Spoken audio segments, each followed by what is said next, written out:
Okay. Well, I just realized my light has not been on all day. Oh God. Oh no. I think it looks good now. I don't know. All right. Coolio. I bring down the audio for a little bit. I also need to see what my display port's looking like. I think we're gonna be okay. Yeah, I think my computer will be fine. Anywho, hello everyone. Welcome to stream. Here is just me today, so it's all good. No worries. I immediately just want to start jumping into the Archon quest for Genshin because I need to get on this. Okay, so I'm just going to immediately get into it. No one else is in chat, but it's all good. No worries. Well, hope everyone's been having a good day. I've been having kind of a stressful day, work-related wise, but we are all good. I just want to get Genshin. It's up and running already. Come on, dude. Because we can get this up and running. I just want to finish the Archon quest. It's been since forever, and I'm getting so many spoils from it too, which is just not great. I don't like it. So I immediately just kind of want to get in here and just start playing. Hopefully we can finish this somewhat soon. It is towards the end of the month, so I don't expect everyone to be doing their best.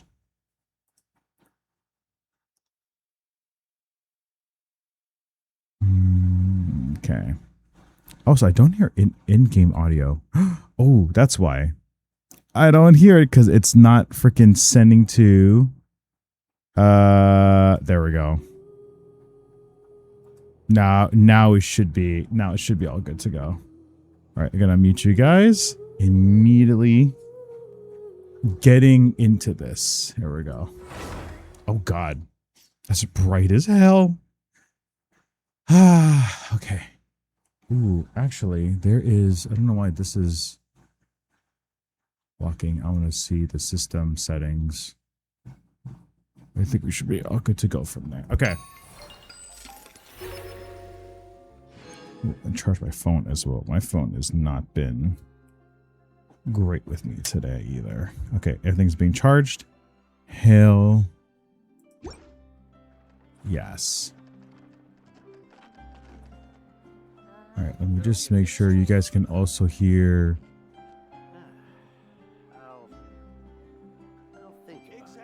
The audio as well. Jesus Christ. Hi, Baki. How's it going?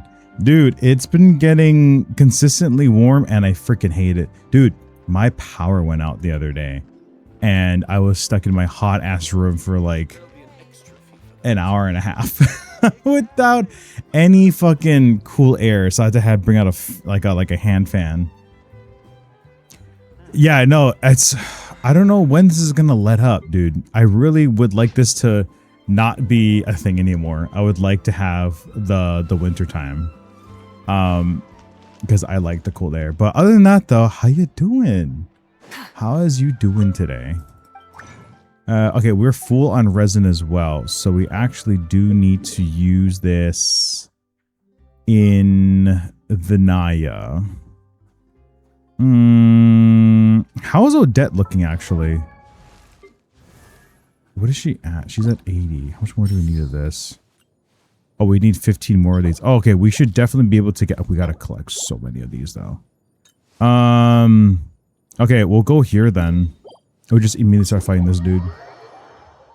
Black, how's it going? What's up, guys? Welcome on in. Nice and cool.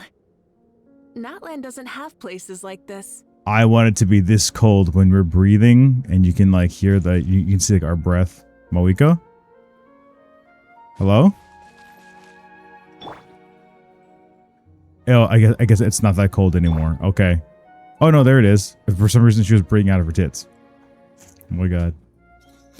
Next Monday it'll be 77. Oh, that'd be so freaking nice. It'd be a much needed time. Also, Black, how's it going, dude? How's your week been? I know it's only like Tuesday, and I went 3 times trying to see you guys yesterday, but yeah, how have you guys been, dude? I missed you guys. Like, genuinely, I have actually missed you guys. Okay, let's bring it down to 2. Actually, I need it a little bit louder for myself. So what I'm gonna do is the audio is gonna go up by like, okay, we'll do half. And then in OBS, I'll actually bring this audio down for you guys. Hopefully. Hello? Hello?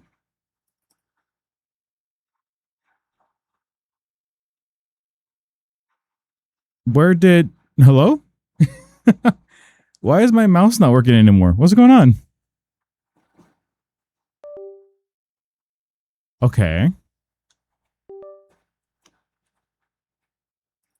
Why is my, hello? Why is my shit not working? Where is my mouse? Everything just completely went away. I'm sorry? My keyboard still works.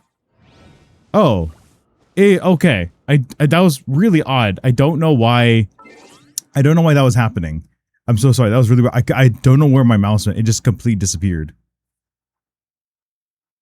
Is that who I think it is? It's Le Camera Guy. What's going on, dude? It is I, the camera guy. How you doing, dude? I'm doing all right, dealing with a headache and pressure on my eyes today. Oh, no. Wow. The one time you decide to really go outside, you're just like, the weather fucked me up, so now I'm in bed. Thanks, man. I appreciate it. What I realize is that I have to start like making a lot more online content, and then the streaming is just like what builds up after it. You know what I mean? So I need to make more online content, but it's kind of difficult. I'm going through a whole like restructuring in my company and trying to figure out like what's going to be best moving forward. And it's been really frustrating trying to figure everything out. So I apologize for the lack of content and just kind of being online. It's been taking up a lot of my time. It's been a year? When did you follow? Did you come in from a raid? I forget. It's been a fucking year. Oh yeah. No. Yeah, you've been following since January of last year. Oh my god, dude. Yeah, it's got to be from a raid or for somebody else. I'm not super sure, but it is me, the camera guy. I go outside often. I just gambled wrong and walked outside while there was pollen and shit. Oh my god. Oh my god. So allergies was the thing, dude. You gambled on allergies, and life just took a shit. It's like, have fun. I don't know, but see you next year. Hey, dude, I appreciate you stopping by for a little bit. If you gotta head on out, by all means. But thanks, Zax. I appreciate it, dude. I hope you have a good rest of your day as well. If you decide to stay with us, then that's all good too.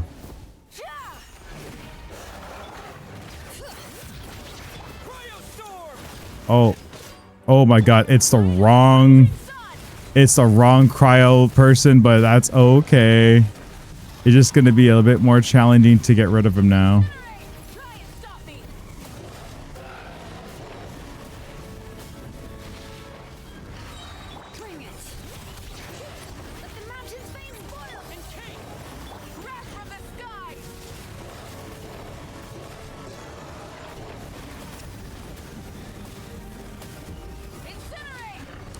Ooh, buddy, that was not what I wanted. I had the wrong crowd character on. I had Traveler. I thought I had Sitlali.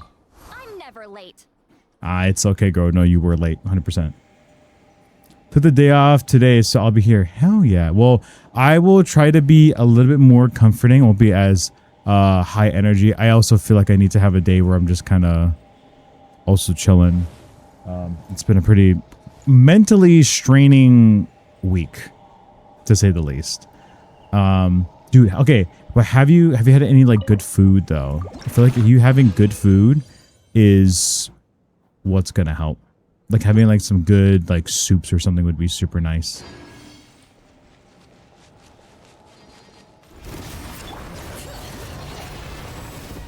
Get to work. Suffer the wrath of pyroclastic surge.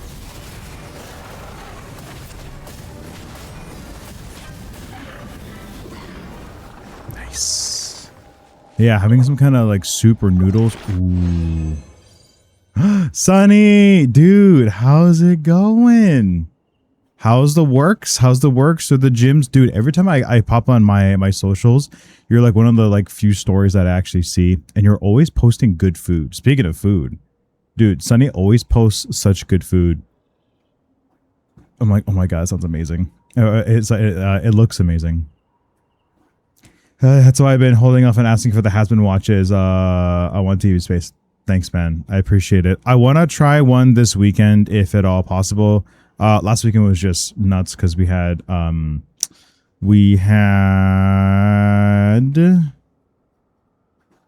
Impulse. So I was there kind of all day. We did like an offline stream. Oh, not offline stream. We did do an extra stream. But I do want to make sure we get like a has been watching maybe this week. It should be a little bit easier.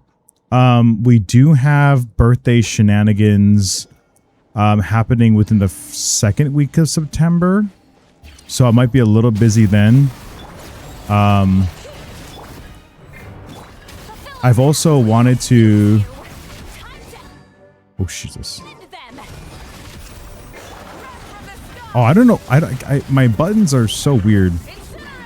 I'm pressing all the wrong buttons. I wanted to have my VTuber debut on my birthday, but then my family last minute was like, hey, we're gonna go do stuff. I'm like, oh shit.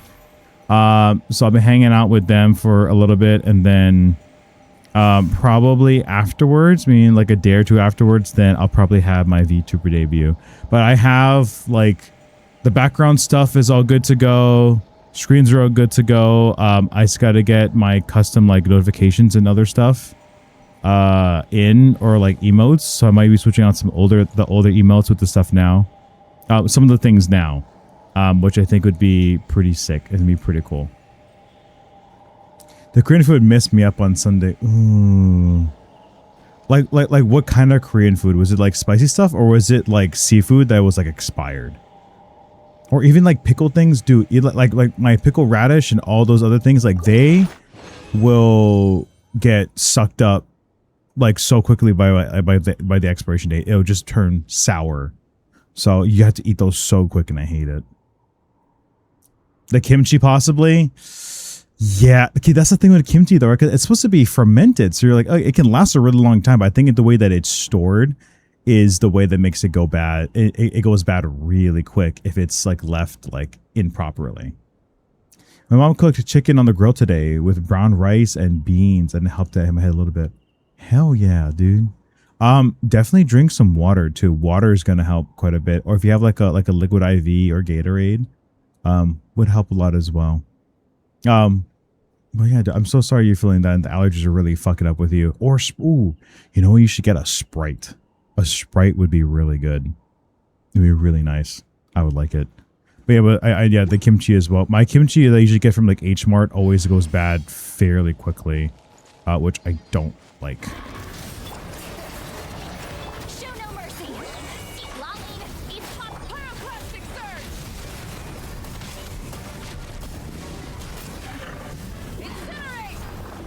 There we go. And that's the last of that resin. How much do we have? 17 out of 20. Fuck, we gotta do one more. Okay, hold on. We gotta use we already used all the resin too. We'll use one more. It's fine. It'll be okay. It's not gonna be a whole number anymore, but whatever. That's okay.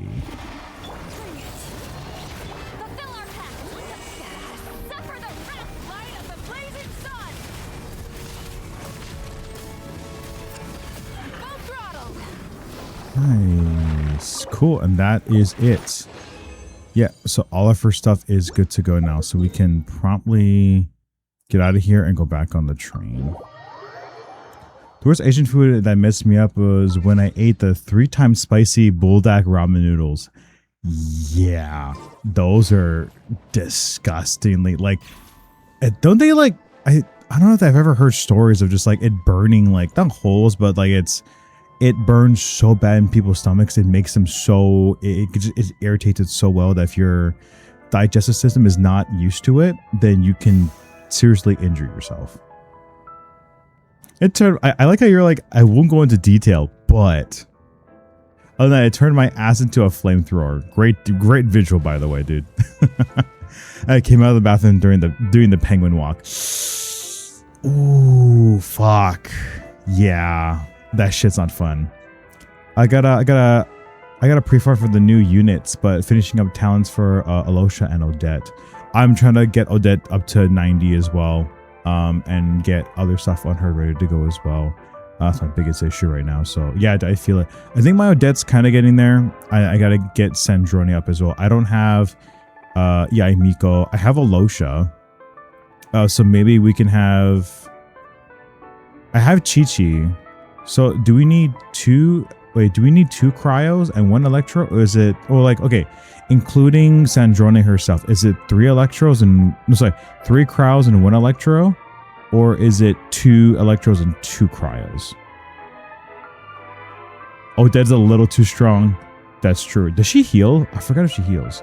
Going back to Black's thing real quick, because it's doing the penguin walk. I feel like anytime something like that happens, it's always like a it's like if you ever get like hemorrhoids. Sorry, TMI real quick, but like you ever get like hemorrhoids and you have to take like burning shits afterwards, dude, it hurts. Cause like you can't get rid of it. It's like and like when it's out and like you have it and like the spiciness also flows from your poop. Fuck. That shit hurts so bad.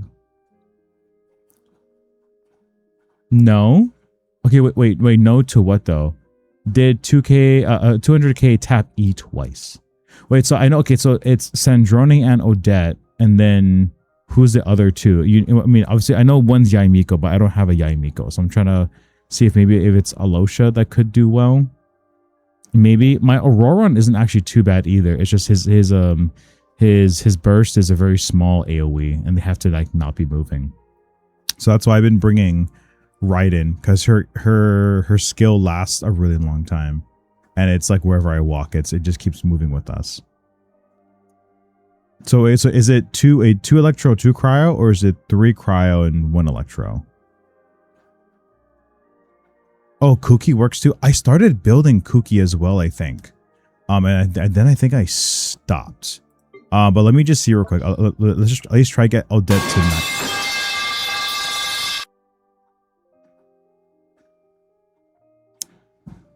Goddamn. Sup, you're. Oh my goodness, dude. Why are you driving and watching stream? I appreciate it, but holy shit. Please drive safely. We're still here, but thanks for coming in and dropping metal pipes. Ooh, which, by the way, for the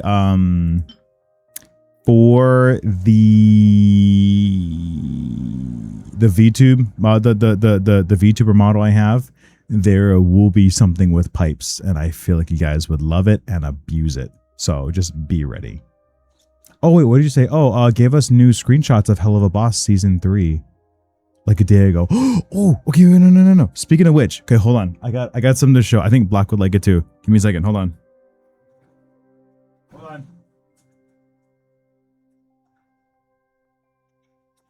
So I normally, so whenever I go to conventions, I try to get like VAs too. Yeah, don't worry, nerds. I think you guys would actually really like it. You'd be like, yo, what the fuck? Okay, so I have, this is a Excision jersey. So I wore this to Comic-Con as my like Mawika like undershirt thing because it was red. And I didn't have anything to like have the VAs or the VTubers sign stuff. So I was like, you want to just sign the jersey? And they're like, yeah, sure. And it's been a thing ever since. So if I ever go to a con and I get signatures, I just have people sign this. So I have quite a bit of people on here, but I'll just kind of go to the person that I think you guys would enjoy the most. Let me see if I can get this in frame. Let me see. Oh, I don't know if you guys can even see it. So it's the one right here. I don't know if you guys can see. I don't know if you guys. Will this even focus on you? Okay, it kind of focuses a little bit. Yeah. I don't know if you guys can see who that is on the bottom, or like the one right over here. It's I don't ever watch the Jersey. Shut the fuck up, dude. But yeah, I do not watch this. I can't because it's Barley. It's Brandon Rogers himself because he was at Enemy Impulse, and I saw him and he was at his booth, and I was like, oh my god, I gotta fucking meet him. So I met him, I talked to him, and I was like, dude, like, I've been watching your stuff ever since 2014. And he's like, oh, wow. I was like, yeah, like a long time. You can't really see it. It's kind of hard. Let me see if I can like duck my head out of the way. So it's the one right here. And then on the very bottom over on here, right there, he signed it as Blitzo. Oh, it's yeah. Again, it's sorry. It's okay. Here, I'm gonna do. I gotta do this real quick so you guys can actually see. Give me 1 second. Okay, I gotta grab this. I gotta grab. Where are you guys? Okay, you guys are here. Okay, this actually. Oh god, too much. Okay, that might be a little bit easy. Yeah. Okay, there we go. That's a little bit easier. There we go. Yeah. So it's the one right here. Yeah. So he signed it, and dude, I just talked to him. He's such a fucking sweetheart. And of course he has to make a gay joke afterwards. I was like, hey, stay hydrated. He's like, oh, I know how to stay hydrated. And I was like, oh yeah, we know. It was really cool. So I got to meet him. I also got the voice actress of Mualani. So she's also, if you guys play Marvel Rivals, she's the announcer lady. Her name is Cassandra Morse. But she signed it. She's like all the way up here. Which is really nice. She just looked really tired that day, so she did not have energy. I was like, I 100% understand you. Don't even worry about it. Yeah, so I have him and I have them. I think I only got those 2 signatures. I didn't get anybody else's, which is okay. But yeah, dude, the jersey is like really coming together. I don't know if you guys can even see. It's hard to see everything. Oh my god, the camera's doing some weird shit. But yeah, dude, it is coming along very nicely. Some people are in silver, some people are in black. I have to go over with some silver so it'll stand out a little bit more.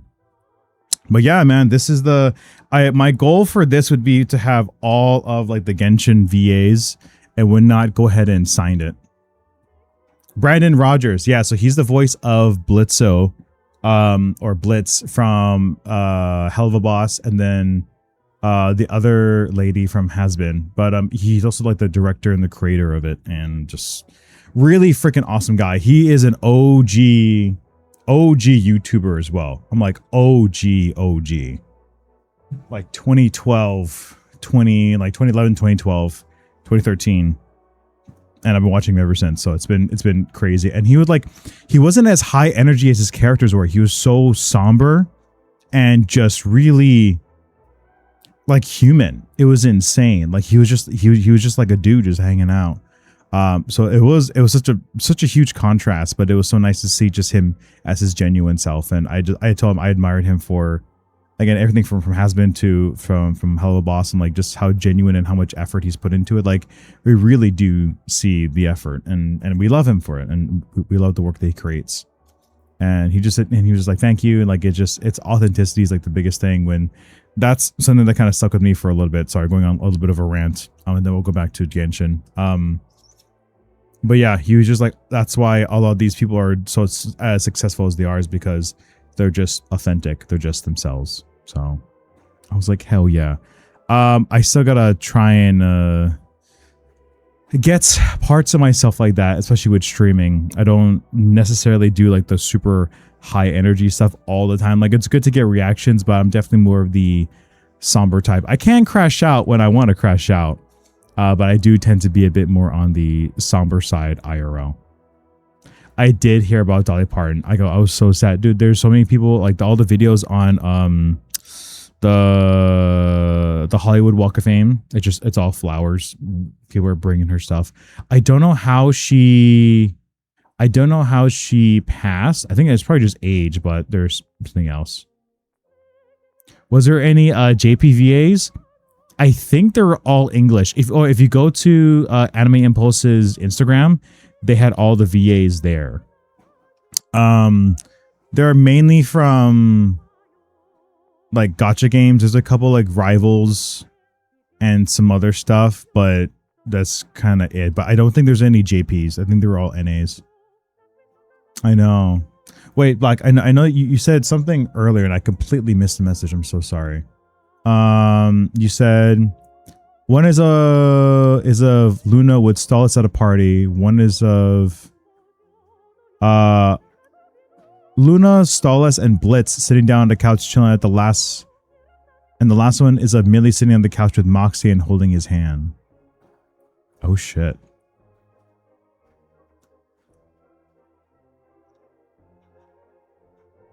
Scared, shocked expression. Do you think you can share that in the Discord too? Because I kind of want to see that afterwards as well. Like, I wonder if it's just like stills from the actual episodes themselves, or was it like actual art pieces that were made based on the stills? Because those are like two different things.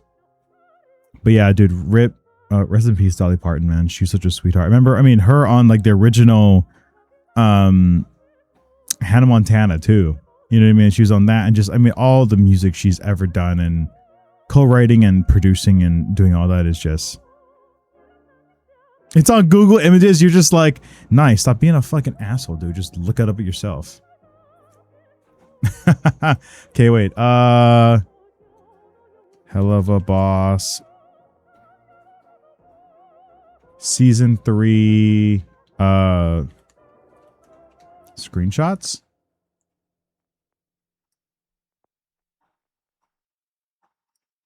Okay, here's a few. Oh, okay, so it's these ones here. I'll show you guys over here. So it's this one. If I click on it, it's on Twitter. Okay, good. No, God damn it. Should I, does I log in? Because I'm not logged in on X. Nah, fuck it, whatever, it's fine. You guys can see it. Or actually, here. Let's see if I do log in.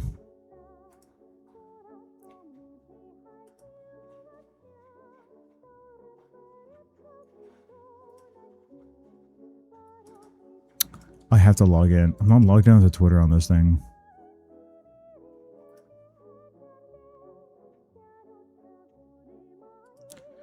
Could someone just post it, dude? Jesus Christ.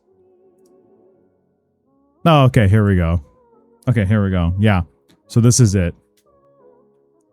Oh yeah, so it is stills just from the episodes. That's kind of cool. So Stallus and Luna are finally talking to each other. That's kind of cool. Yeah, they got into like the comfiness, the comfy phase. That's kind of cool. And then, yeah. Oh, they look so... Dude, I'm excited because we haven't seen anything new. You got a headache, you're on break. Okay, sorry. Okay. 2 greats gone in the past month. Wait, who else passed away? Am I missing out on someone that passed away? Did I forget? Please remind me. Oh, I know, dude. There's like a bunch of like VAs that have also, well, like JP VAs that have been passing away recently. Oh, that's right, Hayden. Yeah, I can't believe I forgot about that. But yeah, that hit a lot of people differently. Especially if you're like really into like Final Fantasy. I was kind of into Final Fantasy a little bit, maybe not as much as some other people. I had like pockets of inspiration of it here and there. But I know a couple of friends that took it really fucking heavy, and they're just kind of watching clips of her and a whole bunch of other stuff. So yeah, it's heavy. It's very likely Millie tells Moxie she's preggo there. Oh, that's right. I forgot. Yeah, she didn't tell him because she only had the test results. Oh boy. Well, I don't. Okay. Well, here's the thing with that, right? It's like, is there anything bad that comes from her being preggo? Oh, sorry. Kingdom Hearts. What am I talking about? Sorry. I'm thinking of, because I see fucking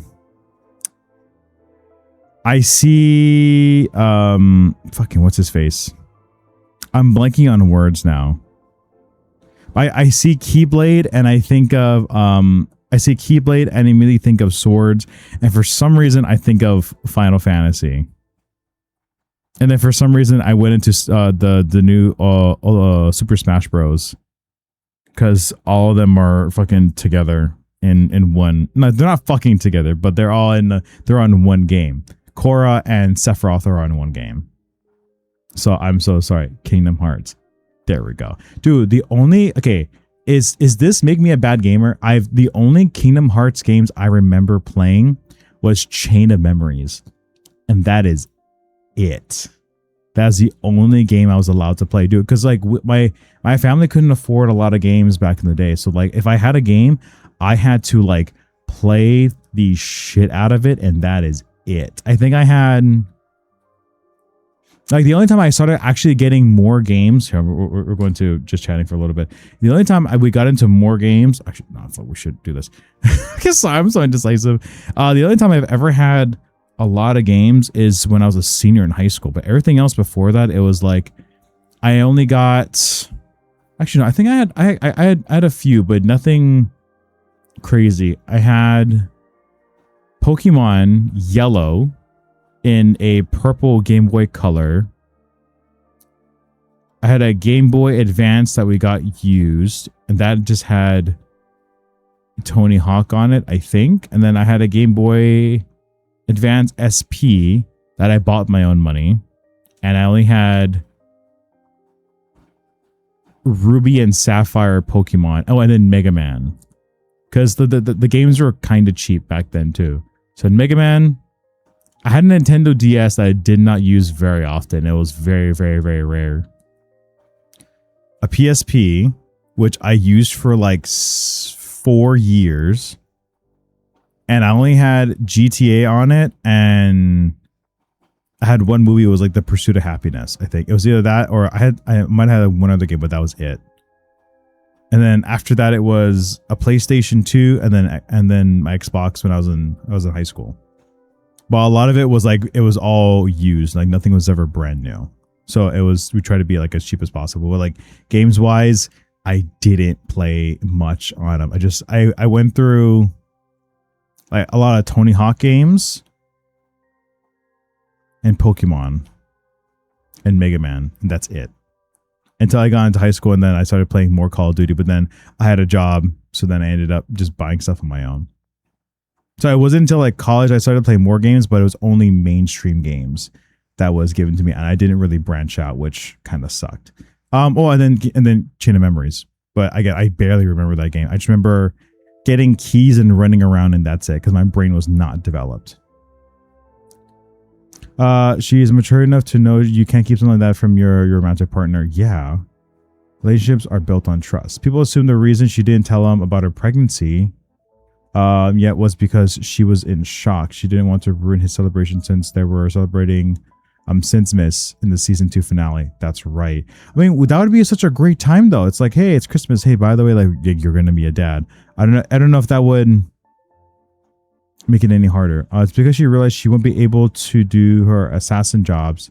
They're having a child, and being an assassin fills her with a purpose. That makes sense. The one about not telling him during the celebration is the most valid. Not just as a nice gesture, but also Moxie is clearly a neurotic person. He overly panics about things and has half panic attacks about stressful situations. Yeah, that would stress him out too. But also, like, you guys are fucking without protection. You know what I mean? So like, it's bound to happen, kind of thing. That's crazy though. That's nutty. Well, she's gonna have to tell him at some point. You know what I mean? I was like, you kind of have to. it's inevitable. So yeah, I was like, you better get to it, girl. But I know she will be able to do it though. She should be fine. And it's only gonna drive the plot more forward. Am I right or am I right? Anything here we can make? No. What about you guys? We have a bunch of pyro. I guess we can convert the pyro. So 31 of those. I'll go into here. Nice. And then this makes 3. Okay, so we have 4 and then we just need 2 more. Can we take 2 more? Oh yeah, we have electro. Oh shit.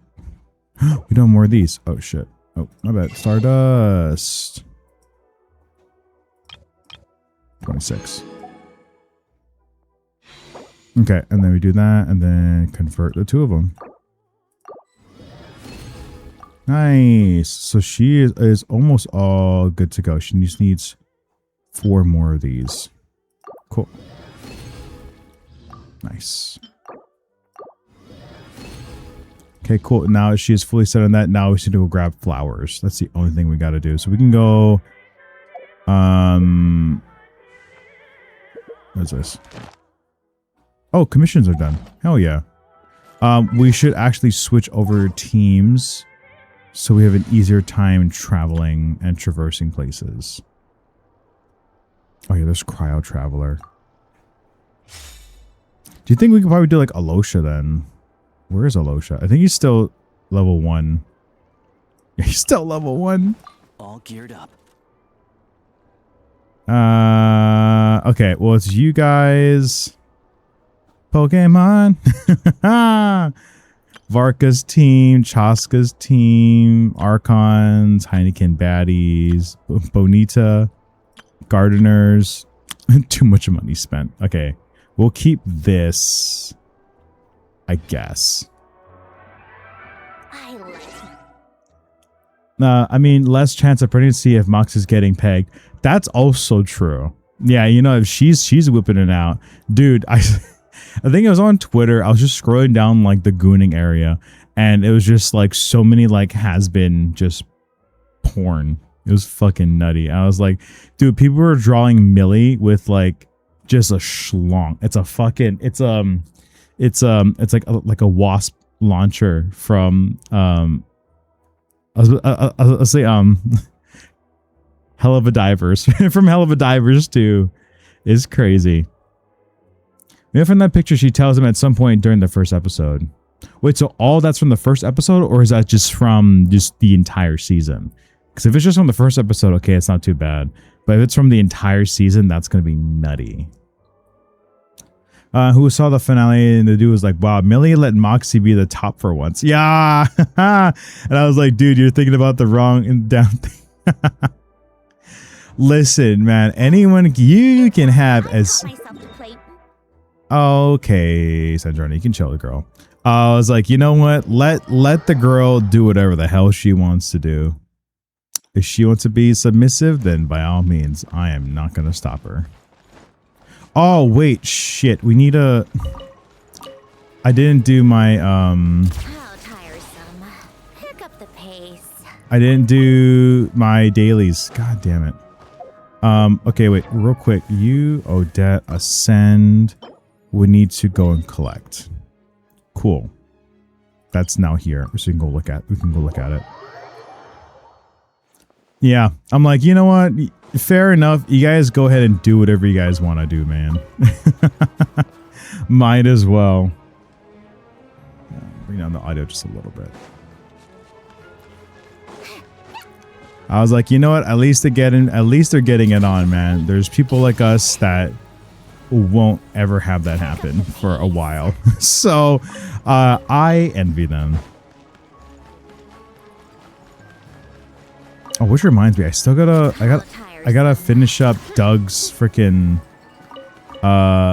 Doug's Sandrone's Doug's weapon for Sandrone. This weapon, I have all the pieces ready. I just gotta fucking put that shit together, and then I gotta send it out. I want to do it before the year ends, though, so that he can have it like for Christmas.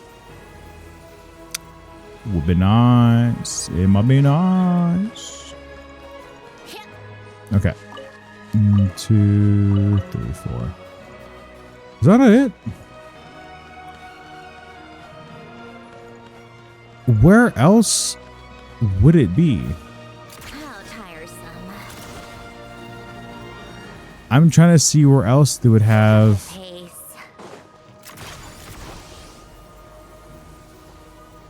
Here? Oh, is it up top? Oh, that makes sense. I was like, where the hell is it? I forgot. It's like all the way up there. So there's some stuff here. There's one here, and then there's 3 here. And then the rest of the flowers, it's up on this freaking roof. So I have to, I don't have my Mawika team, so it's going to be just regular climbing. Yeah, here we go. Yeah, there we go. Okay. Where else? Oh, you guys are all the fuck up there. And you guys do have a good amount. This is back at the theater. So let's just do the theater real quick. It'll... Oh, no. Surely he's alive. It's a real bastion of the arts. No way. Did you say a ghost? What are they talking about over there? It's true, I swear. Everyone's talking about it. The moment it strikes midnight, eerie music echoes from the theater. Someone even saw the ghost shadow dancing on the wall. Oh! A ghost? In the theater? It's likely from the first or second episode, you can only keep your pregnancy symptoms a secret for so long. Also, she's gonna start showing after a while. Yeah, that makes sense. I wonder, like, how big of a time... I mean, I don't think that there's gonna be a time skip. I think they're just gonna pick up exactly where they left off. Next week is Flynn's and Anefa, right? Yes, correct. So we have Flynn's we got to get because we have a signature and we need an Electro DPS. And then we also need Anefa. So we'll be getting Anefa. We might be getting her signature. I don't know. But we'll see. I definitely need to get both of them though. So if I lose a 50-50, I'm not going to be horribly upset. The reason being is that we lost the last 2 50-50s. So if we lose it to Flynn's, so if we lose Flynn's as one, well, we're still going to pull for him, but then it's going to be a guaranteed anyways for Anefa, which I'm okay with, which is actually what I prefer. But I also prefer to lose the 50-50 and also win the guaranteed in one pool. That would be nice. But on top of that page too, plenty of pictures of Charlie and Vaggie getting in on. Yeah. Some of them stick to the canon personalities of Charlie, not initiating it. I imagine Vaggie's the one mainly being, hey Charlie, want some stress relief? Yeah, dude. There's actually there's some has-been stuff at Anime Impulse, but it was all like I wanted like more pictures than anything, kind of like prints. A lot of it was like keychains and like small things or bags, and I was like, I have too many bags already. But there's some stuff, and then some of the art, it was just like, I appreciate the artists doing their thing, but a lot of the times, or most of the times, a lot of the art there just isn't my style. It wouldn't fit my aesthetic, and it's not what I like. So it's okay. But some of the art there was pretty good, and then some of the art was like, they look a little too human. I'm like, they're meant to be this kind of character. They're not supposed to be looking like flesh and blood. I'm thinking saving for a Mitya and his scarf. Dude, Mitya is like the new, or like he's like the Yehoda for Snezhnaya, which I love him. The scarf too is fucking amazing. Dude, did you know that he came into our stream like as we were doing some other stuff as well, and like he just decided to pop in. He's following us too, which is crazy. I'm not into bubblegum art style. Yeah, see, that's the thing. I mean, if that's what it's called, then like, I don't necessarily like that. I like to kind of keep it more towards like that kind of anime side as well. Because when you blur the line between it being too human and like, like that line, if you cross that, it gets really odd. It gets really interesting. But I do want to get Mitia as well. Mitia is really fucking cool. We just got Odette because I love Sandrone, and Sandrone is like one of the best in slot like supporters. So I'm like, I kind of have to. I like Flint as well and Inefa. But I also need an Electro DPS with a really good Electro support, and they've been constantly being pushed out. So in my head, I'm like, okay, it must mean that Hoyo is like, hey, oh, speaking of Hoyoverse, hold on. Did you guys see that Hoyoverse has like an Elden Ring game now? Did you guys notice that? It's wild. It's crazy. It looks like Elden Ring. It's like, it looks really cool. Like a complete contrast to, you know, stuff like Genshin and ZZZ. I love seeing Has-Been and Hello Boss stuff at conventions and shops. Yeah, it's like, you are a seasoned, not seasoned person, but you're a cultural person. I like it. Oh, I'm gonna DM you a video of Odette JPVA speaking Russian in a different anime. Ooh, okay. Oh, a JP person speaking Russian sounds pretty fucking cool. I like that. I thought for some reason you were gonna say I love seeing Has Been a Tale and like Hell of a Boss like porn, like pornos on my timeline. I'm like, you know what? Some of it does look pretty good. You're gonna be like, that's a definite wank right there. And then other times it's just like, that's too disturbing. That's a little too much. Her shows I love that aren't nearly as advertised for stores. Saw a keychain of Queen Moon from Star vs. the Forces of Evil. Shit. Yeah, like, cause it's like, it's okay. The other thing with a lot of this too is actually, is my mic okay? Okay, my mic keeps like peaking on OBS, so I don't want to. I just want to make sure we're okay. It's like that gray fine line between like stealing like the IP of like, let's say like Naruto or something, and then selling it for profit when it's like not yours. But it's also like it's free promotion stuff. So I think it's only like people like Nintendo or like the really, really big companies that are like, you can't do that. But if it's stuff for like other animes, a lot of times they're just like, fucking go for it. Oh, thank you.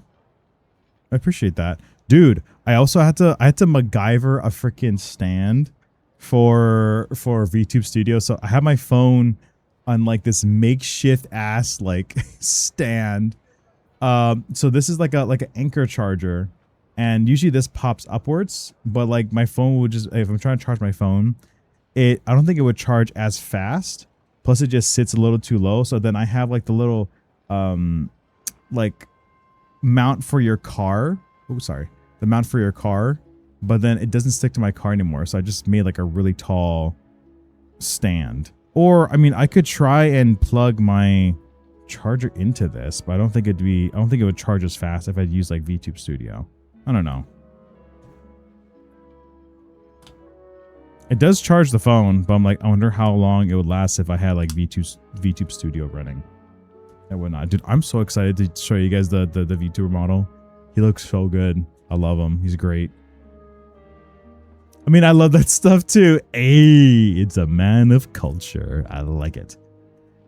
Queen Moon from that last show you met her by episode 1. She's the mother of the main character Star Butterfly.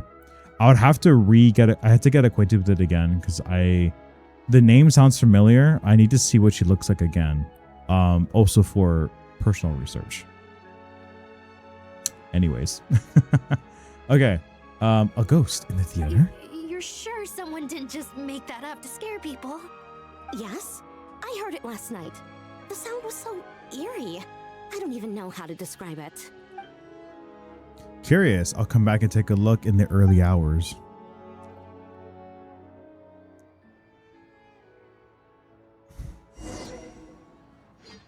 But I don't want to do this. I want to gather stuff for Odette. Okay.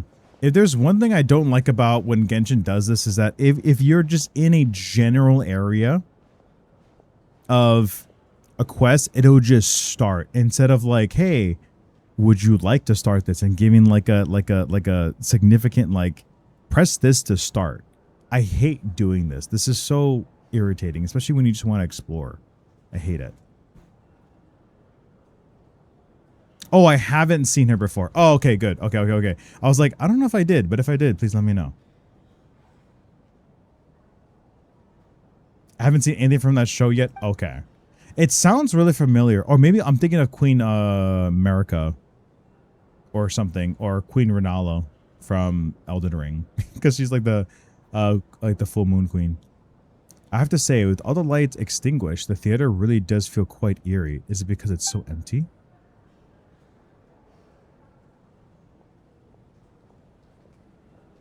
Why is Traveler just walking down like I can just go wherever I want?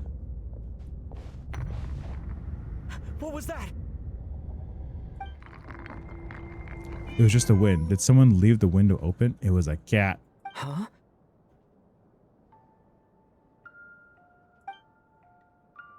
Is that really the sound of a piano? Why does it sound so upsetting?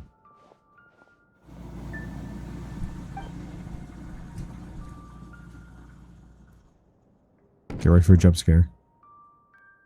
Oh. Who's there? Uh-oh. A voice. Where is it coming from? Is this the cat? This is the cat. Traveler? It is Odette. Oh, Odette? Yes? What were you expecting? A ghost? So you heard about the rumors? I have. The eerie music and the dancing ghost.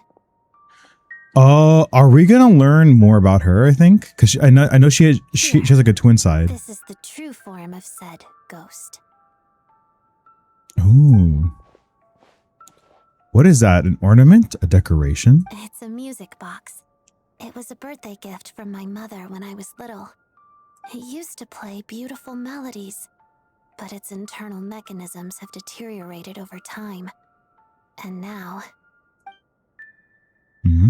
It sounds terrible, doesn't it? I kind of like it. It sounds nice. It'll take some time to fix, but my daytime schedule tends to be quite packed, and I don't have the right tools at home. So I had to sneak off to my private lounge in the middle of the night. Wait, did she sneak in through that window that was left open? Did you say your private lounge room? Yes, this area belongs to me. Doesn't it look the part? It definitely matches her for sure. It's emptier than I imagined. It seems she really does put all her energy into dancing. I'm sorry, I shouldn't have barged in. It's fine. To be quite honest, neither of us should be here at this time. But I must say, you're pretty brave. Most would have fled the moment they heard the music or saw a ghost. So, about your music box, what can I do to help? Always eager to help.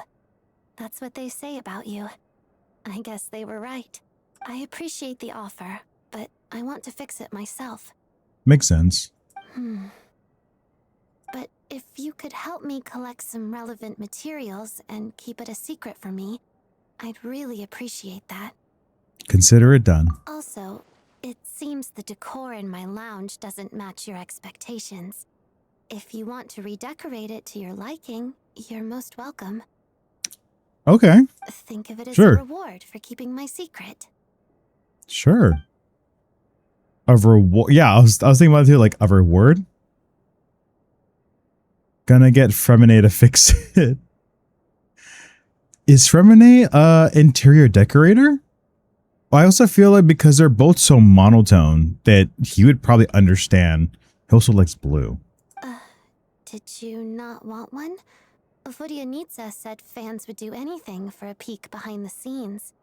Oh, that said, could you hold off until the music box is fixed?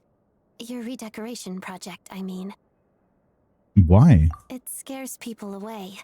Makes it much more peaceful around here. Okay. Sure. After that, I'll spend time.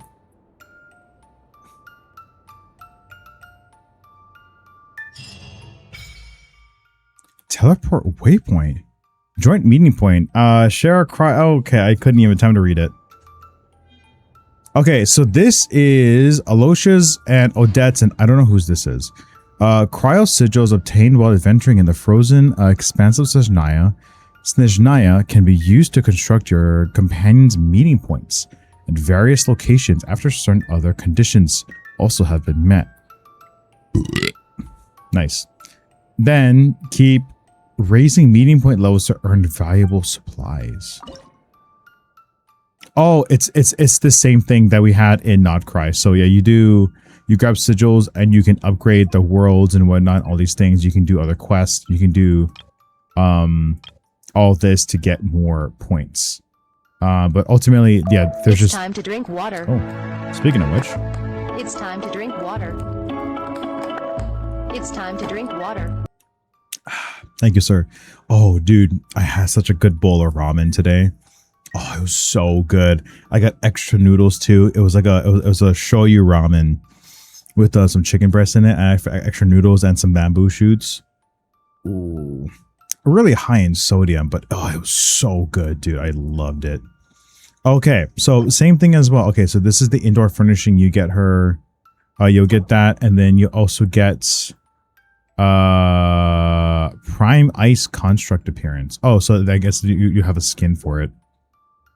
That's kind of cool. I like that though. I like her music box. Also, the music box is like super faint, but like it sounds really nice. Very pretty. Okay, so that's a teleport waypoint. Okay, cool. So do we have one over here or something? I know. Oh, here we go. This is the one. Meeting point. So I guess we do meet there because it's Meeting Point Chronicles, and this is also Meeting Point Chronicles, right? Yeah, okay, so this might be like Alosha then, if anything. I think he's probably going to be over here. I don't know. Oh, and then there's this as well. So I guess we need to go visit these, and those would be like the different parts where you can use sigils to get upgrades for things. Not sure when I acquired 15.4k points, but yay. That's insane. That's so much. Oh my god. I liked everything about that, but the bamboo shoots. But that's just a personal preference. I'm not much of a ramen guy to begin with. It's all good. Are you okay? So if you aren't ramen, then what are you then? That's the big question. If you're not ramen, do you like what kind of noodles? It could be, it doesn't even have to be like Asian based. It could be, I mean, pho. Pho is Asian based, but there's that. There's pastas. There's a whole bunch of other stuff like noodle base. I can hear the music box fine though. I'm listening on the headphones since I just finished driving. Oh, nice. I'm glad you're home safely as well. More crowns to hoard. Exactly. Because you're like, I'm not gonna fucking level 100 everybody. Jesus Christ. Okay, well, I mean, that wasn't part of the main quest, but cool. So now we're kind of with Odette's side as well. And we get to kind of clean a lot of that up, which is very nice. Okay, cool. Awesome. All right, let's go grab these while we're here. Here. And I think there's a couple up top, and then that is it. Come on, keep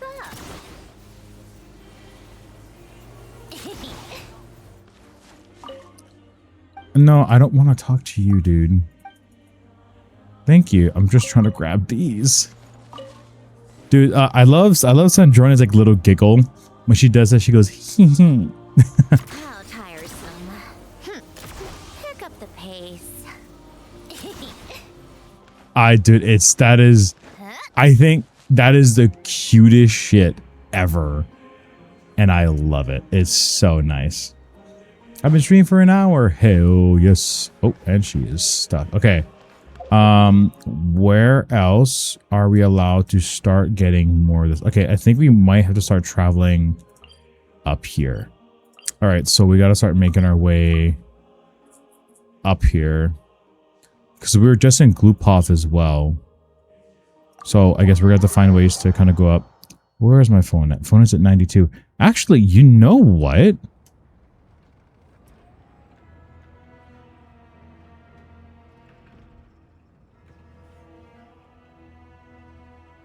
Whoa, what is going on?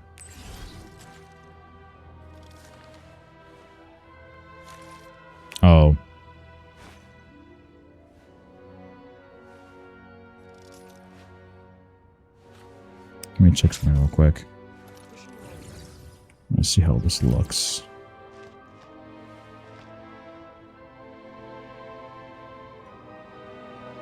Okay. Okay, yeah, so this is well, we're in and we're not supposed to be here because it is something else. Okay, for traveling, we're gonna have to do this. We're gonna have to go back to this team for now because this is the easiest team to go ahead and get a lot of like traversing done. It is at least one of the easiest teams, and if we're gonna just be raw dogging it and not taking trains, actually, you know what we should probably do? Oh wait, can we even take a train? There's no trains to get up here. There's that, but then it's broken. I'm assuming that's probably the way that you're supposed to go, but it's fine. It's whatever. We're going our own unique way. You know, there was another song from High School Musical. I gotta go my own way. What about us? What about all the shit we bit through? When am I trust? Burn it down. You know, good times. Can I stay on this? Can I drop on? Yeah, bitch. Oh, I got an easy time going across. Let's go. And then go up.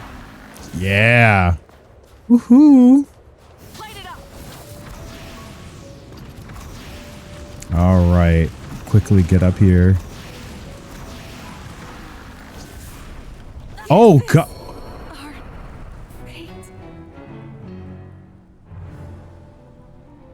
Oh my God. Everybody died. Oh shit. My bad. My usual starter choice is rice. Ooh, rice is good though. Noodles was actually prefer Italian foods. I think it's because I grew up reading Garfield comics and lasagna. Dude, honestly, not lasagna kind of fucking slaps though. I'm not gonna lie, lasagna is pretty fucking good. Real quick before we do this, I need to switch back to this team. How close are we to hitting AR-60?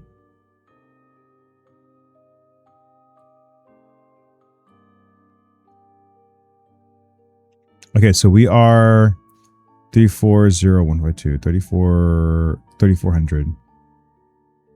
Okay, we're still like a couple thousand points away.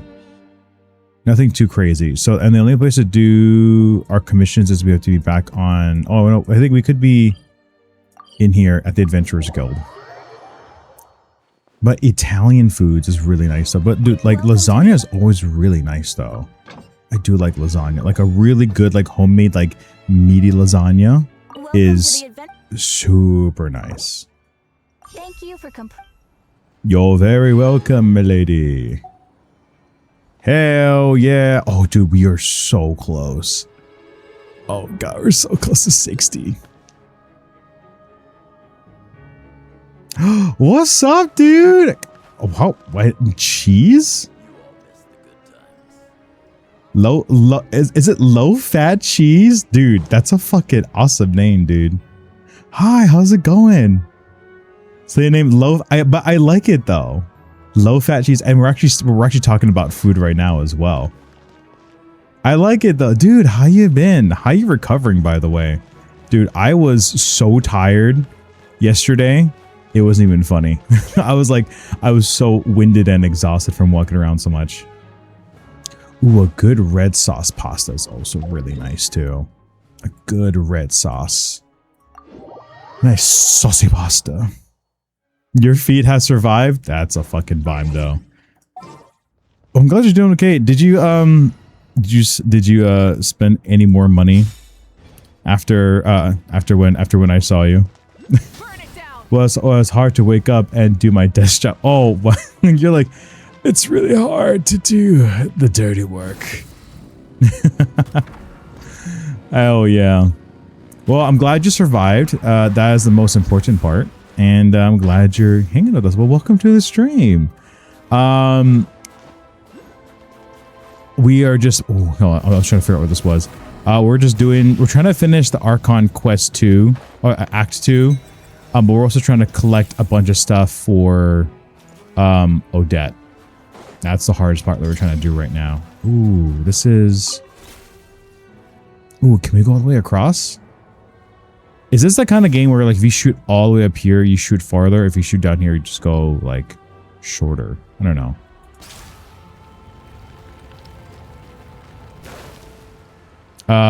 I don't know how bad the cold is. It looks okay. Can we make it to here? Okay, it is at 2, which is not ideal, but that's okay.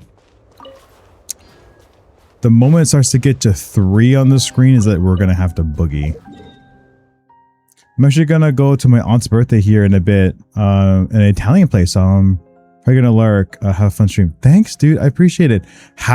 Eat a lot of good food for me, please. Have a lot of good Italian food, because that sounds amazeballs. That sounds really freaking good. I'm not gonna lie. Like, oh, I love my carbs, dude. I love me my. Whoa. Oh, this is from everybody else. I was like, huh?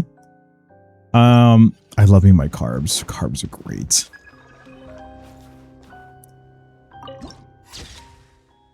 Where frost entombs all sorrows. I have a new message? How do you check the messages?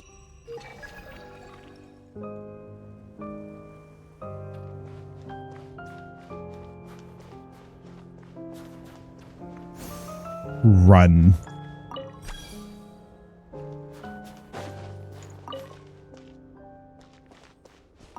Oh! Okay, hold on a second. I just want to, we're just going to record as well, just because I do want to get my reaction if it's possible. There's this, and then I'm actually going to do I'm waiting for OBS to start record. Okay, we are recording and the replay buffer is down because my CPU usage is going to go skyrocketing. Okay, this I believe is Senora's tomb. This is where she's buried. Real quick, we're just gonna grab a couple of your flowers. I'm so sorry. You need to go and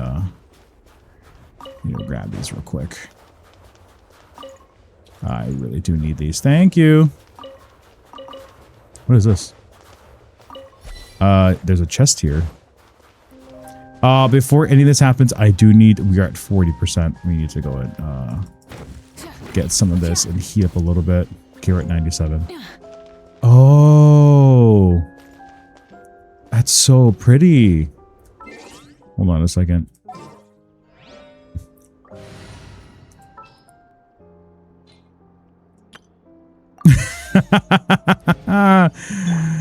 Guess who's back for round 2? She's like, Raiden's like, I killed you once. I'll do it again. I killed you once. I'll do it again. Let's go. Oh my god, it's getting really bad. All right, let's see this.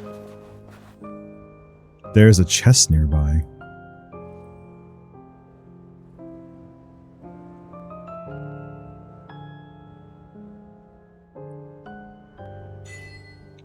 The last rose of winter. That's crazy. But a momentary distraction. Just like, There is no escape. all right, out of respect, we're gonna do this. Ready? 3, 2, 1. Torn to oblivion. Yeah, come back here. I'm gonna get her. Oh, I wonder if you can clip through. That'd have been so freaking funny. That's crazy, though. So this is her tomb. That's wild that they would give her this much real estate. That's crazy. Okay, wait. I want to see. I do want to explore it a little bit because we do need to get on top. So. Return to the skies. Thank you. Rise with the sun. Oh, nope.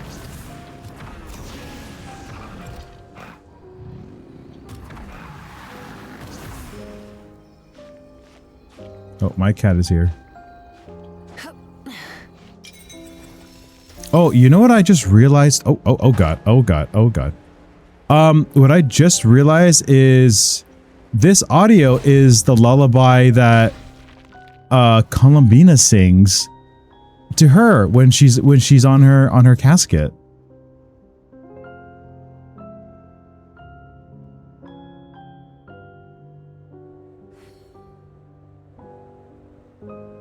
You wouldn't think a motorcycle would be the preferred climbing vehicle, but you'd be wrong. You're talking to the Pyro Archon. Yeah, look at her. She's like, you don't think a motorcycle can get you far? Burn it down. Here, hop on. That's crazy. Oh my god, you can grab these guys too. Is building more stuff around here. You can break this. Break this? Okay, very nice. We do got to break these guys because we are going to start dropping on heat real quick. I want to see what's around here real quick. If there's anything cool to explore. I don't think so. It's probably just a bunch of like empty... Yeah. Well, it's crazy that this is all made for her. That's like kind of wild, but also like really sick. Light it up.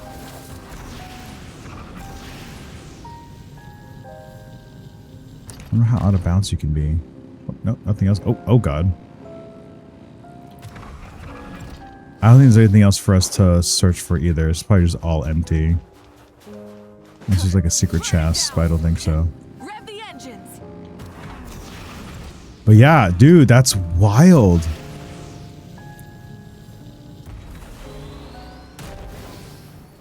Well, if we ever get that successful, I won't tell you guys, but there will be something. If you have Bina, she'll sing Senora's song. Ooh, hold on a second. Okay, cool. Hold on. No. Oh my god, come into the R. Okay, where is she? Let's bring out her in Zabai's team, or actually no, we'll do it in Nefer's team because I like Nefer's team a lot. Okay, I just need to gather.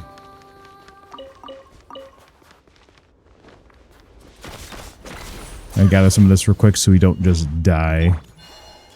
So does she just sing it? Do I need to keep the audio on or?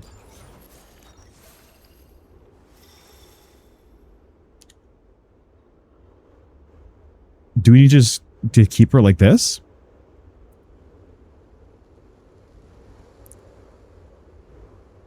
Hello? I have my audio up too so I can hear. I can't hear anything.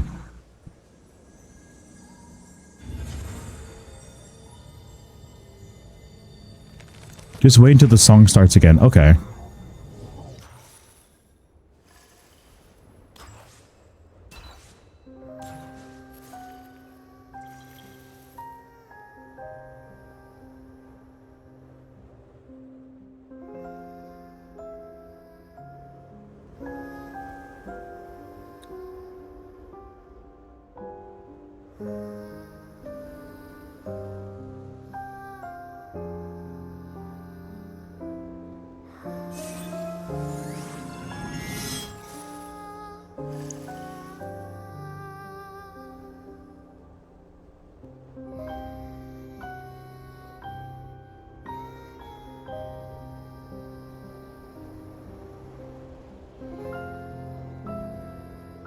Would you like to go moon gazing?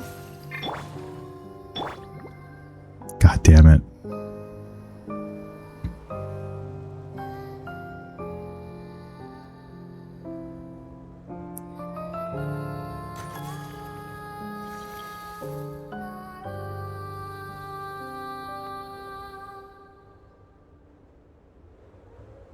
That's so pretty.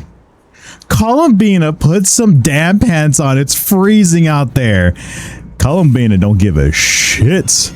Look at her. Feet and everything exposed. God damn. That's really cool though.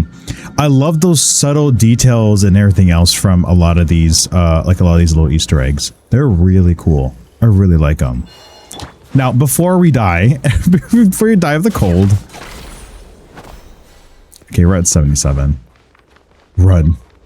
Da, da, da, da. There's so many of the cryo crystal flies as well. And all like the fire stuff as well. That's so cool. What a great attention to detail.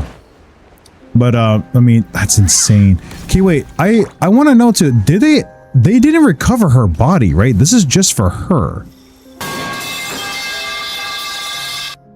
Ow. Gotta go to the birthday party. Have fun stream. Thanks, dude. I appreciate it. Eat a lot of good food for us as well. Because did they ever recover her body? I don't think they ever recovered her body, did they? Or yeah, or what's left of her ashes. Yeah, because Raiden just decided to Thanos snap her with one slice. For anyone in particular. Still, if someone stops to listen, I hope it provides a moment of peace all the same. It's an empty coffin. Yeah. I also like, so I want to know if there is an origin as well to how Columbina came up with this song to sing for Senora. I don't know if it was already answered, because we know that the one she normally sings, the normal song that's in, the song that's originally in Silver Moon Hall, that's her singing to herself, to her future self from the past, because she's the one that sings it for her, you know what I mean? Because she like gets reborn. So I want to know like what the origin is for that song. I think it'd be really cool to try and figure out. But anyways, yeah, that's pretty cool. I like it. Very nice. And then we're gonna have the replay buffer back on just in case. Okay, cool. Sick. You know what would have been even cooler, like even a better Easter egg, if Columbina had a secret voice line when she was here. She's like, I miss her every day, or something like that. I was thinking the same song in Winter Nights, in Winter Nights Lazo. Interesting. Okay, well, that is now there, so that is completely taken care of. Did we get all of the... I think we collected all the flowers. Okay, give me 1 second. Training guide. I think we have Odette on. Yeah, she's still weak. Oh, they're all the way over here. Is there a way to get here? Or is this going to be in like the further part of... Well, is it going to happen further into the Archon quest? I don't know. There's a way? Okay. Oh. We're saving.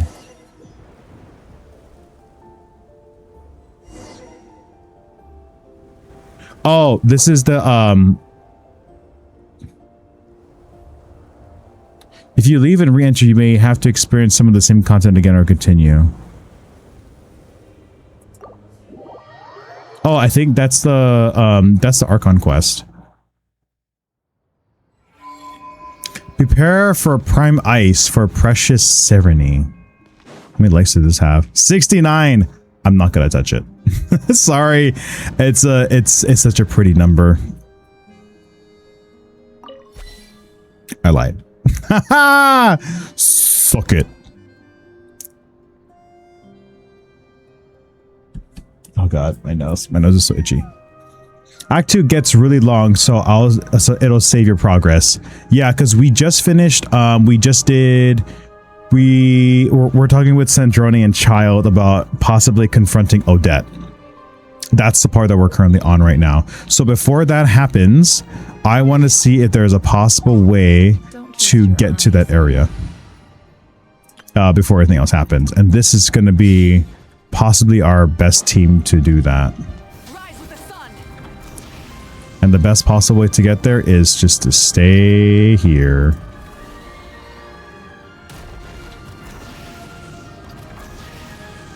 and do just really long spanny jumps. Burn it down.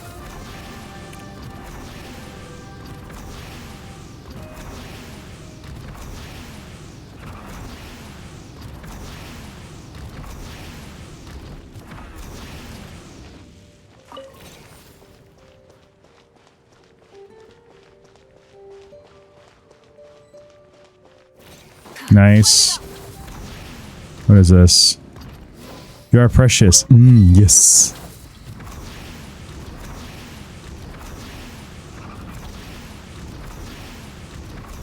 Okay, well that went away. Oh my god, it's the fairies. It's the fairy people. We are not gonna fuck with them just yet. Burn it down. To get to the last statue, rush on the train track and use the heat source, then go left. Is it here?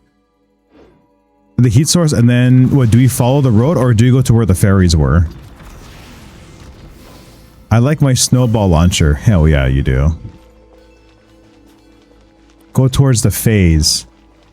Oh, because if we continue to go here, it just are we going to come back around? Oh, okay, gotcha. Okay.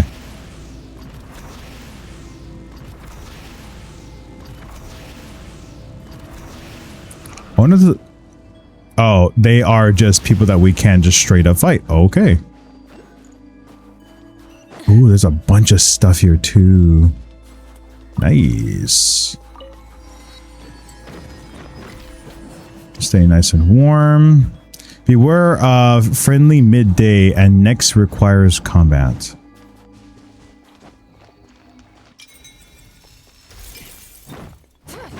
Okay, we'll take this and warm it for a little bit.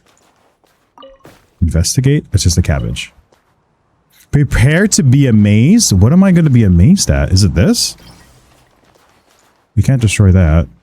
Unless we... Oh, the only thing to do here, right, is you have to make that fireplace thingy.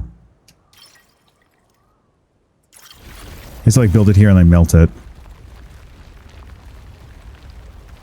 The fairies. Sorry, the phase. Okay. Will this pop up to be anything? Oh, nice. This is a chest. Worth remembering. Cool. Oh, we do need to grab this though, because the heat apparently does nothing for us. Okay. Is it here? Alright, well, we're gonna bike in. Ooh, hell yeah. Oh, there's a bunch of you guys. Hi, how's it going? I'm here to absolutely ruin your guys' day.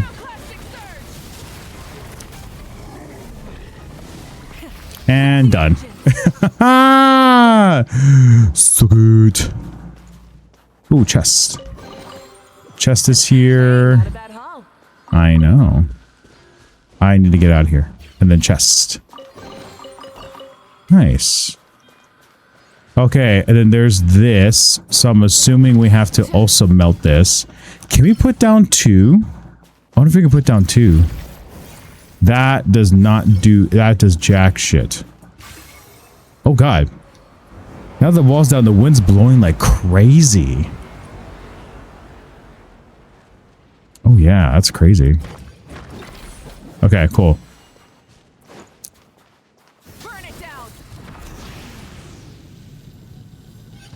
Oh, it feels like the closer we get to that place, the heavier the storm gets.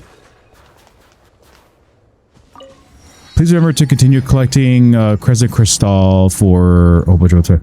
Beware of the colder weather. Noted. God, this blizzard is crazy. Paimon can't see a thing. I recommend 4 along the path. Okay. So there is a bunch of phase. So that's where that is. Are the phase don't look really strong though. Basic heat source. We'll keep it there. Wonder how strong they are. Rise with the sun. Try and stop me. Fine. Let's do this. Fine, let's do this. Gets shat on.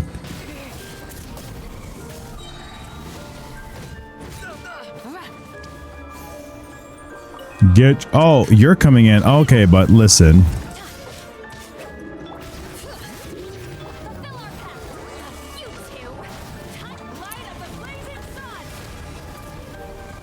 Sit your ass down, boy.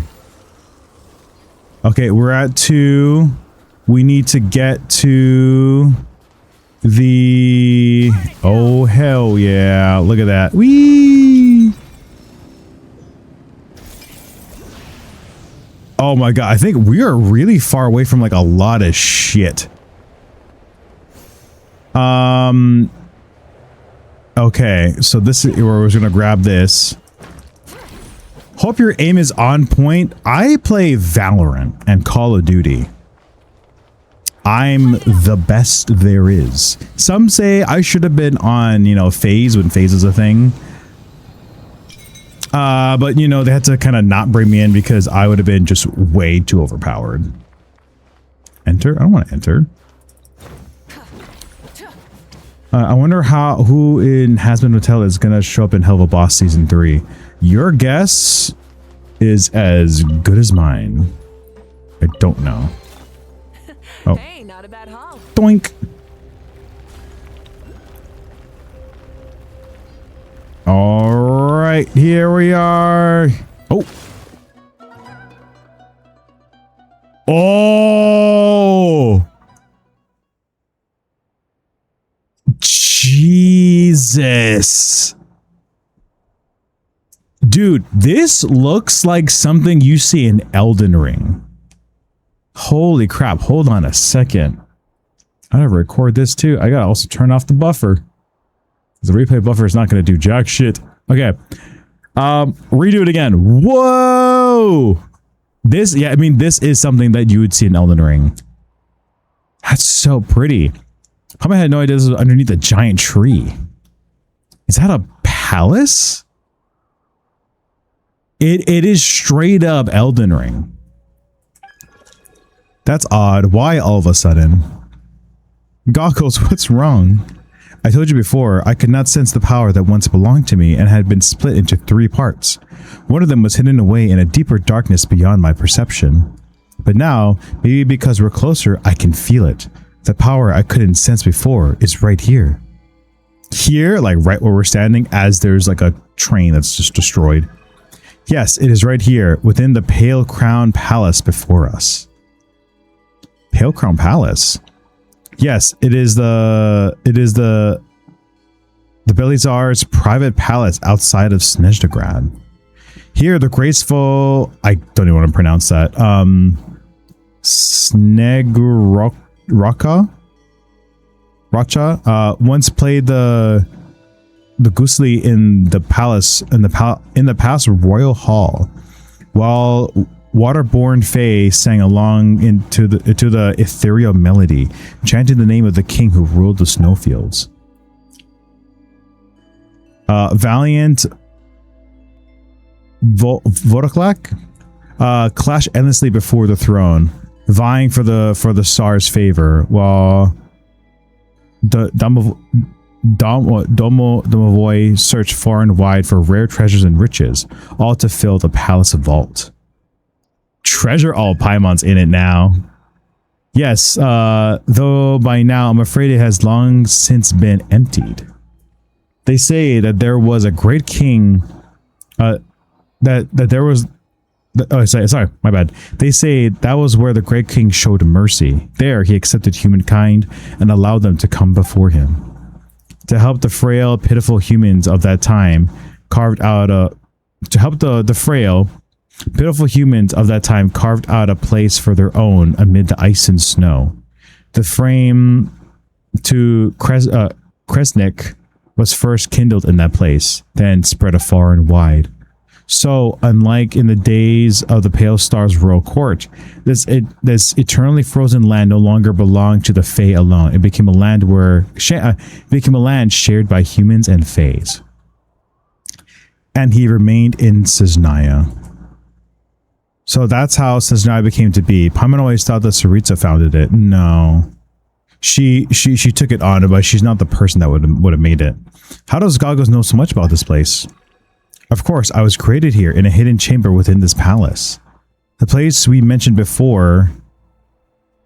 I'm going to pronounce that. Even though even that is only one corner of the palace's shadow. If this place is also impressive, why does it feel so cold and destroyed now? Because 500 years ago, the Balazar died fighting the Abyss. Ooh, fighting the Abyss and tides of beasts. His remains were brought back here. And after he was laid to rest, part of his body became the Tsar's white birch. Since then, the Tsaritsa has ruled Sezhnaya from Zanzibar Palace, and no one has returned here since.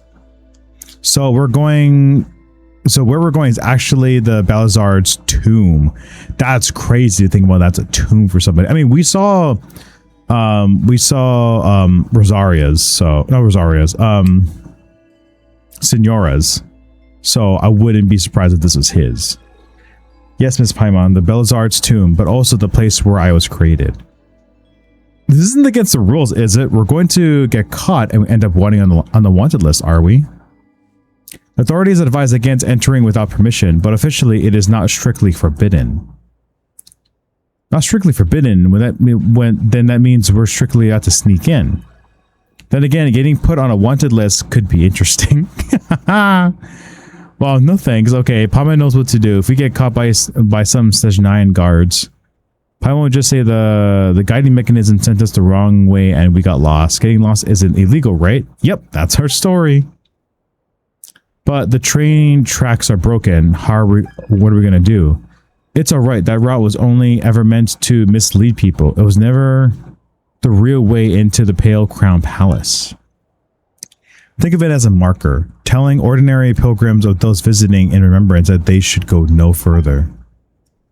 If we really meant to cross over, we'll need to find the mechanism that activates the hidden tracks. I can sense it. The mechanisms that summon the hidden tracks should be up in that tower. Well, the tower appears to be encircled by the Tsar's white birch. We'll have to find another way in.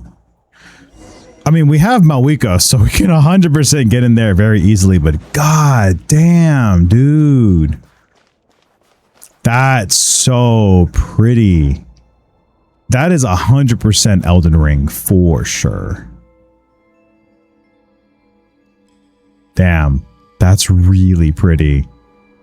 Would you guys like to live in a place like this, or just being so exiled and so excluded from all of humankind? Would you guys do that? Let me know. Okay. That. And then keep the replay buffer back on just in case. But dude, this is really pretty. Let's get this before anything else happens. And it's the last one. Damn, this place is huge. Look how far you can go. And this is like below. Oh my god, there's so many layers of it below. Oh my god, that's crazy. That's sick. Statue of the Seven's unlocked. You worship it. We can offer it all. Nice. Let's go ahead and... Oh, nice, we got an achievement. Look up.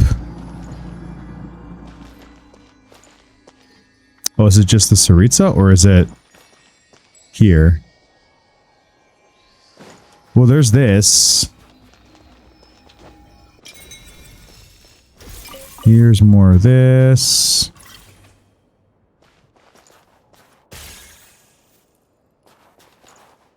Investigate this. Very nice. More cabbages. And tomatoes. Nice. Okay, so that is a point of interest. But if it's just look up, if it's just that, okay. I thought it was like you look up here. That meant something.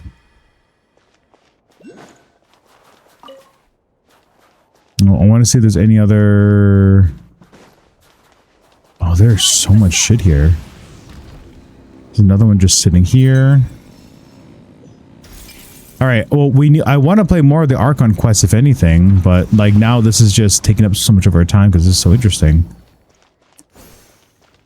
Crystal bug. Yink. Oh, there was someone here and now they're gone. Hello?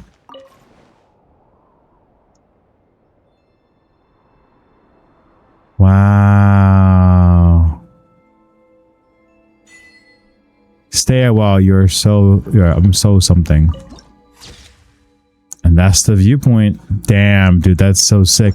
And again, what I love about my streams in particular, if you guys are watching, I stream in ultra wide, so you guys get to see a lot more real estate than you normally would with most content creators. So if you watch my streams on a computer, like with an actual screen, you get to see quite a bit more. And if you're watching on mobile, you will have to kind of go in landscape mode, which it kind of sucks, but you do get a lot more real estate, and I'm glad that I'm able to kind of offer that to you guys, and you guys are able to see it. Damn, dude, that's crazy. That's so pretty. Can I grab that? I am the storm that's calling.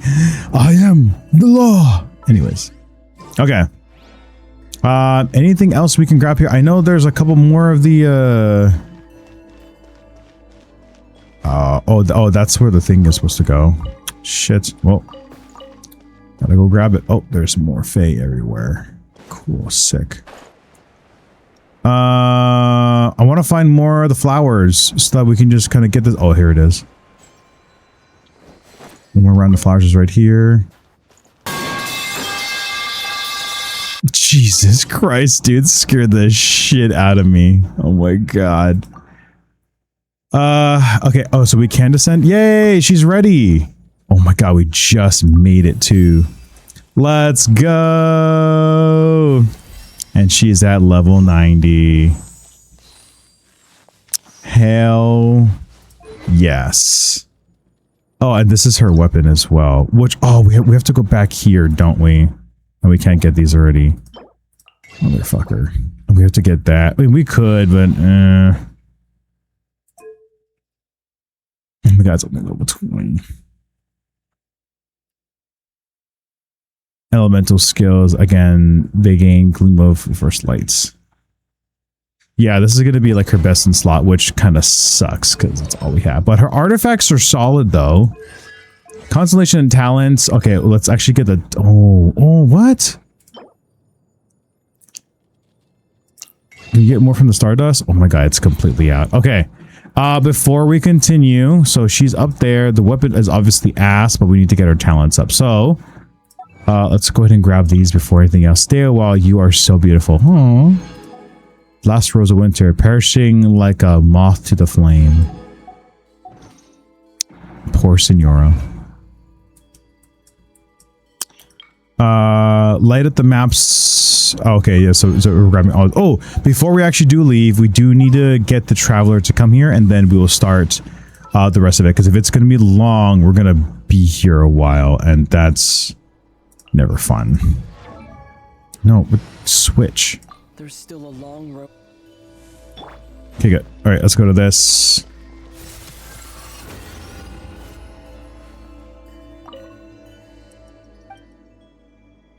Enhance.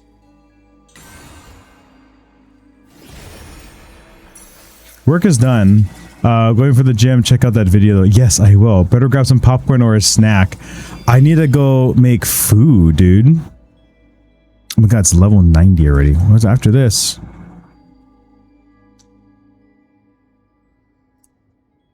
There's gonna be more statues? That's fucking wild. Minor affixes effects. Enhance. When the Traveler equips this, their crit damage increases by 6% for every element they have resonated with. Also, all of them. Okay, additionally, the Traveler's attack will also increase by 3rd. Jesus Christ. That's kind of overpowered. That's nutty. Okay. If that's the case, then I am 100% gonna go want to make some food and go grab some snacks, because if we're really gonna be that long, Jesus, Granny. Okay. Oh, we gotta do this, by the way. Our dailies. Nice, we're at 35. Let's go. And we got our 2 resin back. Hell yeah. Okay. Well, it's open now, but we'll get back there eventually. Oh, the road just does go off. So there's gonna be more expansions because this road still goes here, but there's no road coming back here. So I don't even know where this goes. Interesting. Or it's just it just goes off a cliff. Where the drinks keep flowing. Okay. Okay, so we are going here. Cool. I sometimes scare myself with the pipe redeem. Honestly, yeah. Never seen this stuff before.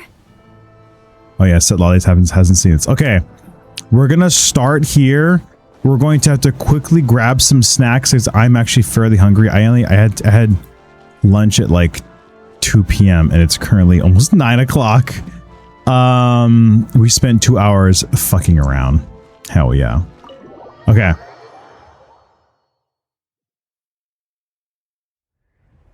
The stream delay makes it play randomly and my body jump scares sometimes. Oh my stars. Well, oh wait. Oh, okay, wait. So I was gonna save this for the actually no, should I save it?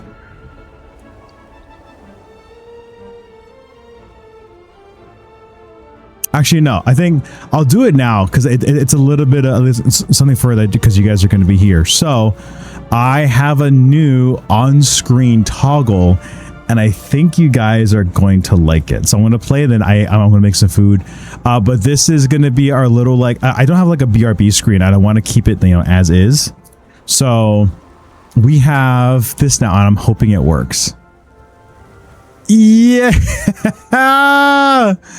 Look at that, dude. We have a Be Right Back like DVD player thingamabob and it changes color too. That's so sick. It just works. Okay, so now you guys are going to have the nice opportunity to see if it's gonna hit the middle. Oh, I did it. Damn it. Okay, well, you guys will have this now. Which is pretty cool. I'm not gonna lie. That looks pretty. Oh my. Oh, that's right. My audio is loud. Oh my goodness. I'm so sorry. Nice. Nostalgic. I remember that thing. Yeah. But instead of the DVD, it's BRB. So I will have Aether looking right at you guys. And I'm gonna right in his eye. There we go. All right. So I'm gonna do this and then let me know how many times it actually hits the corner. If you guys can, all right? Let me know. Okay, give me a few minutes. I'm going to grab some food because we need to get settled in and then we're going to start.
Okay.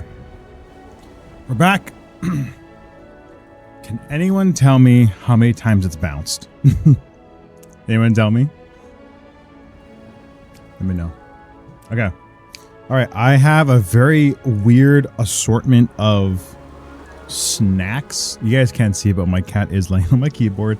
But we have some cooked shrimp, which is very nice. Just plain old shrimp, no butter or anything else, because I had ramen today, so it was very, very salt heavy. And then I have some chocolate chips and blueberries. So pretty good. I will be snacking on this because I need to eat. So do not mind me. All right, let's go.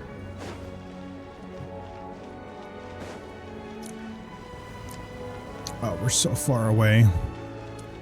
To the theater. Okay, so we are going to be investigating Odette because she is wherever there's a conspiracy for her treason. Ooh, it sure is cold today.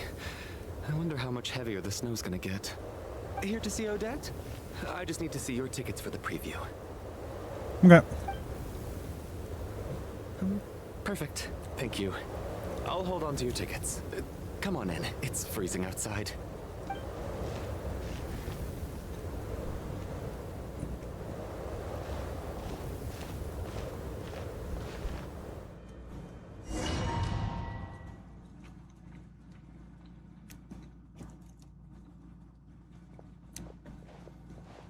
There's no one here? We're early. I think I'll leave the Lelic question until after the show's over. Then I'll go find Odette.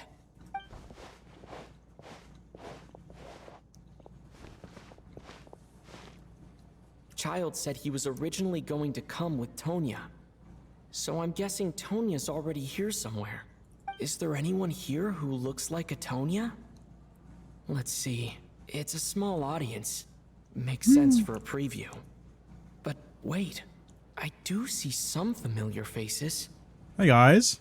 Mr. Chuganov's back again by the looks of it. Oh, and is that Mitya? And that Fatui officer, Valeri. Guess Pain. he must be playing cat and mouse with Mitya again. Oh no, it looks like the show's starting and I still haven't found Tonya. Never mind. I'll just have to take a seat for now and see if I can catch her afterwards. Do we get a...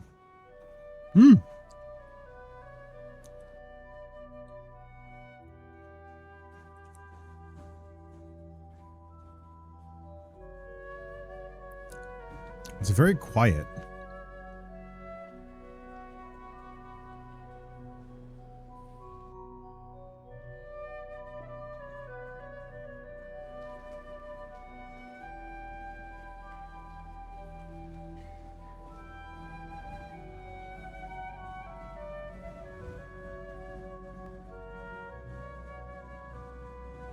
Oh.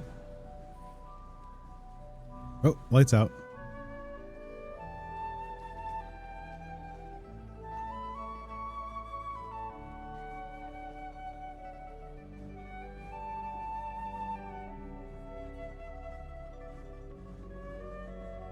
Was that cold?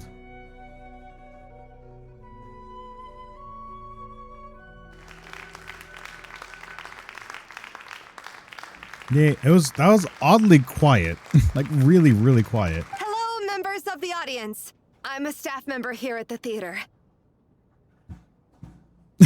That's it. Just I'm a Today's staff member. performance was a very special one for us, as it marks the first attempt in a long time to revive the classic Snezhnayan ballet, Spirit Seeker. To commemorate this occasion, we would love to take a group photo of the cast, crew, and audience members present today.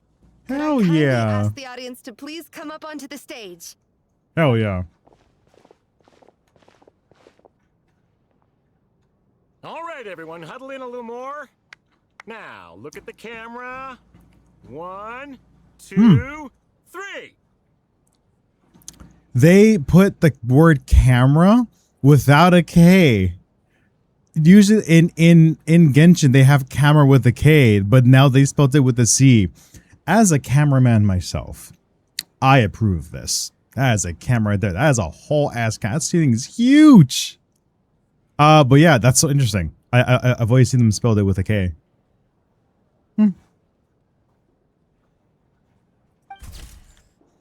Oh, look at everyone. Oh, that's so cute. What a great picture. Someone's gonna die in this. someone's bound to die. We already freaking know.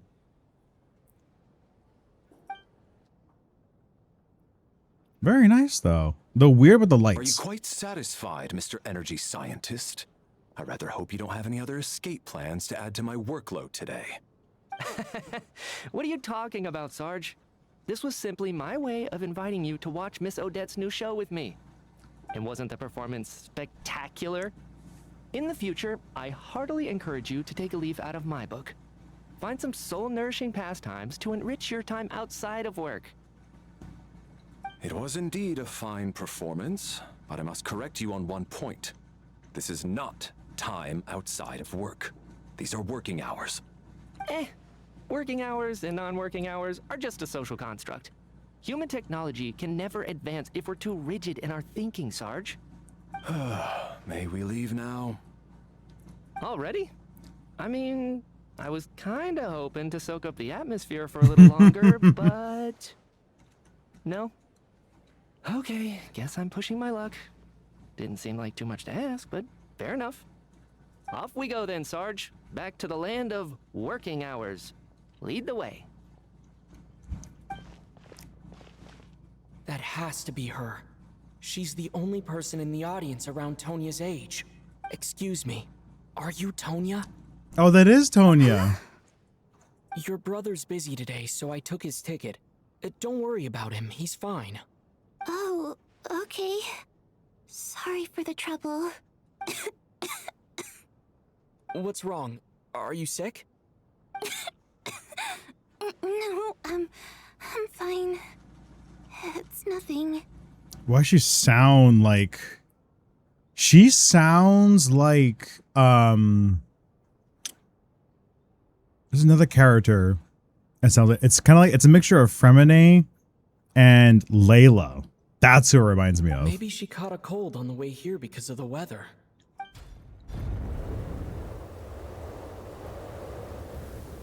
I haven't seen snow like this in a long, long time. It's most unusual.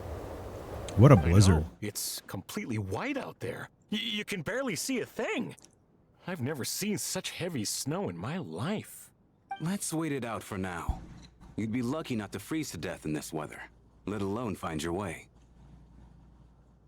Well, look at that. Maybe we shouldn't be in such a rush to get back after all. What do you think? Let's wait and see. Why do you need Wait to and take it see. so seriously? Fate has given us this wonderful chance to take a break. We owe it to ourselves to make the most of it. Come to think of it, there's a small inn not far from here that always keeps plenty of extra blankets on hand for guests. I know the route well. Shall I head over and borrow a few blankets? That way, anyone in a hurry can wrap up warm for the journey back. Just, Yeah. Sir, there's really no need to go to all that trouble. hey, it's no trouble at all. Wait here, I'll be right back. He's gonna die.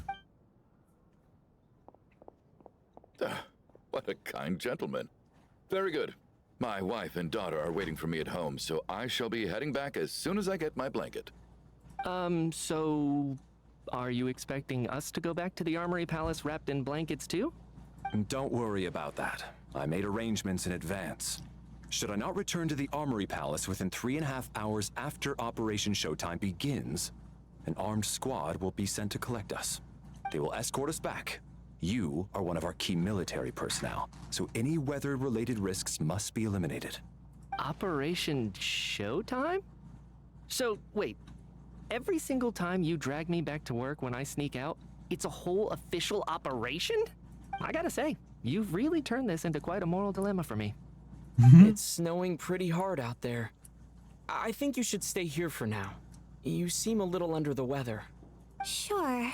My Brother might come pick me up in a bit anyway.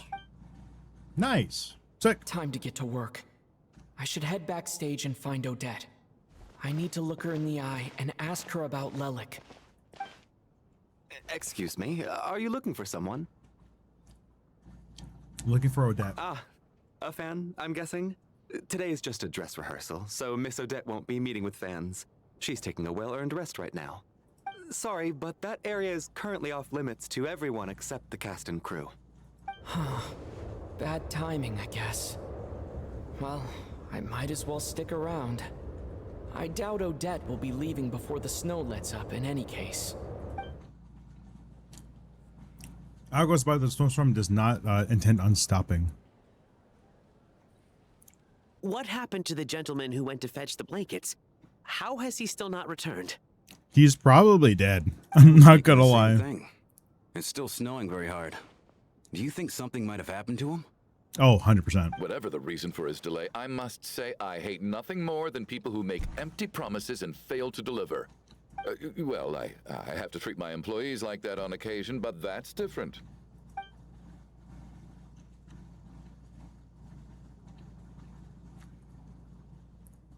You seem anxious, Mr. Valeri. It's been nearly 4 hours since I left the armory. The army should have arrived to extract us by now. That doesn't seem like a normal blizzard. Well, I don't know why it's open. We should be keeping that cold. This would be freezing everybody. They know how much I despise tardiness and disrupted plans.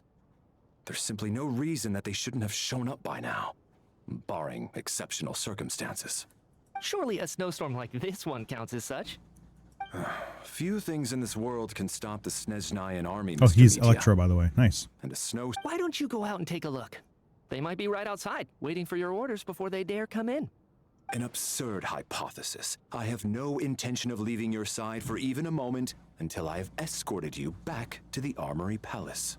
This doesn't look like an ordinary snowstorm to me. It looks nuts. Also, her eyes are crazy. That guy who left earlier. It looked like he just vanished into thin air. Either that, or my eyes were playing tricks on me. A man-eating snowstorm? Come on. Night hasn't even fallen yet. Spare us the ghost stories.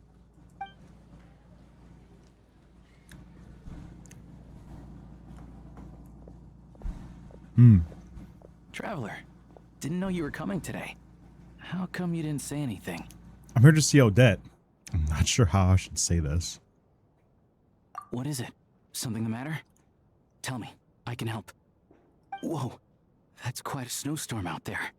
I've been working backstage this whole time, so I didn't even notice. No wonder the audience hasn't left yet. Is weather like this rare, even in Snezhnaya? Yeah, snow like this. I'm sure I've seen it out in the wild before, but never in the city. Actually, I take that back. I don't think I've seen snow this bad even in the wild. This is something else. It's not normal. If even Alosha thinks snow like this isn't normal, could it have anything to do with that monster people have been talking about? We can't stay cooped up here forever. Someone needs to go out and take a look. Should I go with you? No need. I have plenty of experience with snowstorms. Besides, I work here while you're an audience member. I should be the one to do it.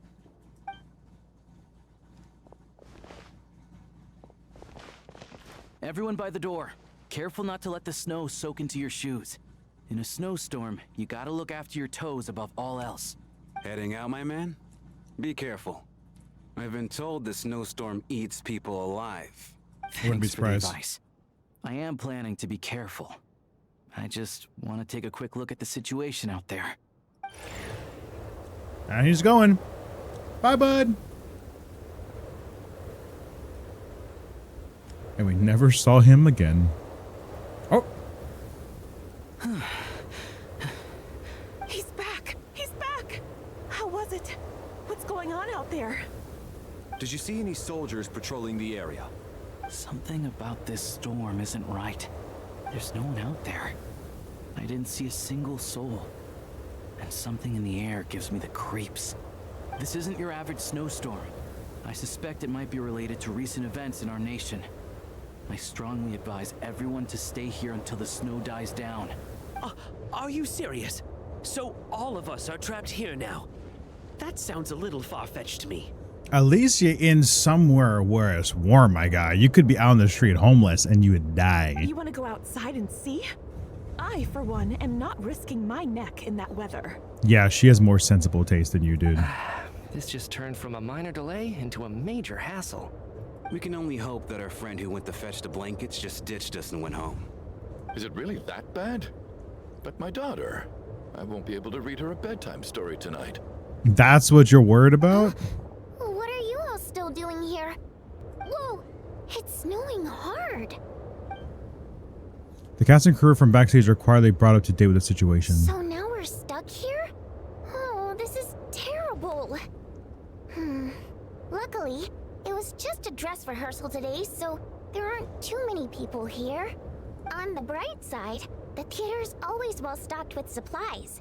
If the snow still doesn't let us make it into the evening, you can spend the night here, everyone. Wow, I should have had it echoed way more. What's up, dude? Sup, you fucker. How's it going, man? We're trying to get through this Archon quest. It's been way too fucking long since we've done it, and I was like, you know what, we need to finish it. Apparently it's really long, and we've already kind of fucked around for 2 hours. So I was like, we need to just immediately get into it. But dude, how you doing? How's work? Trying to catch up.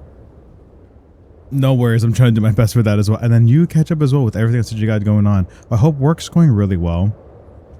We still need to find time to talk to each other. It's been so fucking busy. Even like during the weekdays, it's just been nuts. All of my energy is being taken up for either streams or it's mainly work. So I apologize. But hope you're doing well, man. We got some cool stuff happening around the birthday time. Birthday, by the way, for everyone is watching, my birthday's gonna be on September 9th, so I will be away from the computer. I got some other stuff I'm gonna do with some family and some friends, and then when we come back, we will have a birthday stream, and it should be really fun. You tried to pull into chat. I appreciate it. I don't stream as much as I used to. I try to keep updated with it, but I need to make more content, which is what I already do for my job. So we'll definitely have to get onto it for sure. I gotta tell you about another gig that I picked up as well. It's a lot of traveling, but it should be really fun. But yeah, I want to try and get it and try to finish. Yeah, good stuff though. It's good stuff. But yeah, I'm gonna try to finish this as much as I can tonight. I'm probably gonna be up to like 1 or 2 in the morning, but I think we should be okay. But yeah, dude, please get home safely. If you want to stay in chat and just kind of talk for a little bit, then by all means, fuck yeah, let's do it. But if you need to head home, if you got a bocha, you got a holo whatever, then by all means, go for it. But I appreciate you stopping by, dude, and just ripping some ass in the theater. Awesome, man. Thanks again. Okay. At least, I assume that's all right? Odette? Fine by me. This seems like a sensible backup plan under the circumstances. My thanks to the theater for being so accommodating. Yes, What are sir. you staring outside and praying for, my man? You anxious to get home too? My man. You anxious to get home too? Why don't you come cuddle with me? Oh, your majesty the Tsaritsa, I beg you, please do not let tonight's snowstorm stop. This is a golden opportunity to spend the night under the same roof as the 2 top stars in all of Snezhnaya. It's a once-in-a-lifetime experience. I think I've changed my mind. Sir, if you so much as look at us funny, you'll be seeing stars in a whole other way. Behave yourself, or you'll be begging for that blizzard. It's getting colder. Jesus. We need to keep the indoor temperature up. Close the door and lock it tight. Let's head somewhere warmer.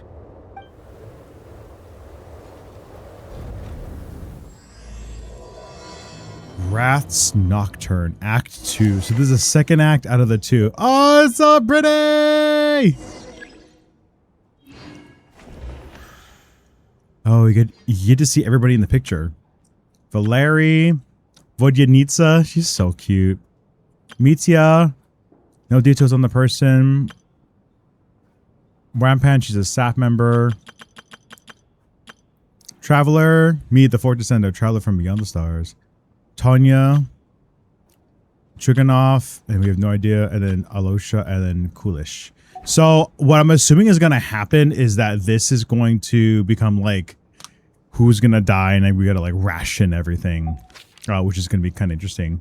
See what's going on. Check the group photo and the inventory for details on everyone. Did we just did? Oh shit. I didn't realize we did that already. I mean, we didn't do that. My bad. Where's the picture? We have all these things. Is it here? It'd be here, right? Oh, here we go.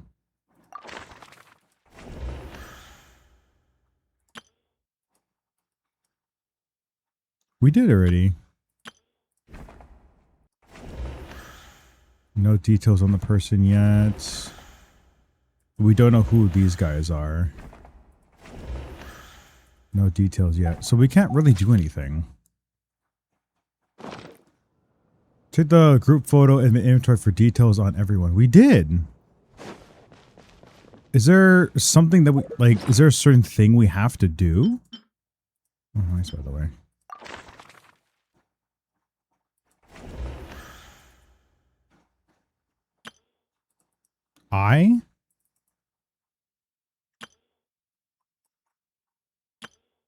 No details on the person, but there's like nothing else that we can press that's going to activate anything. There's only AD to go between people. And that's it. And then you can like hover over them and then that's it.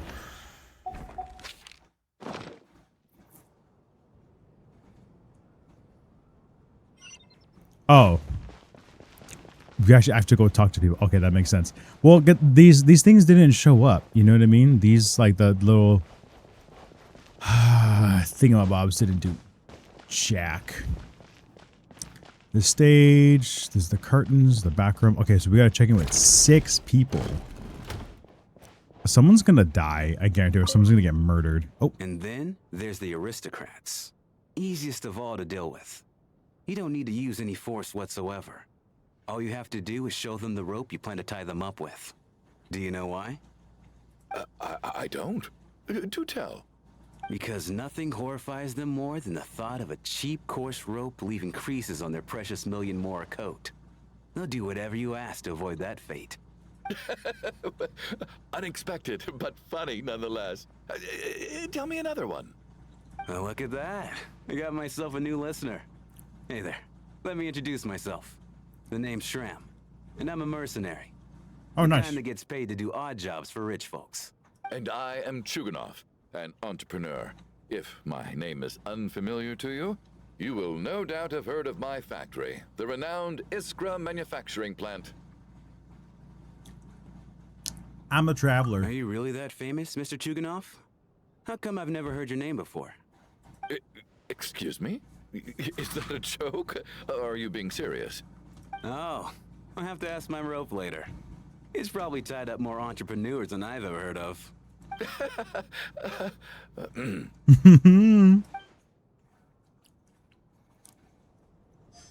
Okay. So that's you guys. All right. This is everyone that we know already. So these are the people in here is the people that.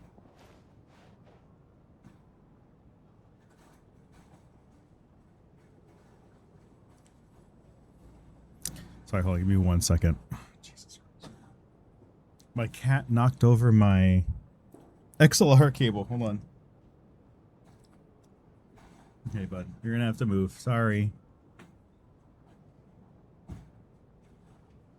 Ugh, he knocked over my thing.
Oh God. Oh Jesus. Okay, sorry. My dear cat was lying near my keyboard, and he like stretched out his legs and like knocked over my my audio interface, and it fell. So I need to do that because I wasn't gonna be able to hear anything, and then I can't control all my audio. So he's not on the ground, and he's trying to clean himself.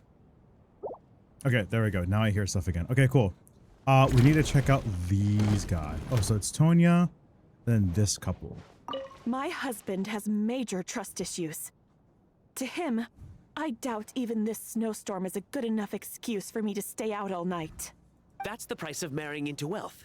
You'll get used to it. I'm not about to stop you if you want to leave, but don't drag me along. Hello?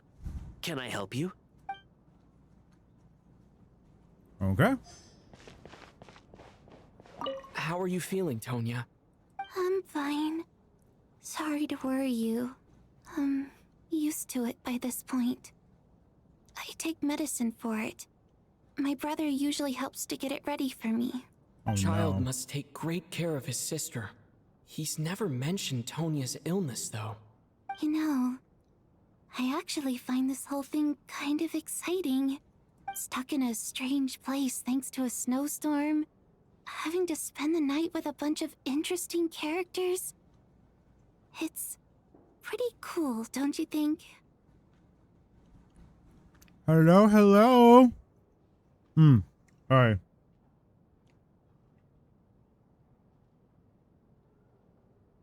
I'm eating chocolate. I'm good. How are you? How you doing? Oh my God. We're trying to finish up the second act. We just started the second act. We were kind of fucking around for a little bit. And we're only starting the second act now. For the Archon quest for Genshin. But how are you doing? Holy shit, I haven't seen your name in like 5 ever.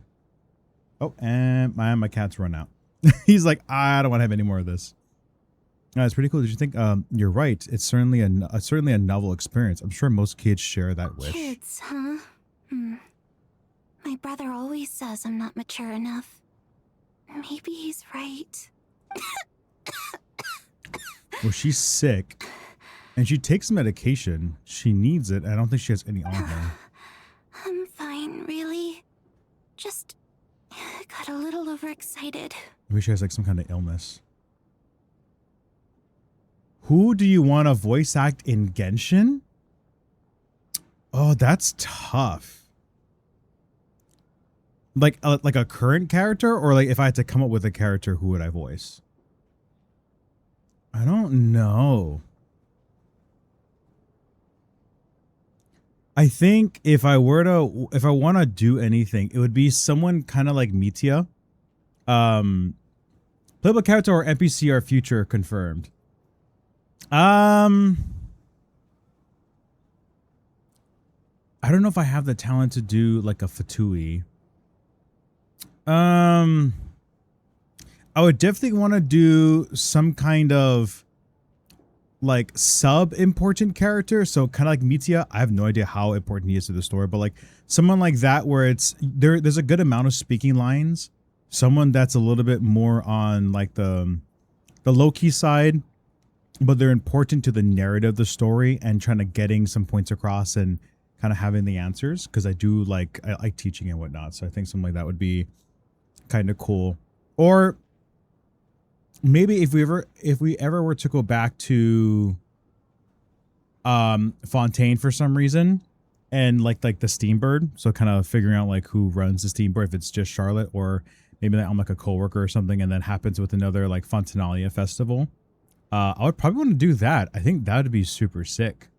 Something like has like camera related. But if not, even just like again like a sub-popular, not sub-popular, but like a semi-popular or semi-important character to the overall narrative of the story, I think would be super cool.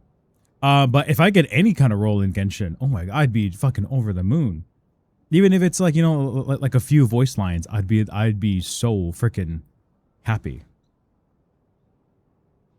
You're also an aspiring V here, not like a full-time job though. I have a great time doing voice acting in high school and I love it. Hell yeah. Awesome. That sounds so fucking sick.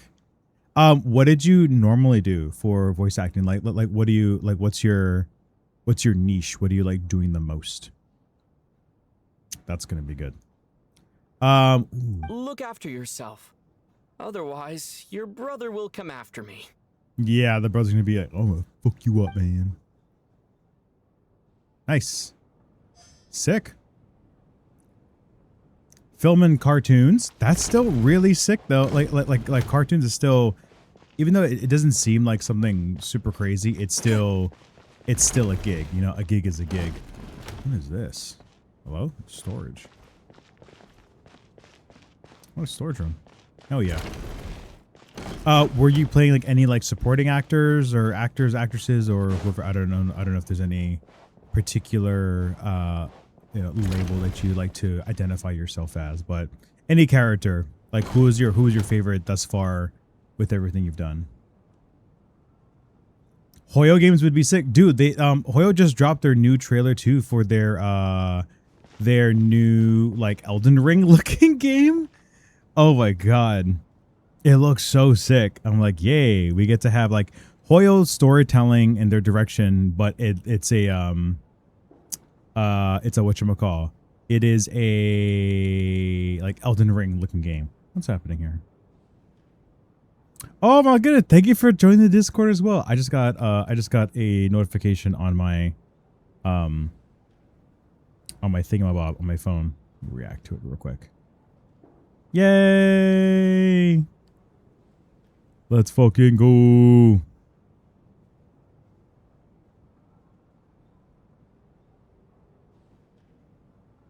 Hell yeah. The graphics do look fucking sick. Yeah, honestly, I wouldn't think so either. Okay, actually, real quick, my stomach just got super fucking upset. So I'm gonna use the bathroom real quick. I really have to go. But, however, I will leave you guys with this. So when I come back, if you guys are gonna be still here, let me know how many times it's actually hit the corner. Ooh, wait. Ah, it's so close. Okay, I really gotta poo. I'll be right back.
Okay.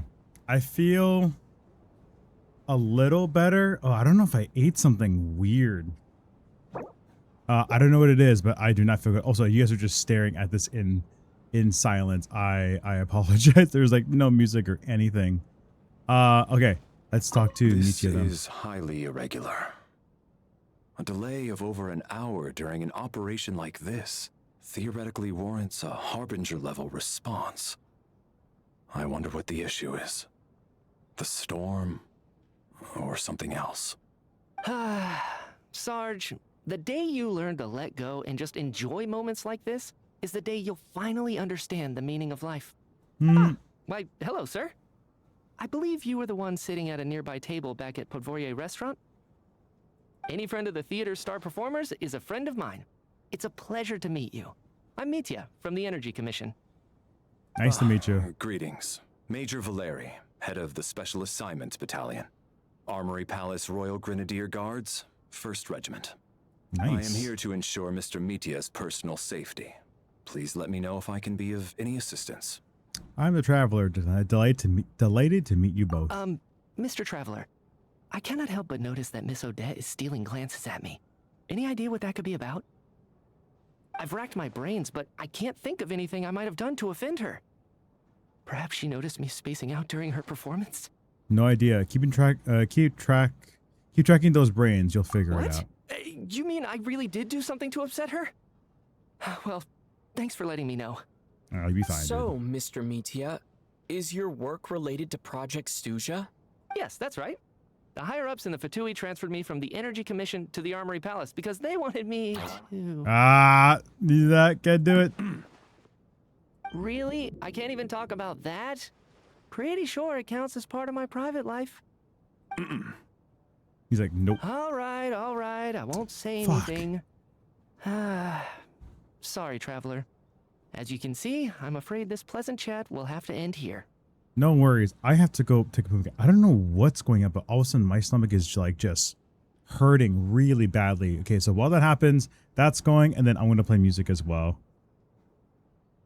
So that you guys aren't going to be totally just in the dark the entire time. My apologies. Okay, where is this? Oh, here we go. We're back.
We are back.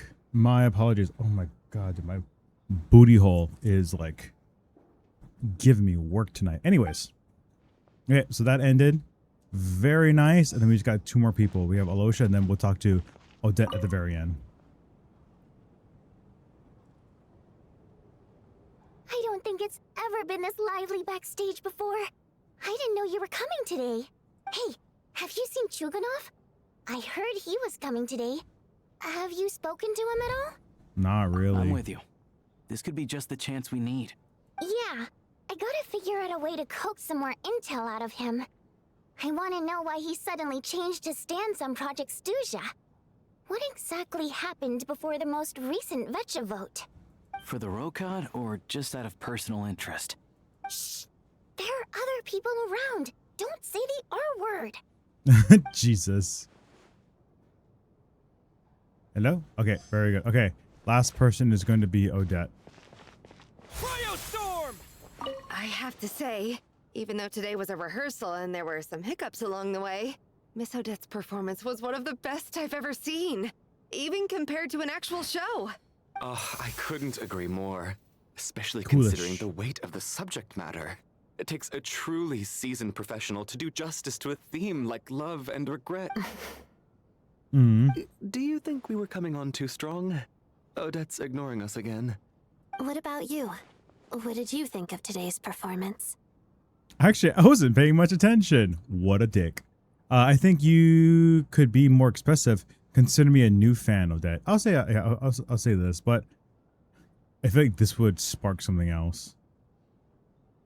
Consider me a new fan. Oh my, that's very flattering of you. Thank you. I'll make sure to save a ticket for you when the show's performance ready. This doesn't seem like the time or place to bring up the subject of Lelik. I need a chance to speak with her in private. Come back to my chambers. So unfair. Talk about double standards. And now it looks like I've been spotted.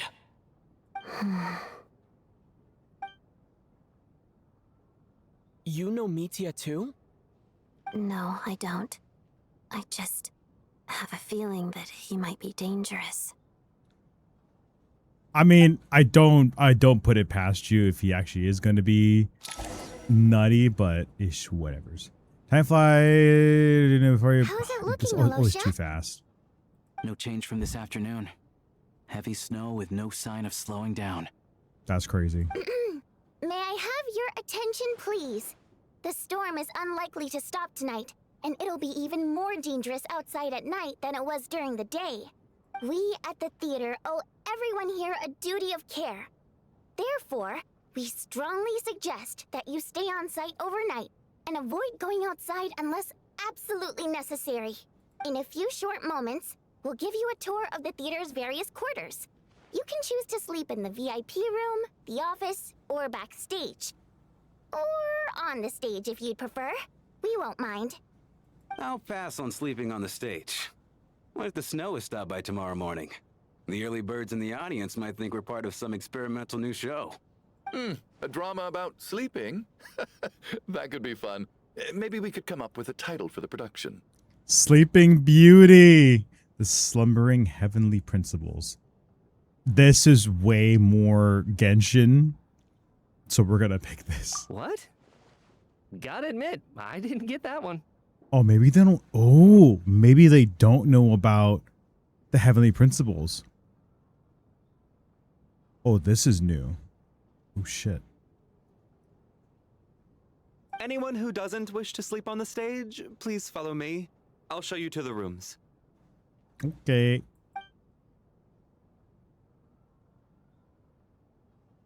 I haven't seen. Okay, there we go. I was like, I didn't see the replay buffer kick in. I guess I'll call it a night. Though I feel like I won't sleep very well without Paimon here. Oh, yeah. I wonder how Paimon is. I'm sure she'll be worried that I haven't made it back yet. But as long as she looks out the window, she'll probably realize what's holding me up. I wonder if she's feeling any better yet. At least she hasn't been getting any worse. Still, I should try and get back first thing tomorrow morning. I'm so sorry, dude. My stomach just keeps irritating the absolute shit out of me. So I'm going to do this again one more time. Again, I completely apologize. Especially if you guys are watching on the VOD. Oh, this was still going. No! Motherfucker. Actually, well, I wasn't recording. Damn it. I didn't realize I was still going. Okay, that's there. I want to put the music back on.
Oh my gosh, she's alive.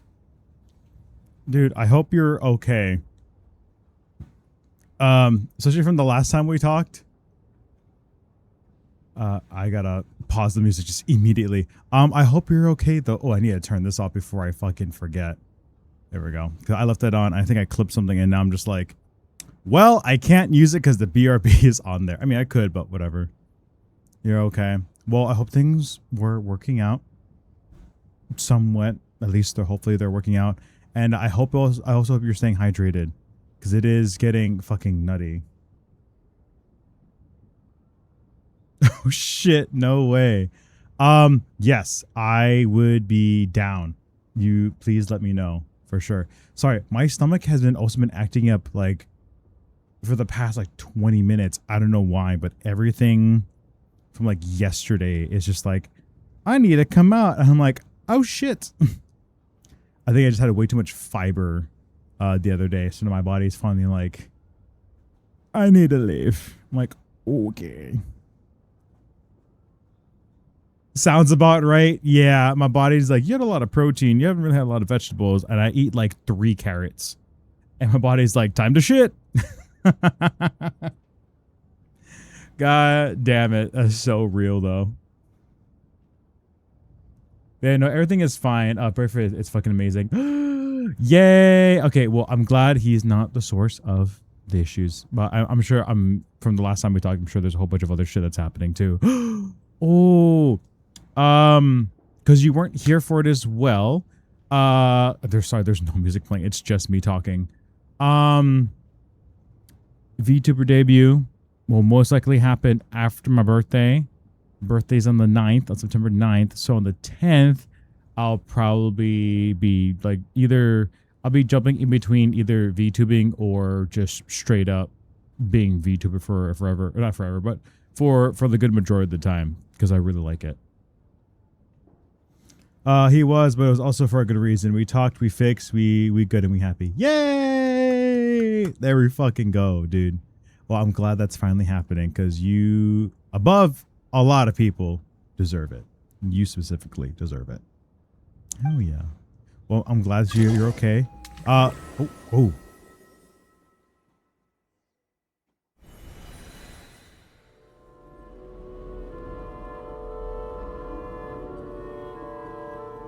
Where the hell are we?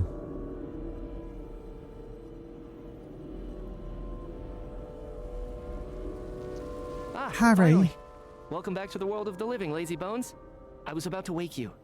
The black mist is almost on us. What black mist and where are we? Mitya, the fuck are you doing, dude? You're very welcome. I'm very, very excited about it. I'm already thinking about what I would want to do for my next model and just updating him and doing a whole bunch of other stuff. It should be really fun, really interesting. Yeah, thank you so much. Yeah, we'll definitely need to catch up at some point. Work has also been fucking kicking my ass, like creatively, and just my mind's just been overworking. So, also trying to make enough time for myself, but apparently I'm burning out. So I gotta take more time than needed. But we'll definitely catch up for sure. If you want to stay in the chat as well, we're doing the second act of the Archon quest. So if you want to chill in here for a little bit, you're more than welcome to talk story for a little bit or just talk. And while we go ahead and do this, but yeah, I'm really excited. I'm really happy that you're here. Do my best, but part of it as well is like I want to be on stream. I want to play this with you guys and also kind of talk to you guys because I do miss you guys on days I don't stream. I really do miss you guys. Okay. Anyways, what is the black mist? Where are we? Still waking up, huh? You know, the black mist. It's been chasing us from below ever since we were born. You're just dozy. There's no way you've forgotten. I don't know. Let's keep heading up. Onwards and upwards is the only way to survive. Don't listen to a word those black mist cultists say. Okay, there's a picture on this side. You guys can barely see it, but it's like a snowy mountaintop, and I don't know what it is. Here we go again. That endless march toward survival. What's going on? That black mist down there is creeping me out. And it's rising. Guess I should head upwards and get away from it. We probably should. The black mist cultists believe that being swallowed by the black mist leads to everlasting peace. Oh God, we gotta go. Me, they're just lying to themselves. Ooh, We're bitch. the only heretics left. The only ones who refuse to give in. We have to keep going. Dude, Traveler is just like, How ah, do you fuck actually this, know though. that they're wrong? Dangerous question there, Torgov.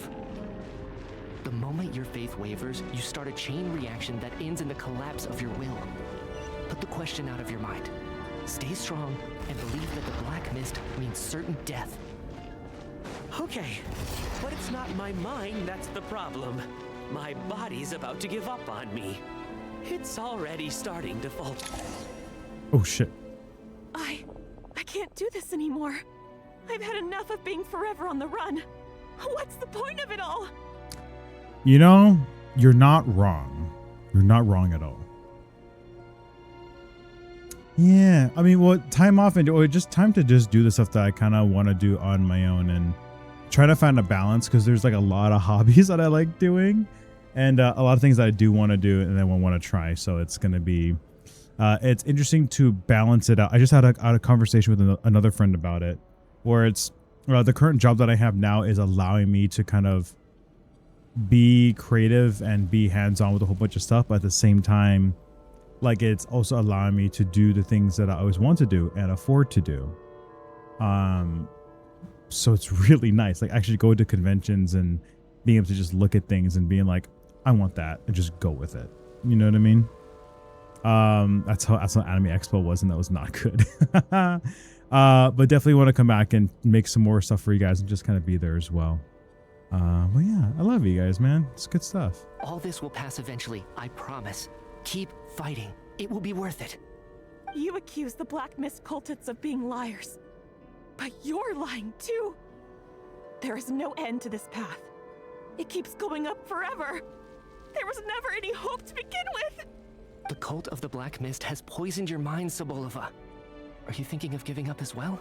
I am. I think I'll take my chances with the Black Mist over this perpetual torture. Jesus. As much as I detest the Black Mist cultists, I'm just too weary.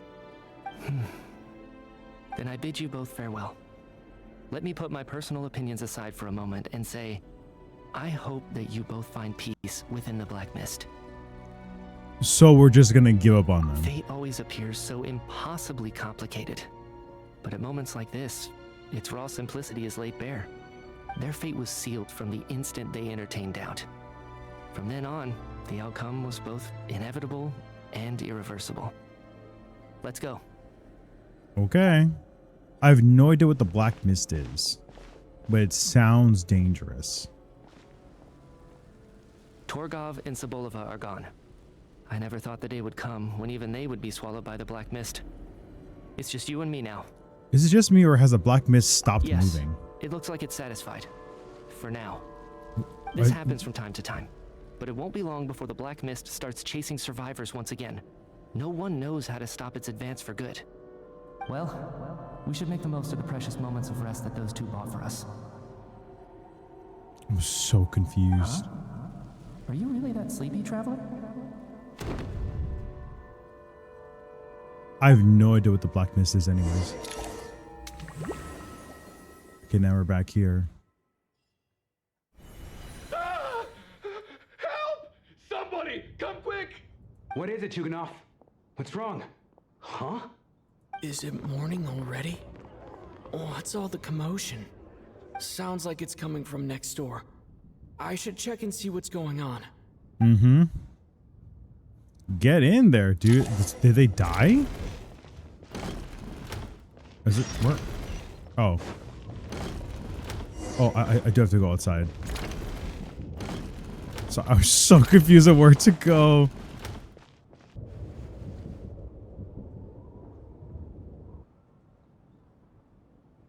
What is it?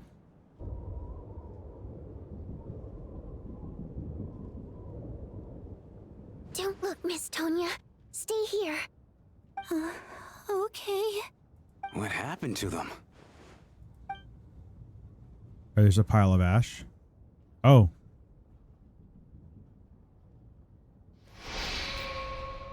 Two people are lying down in the room completely still as if they're still asleep. What did I tell you? Dude, I knew, I called it in the beginning of this stream that people were gonna die. And it's gonna be a whole mystery thing. And they're going to play detective. And they're going to figure out what the hell's going on. I'm just saying, I called it in the beginning. I already freaking knew. Okay, I already knew. Great. We need to make that to a clip too. So we will do this. We will mark it, hopefully. And we got to make that to an edit. But your gut tells you that they are not sleeping. Somehow they can sense it in you can sense it in your bones. This is what death looks like. These two people have passed away. And the strange thing is that somehow I knew this was going to happen. I knew that they would be the ones to die. Have I seen this moment before? Or did I have some kind of premonition? I can't remember what it was. Let me take a look. Yeah, buddy.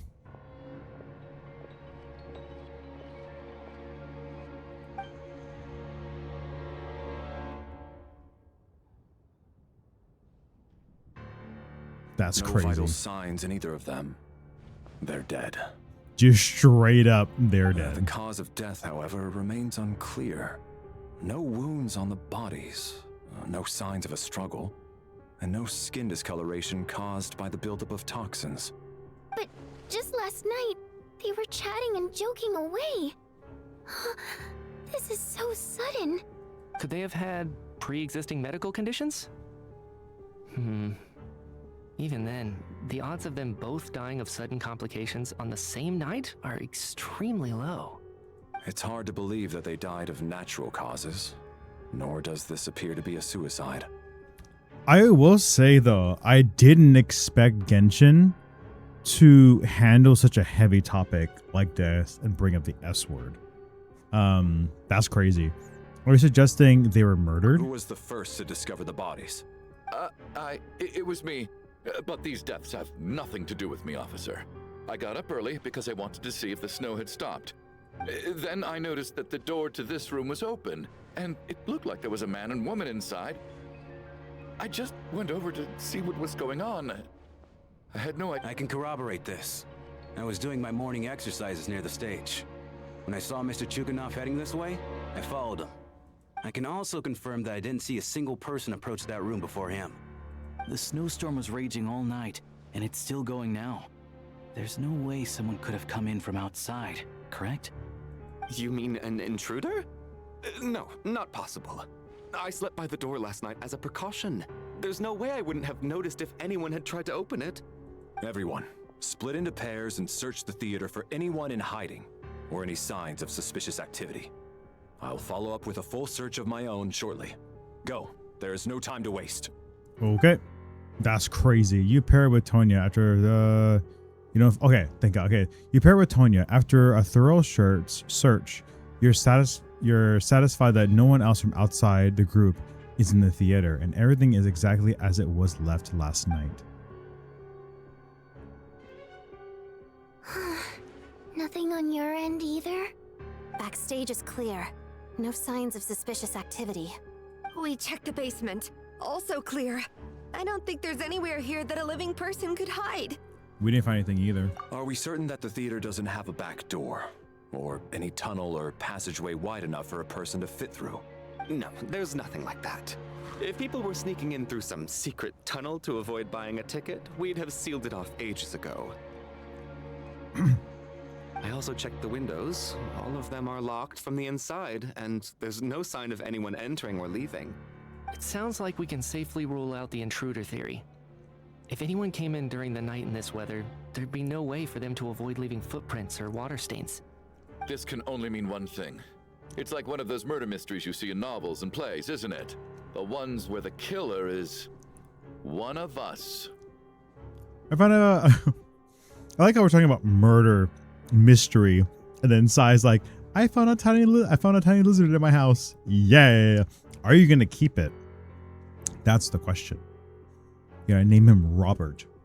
We can't quite jump to that conclusion just yet. Could he be right?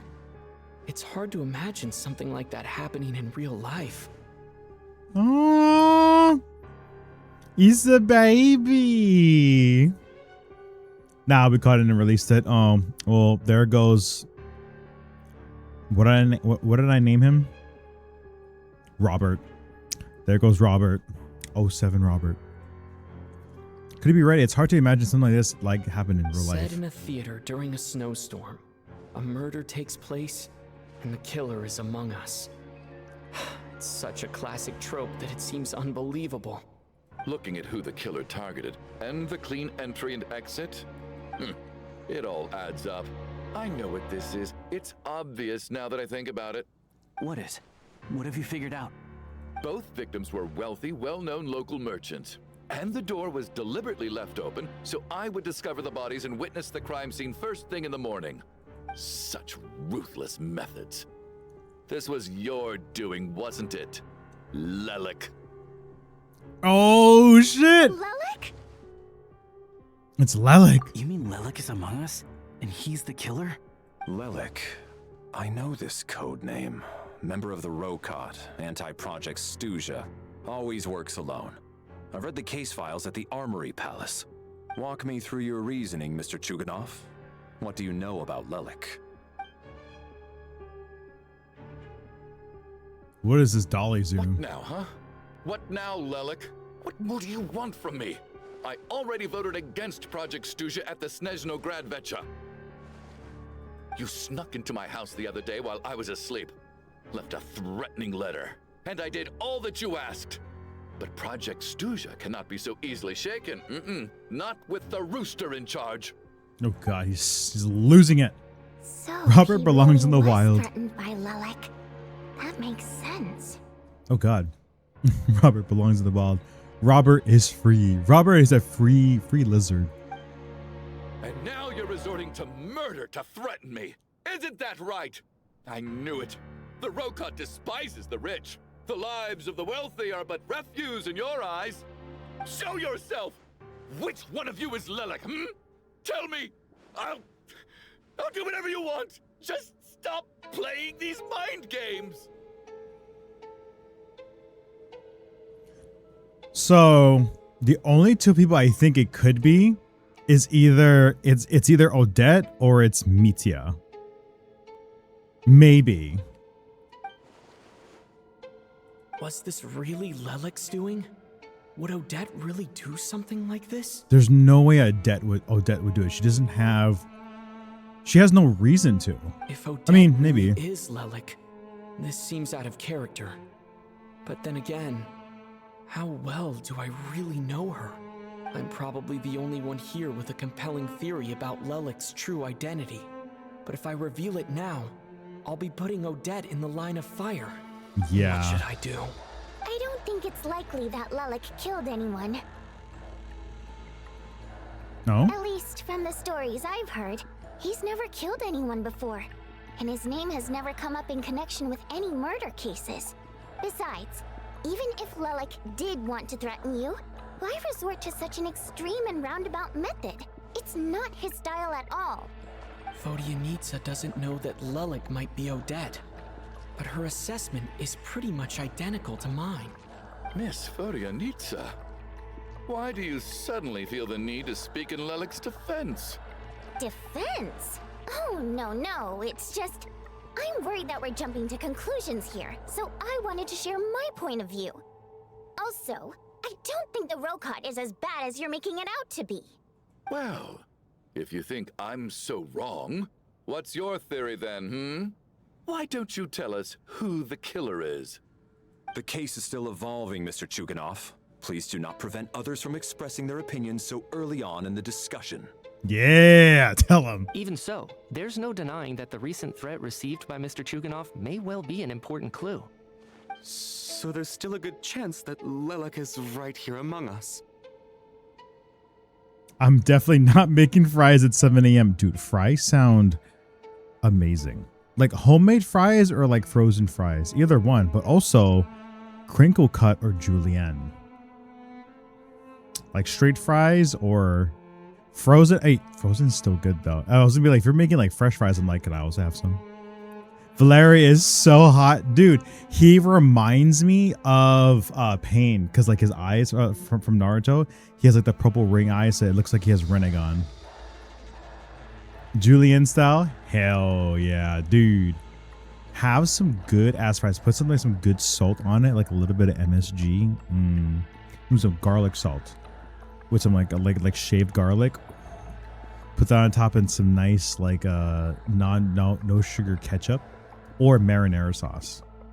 Dude, marinara, I would die on this hill. Marinara sauce is a better dipping sauce than ketchup for fries or chips or wherever in the world that you call it. I can't do this anymore. I don't care if it's still snowing outside. I have to get out of here. Whoa, take a beat. We all know it's far too dangerous out there. Even the soldiers couldn't get to us. Go out that door, and you might not live to tell the tale. And whoever this Lelik is, they're surely not going to murder anyone in broad daylight. Be sensible, my man. You're safer inside. As much as I regret having to say this, I'd like everyone to cooperate. Sorry. And refrain from exiting the premises until further notice. Yep. I hate ketchup. Give me kebab sauce. Thank you. What is kebab sauce?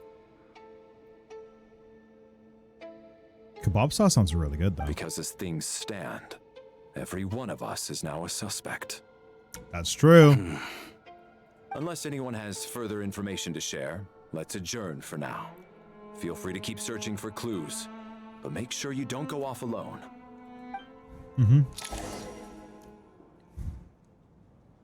All right. Situation with the Rokart members.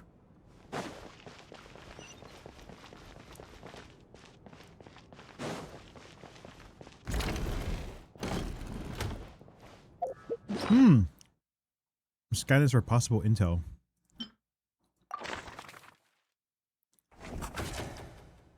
Deceased.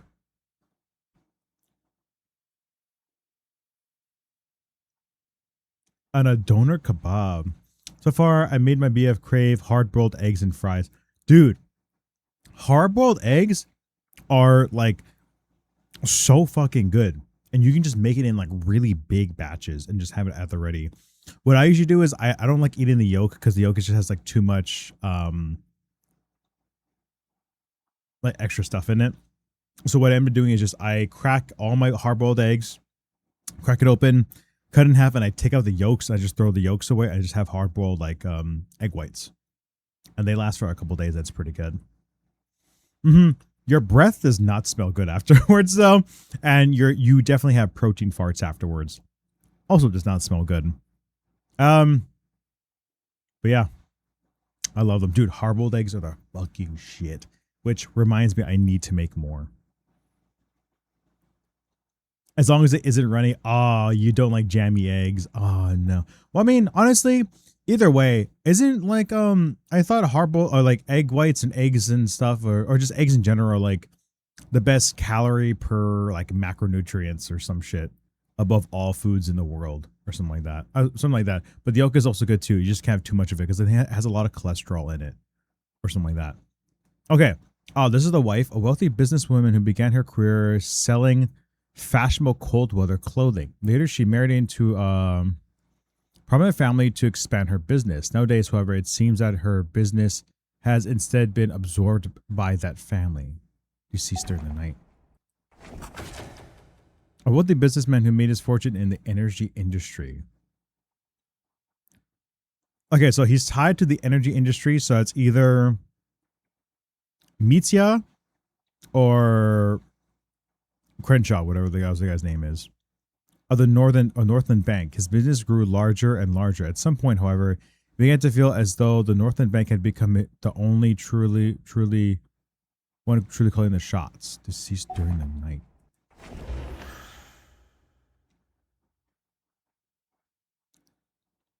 He may well have been the first friend you made after arriving in Snezhnaya. I hope no one else dies. If there's anyone that's gonna die, it's you or you and you, because everybody else is the main character. Tonya will not die. Everybody else is staying alive. That's really creepy, though. What a fucking way to put it.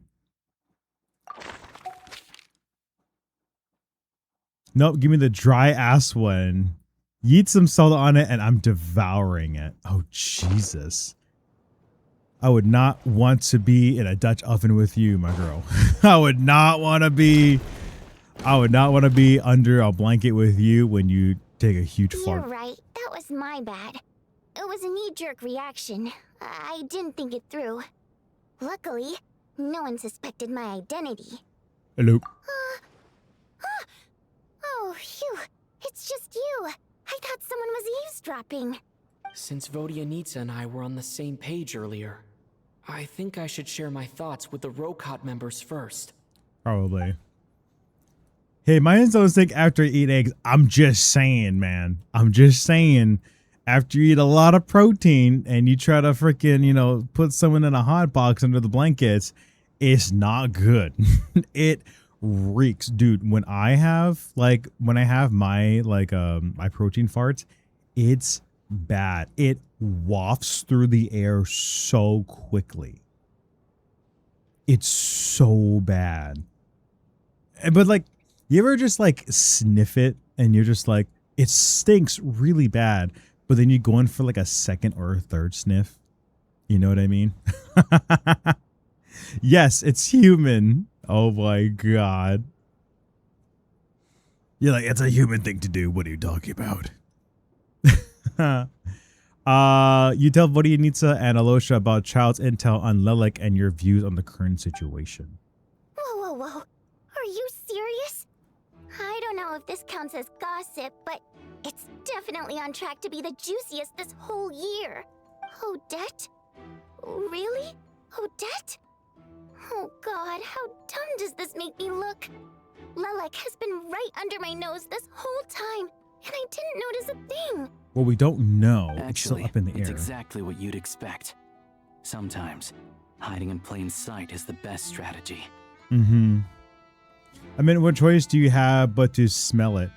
I mean, you have the option to like not, you know what I mean? Like if you fart and like, or you like, obviously like if you're tucked in bed, you like do it outside your blanket and then you throw it over yourself. But oh, dude, when people like crop dust though, oh, that's the worst. If you're like at a really busy park, if you're like in a like close confined area, like a fucking like an elevator or something, and there's a shit ton of people in it, and then like as you're leaving, you just rip ass. That's pretty bad. And if you know that you've had you've had protein, it's bad. I feel like it's a bit more acceptable if you're dating somebody to just do it, because why the fuck not? And now that you mention it, the more I think about it, the more sense it seems to make. It all adds up. It all adds up. What are we up to now? 1, 2, 3, 4. What are you counting? Odette's identities. She's my coworker, specifically a ballerina, and also a Fatous, a member of the Rokot. Now, Lelek. She actually counted. It must be so exhausting. I just want to give her a hug. And she'll stick her dildo in your butt. I guess since I've always known her as a member of the Fatui, it never even crossed my mind that she could be involved with the Rokot, let alone be Lelek. I don't understand. If she's with the Fatui, what reason could she have for being so opposed to Project Stusha? Because they killed her dad was a part of the Fatui, and he died on a mission, and then the mom had to like be the breadwinner, but then she was a ballerina too, and then she broke her leg. So then at a very young age, Odette had to be the breadwinner. Probably best if you ask her that in person. Well, since you waited until now to bring this up instead of announcing it to everyone earlier, does that mean we're all on the same page here? She doesn't seem like the type to kill innocent people. Yeah. Lelek may not follow orders from the Rokot leadership, but as far as I'm concerned, she's never crossed the line. If anything, her actions benefit the poor. That's We true. need to confront her face to face. Do you think she'd really admit to being Lelek? I don't know. We'll have to see how it goes. For now, we'll work on the assumption that she didn't kill anyone, and see how much she's willing to tell us. Throw her up. Also, wouldn't be surprised if she was right outside the door. Oh, she's not. Odette's alone. Let's go. Look at them. They're so cute. Oh, that's adorable. They are fucking adorable, dude. That is so good. Wait, hold on. I gotta... Yeah. I know. So the Three Musketeers. Oh, that's so cute. I remember seeing this on like Twitter and stuff, and just people were like making memes about it. I was like, oh, they're so cute. There's Traveler, there is Razor 2.0 and Hatsune Miku. It's great. I fucking love it. Hey, Odette. What is it, you guys? Shh. Keep your voice down. We need to talk. So, you're Lilac, aren't you? All right, fine. You don't have to say anything or explain yourself. Just hear me out first. None of us believes you'd kill innocent people. Whoever murdered those 2 people last night, it wasn't you. The Traveler was the first to figure out your identity, but he kept quiet during the discussion just now. Still, it's clear where the group consensus is heading. Everyone believes Lilac is the culprit. If your identity is exposed, you'll be in a really bad spot. We're your colleagues, and we know what kind of person you are. I don't want anything bad to happen to you. So, can you clue us in? Tell us everything. The more we know, the more easily we'll be able to cover for you. No way. All right. No way. Oh shit. Okay, hold on. I gotta record again just to be safe. But I do need to. Oh no, rat. Okay, I'm gonna stop the replay buffer stuff. But I'm just gonna be recording. No shit. Yes, I'm Lilac, and no, I'm not the murderer. That's insane. She's the... Oh my god, she is Lilac. That's so cool. And thanks, but I don't need you to cover for me. Actually, I'm planning to reveal my identity. Why? Huh? You're gonna reveal that you're Lilac? Here? That's right. I'll admit I was surprised at first when Chuganov guessed that I was here. It was just a lucky guess, but it caught me off guard. But after taking some time to assess the situation and confirm where everyone stands, I don't believe I have anything to worry about. Are you sure you don't need a second opinion? Given the circumstances... Mr. Valeri! What?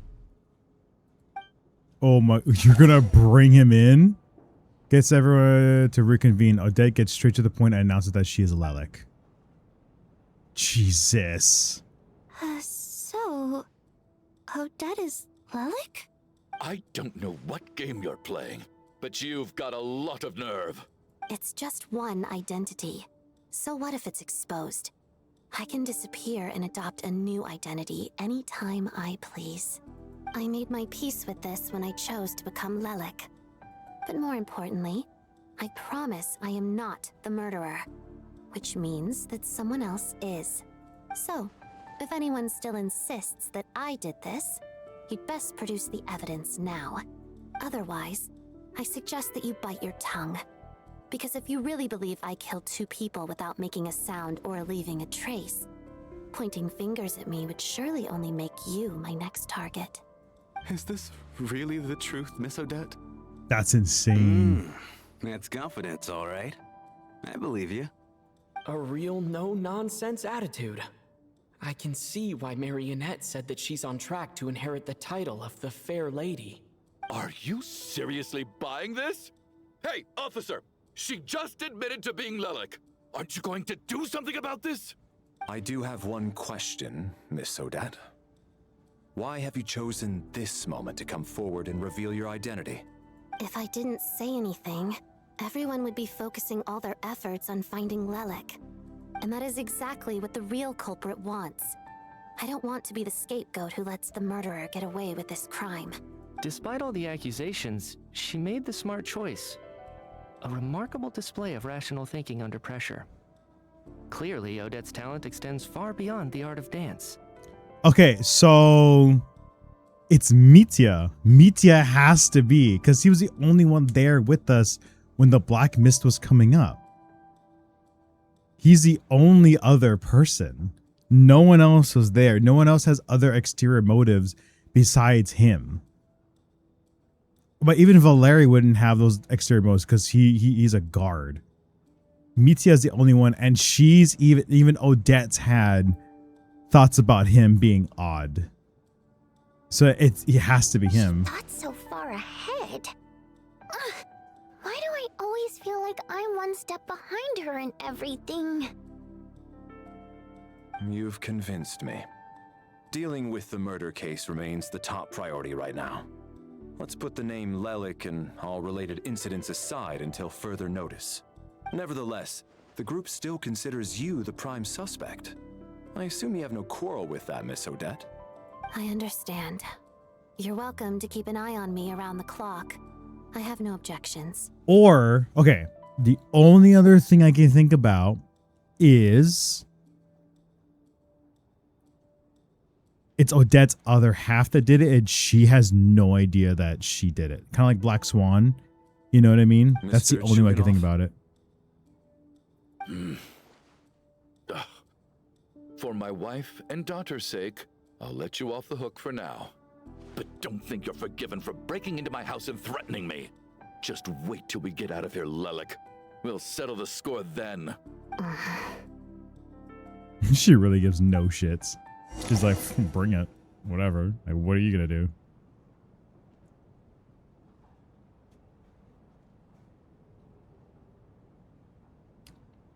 Good work, Lelik guard team.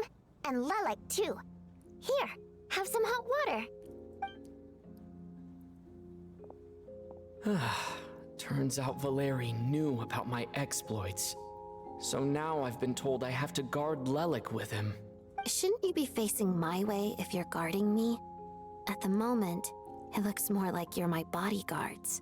If the true culprit is indeed still at large, as you have claimed, we must keep our guard up against them also. Don't worry, Tonya. We'll get through this. Once the snow stops, the officials will step in. The investigation will get easier, and then we'll be safe. But once the snow stops, won't everyone just leave? You're gonna miss us, huh? Well, some of us work at the theaters, so we'll still be here. I'll even give you a special backstage pass. Really, Miss Vodyanitsa? That's awesome! You've made a fan for life. Aw, you're so cute, Tonya. Oh! She did the thing! God damn it. I don't have the replay buffer on, so I can't do it anymore. But we'll see. I doubt it's saved, though. But yay, she did the thing! That's so cute. And she did it at... Here, I want to take a picture of it.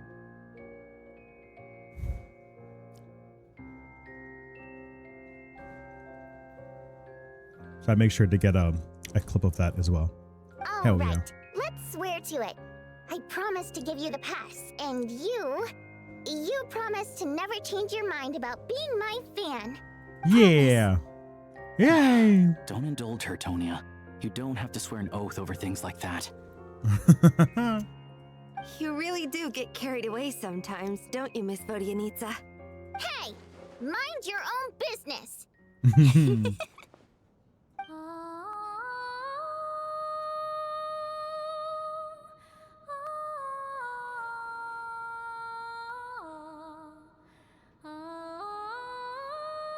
It's so pretty.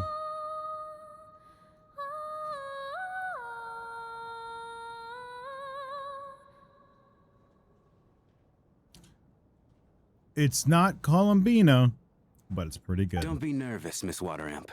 Everyone's here. There's nothing to be afraid of. Excuse me? Do I look nervous? Don't be ridiculous. Hmm? No.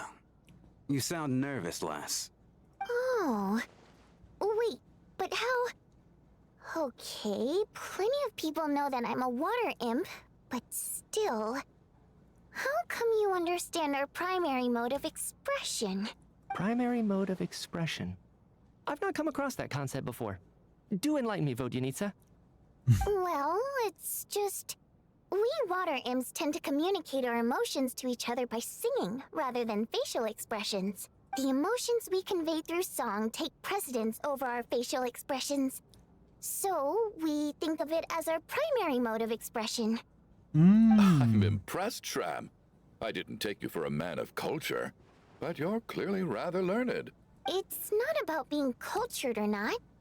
The thing is, this mode of expression can usually only be understood by other water imps. It's not a simple case of a song sounding happy or sad, and yet, you're clearly human, Mr. Shram. It's really not the big deal you're making it out to be. I think I just have a knack for it. Plus, I have a... very close friend who's a water imp. A delightful lady. But keep that a secret. Anyway, we spent so much time together that before I knew it, I noticed I could understand her expressions. Oh, I guess that makes sense. Still, the fact that you have a water imp friend is even more surprising. I'd better watch what I'm singing when I'm around you from now on. Hey. Yep. What are you implying? You're not secretly insulting the audience in your songs, are you? Heavens! Why would I do a thing like that? Oh, this is a cute yawn. It's getting late. We should discuss our sleeping arrangements for tonight. To guard against the killer, someone needs to keep watch. I suggest that we don't sleep in separate quarters tonight. It will be safer if we all stayed together. That's true. As long as someone keeps an eye on Lelik, I'm quite sure we won't have any trouble. Are you saying that you wish to bet your life on Miss Odette being the killer? Nonsense. Of course not. That's exactly how I you're sounding. propose the following arrangement for tonight. The Traveler, Odette, and I will form the Night Watch. We'll sleep in shifts, but two of us must be awake at any given time. Fine by me. An excellent idea. This allows us to handle the night watch while also keeping an eye on Lelik. Meanwhile, the rule of taking shifts in pairs resolves the other issue. Namely that we can't necessarily trust the Traveler or Valeri either. I expect that plan took you quite some time to come up with, didn't it? Actually, our field combat manual outlines a similar approach. Although the scenario there involves guarding prisoners overnight during field operations. That being said, I must clarify that I harbor no disrespect towards you personally, Miss Odette.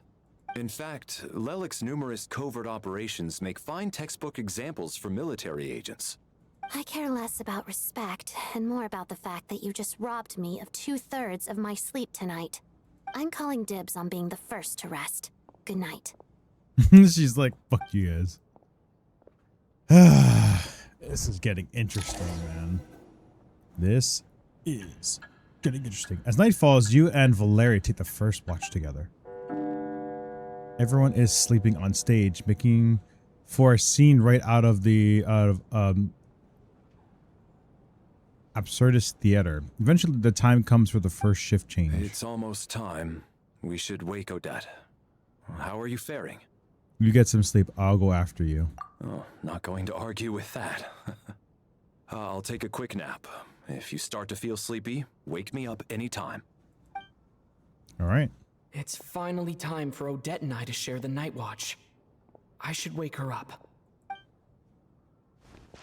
And also, ain't no way Odette's gonna die. There we go.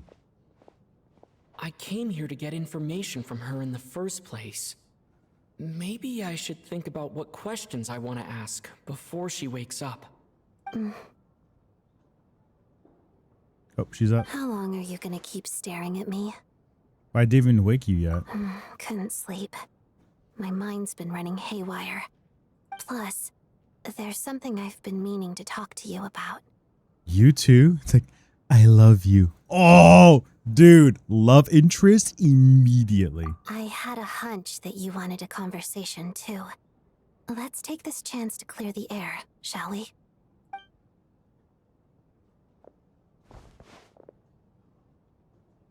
I just had a simple question for you, really. It's, Rosaline. In her final moments, did she have any last words or anything?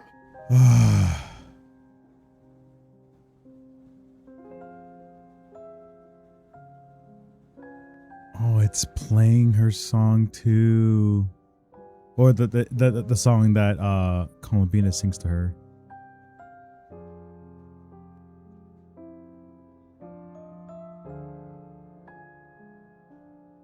It's so pretty.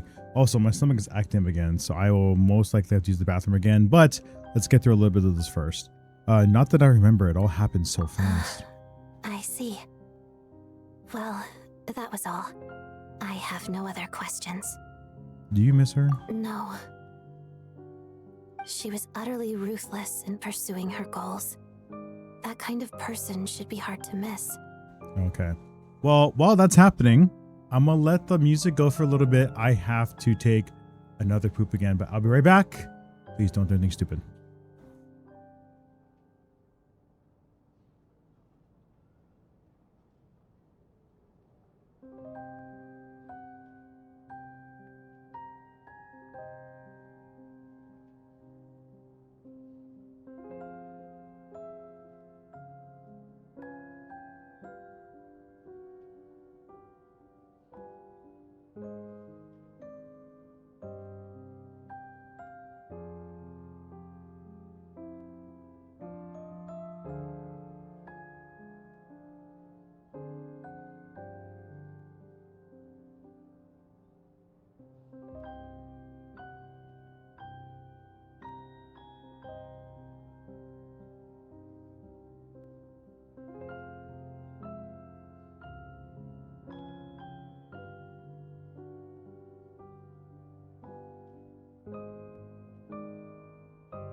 Okay, back. So about that. Oh, dude, my ass is on fire. Oh, Jesus Christ. Okay. Okay. She was utterly ruthless in pursuit of her goals. That kind of person should be hard to miss. And yet, even though I never approved of her methods, and she was an abrasive person, the fact remains that I am indebted to her. I heard a little bit about that from Sandra. Oh, she told you. I guess that makes sense. I think she and Rosaline were on pretty good terms. Still, she didn't know the full details. Yes. Rosaline wasn't the kind to gossip about this sort of thing.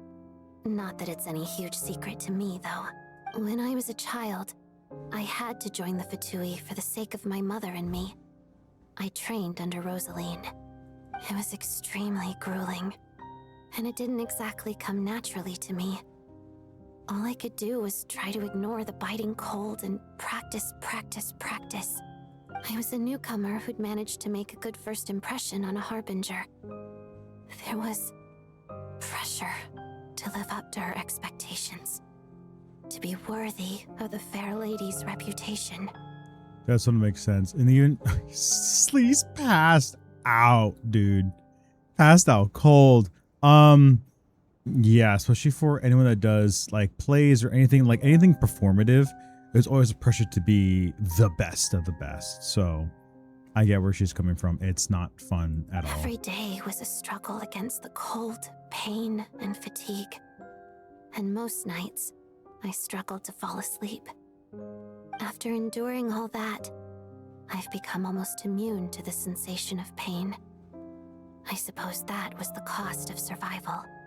When you've been in fight or flight for so long, yeah, your body doesn't know how to switch it off, so it just becomes that's the new norm. Surely, any child who had to experience that would grow to hate her lot in life, don't you think? You really paid an enormous price. Yeah, like mentally and physically taxing for sure. Especially like when she idles and she has like her diet where she's eating a salad and she eats like the one thing and that's it, like a cucumber, I think, then yeah, it's the standards is so incredibly high. So I put an equal amount of effort into my ballet. Because in my young mind, that was the only way to defy my fate. It was my way of telling her, the Fatui's demands and your expectations of me are not what I wish for. One day, I will leave. I think she probably blamed my poor performance in training on my passion for ballet. She knew my heart wasn't in it. One time, when I was secretly practicing a dance at night, she suddenly showed up. I knew she was there to catch me red-handed. I told her, "You don't deserve to watch the dance I learned from my mother." Damn. Oh, shit. She looked stunned. I guess she was surprised that I lashed out first, before she had the chance. But strangely enough, on that occasion, she wasn't fierce with me like she was during training. Instead, she fell silent for a moment, and then left. She probably saw her as a daughter. After that, she never interfered with my dancing or asked me how it was going. She never came to watch me dance again either. Not even once. She was a very proud person. She was. But even now, whenever I take out this core Ignis, I can't help but think of that night. Of the look on her face. So this was the gift from her. Sort of. Although gift might be too kind a term. This is her flame sealed within ice. A symbol of her favor, yes. But also her way of keeping an eye on people. Damn. She knew the location of every piece of core Ignis. If any recipient started acting suspiciously, she'd be on to them immediately. Trust her to make even a mark of approval feel suffocating. So, when news of Rosaline's death reached Snezhnaya, many people immediately crushed their core Ignis. It gave them a profound sense of relief, like they'd broken free from her shackles. But I kept mine. With my sensitivity to pain being as dull as it is, the warmth from this core Ignis is one of the few things I can still feel clearly. That's crazy. I still wonder, Did she really come to stop me that night? God I damn wasn't it. sure, but I was scared. So I said some really awful things. She really couldn't have stopped me that night. I wasn't sure. I guess she didn't leave anything behind. Not that I expected her to. It's fine. It's just a bit of a shame that we couldn't settle our differences before the end. Wait, but Sandrine told me you two had settled things. She did. Are you sure she was talking about this event? She said that Arlecchino gave Rosaline some advice. And that Rosaline went to see you. No, she didn't. I didn't even find out that she'd gone to Mondstadt until a while after she'd left. Wait, in that case... I think you should go and see the Knave. Okay, I will. Thanks for letting me know. There's something I'm trying to figure out. I'm beginning to suspect that Paimon's mystery illness is being caused by the energy research behind Project Stuja. Paimon's very important to me, so I have to get to the bottom of this. I figured that since you're Lelik, you might know something about all this. The ultimate goal of this energy experiment is to create a weapon for the final battle. The weapon's construction was completed in Notcry. Now, all that remains is to arm it with a sufficiently powerful energy. So that's what they were doing at the Experimental Design Bureau. Oh. Yes. The weapon's development and all the related experiments are overseen by Lord Piero, the Jester, and the lab is located deep within the Armory Palace. I'm not sure why this experiment would be making Paimon feel unwell, though. The best way to get to the bottom of it would be to go there in person. Once we get out of here, I'll help you apply for an entry permit. Are you sure? Let's not forget that you're also a Fatus. And I'm hardly the organization's proudest member, as you know. You answered my question about Rosaline. I want to do you a favor in return. It's that simple.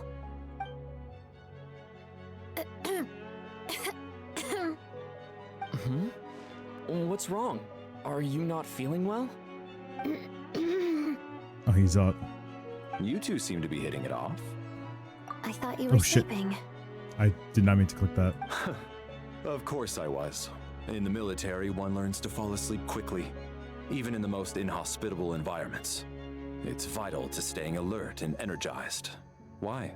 Is something wrong? No, nothing. Even if he was awake, he can't have overheard us, right? Well, thank you both for keeping watch. Traveler, I'll take over for now. It's your turn to get some sleep. Sure.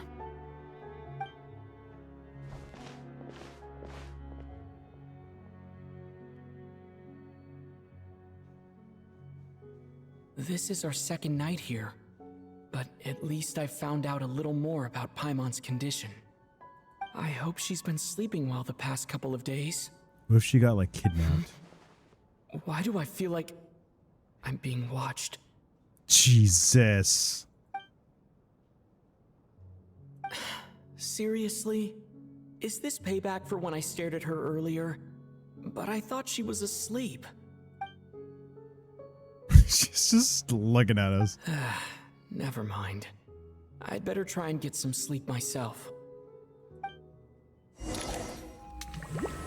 Oh, here we are. We're entering this again. Someone's gonna die then, this time. Who is it? Hey, what are you spacing out for? Are you reaching your limit too? I fucking knew it, dude. I knew that these guys were gonna die next because I was like, you're not super important. You're NPCs. You're not main characters. So I knew they were gonna die. Where are we? I don't know where this is, and yet it feels strangely familiar. How long have we been walking for? Do you remember? Time's lost all meaning. Ever since we noticed that thing above our heads. What was it called again? A star key? Or key star? Anyway, the person who named it was swallowed by the black mist. Whatever it's called, ever since we noticed it, we've been walking up and up, hoping that as long as we reach it, we can find a way out of this place. But it seems like no matter how far we walk, we never get any closer. Well, we've come this far. You never know. Maybe we're almost there? Come on, enough moping. Let's go. The black mist is catching up.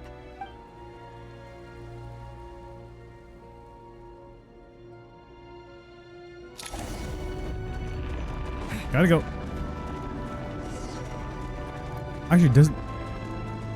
Oh, actually, it does rise. Oh, shit. Monsters!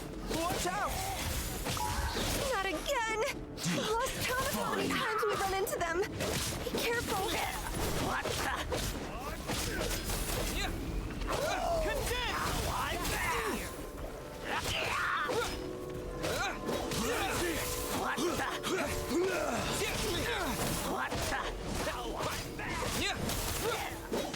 Oh my god, there are 102.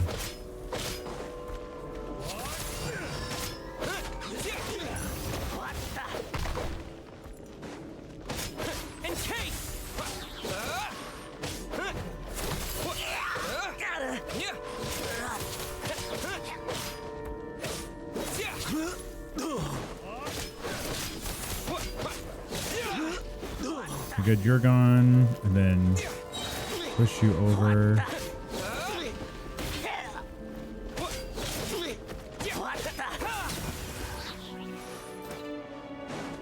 Grab this.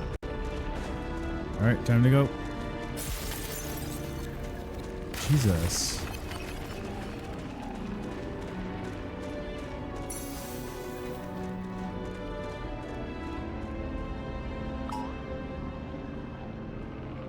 Okay, it's coming up.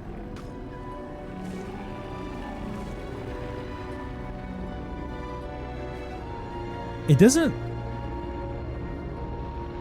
Okay, it is very slowly though. It's very slowly coming up.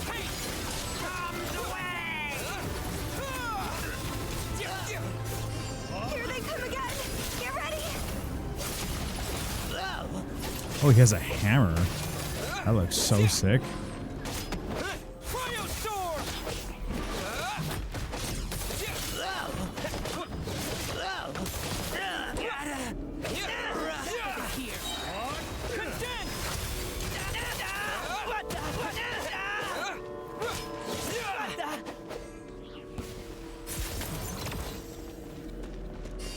You know, I wonder what happens. I just want to see what would happen if you look at him. He's like,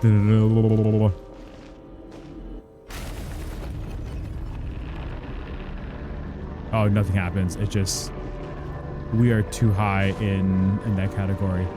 Holy shit, we are far below though. Okay, time to run, traveler. Let's go. Too bad this doesn't up your.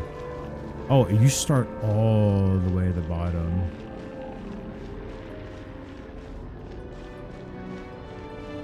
On my way, guys. Don't worry.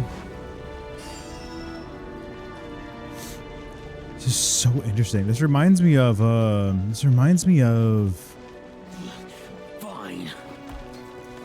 Monsters ahead of us. The black mist behind us.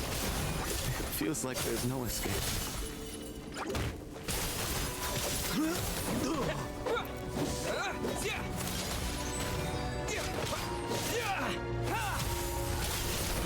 Backup is here. Shut up. Run.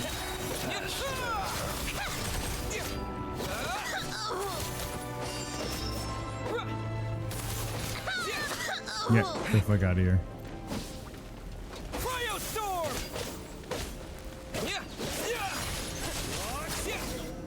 Nice. Are you hurt, Coolish? No, I'm fine. It's just suddenly I don't want to walk any further. I get you. In fact, I reached my limit a long time ago. Sometimes it feels like there's hope where there shouldn't be. Yeah. The hope that the star gives us is the only thing keeping us going. but I'm not sure it's real at all. It may just be a collective illusion. Otherwise, why would it always be out of reach? Are you going to really give up like this? I actually feel like we're slowly getting closer to We it. know you mean well, but you're only saying that to try and encourage us to keep going, aren't you? Thank you. We have to. Friend. But enough is enough. Please don't give me any more false hope. Hope is poison in this place. You're going to continue, aren't you? I admire that. I've given up, but I wish you the best. May there come a day that you catch up to the star and leave this godforsaken place. I'm so confused.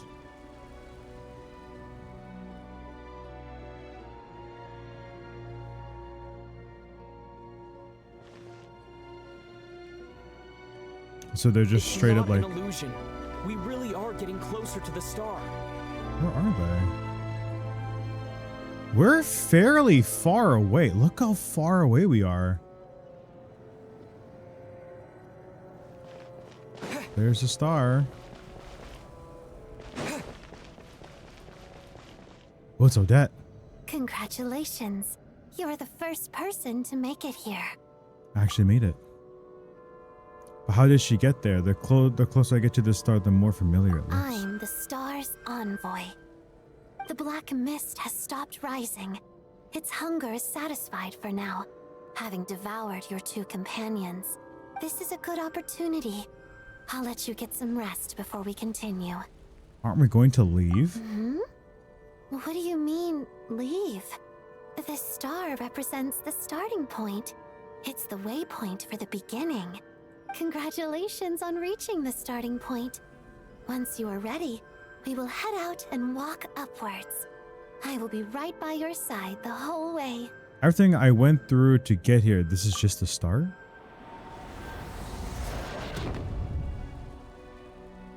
Interesting. Huh?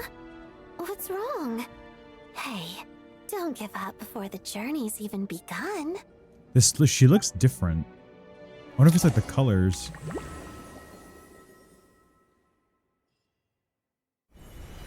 Rampana! Rampana! Is that Vodyanitsa's voice? What happened? God damn it. Wake up! Please wake up! Did they not see anything?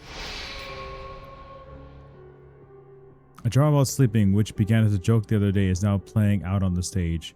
No one counted out being a tragedy. Everyone is gathered around the two sleepers in the center of the stage. Without even inspecting the scene, you already know what has happened, as if someone had told you in advance.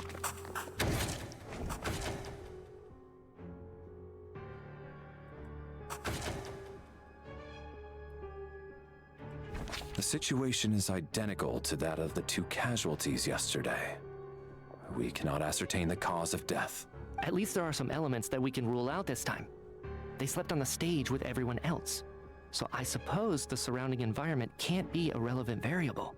Rampana. Coolish. Weren't some of us keeping watch last night? 3 of us, in fact. How could you not notice something was wrong? I'm as confused as you are. Certainly nothing unusual happened on my watch. Likewise, and from what I've observed so far, both Miss Odette and the Traveler can be trusted. No incidents during my watch either. I have no reason to suspect Valerie or Odette either. To be honest, I didn't get a wink of sleep last night. I couldn't help but think I was the target, so I just laid there with my eyes closed. I heard the Traveler and Lelik chatting, but otherwise I don't recall hearing any commotion during the night. Me too. I didn't want to wake everyone up, so I was concentrating hard, trying not to cough. I hardly slept at all. If anything had happened, I'm sure I would have noticed. Then, what could possibly be causing this? Once was bad enough. I can't believe it happened again. I worked closely with Rampana and Coolish for so long. I never imagined that one day they'd... And on the stage of all places... Poor Vodyanitsa. Vodyanitsa. 4 victims in just 2 days, and we still don't have a single lead. I need to get to the bottom of this as soon as possible. And above all, keep Tonya safe. I'd never be able to look Child in the eye again otherwise. Still snowing? Yes, I just checked. Still no sign of anyone outside either. So we only have ourselves to rely on. If you ask me, this killer can clearly strike whenever they please. The Night Watch was a useless endeavor from the start. Lelik must be an expert in poisoning. Clearly she used some poison that can't be detected on the corpse. Here we go again. Listen, I was already thinking to myself last night, was Lelik's reason for revealing her identity the real story? Well, now I have my answer. It most certainly was not. She's been playing us for fools. You get off on this, don't you? Revealing your identity, only to carry on with your killing spree? That's a hideous thought. One that only a hideous mind like yours could dream up.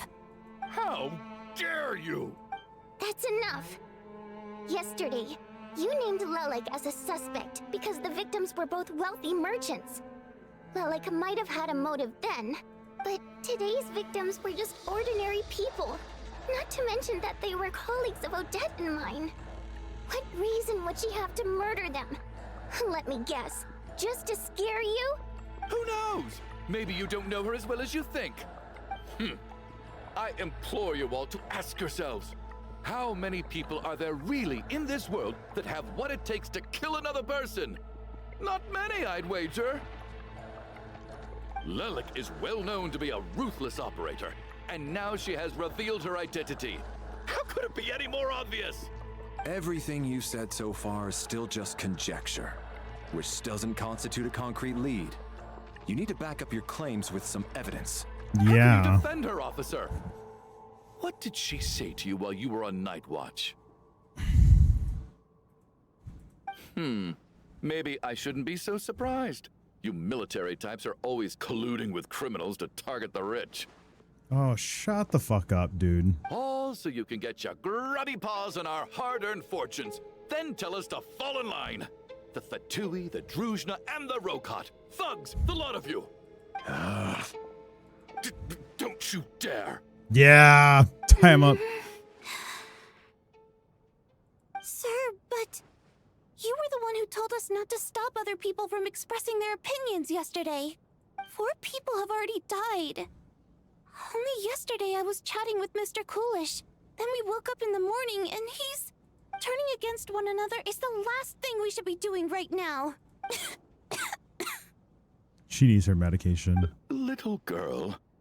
Even if Mr. Chuganov is a puffed-up, pig-headed windbag who doesn't have a clue what he's talking about. Jesus, you tell her, Tonya. Hell yeah, we got a fucking ripple. I like it. He's still one of the victims here, isn't he?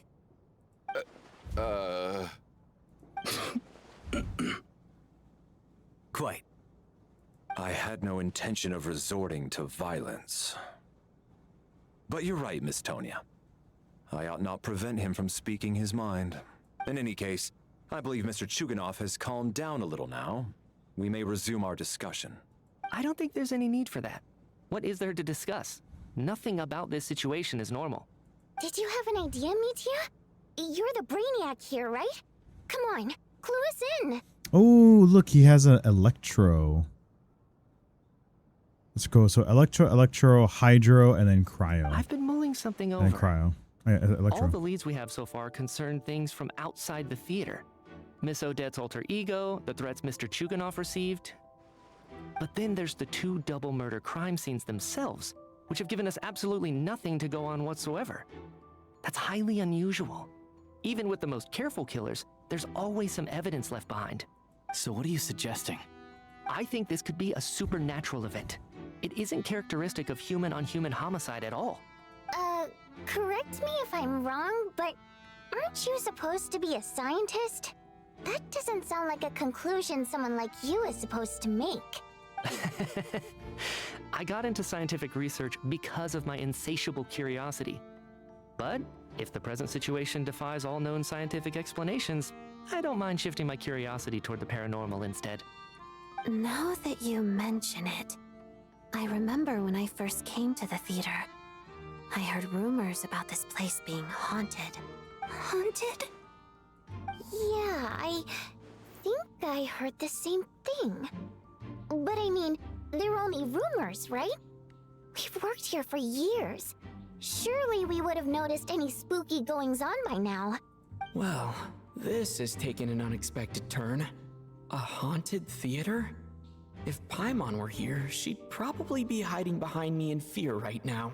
Paimon. Why don't we take this opportunity to look for clues again with a more open mind?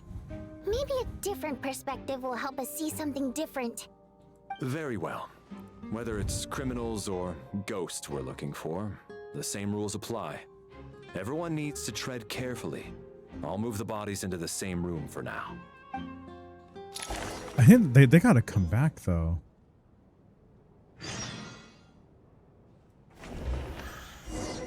Energy Commission and prime figure of the military. He had an exponential command of all manner of energy-related technologies. So he can rather be talkative at times. His scarf to make up for it. I don't know. The only person left would be you, because everybody else is too. Everyone else. I mean, it'd be you. It would have to be you two that would die, because Tonya can't die because she's a part of. She's child sister, and I know that we're probably gonna see her later on. So the next two people that would probably die would be you two. Which is really interesting. Open your quest. I did already. We did examine it.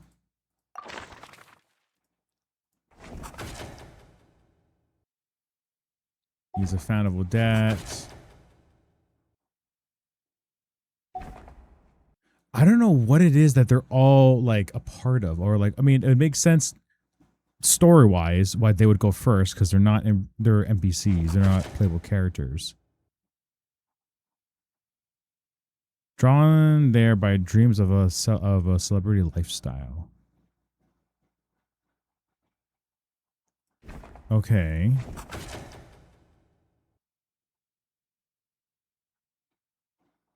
Okay. So he's a fan of the lifestyle. Oh, so she's a fan of the lifestyle. That's why she joined. He's a fan of Odette's. Expand her business. With the businessman who made his fortune in the energy industry. Here's the thing though. It's always been a guy and a girl. Guy and a girl and a guy and a girl. But there's no way Tonya's gonna die. My biggest thing, it would have to be these two guys that would be next. That's so odd. Spirit Seeker. Capturing this commemorative photo will all with cast, crew, and audience members. It's such an odd thing to do. Okay. Yeah, talk to other people. I wonder if there's anything else that we can... Everybody's out here. And there's Traveler with his interesting hair. I don't think we can go anywhere else, can we? No, you're stuck. Is there something up here? It would have been so funny if there was like a chest behind here. My only thought process is that it would be... Okay, so 1, 2, 3, 4, 5, 6, 7, 8, 9. That's a lot of beds. Okay, well, let's just go talk to them, because the only thing that we have... Oh, there's Voidinita by herself. I need to think very hard about whether there's anything that ever needed hiding. After all these years, there must be some things even I've forgotten about. Interesting. Okay, we'll talk to you guys. What's making us go down here? Oh, you guys scare the shit out of me. Traveler, since you're here, come take a look at this. Alosha found it. We're both curious to hear your perspective. It appears to be an investigation report. And the focus of the investigation was the rumors of haunting we heard about earlier. This commission is clearly not as simple as previous cases involved only folklore studies. It appears to be connected to something far more mysterious.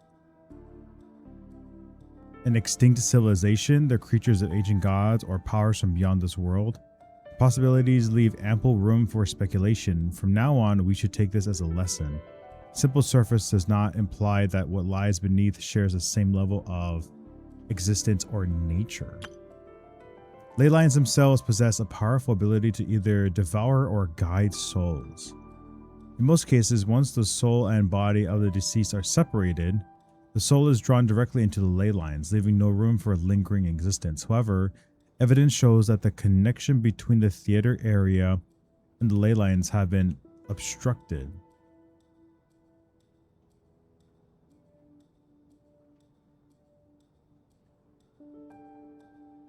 But first, food. Yes, dude, please get some food. We're trying to figure out what the hell's going on with this whole murder mystery thing. But I think we're finally going over how the ley lines work in Snezhnaya. If it's any different from the rest of the ley lines. But hope the workout was good, dude. Yeah, get some good food in as well. You deserve it. So this hasn't granted certain souls unwilling to return to the ley lines an opportunity. If the resistance is strong enough, if the resistance is strong enough, they may even linger within the theater indefinitely. In theory, however, these souls within the theater are incapable of influencing the physical world. Only under extremely rare circumstances can they produce phenomena observable to the human eye.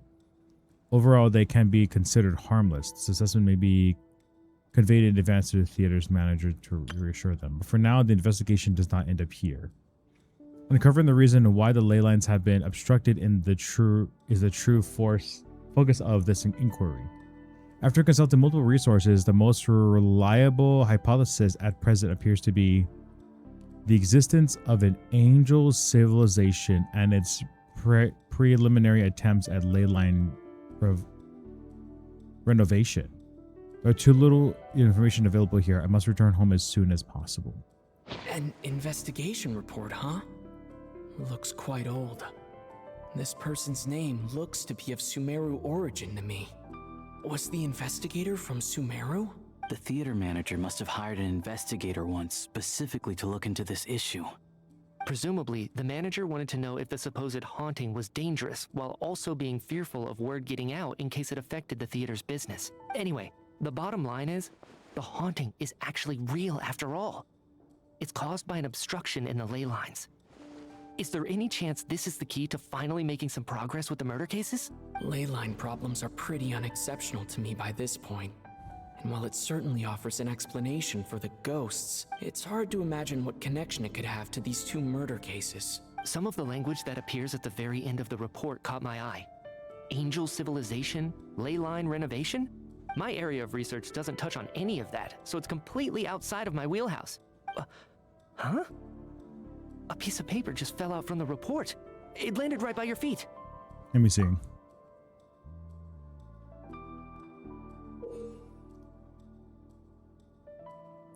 Death is near. Oof. I just got goosebumps. It's pretty anonymous no matter how you look at it. How unnerving. It was tucked inside the report, so it must be a note left by the author. Death is near. Is that supposed to be what's going on here? With us in the theater? But if so, how did the author foresee it? Could he predict the future somehow? Maybe things are more complicated than we thought. No, yeah, wait for a second. sure. If we take the report and the note at face value, they completely contradict one another.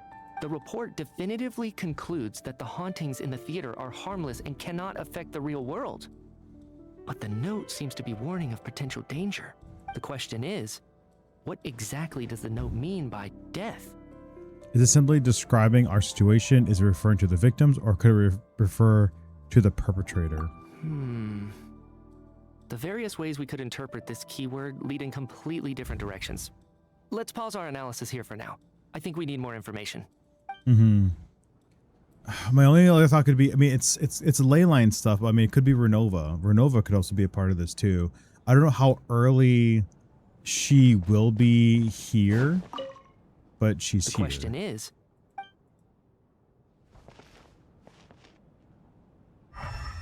I can't see anything here either. There's a door that can open up. Nothing else that I can see. Chicken here. Oh. Valeri, come take a look at this. You too, traveler. Some sort of notebook. It's the on-duty logbook for the theater. Coolish was the main person to use it. He mostly used it to record any unusual incidents during a show, audience numbers, exit times, and so on. I saw Coolish at the entrance before coming in. I think he was holding this book at the time. Yes, he'd always have this logbook with him when he checked tickets at the entrance. This should confirm a lot of key details about the recent show. So, you find anything unusual? Yes. The number of people. I've checked and double-checked, but the numbers just don't match what's recorded in the logbook. Apparently, we have an extra person among us. Oh, no. We have someone that's sus. Let's go. Are we certain that logbook is accurate? Could someone have sneaked in without buying a ticket or something? Unlikely. Coolish took his duties very seriously. I've rarely seen any errors in his work. Not to mention that this was a dress rehearsal, meaning smaller audience numbers and tighter ticket restrictions than usual. Everything would have been well within his control. We no longer have our tickets with us, do we? They got collected on entry. I assume there's no way we can check them again. Unfortunately not. The theater recycles tickets. Once people are in the door, they don't tend to leave until the show ends. So we collect the tickets at the point of entry. Too bad Coolish is dead. That's such a fucking way to put it, Traveler. Holy shit. If he were still around, we could just ask him. Still, I'm inclined to believe that this discrepancy in the head count is significant somehow. Did an extra person just materialize out of thin air?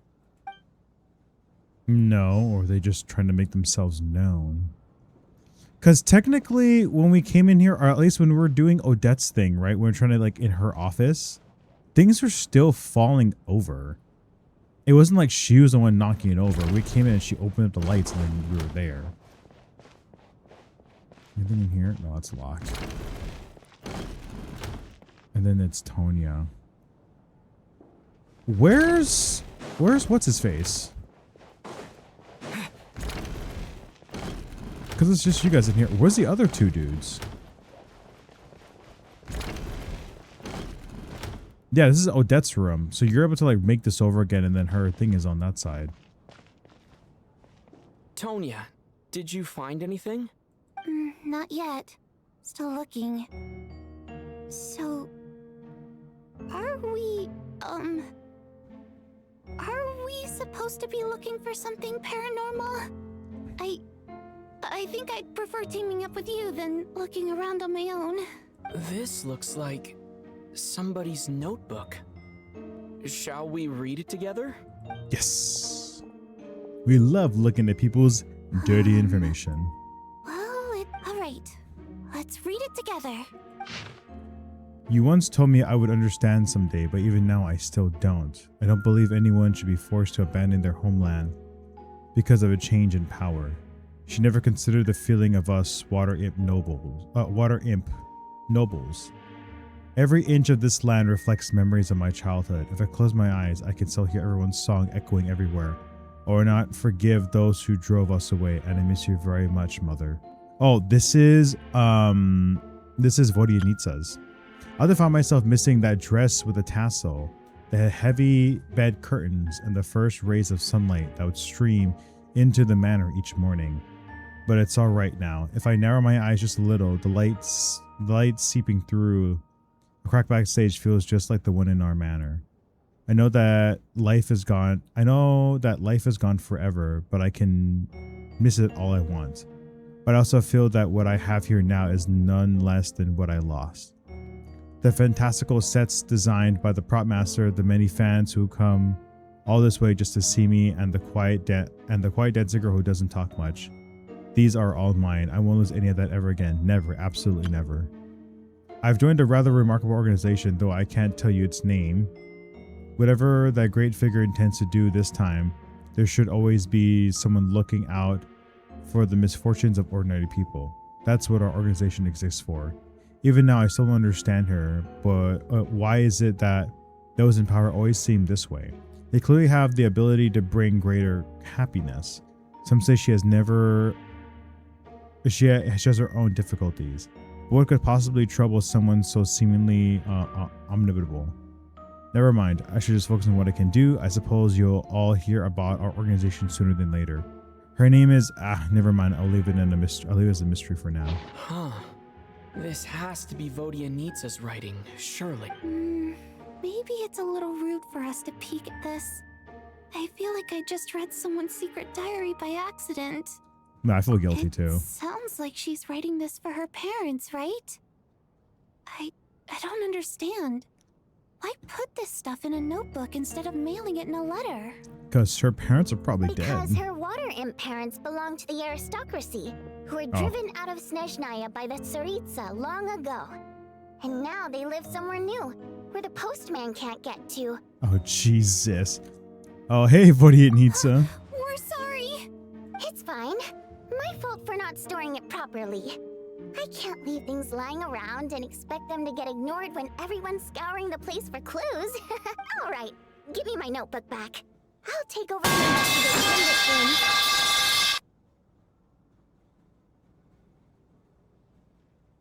I'm still on. It's only been 4.5 hours. It's not bad. It's only like 11:30 my time.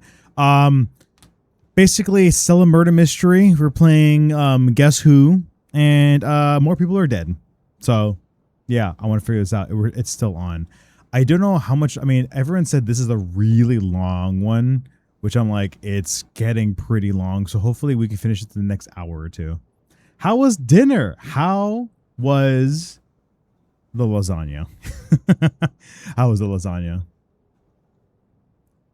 It's only 11:30 p.m. my time. I'm usually still up by then, but I'm so interested in this now. Like, I want to finish this. But yes, how was the lasagna? It's Clue.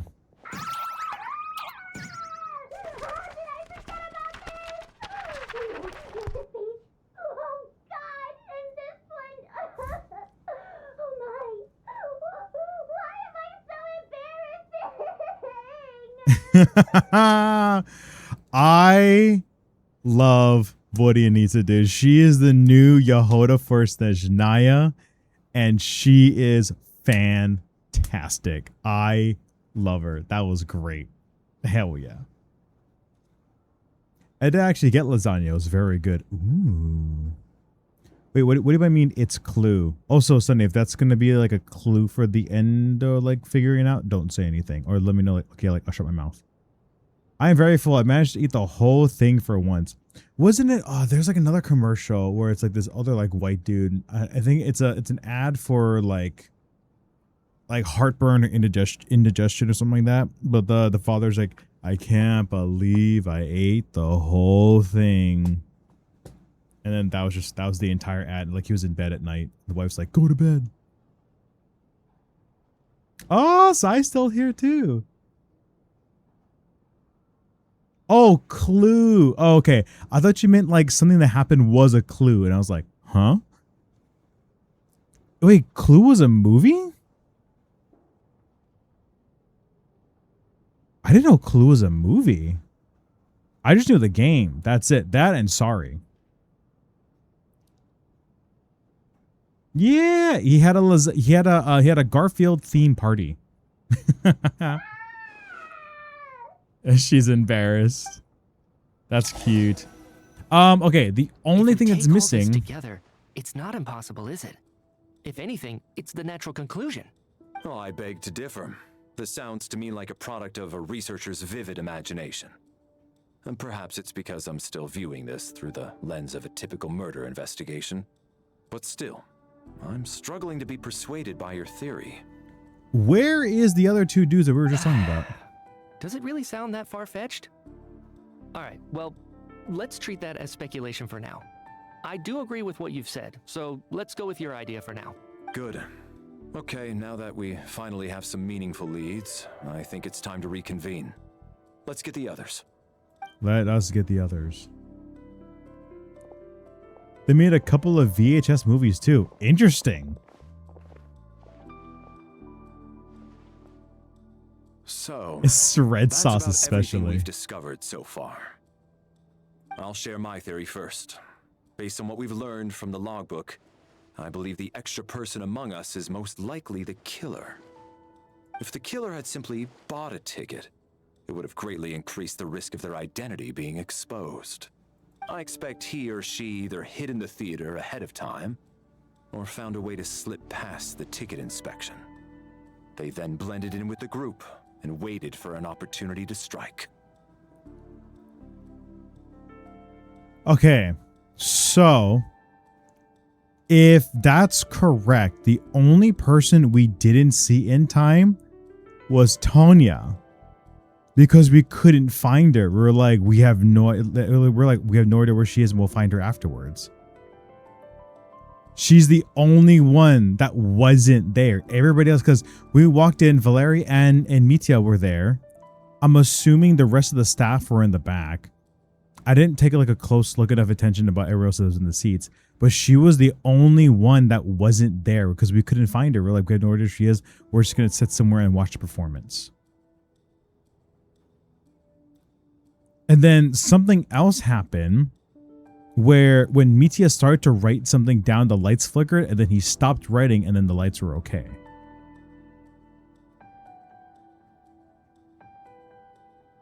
I don't know. Maybe once this is done, I'll rewatch the VOD and then see if we notice anything. But she's the only one that technically wasn't there. We only found her after the play was done. Cue Pink Panther music. There's more clue or murder on the Orient Express. I thought you were gonna say the Oriental Express. I was like, listen, I know this is like a Chinese game, but goddamn. Remember when we used to call it Oriental Chicken? Yeah. What about the note found in the investigation report? Any thoughts on how that fits in? The killer may have simply planted it there as some sort of sick joke. I've seen my fair share of psychopathic killers. They love playing cryptic mind games. So, it has nothing to do with the haunting of the theater after all. This theory makes sense to me. If we have an audience member unaccounted for, chances are they didn't come here to watch the show. Could it really be that simple? Mm-hmm. So, in other words, it's gotta all we be. have to do is find out who got in here without a ticket, and all our problems will be solved? Then let me make one thing clear. All the theater staff should be well aware that I came here for the rehearsal legitimately, yes? There's no way I'm the one who didn't have a ticket. Dude, shut the fuck up. It's true. I hear you used every trick in the book to get a hold of that ticket, too. Everything short of throwing a temper tantrum and rolling around on the floor at the entrance. I most certainly did not degrade myself in such a way. He's a simp. I bet you he likes to get his balls stomped on as well. Guaranteed. Phantom of the Opera? Kind of. Yeah, technically. It's technically, actually, yeah. Actually, that's technically what's happening. Oh, I wonder if that's like an inspiration for it. Ooh. Jesus. Wow, I went from ball stopping to Phantom of the Opera. What a stream. Probably a stupid question, but I might as well ask. Did anyone here get in without having their ticket checked? Guess it was naive of me to expect them to just admit to it. Especially after the unprompted Lelik reveal. Once was already a miracle. Twice would be unfathomable. The most likely extra person who entered without a ticket is the younger sister to Tortagulas. She talks about her, other than that, this is the first time you actually meet her in person. Though in poor health and prone to coughing, she's excited about spending the night away from home. She's the only person. Her ticket the same way I did. I assume Child got both of them together. In any case, I knew in advance that Tonya was coming. Yeah, but she was the only one that wasn't there. You guys are all rehearsing. You guys were there before. Alosha was working, so it's got to be these two. Was it me? I got my ticket from Child. It was all above board and my ticket was checked at the entrance. So there... Okay, well, just to knock everybody out, so it's not these guys. Alosha was working. You have your ticket, so it's got to be you. I don't know, but let me just start just going by. I'm gonna go by the obvious people. So these 4 or these 5 at least. As things stand, the audience head count doesn't add up. I guess we can rule out the theater staff members. As things stand. Yep. We'll do Alosha too. As things stand. Okay, yep. So it's now 1, 2, 3, 4. And then you already said you had a ticket. Sounds like Chuganov went to a lot of trouble to get his ticket because yeah, everyone knows about it. Okay, so it's down to these 3. Too bad you couldn't do this. We have to catch this extra person, even if only for... Oh, we can actually do them too. We have to catch this extra... Okay, well, I'll just do it. Just select them. We have to catch... We have to catch this extra... Okay, so it's either of these 3. I don't think it's you, so it's down to those 2. Valeri came to the theater to catch Mitya. Those 2 should be able to vouch for one another, and they're All right, here it is. Valeri came to the theater to catch Mitya. So it's the only person is you. Independent mercenary, unaffiliated with any mercenary organization.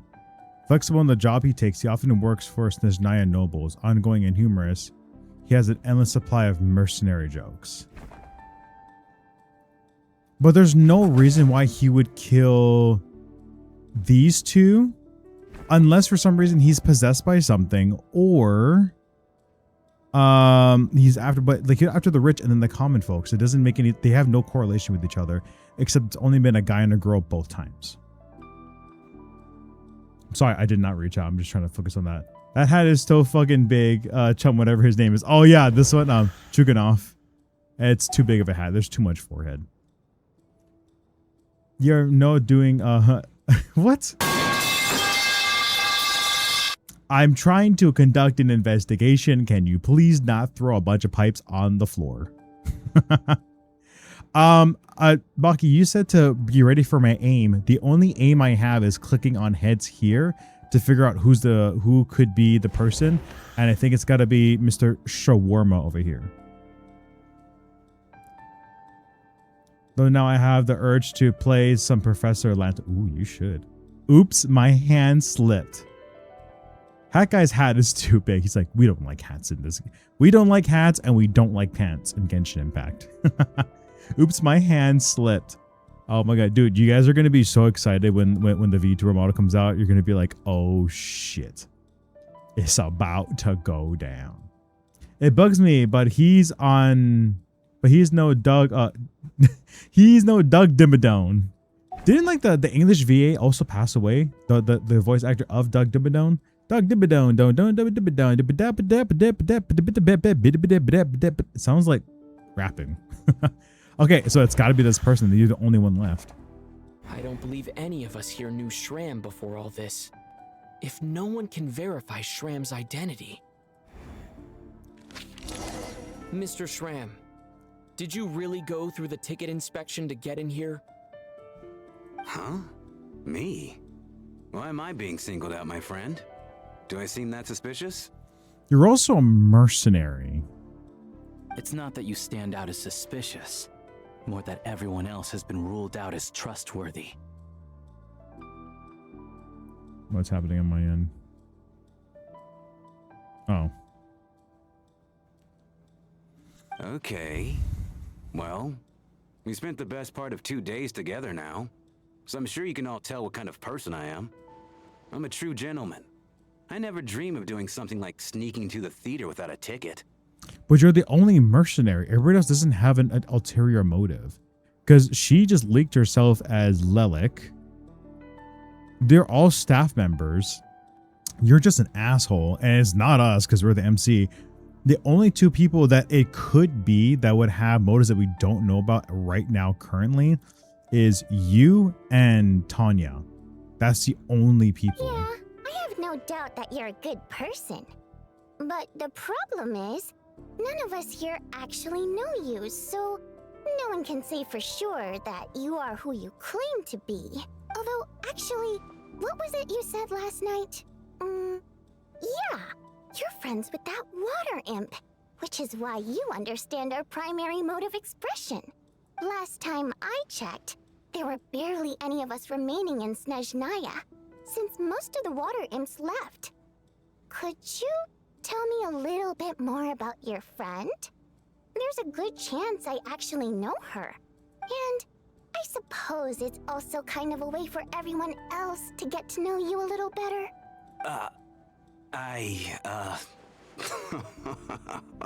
He's caught. This motherfucker. Did you know they did a Professor Layton a Phoenix Wright crossover game? What the fuck? Objection. You're a bitch. Could you imagine, dude, if someone made a mod for that, but it was just all cussing the entire time? Yeah, right, Phoenix. It was my plan all along. And then he just like whips out his dick on the fucking stand. Anyways. Good grief. Are you blushing? Pull yourself together, man. Stop giggling like a teenage boy. It's revolting. Oh, because your ovaries are dried up. Shut the fuck up. Hey, revolting is a little strong. All right, fine. I'll admit it. That water imp friend of mine, the truth is, we're dating. Oh, I was just a bodyguard hired by our family. But the stars must have aligned because sparks began to fly between me and their daughter. Never in my wildest dreams did I think I'd get so lucky. We don't need details. Just get to the point. Okay. I'm just a little hesitant to reveal her name, that's all. You know how it, even with me to protect her. If word gets out that she's dating a human, both the Fae and human factions will give her a hard time. Really? Wait, no. That can't be. Huh? Shram, what the devil are you talking about? Why is everyone looking at me like that? Surely you can understand where I'm coming from. Delicate times? Factions? Yes. You know, the Civil War. Last time I checked, the Fae and the humans were still at each other's throats. That was a while ago. That's not now. If I'm not mistaken, the last significant civil war in Snezhnayan history was over 400 years ago, when Her Majesty the Tsaritsa had just taken the throne and was consolidating her reign. What do you mean 400 years ago? What's going on here? Is Shram from the past? Oh shit. Vodyanitsa and Ilua? Oh, and Eula are the same VA. Oh shit, no way. At Whataburger getting some grub? Fuck, that sounds actually really good. I would love some Whataburger. Actually, I know I've never had. Oh, for Hat Guy. Thanks, Neros. I appreciate it. Dude, that's sick. Sharm is just Captain America, but a merc. I would say but a nerf. He is kind of nerfed because like he's not strong. He just got frozen and woken back up. Vodyanitsa and Eula. That's so interesting. Well, I'm glad they brought her back because I know Eula was like a very loved character in the beginning and she kind of had to fall off because physical damage was no longer a thing, but I'm glad she's back. All right, Mr. Mitya, you win this round. As far-fetched as it is, it appears that your theory may be correct. I'm just as amazed as you are. I didn't need. Is someone going to explain what's going on here? Yeah, please. From Hurry the look up. on your face, you figured it out too, haven't you, Traveler? Oh, God. Oh, hell yeah. This is more Fontaine. Dude. Oh, dude. Oh, my God. I'm so... Okay, well, I'll explain it when we do our debut. I'll explain it when I do my debut. Dude, Mitya is so good. I'm so happy that the V actually stopped it and he's actually following our page too, which is fucking awesome. I would love to work with him one day. It'd be so sick. But yeah, dude, Mitya is like such an interesting person. Okay.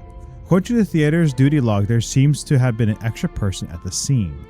A letter Vodyanitsa wrote to her family but never sent. A clue that has yet to surface.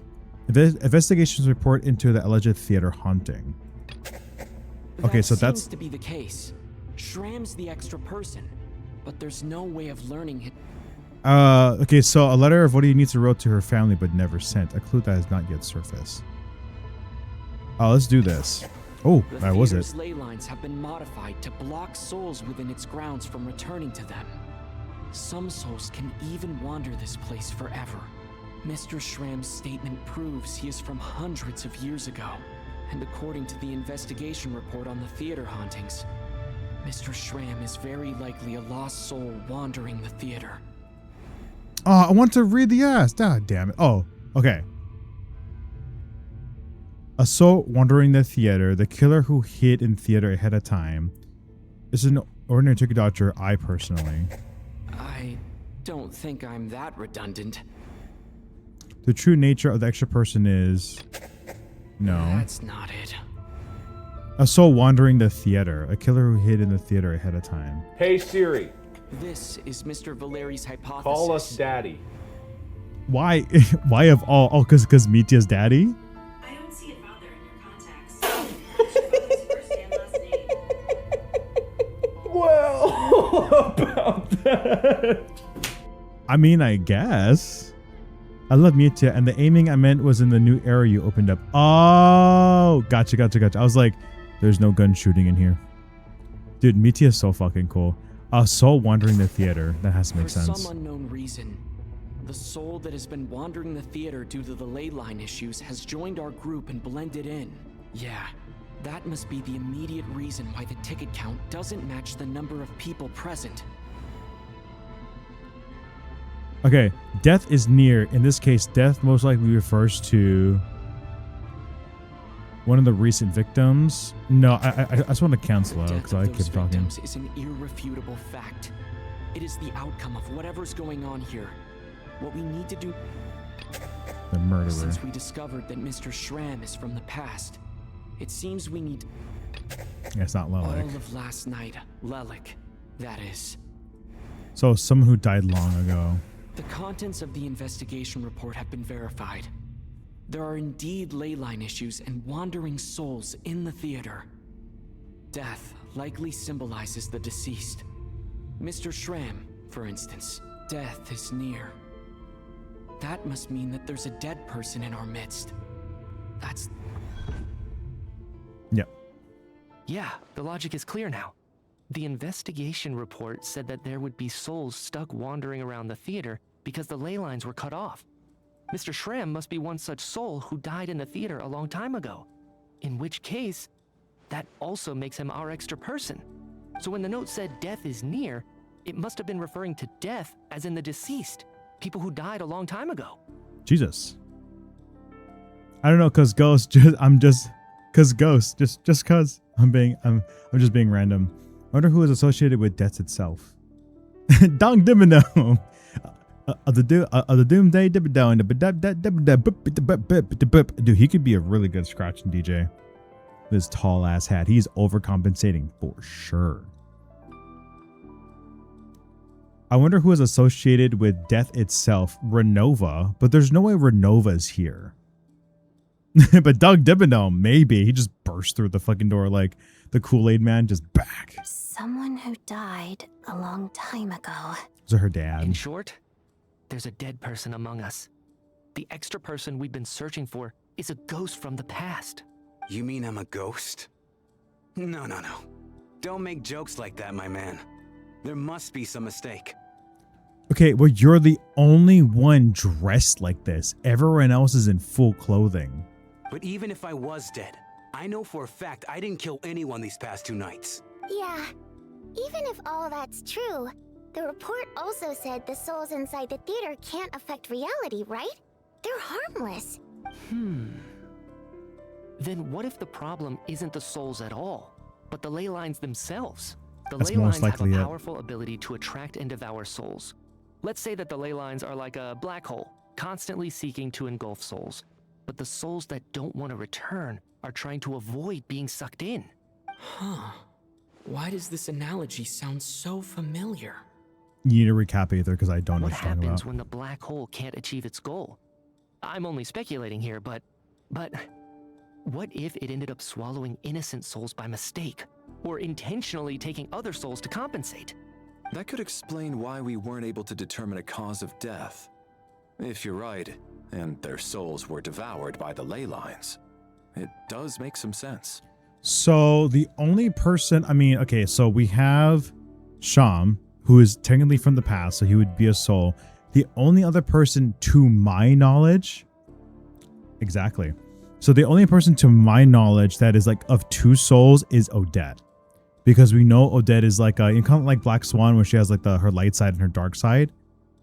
That's the only other person to my knowledge that I know that has technically like two persons in them. Technically speaking. But wouldn't the ley lines want to go for her instead? Baki, don't start giving away shit, my god. Sham's girlfriend? Okay, well, so it's not Sham's girlfriend because actually it could be.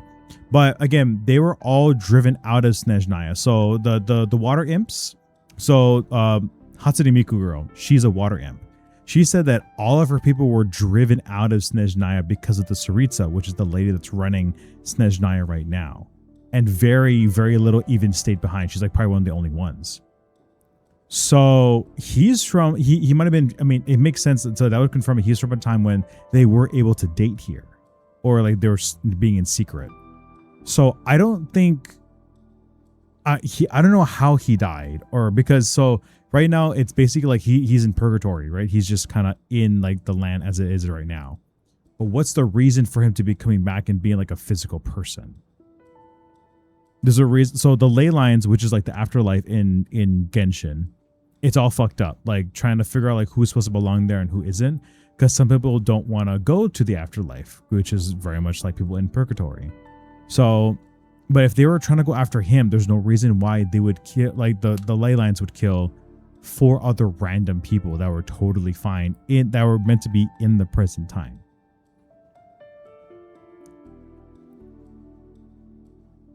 Oh my god, Baki, you saying that Renova is not in Snezhnaya, that is now making me think that she's here. It does seem to explain a lot of the things we couldn't make sense of. Does that mean it's true? But also, real quick, because Baki brought this up, so Renova is the god of death in Genshin Impact, right? And she is one of the heavenly principles, like one of the 4, like, well, one of the 4 that we know of gods. I'm assuming, my also assumption is that Paimon, she's doing a double bluff. I don't think so. I don't think Baki's doing that. But, however, Paimon could also be one of the gods because of her, all the shit that's on her as well. It's very much like that. However, Renova does show up in here and she's one of the gods of death. She is the god of death in this game. However, Traveler, our guy, brought up the fact or brought up a joke about the heavenly principles, which is the 4 gods. And even Mitya's like, I have no idea what you're talking about. So I'm just saying there's a good chance, but I'm sure that the Snezhnaya people know about the heavenly principles. They have to. She's probably busy with shady business. You're probably right. Or she's still talking to Capitano. Do you get it? She's a shade and doing shady. If I had my laugh track button, I would fucking play. Oh, you know what? That's what we need. We need a fucking laugh track button. We should do like a haha one. I need to put that down. Okay. If you guys have any other ideas, channel point, redeem ideas. A laugh track button, a laugh track redeem would be a good one. If you guys have any others, let me know. I'm gonna put it on my phone. Paimon, god of shrill voices. So okay, so the only reason why I say Paimon is a god is because we don't know her identity. We have no idea where she came from. In the beginning of this game, we literally yanked her out of the ocean. like just out of nowhere, and she has no idea where she's come from. She floats. All the symbols on her body. She's a shade. Okay, I'm trying to speak to the common audience that doesn't understand. You can't say shade and expect them to get it. So yes, she's a shade, but for the normies that don't understand Genshin lore, she's a god. Helldivers 2 button. I don't know what to make the my legs. Oh, like a Helldivers 2.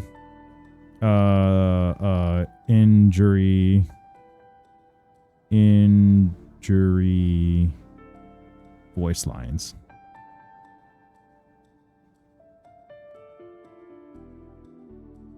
Okay, cool. We'll do that. She's more like the Grim Reaper. Yeah, kind of. I mean, she still deals with death. You know what I mean? She still like says like yay or nay on a lot of things. And then we're not even gonna try and get into Rhine-Daughter. That's a whole thing that we do not need to get into right now and try to explain to the common folk. But yeah, that's basically what it is. So these guys, I'm assuming they have no idea who the shades are, who the heavenly principles are, and it's got to do something with the ley lines. Like someone's fucked up the ley lines. That's already happened in Natlan. However, like Natlan from where Mawika is from. My favorite character, that got fucked up on its own shit because they have their own unique ley lines that's like disconnected from everything else, which is weird. But yeah, Gold and Renova are jerks. End of story. Yeah, they're just assholes. I wanna like, they're not gonna be playable characters, or because they're gods. Okay, if they ever get to be playable characters, that it's game over. But they're gonna have to get dumbed down or whatever. I still want a version of Capitano to be played. I'm still hoping for a day that he does become playable. I don't know if all of the Fatui will be playable. I doubt it because Rosalind's dead. But I don't think like the Jester. I don't think Piero or Puccinelli is gonna be playable. I don't think so. I think they're just gonna be like NPCs. But we can speculate, but I really would love to have Capitano, dude. That'd be so fucking sick. You know how strong he'd be? He'd be like in Naruto when Madara is in like his perfect Susanoo, he like takes out his katana, just opens it and whips it out, and he slices mountains in half. If any of the shades become playable, they'll break the bank. Yeah. Again, okay, last other thing, and then we'll continue on this. The only thing I know that would make Genshin so much goddamn money, so much money, is if you give Farina a Focalor skin. You do that, you make that a 5-star skin, we would eat that up so quickly. You could make that skin $50 and people would buy it. I guarantee you that's not even like a hypothesis. That is a fact. You would in fact sell so much of that. People would eat that shit up so quick. I would fucking buy it. Hell yeah. If I had a Focalor on my team, I'd be fucking nuts. Anyways. Except there's no concrete evidence. Mitya's relying on a lot of logical leaps. Still, it seems like the best explanation we have under the circumstances. Alright, so how could Shram not know that he's dead? Seems a little unlikely that he hasn't noticed anything unusual even after several days interacting with us. On the contrary, it's perfectly normal for a soul to wander the theater for centuries without questioning their existence or reason for being there. It's simply what's natural for them. Oh, there we go. You know what, Mr. Brainiac? I think you might actually be right after all. I'm trying to remember and... even though my head feels like it's going to explode, I think... it's all coming back to me. It's all coming back to me. He looks like if you're trying to be a Backstreet Boy, but like you worked as a mechanic. I don't know why. He just looks like back streets back. All right. No charm. Don't give in to the curse mark. Oh, speaking of which, do you guys know I have a curse mark tattoo? You need to kiss Naruto first. That's fucking wild. I don't know if I showed you guys, but I have a curse mark tattoo on this shoulder. I got it for free. It was pretty cool. I like it. Real Naruto nerd. And it's not just it's not just Sasuke's curse mark. It has like a Kakashi's like a ceiling like ring around it as well. So it's taming it. It's really cool. Does he turn into like a monster? I was the one who didn't want to remember my own death, so I forced myself to forget. How did you die? Well, I'm sure those are painful memories. Yeah, again, because he's the only one not dressed up for warmth. I mean, Odette's still got no pants, but like there's nothing protecting him. My lady and I snuck out to go on a date one day. We bought tickets for the theater. It wasn't really my thing, but I was just happy to be together. All of a sudden, a group of people burst into the theater, shouting for all the water imps to get out. Performers and audience members included. Dude, their motion tracking has gotten a lot better. It's been such a significant jump in Snezh Naya. Like the whole fluid motions and not just this like robotic one thing after the other is really nice. Yeah, I did. Yeah, so for anybody else, actually, I don't even think I can show it on stream. I don't even think it would be enough light for you guys. Let me see. Let me see if I can even show it in here. I'm just gonna bring this down here. I doubt you guys can see it, but like, actually, again, I don't even know. Oh yeah, there we go. It's to like kind of zoom in a little bit, but yeah, I'll turn this way. Yeah, there we go. I have the curse mark tattoo. Very cool. I like it.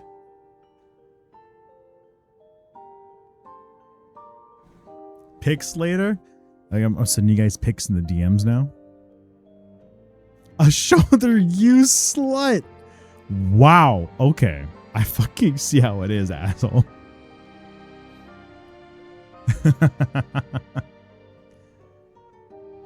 It's like, all right, time for show and tell. You just like show and tell your nudes. Oh, I think I might have fucked something up again. God damn it. No, what happened?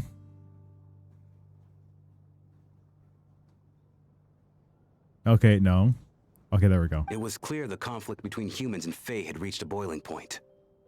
This time, the extremists were even coming after the water imps who had nothing to do with the war.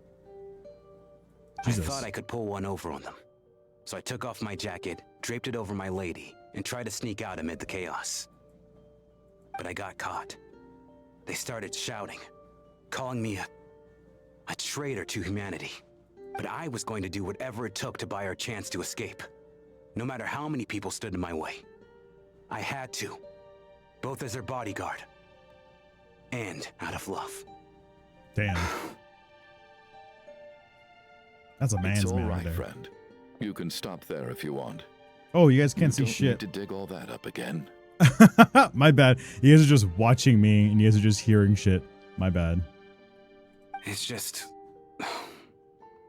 Even now, I'm still struggling to accept the truth. How could I be dead? Well, here's the thing. A lot of people are just dead on the inside, so, you know. I know, I'm sorry. Sorry. I was like doing these things and they're just like, the screen isn't back now. What the hell's wrong with you? I'm sorry, everyone. Yeah, but you're not the reason why people die. If I'd known I was a dead man walking, I wouldn't have dragged you down with me. If I'm the cause of all this death, then punish me however you see fit. But, Mr. Shroom... No. I refuse to be a burden. I know what I have to do. You said I've been wandering the theater for centuries, right? I guess it's high time I got a breath of fresh air. Out there, I mean. I'll leave this place and take all this death with me. Go out on my own terms. Mr. Schramm, I'm sure we can figure out a different course of action. My good sir. I doubt it. We both know I'm not supposed to be here. I should have accepted my death long ago. One way or another, this has to end. Unless you're saying this goes against another one of your military principles somehow. No, I'm speaking on a personal level this time. Oh, he's personal. Let it go, man. Oh, wait. One last thing. Miss Wateramp. My lover. Her name was Litia. Litia Ozarova. Do you know what happened to her? Litia. Sounds like Metia. Hunchback of Notre Dame, anyone? Wait, what would you say? This is what happens when you show skin on stream. You forget stuff. I know. I take a look at one thing on my shoulder and I'm just like, God damn, I'm too hot and sexy. I'll have spent one day out there. Okay, I want to be real. I think we watched like, was it Black that told us about the soundtrack for Hunchback of Notre Dame, or somebody else was like the way it was like in the language was like really fucking sick. But I've never watched Time to Demolish His Food. Dude, what did you order? Oh no, wait. You got Whataburger. What did you order? One of your favorite movies? Fuck, I feel like I should have watched it. I don't know. I think it was one of those Disney movies because it wasn't as mainstream. My parents were just like, we have no idea what to watch, so we just watched like the mainstream ones. Yeah, one of your favorite Disney movies. I mean, maybe it just wasn't like a fan favorite, so they don't even have Hunchback in Disney, which kind of sucks. Ozarova. Oh, Auntie Ozarova. That's what we all called her. I remember her as a very kind elder. She had a bunch of kids, too. I'm so glad she survived. And she had lots of kids? Good. Oh. That's good. I could hardly expect her to stay single just because of what happened to me, right? Oh, Schwarm. As long as she went on to be happy. That's all that matters. Besides, I'm dead. My soul's been wandering around here for so long because I was worried about her. But now, I can go without regret. There's no need to see me off, my friends. I've enjoyed our time together over these past few days. Perhaps we'll meet again in the next life. Damn. What a way to go out. They have it on Disney Plus. All the kids have your hair somehow. Oh, could you imagine? Just like they all have like redhead. He's like, what? Imagine she just held that back from him. No, so when I say that they don't have it at Disney, like they don't have it at like Disneyland, or like I don't know if they have a Disney World. I haven't been to Disney World in like years, but they don't have anything like that in Disneyland. At least like ride wise, they might have like subtle hints here and there, like the gargoyles and whatnot. But Auntie had a type. She got fucking busy, man. She be banging, smashing. 2 ranch wraps, 1 bacon and cheese Whataburger Jr., 1 buffalo chicken strip sandwich, and 2 large fries. I forgot the spicy ketchup, but I had some leftover from the last week order. Damn. 2 ranch wraps? What does that even look like? I've never been to a Whataburger, but I kind of want to try it out now.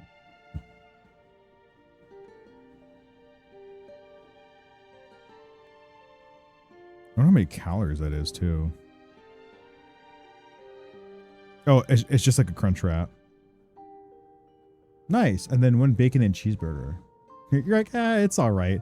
Well, the thing is, like, you don't have it in Hawaii. And, like, I know everyone's, like, making stuff differently. And even McDonald's stopped making they stopped making it for a while, and they only just brought it back, so. 24/7 food joint. Oh, that's why. Interesting. I'm actually fucking hungry now. God damn it. I already had a lot of food as well, so. And I had a lot of food and calories. Actually, I could probably have another thing of food I just got to eat after stream, but I don't know how far we are with this Archon quest. I'm assuming we still have a long way to go, though. They're all just standing there like, bye, friend.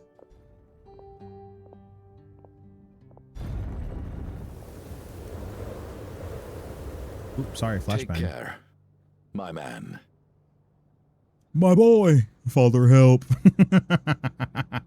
I knew Mr. Shram was already dead, but I still feel so sad. Death is cruel, no matter how we might try to make sense of it. So, was the conflict between Fae and humans really that bad back then?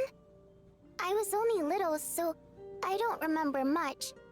It's terrible to think that so many innocent people had their lives turned upside down. Even the historical records about that time period don't say much about it. All people know is that the Tsaritsa founded the Fatui, drove out most of the Fae aristocracy without explanation, then used her terrifying power to suppress the humans. It seems to me like the Tsaritsa chose to make herself the enemy. She downplayed the conflict, directing whatever animosity both sides had for each other at herself instead. That's also why, despite how brutal the conflict was at the time, there hasn't been much lingering tension between humans and Fae since. Things have been fairly harmonious for the past few centuries. So, the Tsaritsa banished the Fae to protect the Fae living in the city? She offered herself up to be hated in exchange for peace. That's a heavy toll, man. Like, especially if you're that strong and you're that much of such a power figure and you do that knowingly, that's tough. That's really hard. Maybe it's not quite as bad as it sounds. I don't think Her Majesty is too concerned if mortals hate her or not. And besides, there are very few who truly do. All this time, I had no idea. All right. If Mitya's theory is correct, then I think we can consider this matter settled. Let's all take a break. Yeah, that kind of makes sense. Because again, everybody here is kind of important. Like, the last core members are pretty important. I wouldn't be surprised if the other members come back alive tomorrow. But like, all these guys play a pretty big role. They've all had a good amount of speaking parts, except for Tonya, but she is Child's sister. And Child's a very prominent, he's a playable character in the game, so he has to be, she has to be fine. This dude is the only normal person. Everybody else will become a playable character. Oh, well, actually these two, but Tonya, we won't count her, she's her thing. But this dude, he's the only normal guy. Everybody else is like super fucking strong. From hate to love. Ugh. If only this blasted storm wasn't still raging on. I wonder if it's done after this.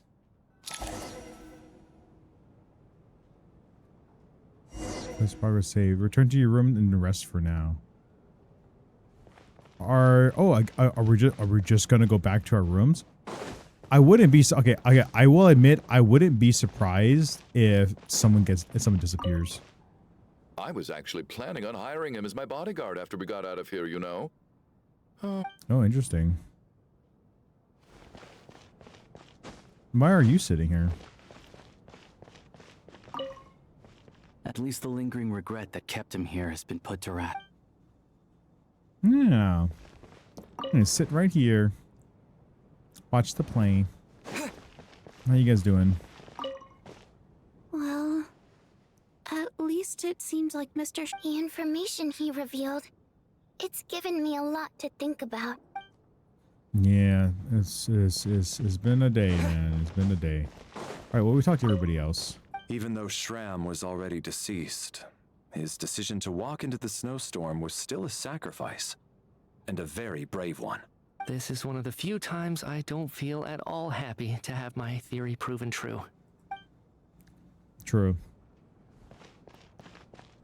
He said death is cool. That's wild. Oh, are we... We're going down here?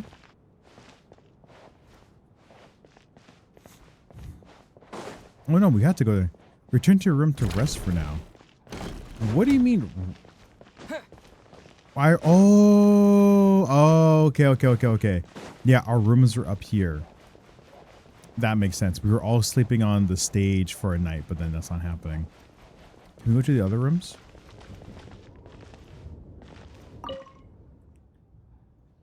The room where our companions' remains lie. Best not to disturb their peaceful sleep. Oh, what? The dead bodies are in there. Nice. Sick. I wonder if there's any other... So these are all, like, places you can just reside at. I wonder if we can open these. Although I can hear the wind outside. The wind is still going. Okay, I guess you can't get in there. Okay, I guess we just gotta go back. That's fine. Sweet.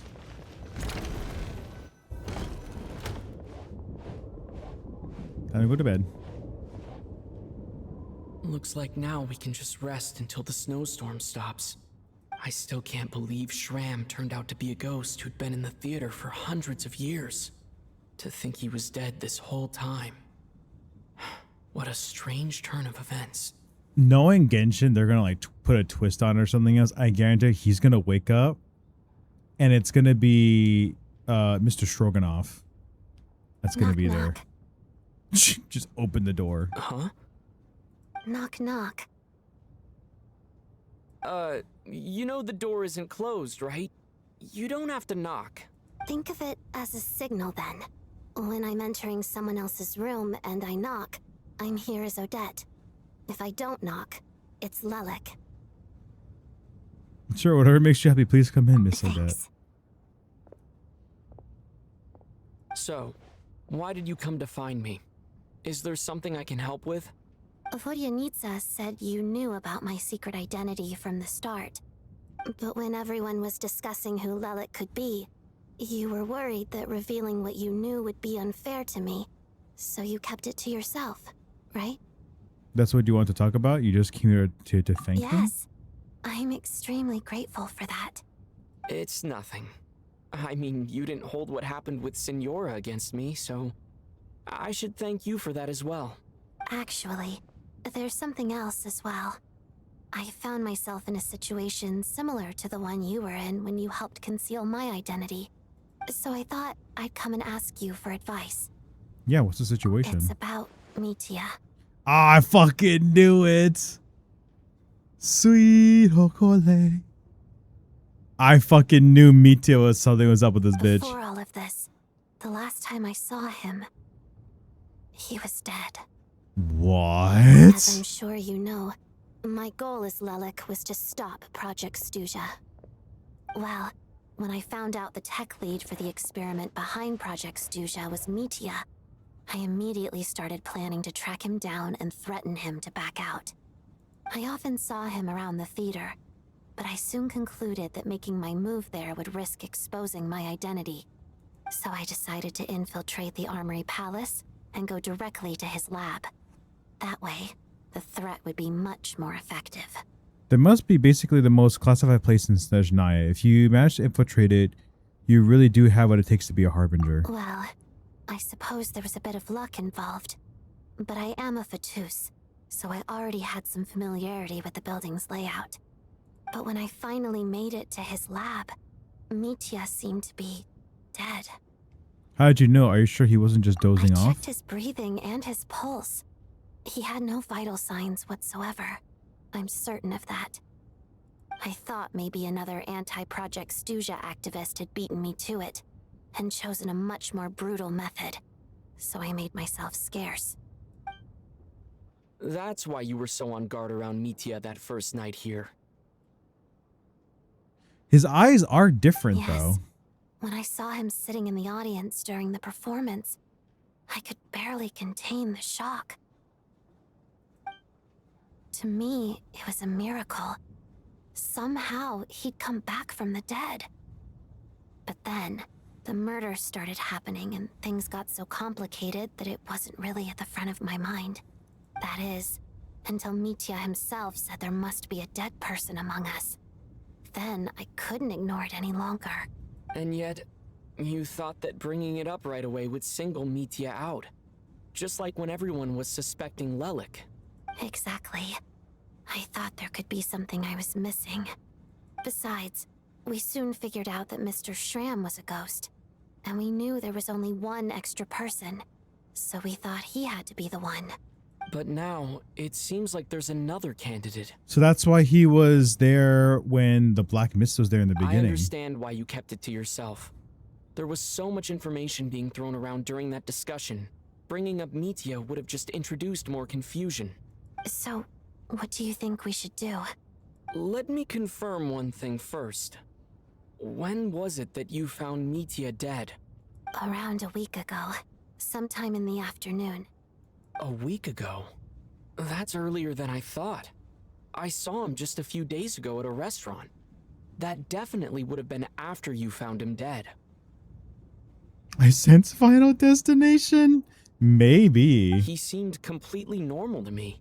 Chatting with Vodyanitsa, trying to avoid Valeri. So he was definitely alive on that day. Huh. Well, all I can say is I know what I saw. My only conclusion is that he's probably like either overworked or he was under the influence of something that briefly knocked him out, like some kind of like scientist like sick experiment or something that made him completely unconscious, or he was in the shadow realm. Then plays the Final Destination stage song from Smash. Oh no, please. Here's a thought. The reason we even suspected a dead person could be among us was because of the problem with the theater's ley lines. But Mitya's death happened inside the Armory Palace. The ley lines affecting the theater shouldn't reach that far. You're right. I guess he doesn't fit the profile of the person we were searching for. I think the chances of it being him are very low. Surely he can't have died for real in the Armory Palace. Unless... Unless what? Unless he really did come back from the dead. He probably could. Knowing he knows like a lot about magic and shit, I wouldn't put it past him. You're right. Do you think we need to disclose this to the others? Huh, what's this? A private meet and greet? Jesus.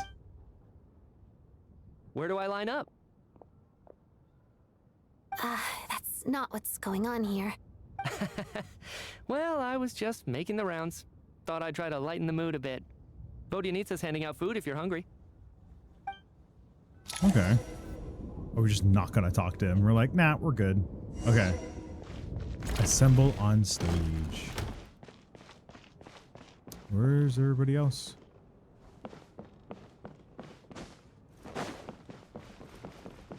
Oh, there's one. Oh. Just cut the black. Outside the snowstorm continues to rage, and before you know it, night falls once more. What is going on with this storm? Could it be connected to that monster that just arrived in Snezhnaya? I almost hope it is. Her Majesty the Tsaritsa left to vanquish that beast herself. We just need to wait for her triumphant return. Do you think people still feel the cold after they die? I'm wondering about Shram. Oh, maybe we should have given him a coat before he went out there. Aww. Look at him being all human and shit. Death itself is cold, isn't it? I'm sure the storm will embrace him. Well, I hope he has a safe journey. I'm going to miss him, I think. It's not like we can blame him for Rampana and Kulish's deaths.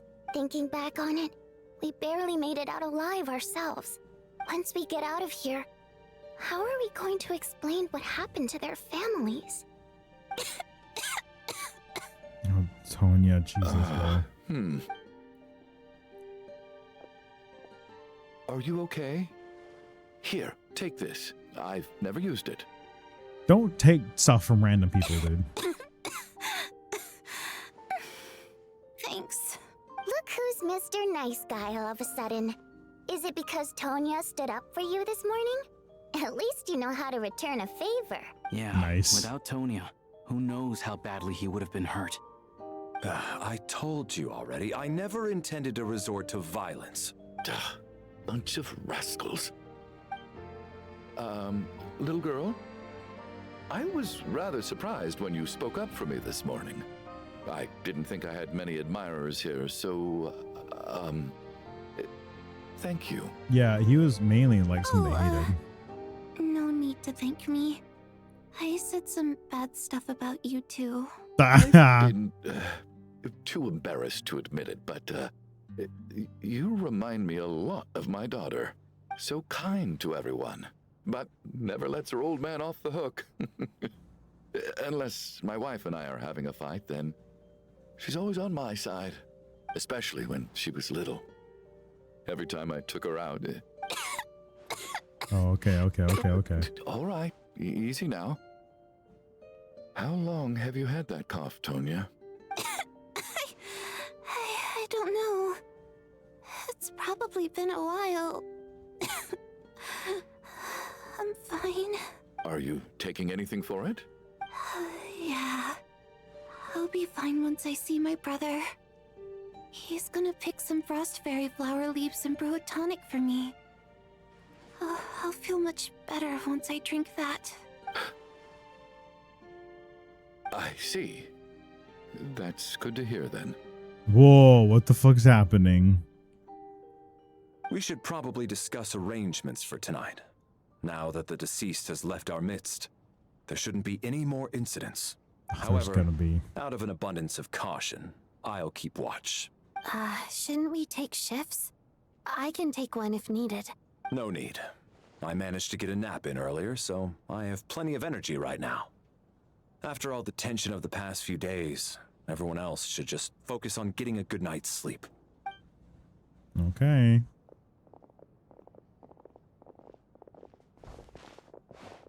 What a long day. This whole situation turned out to be way more complicated than I expected. I like how Traveler has a room. He has a whole ass place he can stay at. He's like, nah, I'm gonna stay on Valeri's stage. right. I should just try to calm down and get some rest. The last thing I want is to give myself nightmares. Oh, he's gonna have it again. Yep, he's back. This motherfucker's back. I wonder who's gonna be here this time. He's awake. He's awake. Get over here, you big lug, and take a look. Oh, who else is it gonna If be? you must call me something, call me Mr. Door. The Black Mist is coming. You need to go. Black Mist, haven't I heard that before? Are you all right? Can you walk? We just got attacked by monsters on our way up. That Mr. Door fellow protected us. He just seemed to come out of nowhere. Not much of a talker, but when it comes to taking down monsters, that man doesn't hold back. Curses! The Black Mist is catching up to us. We need to keep going. Oh, he's gonna Mr. die. Door, I don't believe I've ever seen you around here before. Why is that? There's no need to try to get to know me. I'm just Mr. Door. I have to find the door that belongs to me. Mr. Door! Quick, get rid of them! I can just push these ones off. Oh, well, anyway, we're lucky to have you here. Thanks for saving us earlier. No need to Oh, can we just get... Oh, no, we have to actually fight them. That's actually kind of bullshit. What the fuck? Oh. Oh, we get to use... Oh, no. I was like, I thought we get to use them, but no, it's just... We get to use a skill. I'm gonna...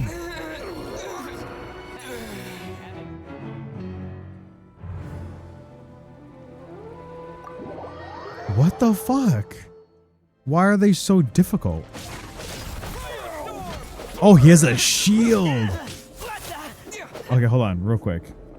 Okay, I'm going to record this because apparently that's showing that he has a shield, and that's kind of nuts. So I need to wait for... Oh, we are lagging. Okay. Okay, we are recording. Okay. So we had like a little bit of Valeri gameplay. So he has like a shield that comes up. Okay, well, hold on. I know to wait for him to redo it again because that was very, very interesting. Give me 1 second. So if you do press 2, oh, he has a shield. Snake. Oh, that's so interesting. So he has a shield that comes up. Oh, that's sick. Kind of looks like this, actually. Oh, did we miss it? Oops, my bad. Well, I don't see the thing catching up to us, so... Valeri. Yeah, so we go here again. I want to try to do it one more time, see if we can look at it. Oh, for damn it. Okay, I'm gonna try it again. Wait, one more time. I wanna make him do the thing again, and then... Okay, I couldn't see the shield. Okay, whatever. Let's just keep running. That's crazy. So we got a little bit of like Valeri's sneak peek. So we're doing this the hard way. He activates Stellar Conduct.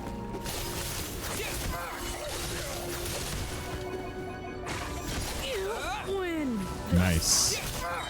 Oh, it just knocked the fuck out. Remarkable work, Mr. Door. If I had your muscles, I'd do the same. I do the same. Oh, so he like charges and like stuns them. That's kind of sick. None of these doors the one you're looking for? No. These are not the doors you're looking for. Maybe that's one.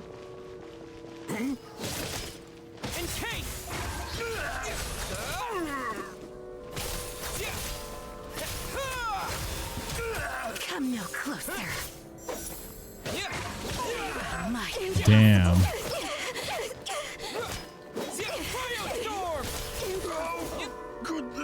That's crazy. I'm so exhausted. And the black mist is still rising. He's gonna Wait, die look! too. There's more monsters down there. Are they coming from within the black mist?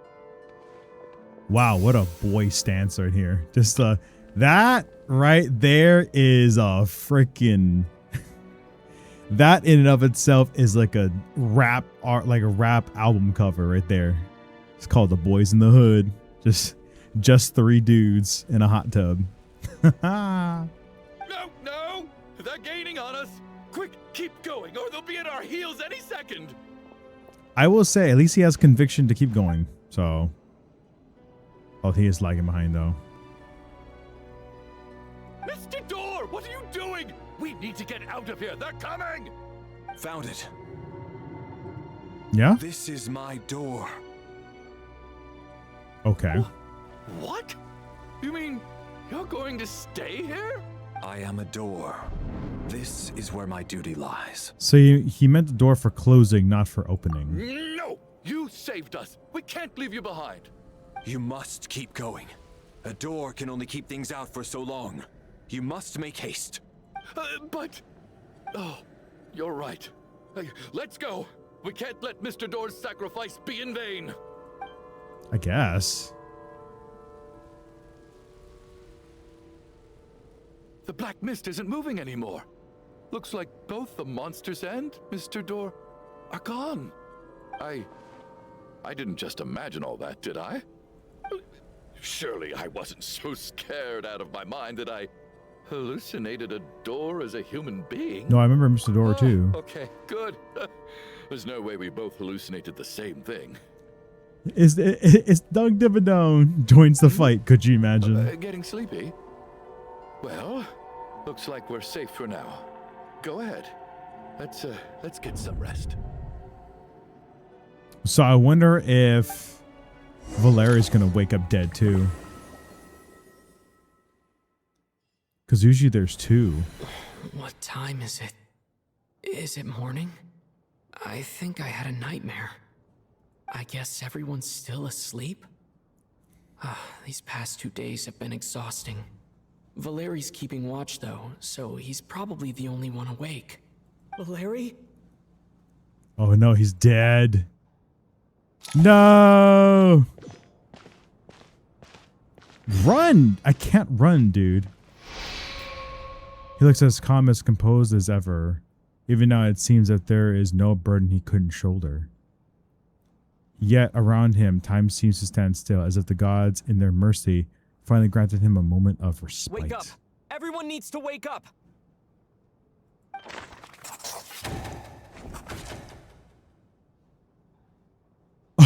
Oh! No! Our boy's dead. No!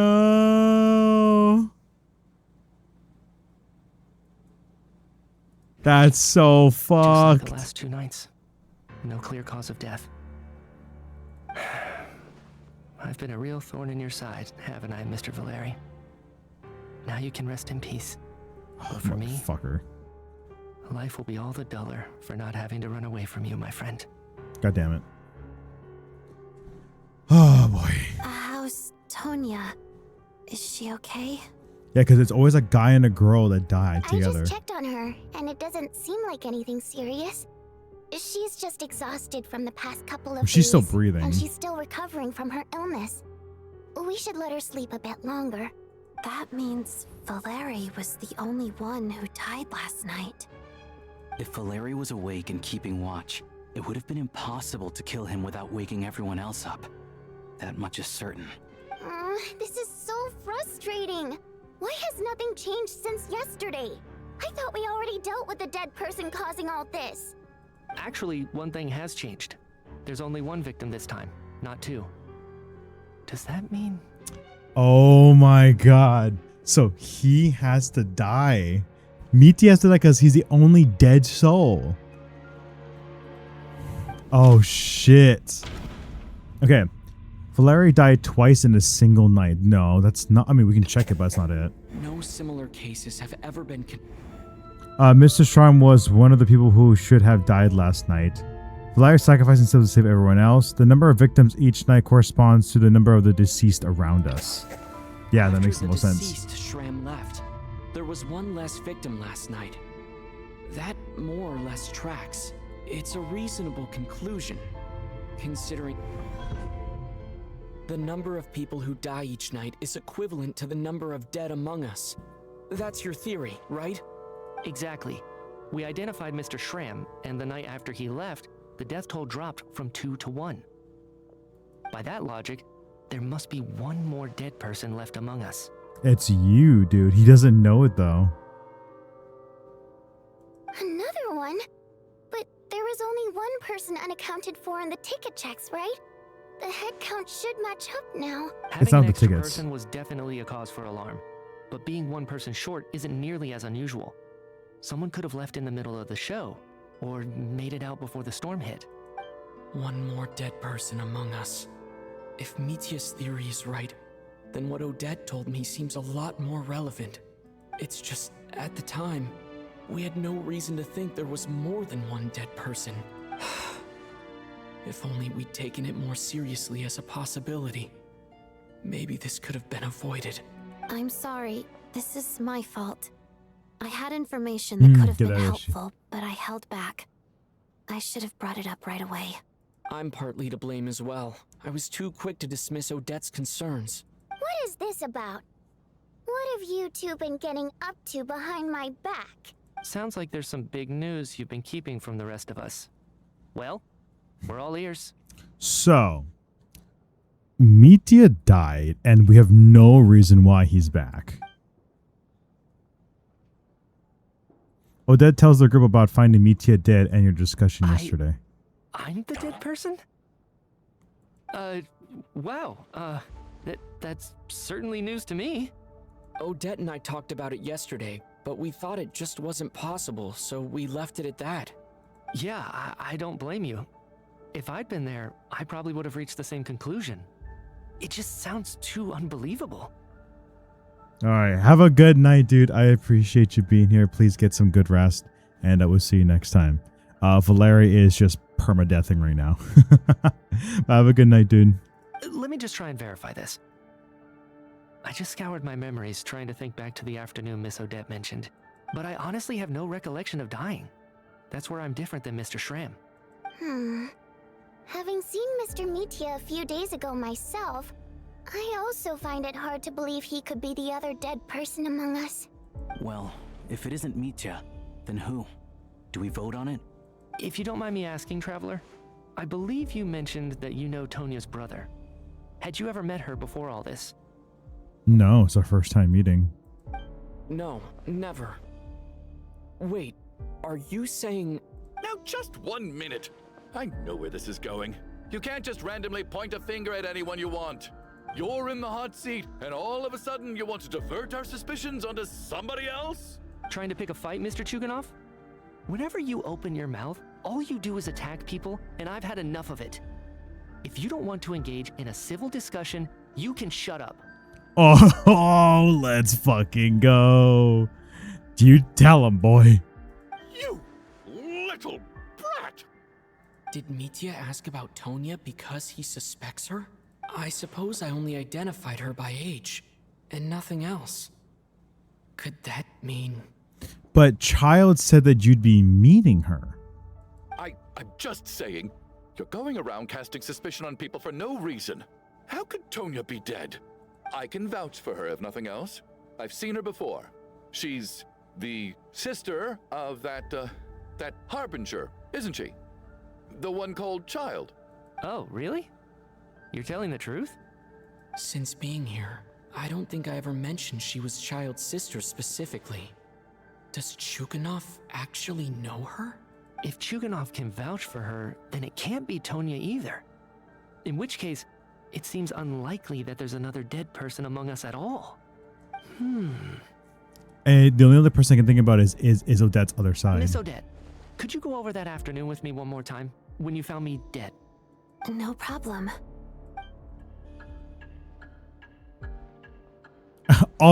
Valeria's just sitting there hunched over. This is interesting. I want to get this done. I mean, I want to figure this out.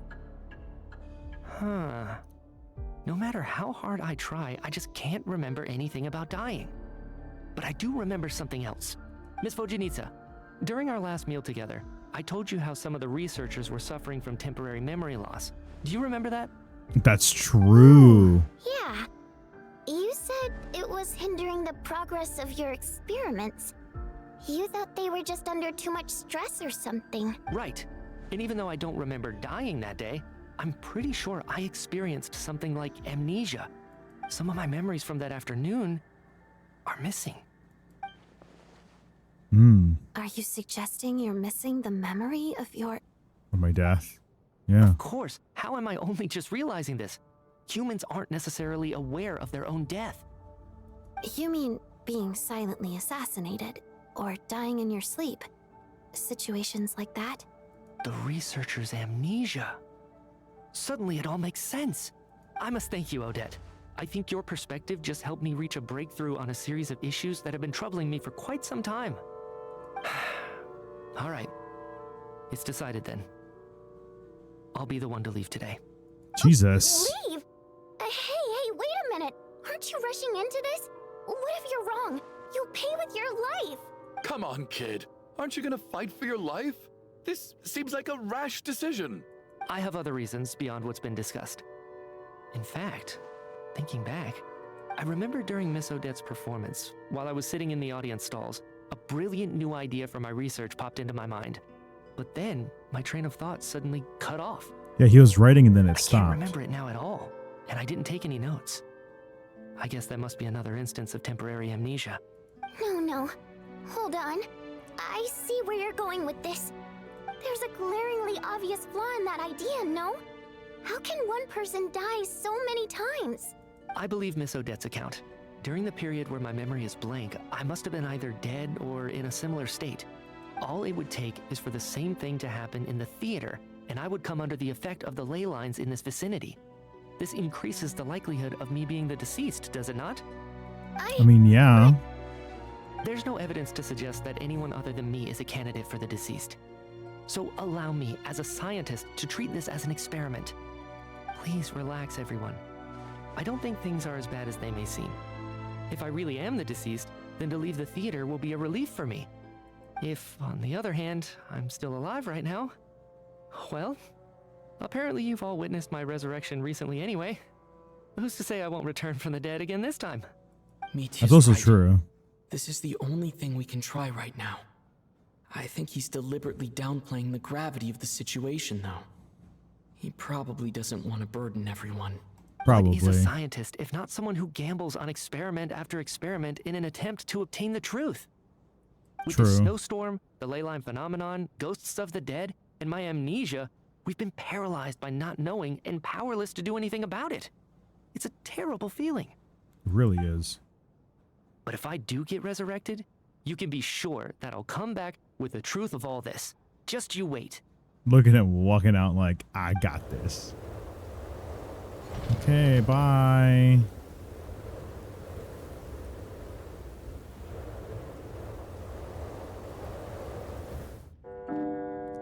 The theater is filled with heavy signs. More than half the group is gone since the first night here.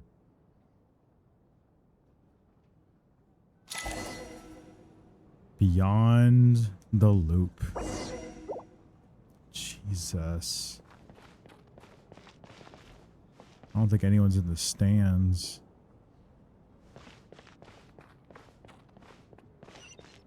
Talk to Vodyanica. Hi guys. Wow, this is heavy, dude. Mr. Mitya. I didn't even get to see him one last time. Oh, that's right. She just woke Maybe up. it's a good thing that you weren't there to see it. It was a hard thing to watch. I hate goodbyes. Why does it feel like everyone around me is slowly disappearing? Not just in here, I mean. In the outside world, too.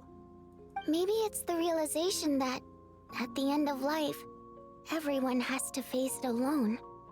Yeah, you're kind of the one, like, that's your path and you just gotta face it for Come sure. to think of it, the main reason we're still alive right now is pure luck. Each morning here, for every one of us, there's the chance that we might not wake up. You could take it a step further and say that the same is true outside, too. Who can ever be 100% sure when they drift off to sleep that they'll open their eyes again in the morning? That's a pretty scary thought to think about. It's If I make it out of here, I'm going to cherish every moment that I'm awake and live without any regrets. Without regrets. This entire time we're supposed to be looking for our sister. By the way, just I feel like a strange sense of anxiety has been quietly growing inside me over the last 2 days.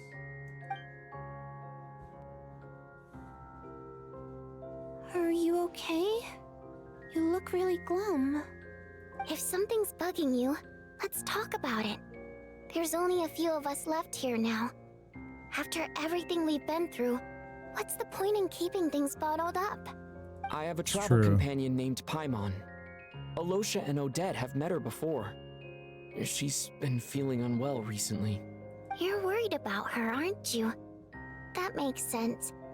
We've been trapped in here for days. To be honest, I used to feel like I was just a spectator in this world, watching everything that happens from the sidelines. Maybe it's because I'm a descender. A descender? yeah. See, they don't know about this. They don't know about the heavenly principles, the shades. But with Paimon by my side, over time, I slowly felt my connection to this world growing stronger. She loves eating, sleeping, and having fun, but she's also a great guide. It's her authenticity that makes this whole world feel more real for me. Over the last few days that we've been apart, I've often caught myself wondering, what would Paimon say if she were here right now? Oh, Paimon.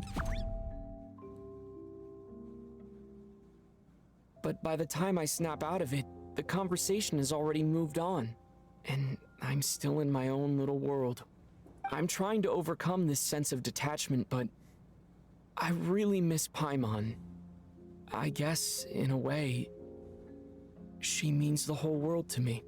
Aww, traveler. I bet she misses you when you're not there as well. Maybe you're her entire world too. I don't know if this will make you feel any better, but back when the water imps left Snezhnograd in droves, I also felt like the whole world was suddenly empty. I could be surrounded by people all smiling and having fun, and still feel completely separate from it. So, I totally understand how you feel. Later on, I started to think, maybe accepting the fact that our loved ones won't always be with us is something that takes a lifetime. All we can do is cherish their companionship from moment to moment. So, once we get out of here, you better hurry back to our side as fast as you can. You can't let your story end in regret. That's the trope I hate the most. Thank you. That's exactly what I needed to hear. But Vodyanica, if you hate goodbyes too, why didn't you leave with your people? Valid. That's just the choice I made. I used to regret it, but I don't anymore. Like I said before, Singing is a water imp's primary mode of expression. It's how we convey our emotions. Our songs have echoed through this theater for hundreds of years, each one a story pieced together through moments of joy and sorrow. But does a story exist without someone to read it? To me, the answer is no. So I made the choice to stay. That way, there would still be someone left to sing these songs and listen to their stories. Otherwise, they could have been lost forever. That's true. Teach me how to understand your people's songs sometime? I want to be able to truly hear them, like Mr. Shram. So real quick with like Hawaiian history and whatnot, we almost went completely extinct. Like we were given smallpox and like leprosy and just a whole bunch of just really harsh things from Westerners. That also kind of started the root with why we don't like Westerners. But the way that a lot of our culture survived was through olelo, through words and through understanding music and chants and whatnot. And if it wasn't for that, or even hula, I think hula was like the last like major thing that was ours, and we tried to not let it go. And it wasn't until like years after it was banished that I think it was King Kamehameha III. I think it was, is it Liho Liho? Fuck, I forget my history already, but it's Kamehameha III, King Kamehameha III, that brought it back, and it was able to be saved. And just so many things were like, all the archives are coming out. There was, because Hawaiian wasn't a written language; it was a spoken language. It was like telephone. So the way people communicate is majority of the time it's the same, but there's other like vowels, and there's other like things that are left out because it was all written. It was all just said in one, and it was just known. So now I think Aloha Hawaii or Hawaiian is a little bit different. There's a bunch of things to kind of break up things to, so you know what they're talking about and how to pronounce it properly.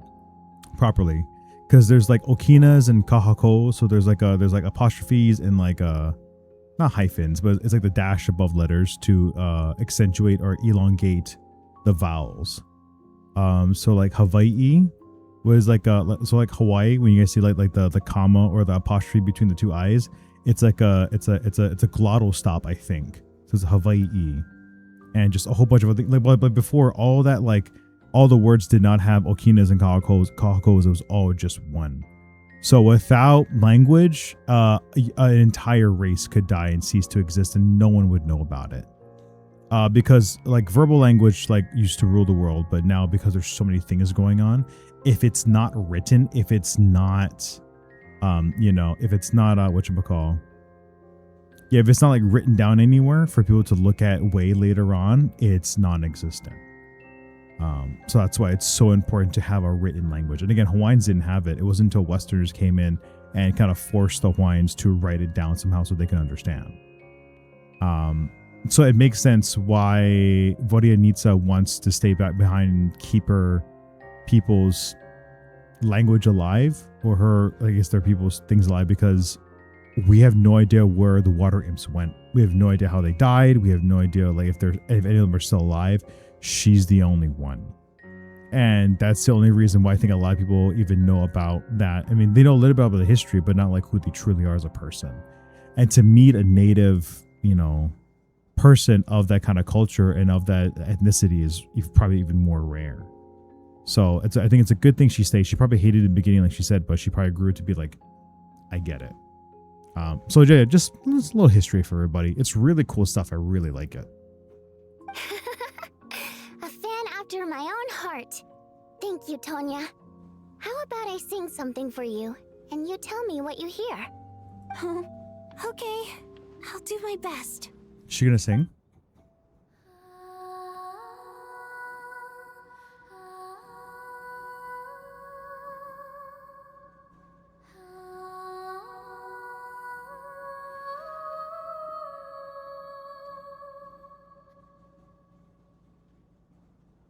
I've never heard that one before. Yeah, I was say feel longing. like I can hear a sense of longing somehow. I wonder why that is. It's something super similar to Hawaiian culture as well, where it sound like the vocals sound like you're reaching for something, that you're again like you're longing, so like your hand is being stuck or like your arms are out to capture something or to embrace somebody in, which is really cool. I really like it. It's good. Not bad. Yeah, I can get that sense too. It was a song of it has a lot of endearment and it has a lot of love in it. It wasn't necessarily sad. Like the notes were high. Yeah, there were higher notes and they were again more heavenly than anything else. If it was sad, it would have had like a very heavy somber to it. The notes would have felt heavier and it would have been probably a little bit lower. But also the way that she was looking upwards as well, like she was looking up into the sky, it'd feel like she was reaching out for someone. It's a very similar concept in Hawaiian language, especially like a lot of modern like Hawaiian songs that are written in Ololu, Hawaii. It's the same way, and even chants as well. Like when sometimes it can go to the extreme where people weep and people cry when they sing. I mean, you can hear the emotions when it's so hard to push the air out of your throat because you're trying to hold back just like it overflowing and becoming something different. But yeah, I definitely had that feeling like it was a longing thing, like she wanted something. But let's see if it's true, because Tonya said it is. I'm assuming she's going to be like, yes, that's correct, or she might correct us. But I also agree with Tonya, but I do think it is for longing. Color me impressed, Tonya. You're a keen listener. That's pretty good. I am. I gotta do this as well. Oh my God, we're shooting for almost 6 hours. I'm not recording this, which I kind of wish I was. But I'll probably want to make that into a short for sure, just to kind of go over like Hawaiian language and the water imp history lesson. It's really cool. Most people can only tell if a song is happy or sad. I didn't think you'd be able to pick up on such specific details. So, what's the song about then?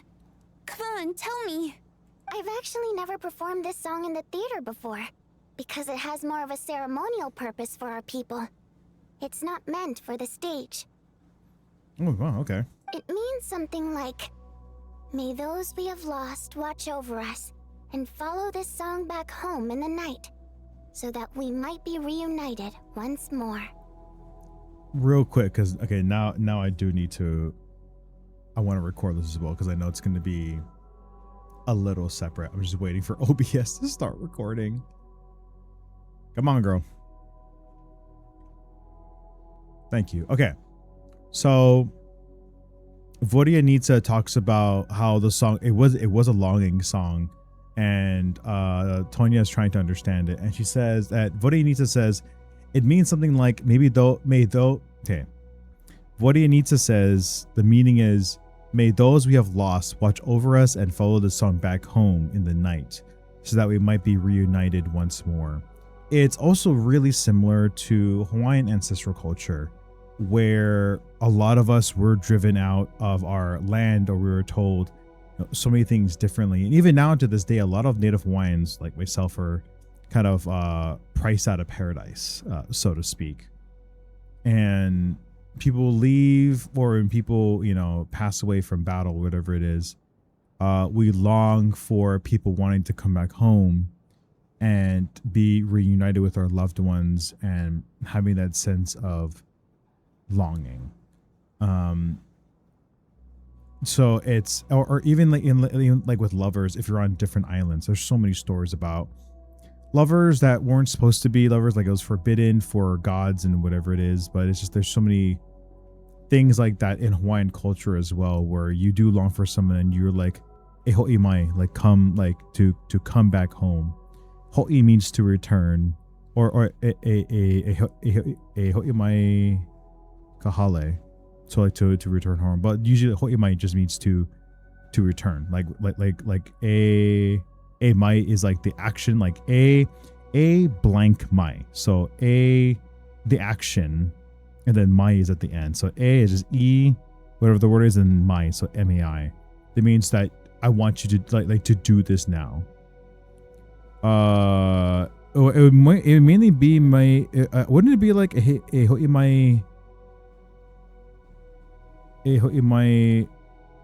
ao? No, mai oi kahale. So that means to like you return, like you Kamaka return to the house. I don't know, but something mine just means to do the action now, or like you're kind of demanding or telling it, and hoi means to return. So mai means to come back. So yeah, really similar stuff. A little bit of a wine history lesson. I just find this really cool, and it makes me like Vodyanitsa's character. The story behind it really, really, really awesome. Also, hence why this stream has been going on for 6 hours. But I digress. Let's continue. All right, I'm stopping the recording. Nice. So it's kind of like a requiem, a call to be returned with our loved ones in our dreams. No wonder I could hear that sense of longing. You sing it for loved ones who have passed away. I hope it reaches them. It's getting late, Tonya, and you're not well. We should all turn in early. I suppose there's no reason to keep watch tonight. Okay, but, before I go to bed, could you sing that song a couple more times for me, Vodyanitsa? Of course. Anything for my #1 fan. Yeah.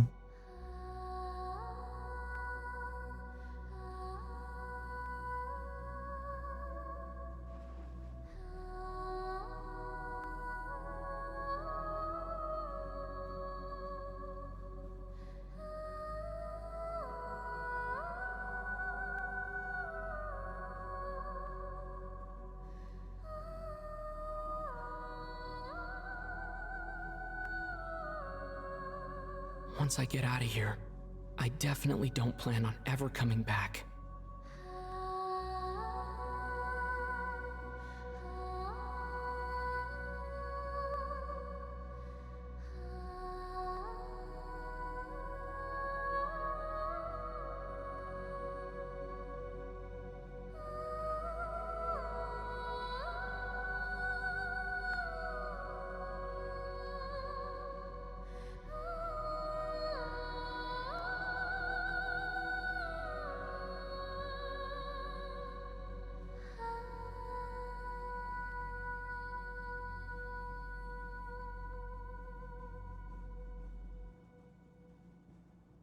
Wow, that was so beautiful. Sorry, okay, she went back again. I just wanted to. I gotta. There's so many things I wish I was clipping from this freaking stream, man. Goddamn.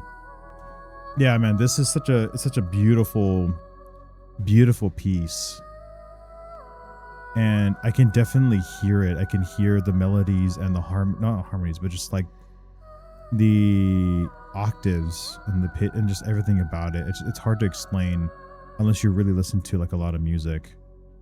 But even then, thinking about the traveler's journey and how Paimon's not there and everything we've been going through, it's such a somber piece. And also for the fact it's like 1:12 in the morning, like 1:12 a.m. I would love to have this OST and probably download it, because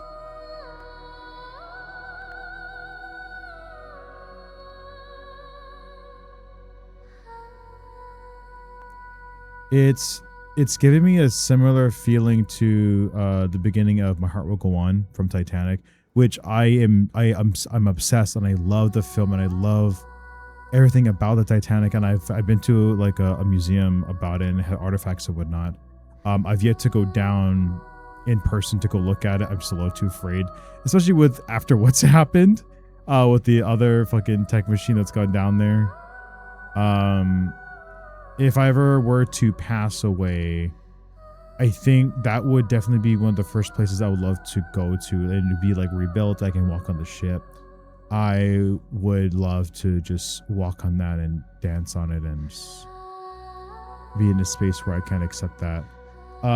There is another song. I will don't know if I can, see if I can share it, but I will do, okay, it's in my, I have it downloaded on my YouTube Premium, but it's Lullaby of the New Moon 2, Lucens ut Risus. Here, I will make sure I gotta share this. I gotta copy the link, and then I will put it into the chat as well. So if you guys are watching, I'll do this. I'm gonna put it in here for you guys. Come on. Okay, there we go. So that is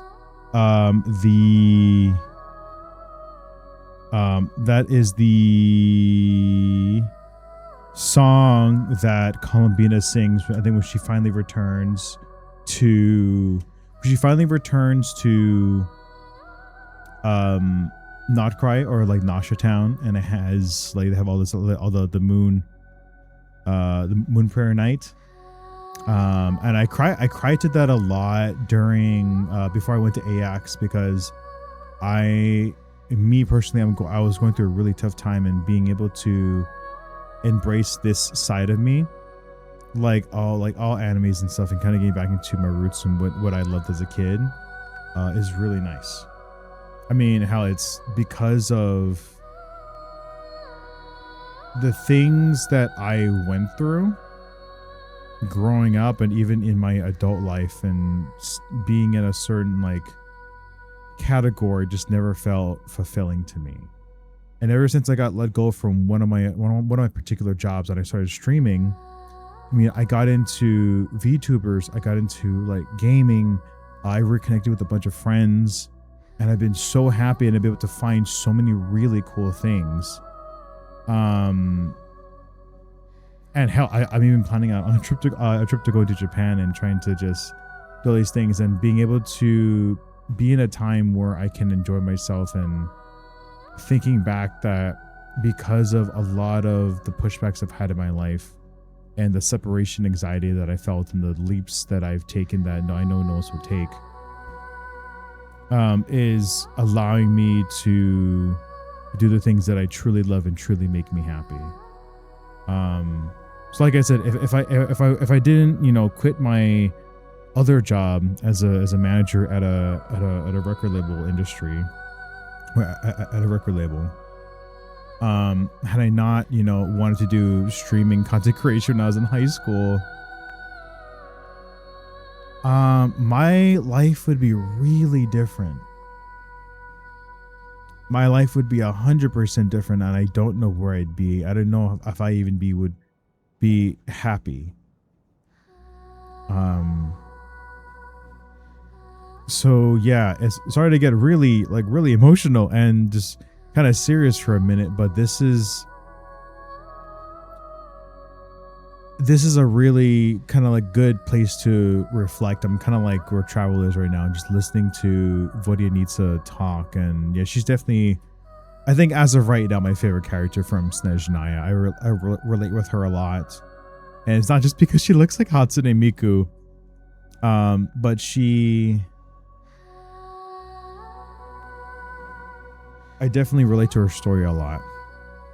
So whenever the next patch comes out and she comes out, I am gonna at least C0R1 her for sure. I need to get her on my team. Just her character and her lore is really fucking awesome.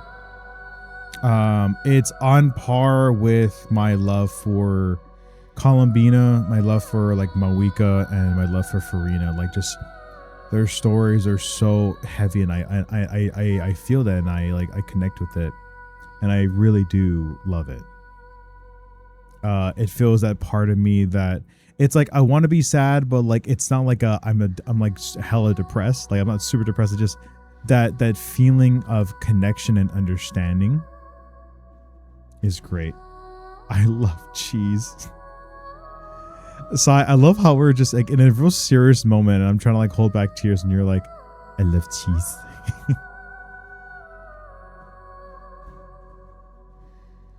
So all I hear was love. No worries. But yeah, man, we're definitely gonna pull for Vodyanitsa. It's such a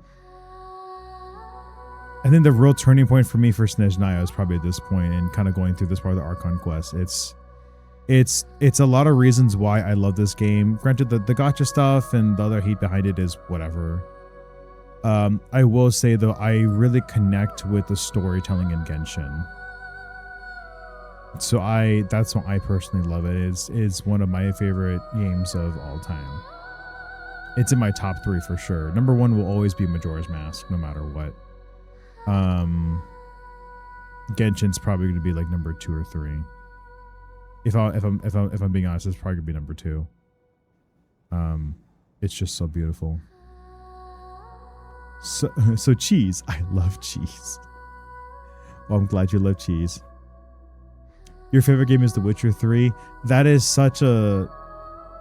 that game is also so in detail too. You can spend hours in that game and it's still like there's still so many things to be completed. And the storyline too with Ciri and everybody, like it's really, really well thought out. And I love it. And I feel like we miss a lot of that in modern games or even like dating or just anything modern related. A lot of that meaning is gone. It's just been replaced by like very mundane, oh, do this and just get on with it and just do something else, rather than kind of sticking with it and really loving the moment and kind of embracing a lot of these emotions. So yeah, I really like this soundtrack, man. It's so good. They're making a remaster of it. That's fucking sick, dude. I have the Witcher 3 on my Switch. Oh, September 29th. Gonna be free for people who own the game. Ooh. Well, if I bought it on the Switch, I don't think I can have it on Steam or anything else, so who knows. But I guess that means I'll never get to hear Vodyanitsa sing again. That's a sad thought. It's a really beautiful song, yeah. Before I fall asleep, I should cherish this moment of companionship while it lasts.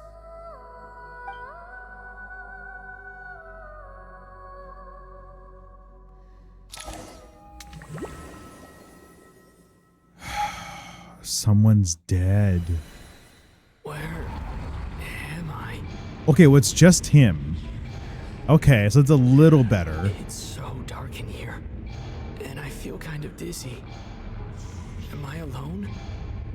Was that Tanya? Huh?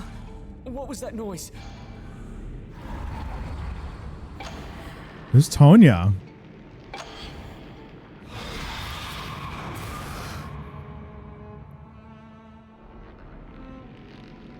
What the fuck is happening? Oh, spirits, fulfill your oath of protection. Hello? I'm alive? What just happened? No time for questions. Quick, over here. Turn on the switch. We need to bring back the light. It's Originium. All right, we're safe. The spirit just now is called Night Prayer. Ooh. The light subdues her, but she'll attack without a second thought in the dark. Oh my god, is she a ghost? It's gotta be. But free DLC? New DLC? Fuck yes. Sort of. I know it's hard, but you can't let this place go dark, or she'll kill you again. Did I really just die? She really just killed me? Luckily, I was here to resurrect you. Otherwise, that'd have been a real bummer. A bit more than a bummer, I'd say. Wait, so you have the ability to resurrect people? Sure I do. I'm your guardian spirit after all. Oh my god, somebody else. I specialize in soul recall. Oh, it's nice to meet you, by the way. Thanks. It's nice to meet you too. All right, there's no time to waste. The black mist is already catching up. We need to avoid it at Night Prayer at all costs. Come on, All of Witcher 3 again. What a problem to have. Okay, let's go. Too dark. If we bring the light back, Night Prayer won't be able to get to us. Sweet, sweet light. It's back. Now that's a sight for sore eye. Shh. There she is. Night Prayer. We need to move quick, but don't let her notice you. Don't let her notice me. God damn it. I don't have the replay buffer on, but yeah. Don't let her notice you.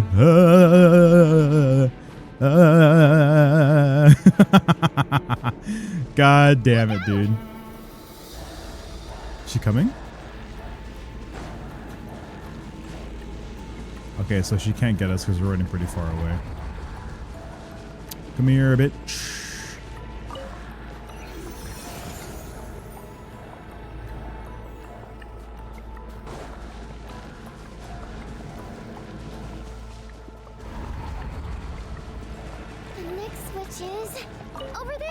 Nice.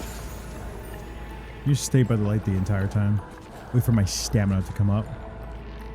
5,000 hours in that game account different. Jesus Christ, dude. God damn. You and you're also like your multiple accounts as well. It's scary. Oh, okay. Well, fuck. Ooh, train.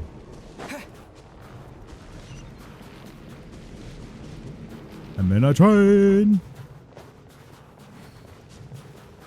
Oh my god, that's so far away.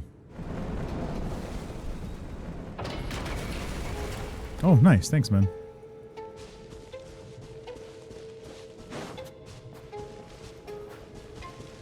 Run, you bitch.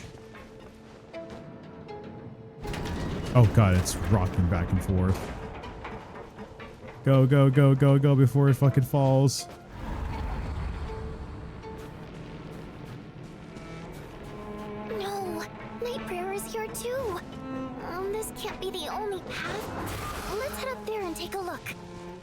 Oh, we gotta go on top. The switch is just up ahead. Hurry! I'm running out of stamina, my guy. It's too dark. We're not gonna make it. Come on, faster!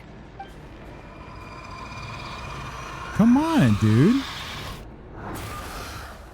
Traveler! God damn it, dude. I won't let you die like this. Not on my watch. Hey, I love The Witcher. It's a fucking game. Oh, I'm not shitting on you. I'm more like applauding like you can put that many hours in the game. It's crazy. Come on, dude. No, it's not permanent. Dying is definitely not a pleasant experience. Great. You're back. Yeah, thanks to you. Come on, stop talking. What about you? I can't. I've already been used up. What the fuck does the that mean? Guardian Spirit skills are finite. I can only resurrect someone so many times. I might not look any different, but my essence has been exhausted. Now, I will slowly start to fade away. I can go no further. The black mist is where I belong. It's okay. Okay, now Vodia needs this guy too. Because it wouldn't have changed anything. That knowledge would have just burdened you. And But... Go. Now, before it's too late. I already hear night prayer approaching. Okay. Why are you walking, dude? Run. So Vodia is also fucking out of it too now. How could this happen?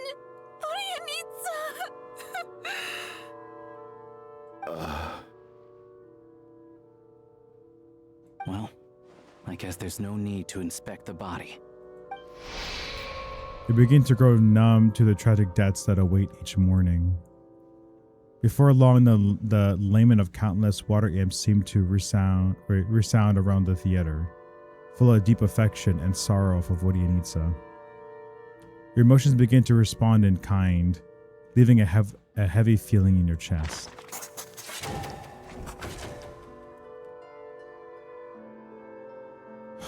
This wasn't supposed to happen.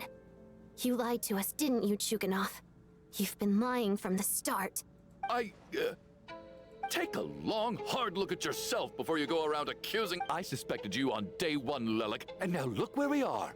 By some strange coincidence, you've never been targeted. You just happen to have survived this long? No, you should be the prime suspect. I still think it's gotta be something with Odette because she has like that dual personality thing. That's my assumption. It's gotta be her, dude. And you, little hunter, ever so content with staying on the sidelines. Yet you were the one who stopped us from leaving from the start. Why are you trying to keep us here? Now you're just lashing out indiscriminately. That's either a sign of anxiety or a guilty conscience. Where was all this passion and bravado before? Decided to fight until the bitter end. Is that it? Is that a threat? Fine, bring it on. You think I'm afraid to die after all this? You want to kill me? Go ahead. I'd like to see you try. After all the trauma of the past few days, everyone's been pushed to the breaking point. Valerie and Mitya aren't here anymore. Someone else needs to step up and take charge. But first, I need to think this through. Considering everyone left, Who else would be? It has to be. Well, it's not us. my memories are perfectly coherent, even after racking my... It's I think it's Odette or Tonya. I clearly remember Mr. Chuganov from the first time I visited the theater.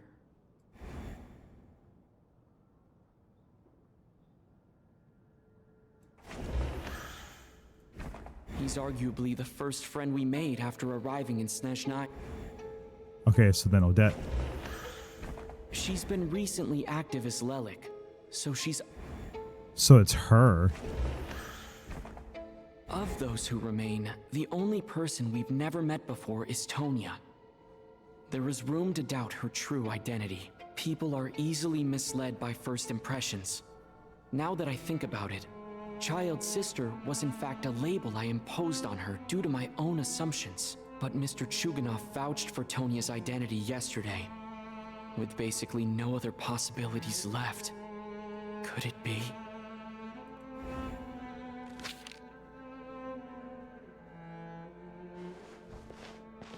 Tonya, how's Tusser been lately?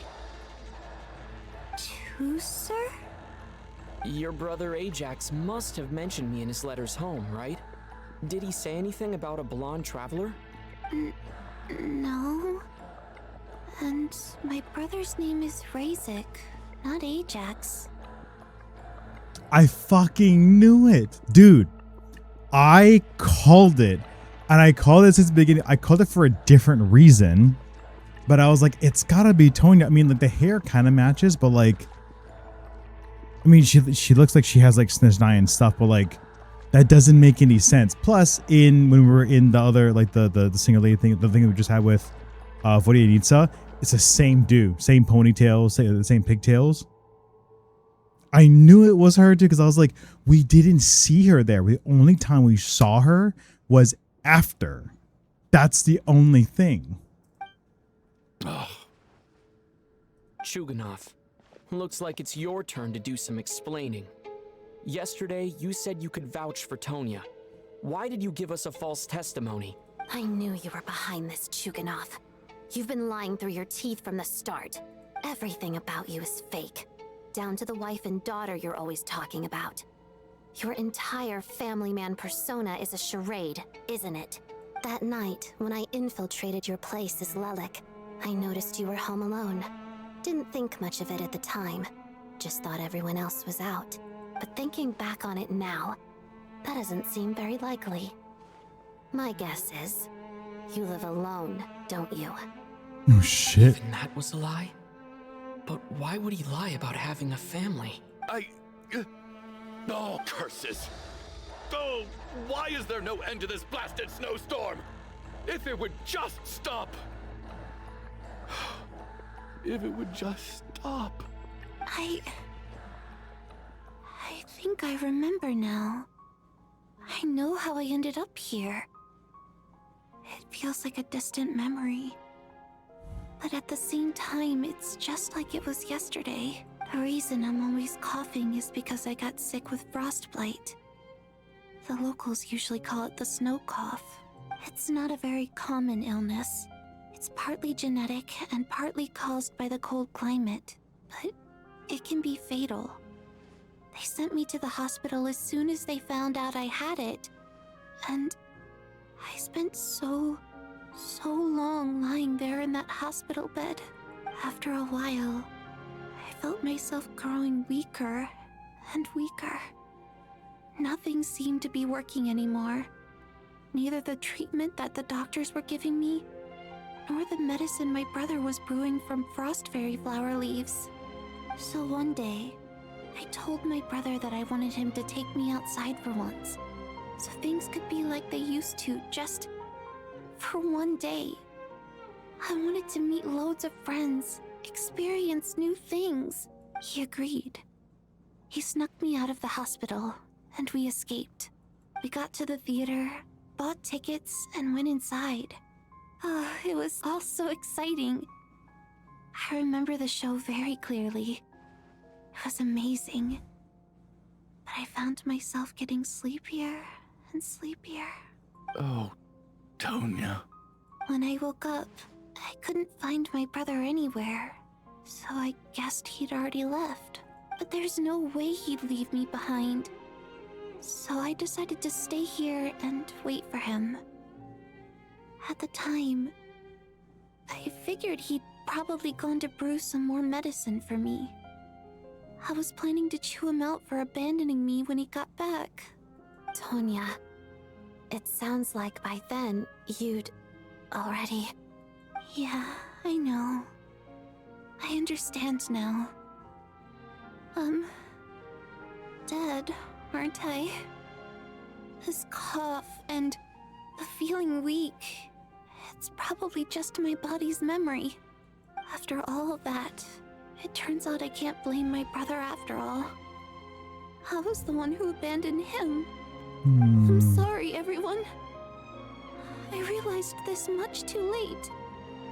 It seems like death skewed my perception. And now I've dragged you all into this mess. Your name probably isn't even Tonya, is it? Didn't that ever strike you as odd over the last few days? Well, when I was little, my brother and I read a storybook, and Tonya is the name of one of the characters. Interesting. When we escaped from the hospital, our family and the hospital security were looking everywhere for us. So when you first approached me and said my brother had sent you, and called me Tonya, I thought he must have chosen a fake name that only the two of us would know. Because he was afraid of getting caught. No. It seems like that was just wishful thinking. But so now where's the real Tonya? Where's Child's actual sister? At least your memory of death isn't painful. That is a small comfort. Now it's your turn, Chuganov. Talk to us. I believe no lie is ever told without a reason. You're right. I was lying. I happen to know that the Harbinger Child and his sister Tonya managed to get tickets, so I lied to you and pretended I knew them. And yes, I was lying about my family too. The truth of the matter is, I lost them a long time ago. I just refused to accept reality. And now I've spent the second half of my life living a lie. I'm a joke. Damn. My daughter's name was Iskra. And before you ask, yes, Iskra, as in Iskra Manufacturing Plant. She also died from the snow cough. She was just 6 years old. If she were still alive today, she'd be around the same age as little Tonya here. After Iskra passed, my wife couldn't bear to face those memories either. So she chose to start a new life without me. One day when I came home from work and saw the empty room, I felt like I couldn't breathe. Subconsciously, I started to imagine that they were still there. I soon discovered that this was the only thing that made me feel any better, so I just embraced the delusion. Nothing more than a pathetic means of escapism, I know. But at least it's not a crime. So explain your false testimony then. The night before last, when I was chatting with Tonya, she mentioned that her brother would brew medicine for her from frost fairy flower leaves. Combined with her various symptoms, I suddenly understood everything, including the fact that she was deceased. The snow cough used to be an incurable illness. I would pick frost fairy flower leaves to brew medicine for Iskra too. It took hours and hours on the stove. But the year after my daughter passed away, the jester of the Fatui announced that a cure for frostblight, also known as the snow cough, had finally been developed. It turned out that all previous treatments were completely ineffective. No better than random concoctions. That was the final straw for me. I just couldn't take it anymore. Just one more year. One more year, and everything would have been okay.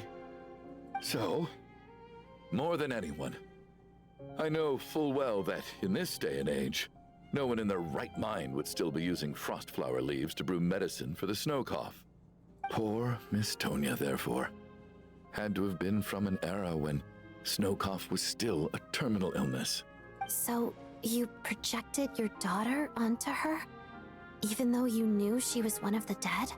Even though you knew that projection, that protecting her could get you killed. It doesn't make any sense. You knew she was already dead. What did you hope to achieve by protecting her? I just don't believe in your crackpot theories, nor do I approve of your actions. So ego's getting in the How way. can you just declare a living person dead and throw them out into that snowstorm? She's Luigi's not alive, gone. though. My good buddy Shram's gone. And now it's Tonya's turn, isn't it? The others I can make my peace with, but little Miss Tonya, here she is, standing right in front of us, alive and breathing, and fighting her own battles. Yet you're quite happy to say she's dead? I just want her to live. Once this snowstorm is over, the very moment it stops, I'm going to march out that door and find someone who can fetch the very best medicine for her snow cough. I'll be damned if I'm gonna let you cast her out into the snowstorm before I have the chance to cure her. Not again. It's selfish. Not this time. Not when the cure is right within our grasp. I'd never be able to forgive myself. It's a selfish thing to do. It's like, Grant, yeah, I mean, okay, she's already dead though. This is like her in purgatory form. So even if you were to cure her, you would set her soul at peace, but then everybody else is still dead, or all their souls are gone. Look at fucking Vodyanitsa. So it doesn't change anything. It's kind of like spoilers for the ending of The Last of Us, by the way, when Joel like takes what's her face instead of giving her to the fireflies because she's like immune to Ellie. Because she's immune to the virus. Instead of sacrificing her to find a cure for everybody else, he takes her away and like lives with her, or not lives with her, but like he takes some rose so she can live a long life. The fireflies are pissed, and then in the second game, also spoilers if you haven't played it, the fireflies some people find out and then beat the shit out of him and kill him. So it's one of those things where like if it's for the greater good, like that should be the route technically, but emotions and other stuff get in the way, and because he lost his kid and all this, like it makes sense why he wants to do it, but you're speaking out of pure emotion and not logistics. So like, I mean, I'm sure these characters will come back when she's gone, but that's only if she leaves and like makes her peace. But if he tries to heal her, then she won't, finally be at peace, and I'm guaranteed that's probably not going to work. And then everything around her will just start dying even more. So he has to kind of give her up. And I know a lot of video games also cover the same theories and what, and like people have like the same motives to do the same thing. So it's not the first time someone's done it, but it makes sense. Mr. Chuganov, stop. I can't let you do this. Tonya. By the sounds of it, you've known I was dead since the night before last, right? I really liked Mr. Valeri, Mr. Mitya, and Miss Vodyanitsa. And now they're all dead because of me. I'm not happy about that. The reality is, you've been trying to fight your own demons through me. But all you've really done is trap me inside your delusion along with you. Yep. No. Listen to me. I want to save you. I do. Oh, at this point, I'm quite sure that I'm dead. I don't need to be saved. The time I got to spend with all of you is more than enough for me.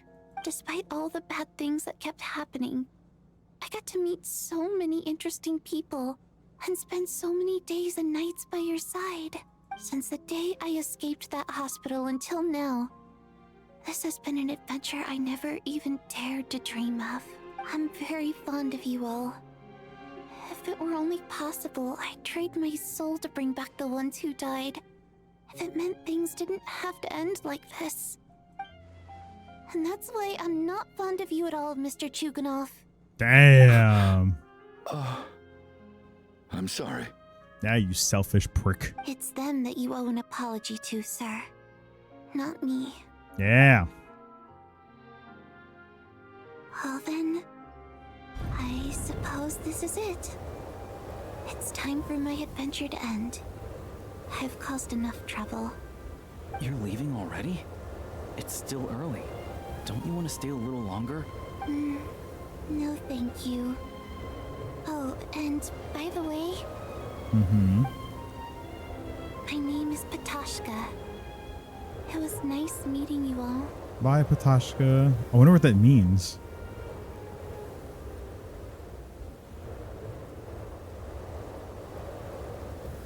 What a way to go out, Feels man. strange that we're only being properly introduced now that it's time to say goodbye. Tashka. He's gonna go out after her. What are you doing, Chuganov? Are you crazy? Let me leave. I can't keep lying to myself anymore. In your dreams. Don't think you're getting off that easy when you had a hand in the deaths of so many people. The Yeah, it's Fatui true. have honed quite an array of enhanced interrogation techniques since they were founded. Once we're out of here, Lelik will personally give you a taste of every last one. Yeah. Justice. Continues as if it would never stop nighttime overall again. Now there's only 4 of them. I think we should leave. I doubt this snowstorm is ever going to stop. For all we know, this storm might have destroyed all of Snezhnaya by now. Maybe even the whole world. I'm starting to feel the same way. Maybe this is the heat death of the universe. Wait, we finally solved the mystery of the haunted theater today. Maybe let's at least try to enjoy tonight? How do you enjoy it, Fair man? enough. I don't particularly feel like dying in Chuganov's company anyway. And yet you won't let me die first. Hey, Chuganov, on a serious note, if we do make it out of here, you should close down that factory of yours. A lot of people are freezing thanks to you. Is this really the time to be discussing my factory? Yep. All right, fine. I'll shut it down. Doesn't matter to me anymore. Oh shit. Am I hearing things? Or was that a knock at the door? There it is again. But I don't understand. The snowstorm hasn't stopped. Or perhaps it's a rescue team that Valeri mentioned. The snowstorm has brought us some unwanted Should we visitors. open the door? We have to. Is this it? Is this nightmare finally over? We The have last few to. days are anything to go by. I probably shouldn't be getting my hopes up. Yeah, Whatever but lies beyond that door at this moment. It could be something even more terrifying than everything we've been through so far. motherfucker. Who knew Genshin was a scary game? Where is everybody? Where'd you guys go? Sons of bitches. Well, the bodies are... No one's there. I wonder if we can still go to over here.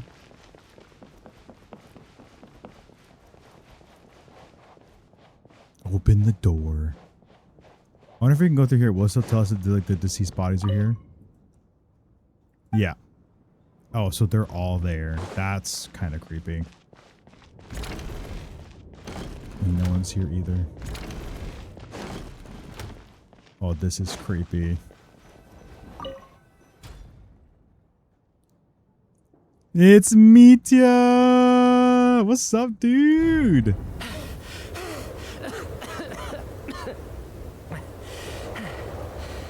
Hey everyone, I'm back. How are you doing? Feeling any better? Much better, thanks. Whew, it is so good to have you guys here. I was a little worried that the theater would be empty by the time I got back. Let me see. Tonya and Vodyanitsa are missing, which means Vodyanitsa died last night. And then you discovered that Tonya was the other dead person. Am I right? Not Tonya. Pitashka. First, tell us how you made it back here. Given the conditions outside, no one should be able to return alive. You're right. The thing that got me actually was a song. I heard someone singing. No shit. After walking into the snowstorm, my mind grew hazy. I don't know how long I walked through the storm before my mind completely slipped away. Then, suddenly, I heard the sound of singing. The voice instantly brought me back to my senses, and I regained consciousness. So I followed the voice, searching for the source of the singing.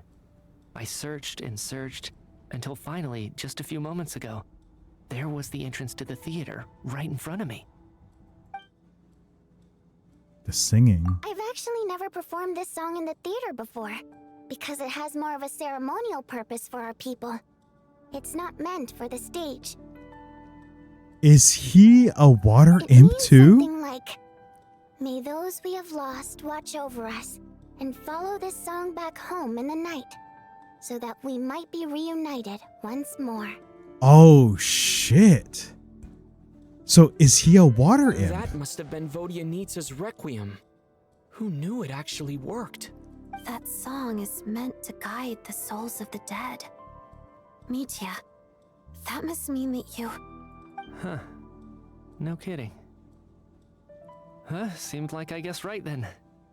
This is what I've been so desperate to tell you about. When I first stepped out of the theater, I was still quite lucid. My memory of it is still pretty intact. I remember the outside world being completely different than what I'd expected. It was like this was a world where only the snowstorm existed. There wasn't a trace of any humans or buildings ever having been there.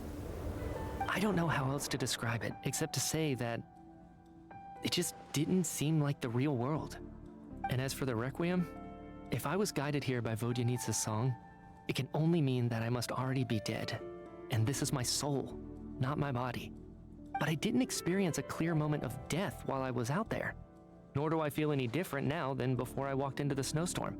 You don't seem any different to me either. In fact, this is something I've been wondering about for a while now. If souls aren't physical, shouldn't they lack tangible form? Both Shram and Pitashka were clearly deceased, and yet their souls didn't look or feel like ghosts at all. They were visible, tangible, no different than you or me. This raises a truly terrible thought.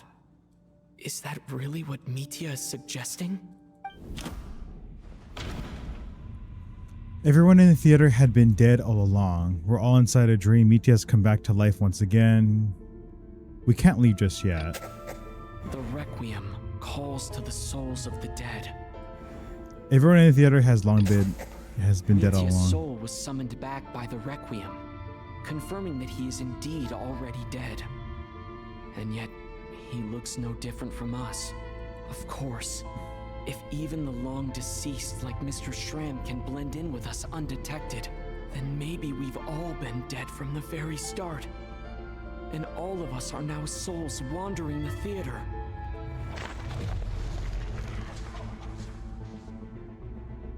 That's creepy. Yes. I think that this is probably the afterlife. What did you say? There's no way, though. You heard me. We died in the theater. All of us did. But due to an obstruction in the theater's ley lines, our souls are trapped here, while an endless, infinite snowstorm rages outside. It's ironic, really. All that time, we were working so hard to figure out who the deceased among us were, when the truth was, we were all deceased. The only difference being some of us died more recently than others. Do you remember that note, "Death is near"? Seems like we misunderstood what it meant after all. Death was nearer than we wanted to think all along. The note simply meant that all of us were already dead. So all our attempts to survive, our search for the deceased, it was all for nothing? Hard to say. At the very least, we helped 2 lost souls find clarity and go to where they belong. The presence of those 2 is probably what caused our souls to be drawn in by the ley lines. In which case, the deaths we've awoken to over the past few days were just souls returning to the ley lines for good. If what you're saying is true, doesn't that make us the lost souls now? Huh, no wonder. This afternoon, when I was moving Vodyanitsa's body, I noticed that the other bodies in the room hadn't decayed one bit after all these days. That's further proof that those aren't physical bodies at all, but merely our shells here in the afterlife. Am I really dead? This doesn't feel real to me at all. No, that's not No, right. That's impossible. This cannot be how it all ends. I still find it hard to believe that all of us are dead. How exactly did we die in the real world? None of us have any memories of dying, right? Not even knowing how we died is preposterous. Good grief. Surely there has to be some reason. Exactly. It's hard to rest in peace when you don't even know how you died. It gave me lots to think about as I strode out into the snowstorm. Nice. I racked my brains trying to remember the cause of my death, the exact moment I died, the root of all of this, right up until my consciousness faded. Wait. Hold on. Right before I lost consciousness, I think I saw something. What was it? I can't remember. And I think I lost my notebook and pen. Mitya, your hand. Is that blood on your fingers? Oh. Huh? You're right. There's blood on the fingertips of my right hand. Looks like it's already dried. When did that happen? What the? Oh shit. I guess this was what I saw. I must have desperately drawn it in my own blood right before losing consciousness. Oh shit. If you know what that is, holy fuck. That's Renova. That's the shade of death. What's wrong? Do you recognize the symbol?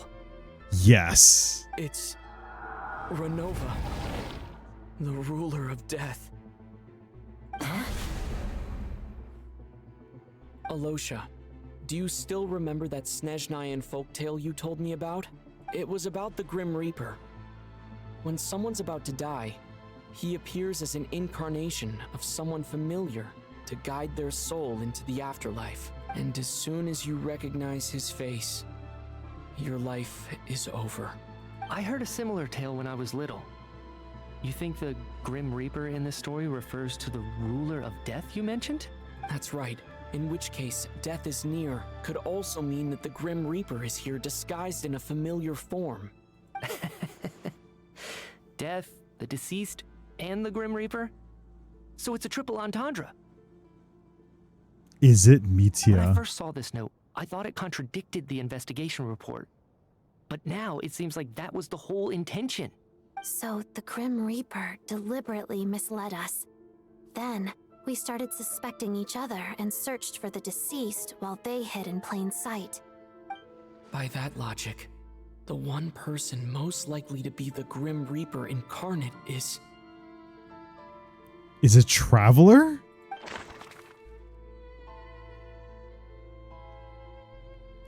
I gotta assume it's him. Let's knock out everybody else. Identifying the Grim Reaper is a major decision to make.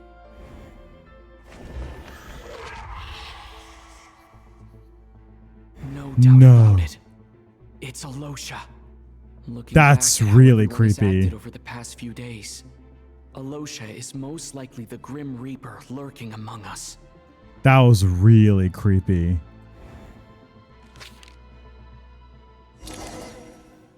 That makes sense, Is it you, though. Alosha? You were the first to discover the investigation report, and you had plenty of time to slip the note inside to mislead us. So? Surely you can't suspect me based on that alone. What if someone else found the investigation report first, slipped the note inside, and then put it back without telling anyone? There's no denying it. The note could easily have been slipped in much earlier than it was discovered. That's not all. I've also noticed that although on the surface, Valeri, Mitya, and sometimes I were the ones taking charge of the situation, looking back now, even though you didn't say much, you were always subtly guiding everyone from the sidelines. What do you mean? You were the one who emphasized how dangerous it was outside and insisted we all stay here. It was also you who suggested that we all sleep in the same place. And earlier today, you tried to convince Patashka to stay. I don't understand why, but it was out of character. So, you didn't understand my intentions, and now you're assuming the worst. Seems pretty unreasonable if you ask me. He still won't admit it. Fine. Let's see how he responds to the most damning evidence of all. The biggest question I have right now is, if the Grim Reaper is impersonating Alosha, then where's the real Alosha? When did they switch? That's a good question. I'm gonna have to download the VOD anyways, but let's just record this. But oh, dude, that image of Alosha was nutty. When was Alosha switched out? After the performance while investigating the snowstorm. Yeah. Okay. The first night we spent in the theater. No. When we discovered the investigation reports, Mitya returned from the snowstorm. It was here. That's right. This was the moment. Right at the start. Before any victims had even emerged, Alosha was switched with the Ruler of Death while everyone's guard was still down. There she is. When all this began, right after the performance ended and the snowstorm began to pick up, no one suspected anything unusual. We just assumed we were snowed in. It wasn't until we discovered the bodies the morning after that we realized something out of the ordinary was going on. But it's clear now that the oddities actually started earlier than that, when Dimov walked into the snowstorm and never came back. Right. So Mr. Dimov was the first victim, not Sobolova and Torgov. And if we pinpoint that moment as the beginning of this incident, then one thing becomes clear. Alosha, you are the only person who walked into the snowstorm and came back without the help of Vodyanitsa's Requiem. Oh. More precisely, Alosha never came back at all. The one who came back was the Grim Reaper. Oh my, are we gonna meet Renova now? Oh, yo. Not bad. Well, since you've backed me into a corner, I suppose there's no point in keeping up the act anymore. Oh. Dude, I have goosebumps. I have chicken skin. Wow. Alosha? You're the Grim Reaper? I am no such tired cliché. Mortals should address me as the ruler of death. Renova. Before being wiped out for good, you identified the two deceased and even sensed my presence. A commendable achievement. Far beyond what I expected. Also, can I just say this red outfit is sick. I heard you can ferry souls. Those deaths each night. Were they your doing? Your initial conclusion was correct. Due to the existence of the two deceased, the ley lines yearned to reclaim those long-lost souls. Every night they devoured an equal number of souls to fill the void. This required no intervention from me. Though, of course, ferrying souls is indeed my authority. God, it's so sick. Here, take a look.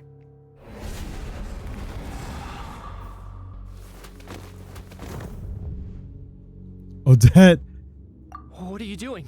what the That fuck? takes care of today's too. What the Don't fuck, get dude? so worked up. You are already dead, and your souls must return to the ley lines. Absolutely I fucking know we're not. already dead. You murdered us, didn't you? Murdered? No. Murder is when mortals usurp my authority. Death is my jurisdiction. If I require someone to die, I need not resort to such laborious methods as murder. You simply met the criteria to trigger my curse of death. I know about the curse of immortality. So there's another death-related curse too? You cursed us? When? And why would you do such a thing? So often, humans pray to me, begging to know when their death will come and what form it will take. But few people ask why. If you must have an answer, know that death comes simply because one's time has come. So you're not gonna tell us the truth? Hold your tongue. By all rights, you shouldn't even be allowed to speak with me. Those angels from the past are to blame for the reckless renovation of the ley lines here. It's made my work on this occasion infuriatingly complicated. Work? So trapping us here, making us watch our friends die, that's just another day at work for you? You clearly have a lot of questions. Fine. As a reward for your remarkable accomplishments over the past few days, I shall answer a few of your inquiries, provided they aren't too unreasonable. After the physical body dies, the soul must return to the ley lines for that person's death to be considered complete. My work encompasses the entire process of death, including, naturally, the guiding of souls into the ley lines, with which you are now so familiar. You must also be rather familiar with Natlan's Night Kingdom, I presume? It was I who supported the creation of the Night Kingdom. It provided a convenient means of guiding the souls of Natlan. Here, too, the ley lines connected to the theater underwent some modifications. The angels hoped to make them capable of accommodating the souls of some special creations. But this actually hindered their ability to accept ordinary souls to some degree. This effect manifested itself after you died from the curse in the theater, leaving you stranded in the afterlife, unable to achieve a complete death. This effect manifested itself after you died from the curse in the theater. But if souls who die from the curse of death fail to return to the ley lines within a short window of time, they will miss their chance for good. Then, they will remain forever suspended between life and death, no longer subject to the authorities of either. So if you don't resolve this matter soon, and see all our souls return to the ley lines before long, we'll escape your control. Ooh. Mitya is sharp. This must be what Renova was worried might happen, and the reason she got involved to begin with. But if you have the authority to guide souls, why didn't you just show yourself and get it over with? Why hide among us in the form of Alosha? You seek to understand the mind of a god? Very well. I'll tell you. This is a theater, and I decided I wanted to watch a show about death. That's why I encouraged you to take the events to the stage. I found myself getting quite immersed. I suppose the entertainment you provided makes up for all the trouble you've caused me by being so defiant in the face of death. There. Are you happy with my answer? Can't say I am. Really? But it fits the stereotypes you humans have about gods. Just moments ago, you were complaining about how infuriatingly complicated your work here has been. Work is work, I get it. There are times when it's a huge pain, but you just have to get it done, right? That's a rather unique perspective for a human. You are in fact correct. There is a pain point in this case. Due to the obstruction in the theater's ley lines, there is a hard limit on the number of souls they can receive each day, making it impossible for me to ferry all your souls at once. Revealing my identity too soon would inevitably have led to futile resistance. and there was a risk that any souls who chose to run would disappear. Mm. Then there was the issue of the 2 lost souls you called the deceased. The way you resolved that quandary was all part of my design. That's what I don't understand. If all of us were souls of the dead, what made their presence among us special?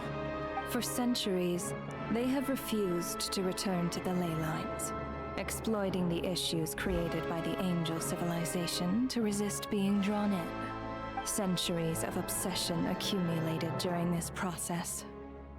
You may think of this obsession as the resentment of the dead, and in this quantity, it was a bomb that could have detonated at any moment.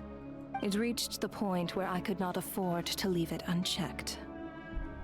But the only way to fix it was to help them acknowledge their own deaths, make peace with their regrets, and willingly walk into the snowstorm. Only then, with my guidance, could they finally return to the ley lines. Otherwise, you would not like to know what the consequences would have been. Yeah, it's probably really nasty. I vaguely remember seeing Batashka, but in the most terrifying form. Was that in a dream? Is that what would have become of her if she hadn't returned to the ley lines? I see your dreams brought you many revelations. So you see, death in fact grants wisdom to mortals. Souls connect to all things in the world and see the chain of cause and effect between them. It's nothing unusual. Anyway, giving psychological counseling to lost souls is not my strong suit. That is more of an angel's role. It was something I could not resolve directly using my authority, so I decided it was easier to leave the bomb defusal to you. Meanwhile, of course, their presence caused the souls of other members of your party to return to the ley lines each night. From where I stand, that was killing 2 birds with 1 stone. As both issues slowly resolved one another without me having to lift a finger, all I had to do was stay close by and keep the situation under control. Then use my authority to wrap things up at the end.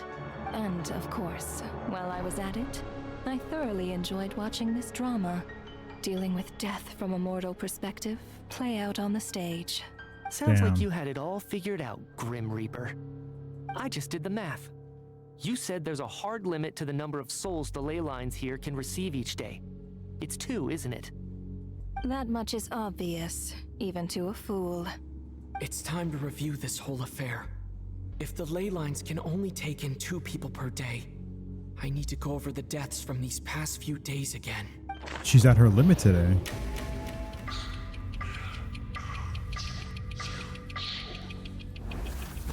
It's like each day is deceased in order. Looking back now, none of us had the faintest idea at the time.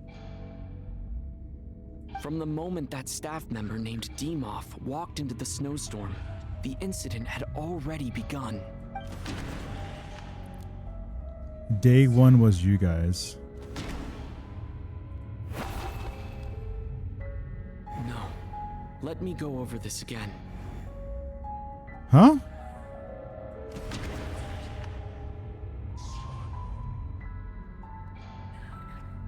That is day 1. No. Let me... Oh, no one died.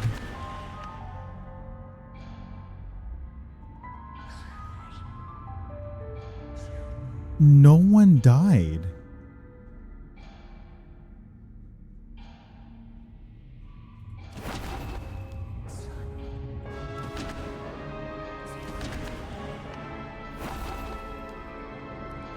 No.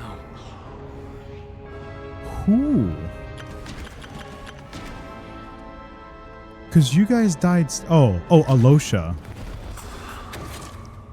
Alosha was the second to walk into the snowstorm my bad. after Demoff to investigate. During this process, the ruler of death assumed his identity, making him one of the victims. Okay. Now day 2. During our first night in the theater, everyone was caught up in the novelty of it all. No one could have expected there would be victims the very next morning. Despite all the confusion, and with the help of hindsight, we finally began to realize that something was amiss with the snowstorm. It's you guys.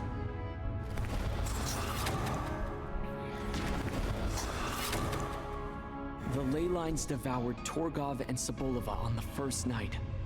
At the time, we thought this might be a murder case connected to Lelik. Mm-hmm.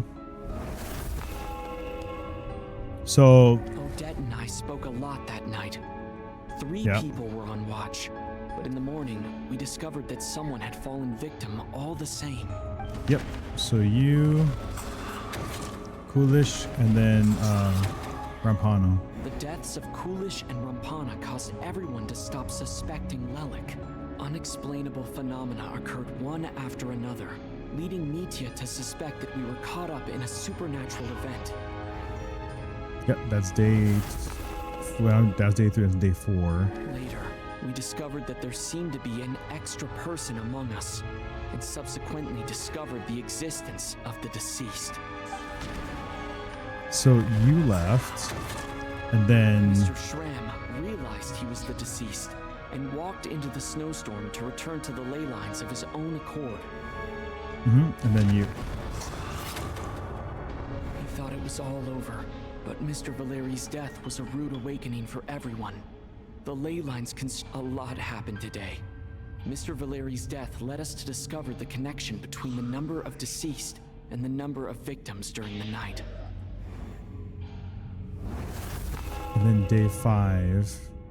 The fact that there was more than one deceased seemed to bring us back to square one. Odette revealed some information she had been keeping to herself. It was, yep, it was Vodyanitsa, and then Vodyanitsa was swallowed by the ley lines in her sleep, but the requiem she sang before falling asleep was quite a game changer. and then Tonya. As it happened, Patashka filled the void left by Mitya's return from the ley lines by walking into the girl I thought was child sister Tonya turned out to be another of the theater's deceased. Come to think of it, Patashka was about to walk into the snowstorm at that time, and Renova, unaware that Mitya would return, was concerned that her soul would overflow from the ley lines. That's why she used Alosha's voice to try and persuade her to stay behind. Looking back, I suppose that was an early slip-up on her part.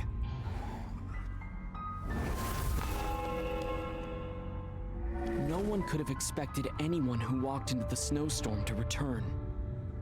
But just after nightfall, Mitya returned, bringing crucial information with him.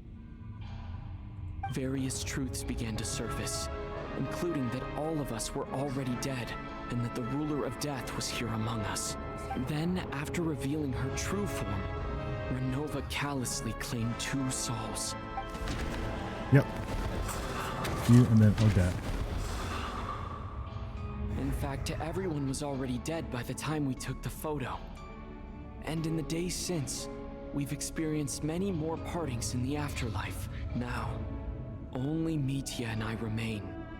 And the true culprit behind everything still stands before us. In Mitya's eyes, I see the same anger and frustration that I feel. So they should walk into the snowstorm because that would overflow her shit. Everything. It's all clear now. Your work isn't finished here yet, is it? The Traveler and I are still standing here, safe and sound. The water imp's song threw things off a little, but it is of no consequence. The ley lines have already anchored your soul, and the first ray of light tomorrow morning will take you back. I, meanwhile, need to review my attitude towards the water imp race. So the reunion in the night that Vodyanitsa mentioned, I suppose that was never meant to be a permanent reunion. That just leaves you, Traveler. My power only allows me to temporarily separate your soul from your body. The ley lines of Tevat would not accept you, and your soul is firmly anchored to your body by your will. For a descender like you, who is not bound by Tevat's rules, Your death can only be brought through the most violent of means, such as directly destroying either your body or soul. But you haven't done that yet, haven't you? Thanks for letting me know that at least I can still be saved. I have no interest in involving myself with Descenders. For now.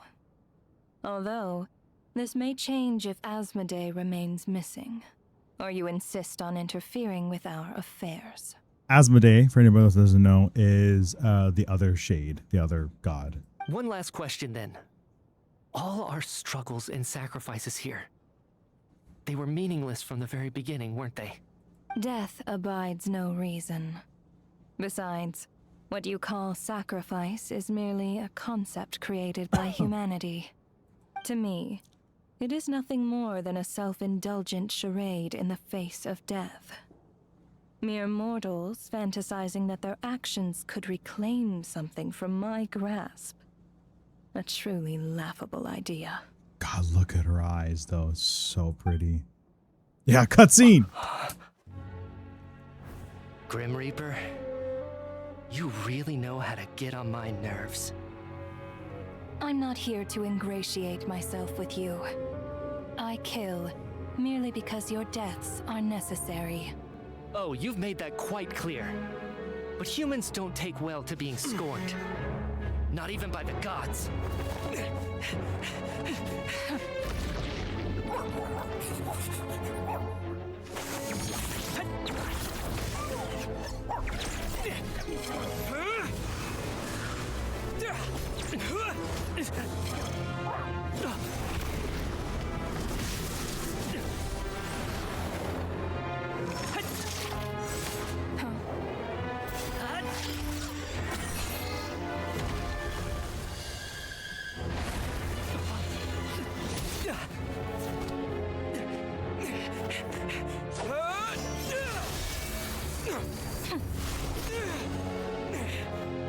This is futile.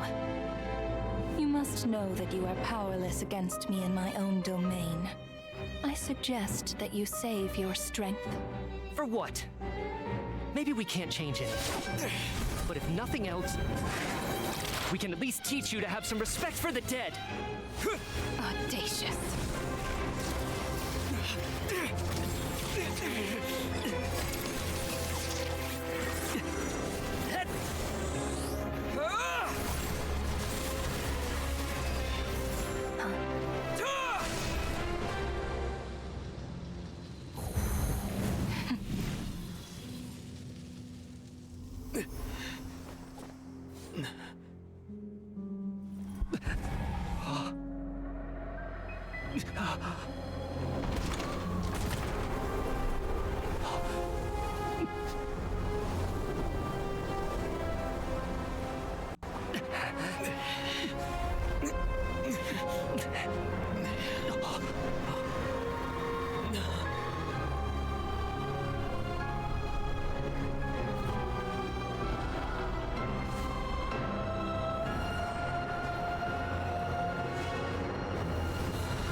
Did they just escape death? Of course we got the Welcome Moon. Oh my god.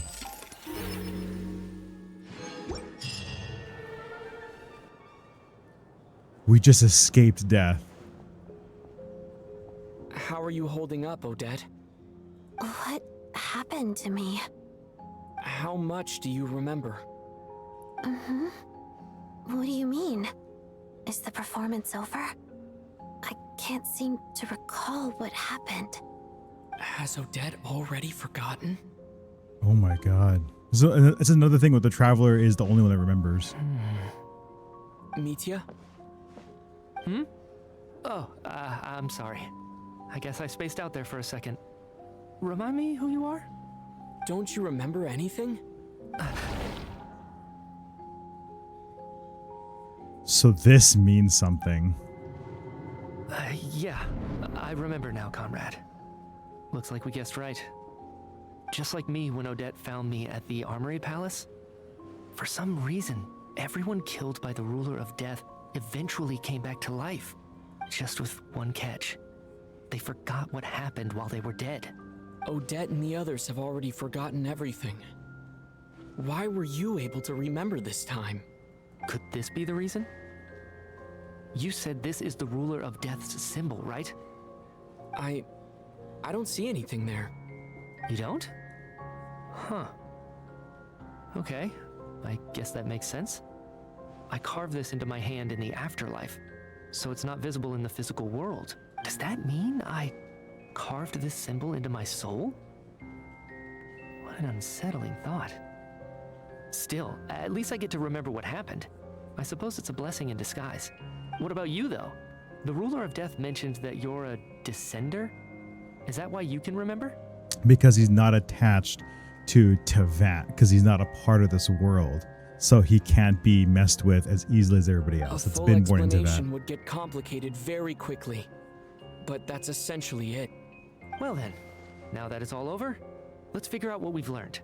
The first thing I notice is that everything here is precisely as we left it, right before our deaths. This confirms that time passes differently in the afterlife than in the real world. They say that right before death, time slows down, and your whole life flashes before your eyes. That must be how you know you have one foot in the afterlife by that point. Anyway, clearly the few days we spend in the afterlife probably only amounted to a few short minutes in the real world. This also aligns with previous reports of widespread temporary memory loss among the Armory Palace personnel. Now it seems likely that those were all brief deaths caused by the Grim Reaper's so-called curse of death. To those unaware of the truth, dying and coming back to life must feel similar to a short bout of catatonia. This leaves me with a couple big questions. What are the conditions that trigger this so-called curse of death? And why are we resurrected after we die? If nothing else, I think it shows that killing us wasn't her ultimate goal. We still don't know her true reasons for subjecting us to death. Right. This time only got complicated because of the situation with the theater's ley lines. That's why she had to approach it differently. If the previous incidents of amnesia among the researchers are anything to go by, killing us is usually a pretty routine matter.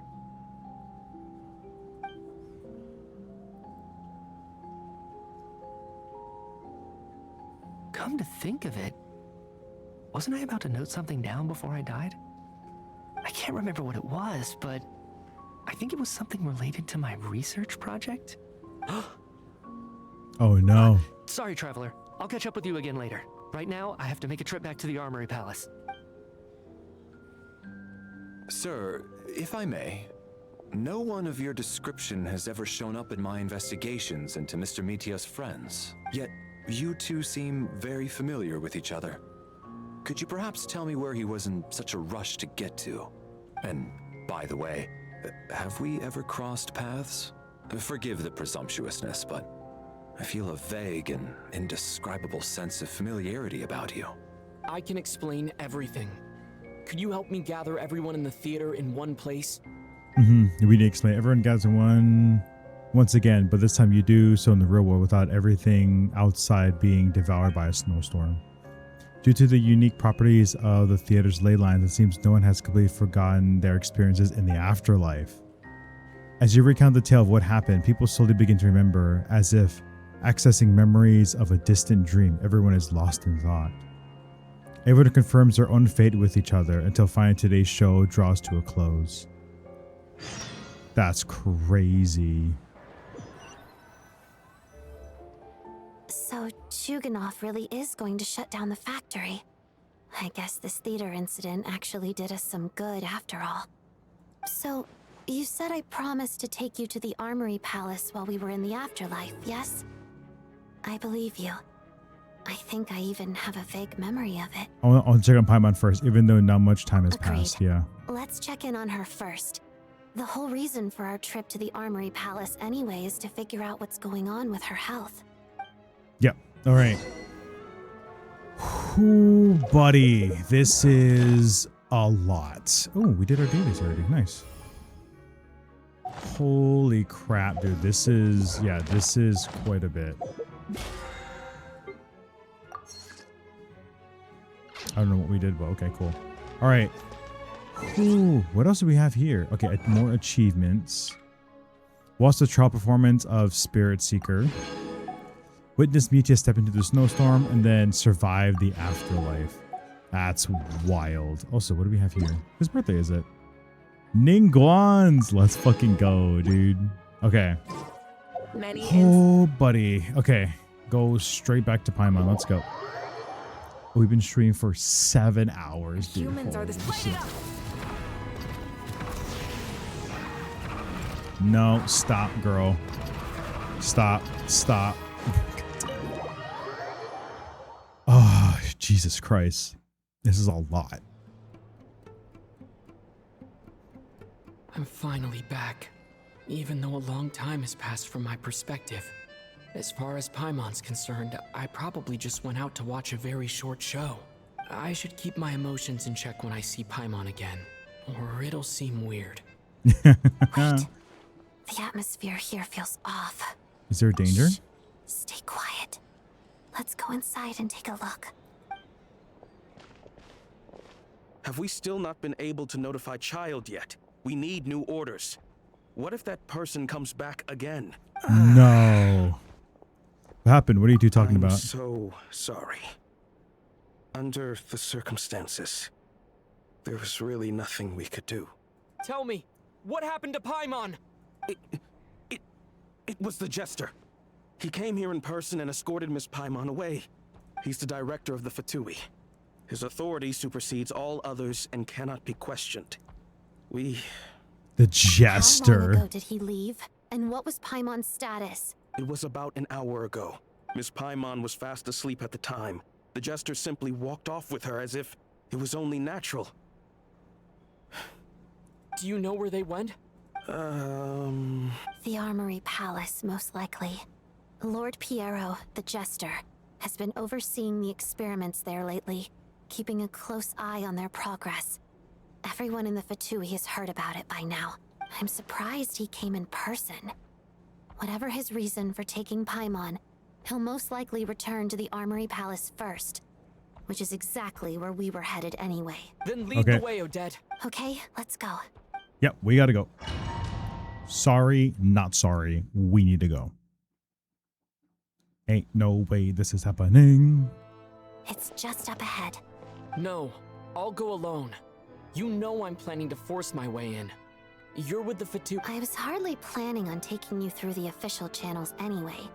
I'm here to force my way in, just like you. I may be a Fatus, but I'm also Lelek, enemy of Project Stuja. Paimon's safety is paramount right now. With me around, you'll have an extra pair of hands. There might be devices inside that are easier for an insider to deal with. If you say so. Let's go. All right. There's no time to hesitate. Can I pause this real quick? Because I really gotta pee. God damn it. Okay, I'll be right back. I really gotta pee, but I'll be right back.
I cannot wait to beat the shit out of some people in Genshin Impact.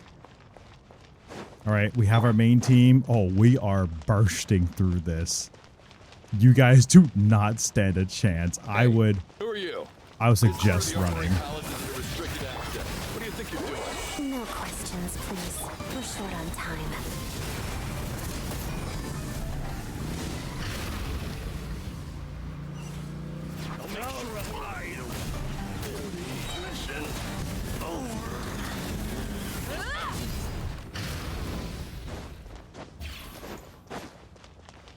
Try and stop me! Fulfill our pyroclastic surge! I can still. Can't run from death.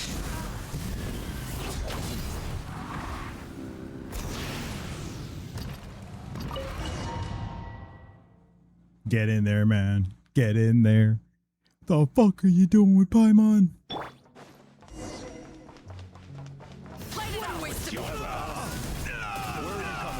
So, you're intruders, huh?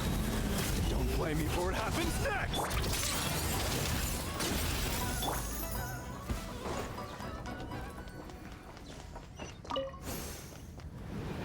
The Armory Palace is hidden this deep in? This place is much bigger than I imagined. They're conducting top-secret research after all. The deeper it's hidden, the better, is standard Fatui logic. The style doesn't really Jesus. look like the Fatui's handiwork, though. They must have requisitioned some structures from a past civilization. It also serves as a bit of a disguise. Hi guys, don't mind me. Intruders! Stay alert!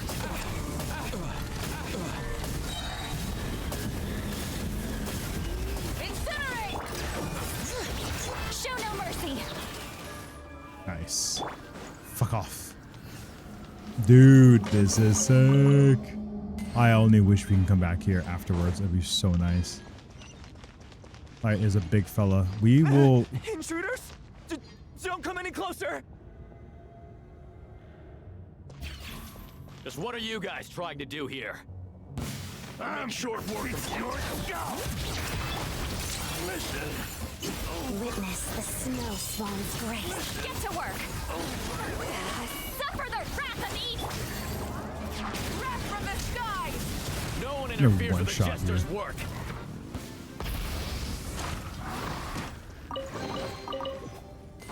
I take care of you guys real quickly.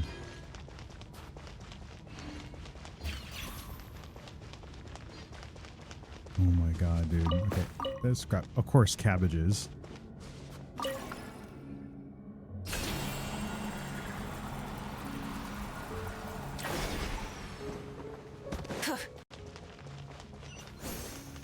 Jesus Christ, this is far in.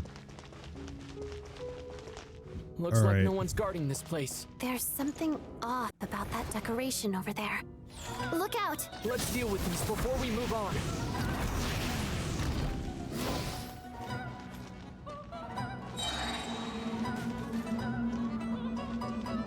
How do you get rid of it?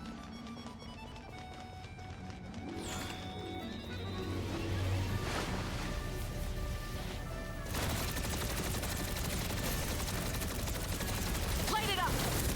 Oh, that's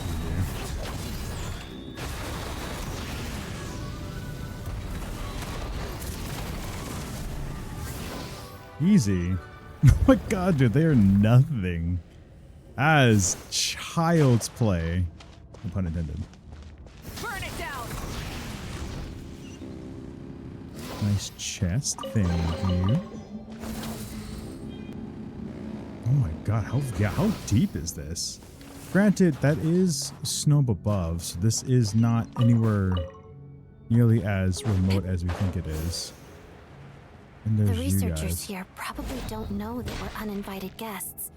Let's try not to hurt them. Hmm? What's the big star from the theater doing here? That's Miss Odette. She's a member of the Fatui. Don't tell me you didn't know that. Yeah, they're just like, it's so deep inside, you're like, nope. Holy crap. That's huge. Good lord, that's Was massive. the whole reason for Project Stuja to support the research here at the Armory Palace? Just what are the Fatui and the Tsaritsa planning? Oh my god, that's huge. Obstacles to enter the Armory Palace. Fucking say less, dude. Light it up. Oh, come on.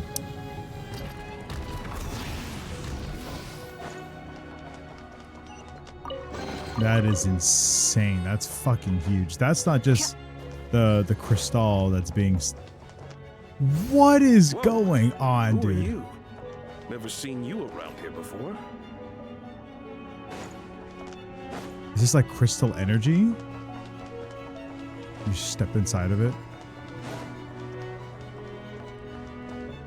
I mean, they're definitely using Paimon as a power source for sure. Because she is technically a god. Looks like there's no way through here. Maybe using the power of this prism could help? Maybe. Oh shit. Missed it. No. Whoa. There we go. I think I see some images. It's the prism's power at play, causing images of the past to reappear, albeit only as illusions. Paimon. And the Jester. Is this another scene from the past? Yes. It looks quite old, though. I don't think it happened in the recent past. Oh. What's going on here? What happened? The source seems to be the Armory Palace. They must have started some large-scale experiment. Wait, what if this has something to do with Paimon? We need to hurry!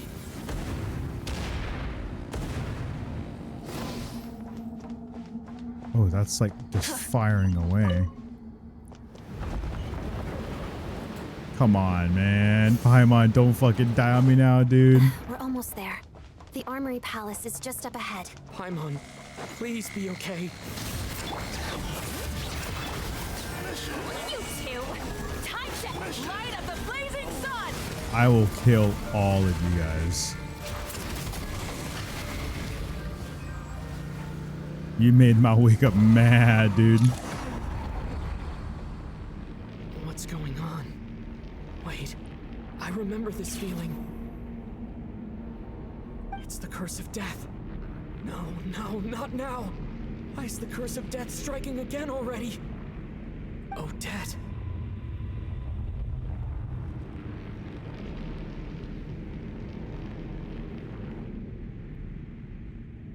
What is going on? No. Is this the afterlife again?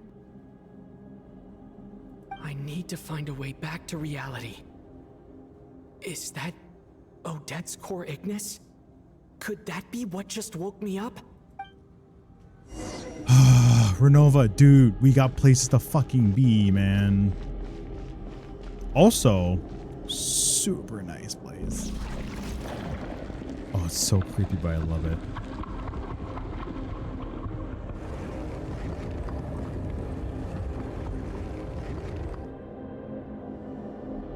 Cool.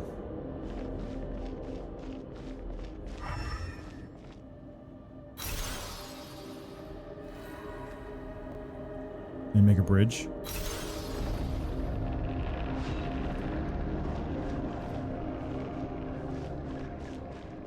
Oh, it's the illusion of like what we're looking at. That's kind of cool. Oh, that's the black mist. Okay, we gotta go.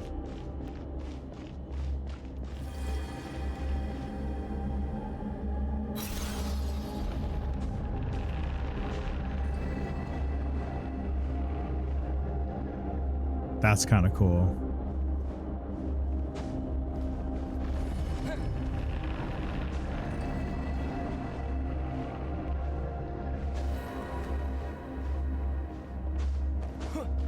Interesting.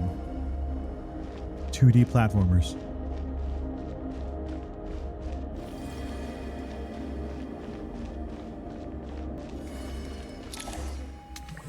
Okay, we're out. So we didn't die. What about Odette, though? Odette? Odette! Oh, yeah, she's gone. No signs of life. But past experience says that she should be resurrected before too long. Right? Did Odette intentionally use her core Ignis to guide my soul? I feel like something similar happened in a dream I had before. Thank you, Odette. If not for you, my soul wouldn't have found its way back to my body so quickly. And I might not have woken up so soon, but I'm sorry. I don't have time to protect you. I have to use the time you bought me to get Paimon back. Yeah, let's go. I'm sorry, Odette. Oh, she is behind there, poor thing. Okay. Let's... Oh my god, they're dead too. Sure enough, everyone here has been affected by the curse of death. Paimon! Paimon! No, wait. Paimon probably didn't escape Renova's curse either. She won't be able to respond to me right now. I'll have to find her myself. Can we just jump off? That's too high up? Oh no, we can't jump off anyways. Damn it. That's insane. Where do you have time to build all this?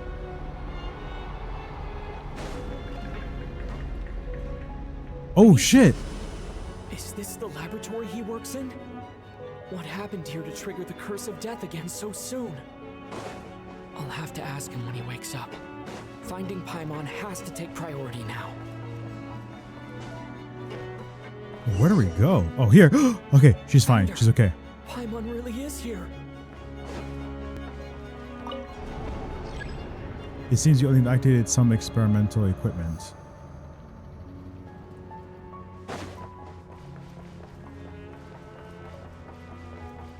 Come on, come on, come on, come on, come on, come on. There's no response. Okay, we're going here. Sprint, travelers, sprint. Okay, good. Oh, fuck you, dude.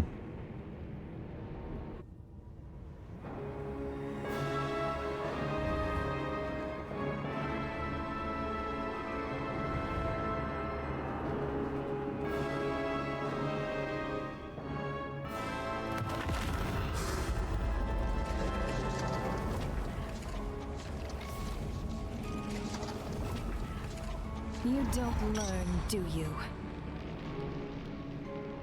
Oh my god. How's it going, dude? Oh my god. We've been streaming for like 7.5 hours and we are now meeting one of the gods in this game. How's it going, dude? Holy shit. Oh, this is so hype, dude. This is so hype. Also, how you doing? Also, why you up so late? But hi, how's it going? Renova.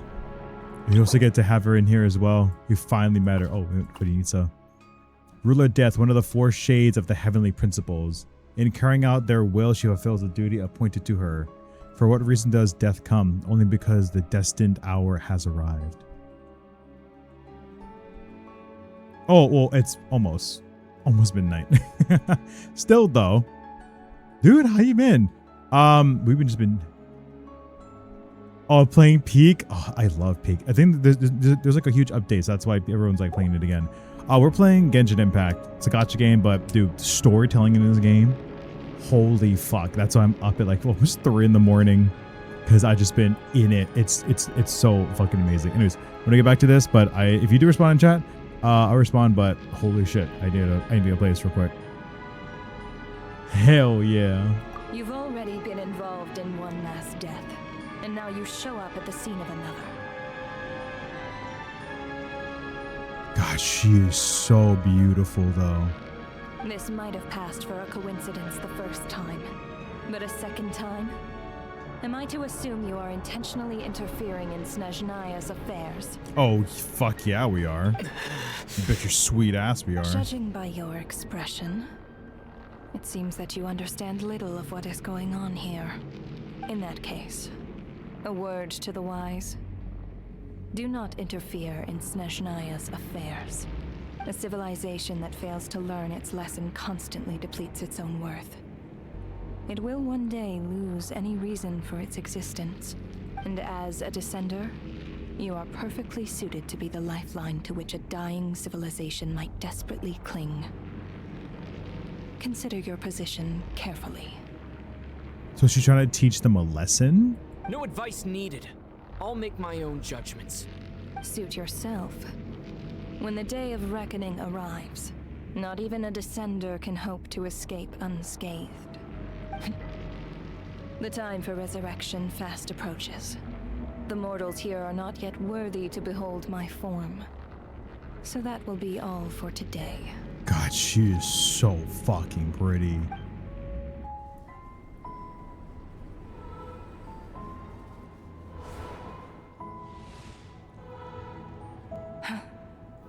That thing is coming with me.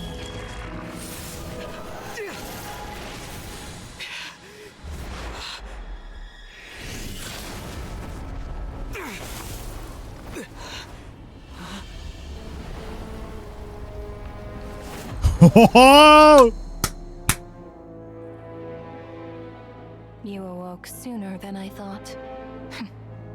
The curse of immortality is stubborn, unable to enter the ley lines, yet not content to remain a spirit. Ruler of death, what do you want? You perplex me. Both you and you. That thing may be a creation of Celestia, but it possesses none of Celestia's power, let alone authority. Your obsession with it baffles me. No matter, the resurrection will soon begin. It's worthless anyway. I'll reclaim it next time.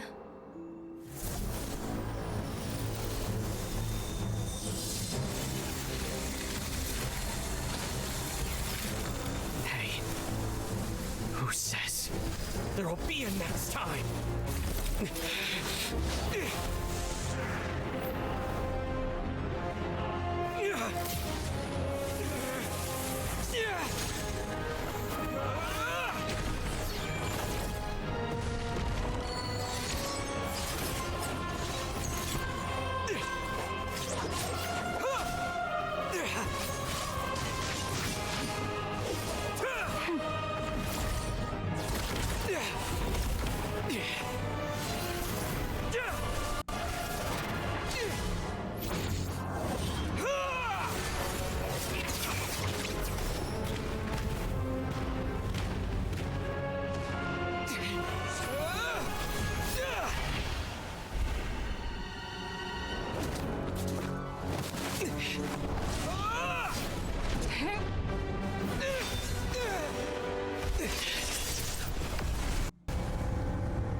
I missed you, Paimon.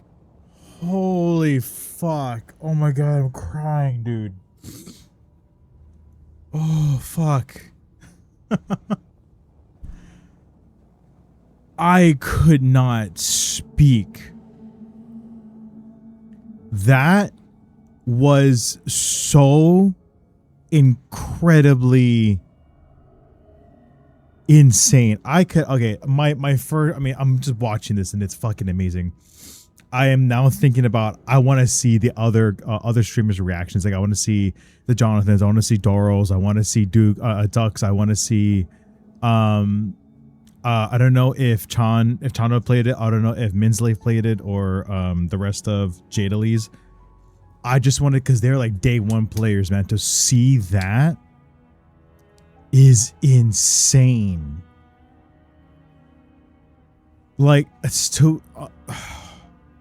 I've already cried during this Archon quest, but like this part reminds me so heavily of when the Traveler almost didn't make it out of Natlan's ley lines, and it was almost like permadead, and he came blasting out, and Paimon came like running down and like embracing him. Holy shit.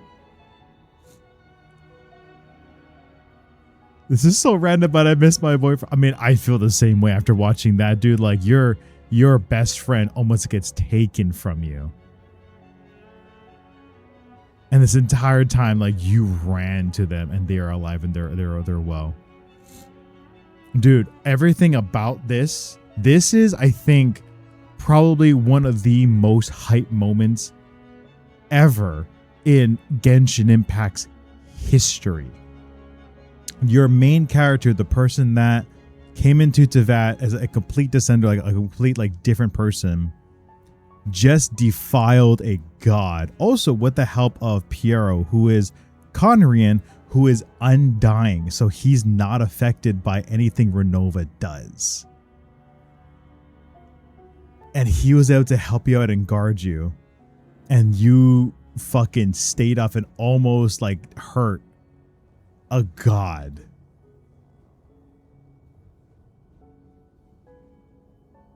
Oh, no worries, dude. Yeah, no, I mean, we just had, no worries. We just had Traveler and Piero fighting fucking Renova, whatever, you know, just. But I'm still recording this because that was so hype. And I wanted my reactions, dude. My mouth was open the entire time. And then when Traveler finally got to Paimon, holy fuck. That has, like, I didn't record it because I wasn't streaming at the time, but I played through most of Natlan just by myself. And I cried so heavily, man. That is insane. That was crazy. What a cutscene. That is like top 5 cutscenes of all time. The first one I know forever will be in Natlan, and it's tied to when Mawika gets all the characters from all like the warriors and stuff, and she blasts a hole at the abyss and fucking punches a hole in the sky. That is also tied right with that is tied with Traveler coming back and meeting Paimon. Probably third place, because that's like tied for first and second. Third place is when Columbina brings Sandrone onto the moon and like hugs her, and then they reunite. And then probably like another time in there too is gonna be it's actually like Fontaine and actually, I mean, honestly, Sumeru. There's so many good cutscenes, but Fontaine is when the whole Fossilor thing, and then everybody came back. Like that entire thing was just nutty. And then Sumeru when Nahida met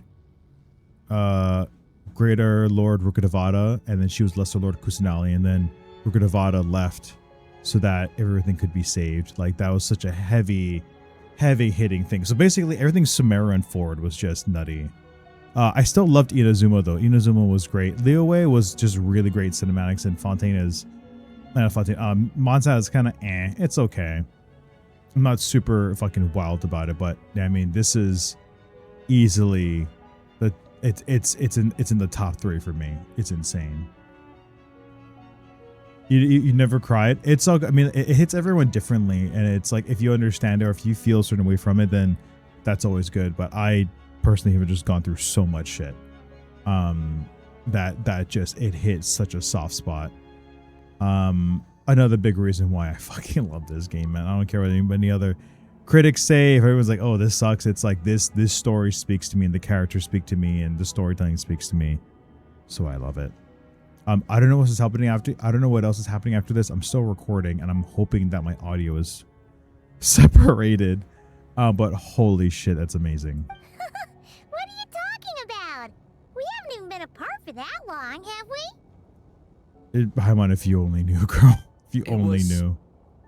Different this time. You seem to be in pretty good shape. Yeah, Paimon's back in tip-top condition. It's the weirdest thing. Paimon fell asleep earlier, and when she woke up, she found herself here. The Jester and that guy talking to him used some kind of energy on Paimon, and she could kind of feel it canceling out that other thing that was making her feel unwell. Idea, we need to talk to Piero. So, Mitya helped too? Apologies for leaving in such a hurry at the theater earlier. I was in a rush to verify some theories. Piero, Rest we gotta assured that your talk, dude. companion is perfectly safe. We reversed the effects that the experimental energy had on her. The Jester specifically instructed me to do so. I suppose this is our first official meeting, Traveler. I could not let Paimon suffer in her condition for a moment longer, and so I simply took her without explanation. I hope you do not mind. Oh, dude. Oh my god. Fucking A. You know what, too? Like, I love this game so much, and I hope it continues. But, dude, when I have a kid, I would dress up as Traveler, and I would have my baby as Paimon. I would 100% do that shit. It'd be so fucking cute. Dude, to meet Piero in person, see how tall him and Capitano are just two fucking behemoths. But yeah, to do this is just fucking unreal. Well, you definitely gave me a scare. For my part, I hope you don't mind that I beat a few people up on the way. But why would a big shot like you care about what happens to Paimon? Paimon has a lot to do with Genshin lore. As I said when you first arrived in Snezhnaya, we once spent some time together in the distant past. This is, again, more lore. Oh yeah, you did mention that. And Paimon did think you seemed strangely familiar the first time we met. I'm afraid the reminiscing will have to wait. Mitya, let us continue with the report. What conclusions, if any, did you reach from conducting the final experiment of our energy research ahead of schedule? The good news is, my hypothesis regarding the Ruler of Death has been verified. As for the bad news, I recommend we suspend the experiments and Project Mistleton until further notice. Currently, we have no means with which to make a breakthrough. I say this purely as a scientist, guided by reason alone. Fuck. I will trust your Mistleton. judgment. We shall put the project on hold until the Ruler of Death has been eliminated. Oh, Piero's pissed. Wait, what are you guys talking about? You want to get rid of Renova? Like, how? By killing her? Mm-hmm. Yeah. By whatever means necessary, so long as it removes the threat she poses to us. Until then, everything we do will be in vain. After what just happened, I've ascertained Renova's goal. Or rather, the trigger condition for the Curse of Death. Okay, let's hear it. What she's doing is blocking Snezhnaya's technological progress, preventing us from possessing any means with which to threaten the heavenly principles. Yep, that's Piero's whole thing. That makes sense, because there's a thing that Piero said in like I think when we were in Not Cry or something like that. And I remember like him saying in one of the cutscenes or one of the cinematics, he's like, he'll do anything to. He's like, what does it take to kill a god? And he'll stop at nothing to kill the heavenly principles, because Renova is the person that put the Curse of Undying onto all Conrians, which is his race, which is also Dainsleif's race, which is another companion of ours. It also is working with our sibling, which is evil. And then also Kaya, he's also Conrian, and like a whole bunch of other stuff. And also, I guess a couple of enemies in the game. But yeah, he'll do anything at any cost to kill the heavenly principles, probably starting with Renova. Just like the little lapdog she is. So, any ideas, research, or experiments that lead to technological progress can trigger the curse. Just now, for instance, I was set to launch a final phase energy experiment ahead of schedule. If the experiment was successful, we could have achieved a crucial breakthrough. As expected, though, the moment the experiment began, all the researchers, technicians, and witnesses died from the curse. All that effort, not to mention the energy and materials we relied on Project Stuja to gather for us, went to waste. In the end, nothing was gained. Does that mean something similar happened when we were at the theater? That's right. During the performance, I thought of an important breakthrough regarding the experiment, and wound up dragging everyone into this. Oh. So the nature of the curse seems to be something like, when moments of technological progress occur, all life in the vicinity is taken away.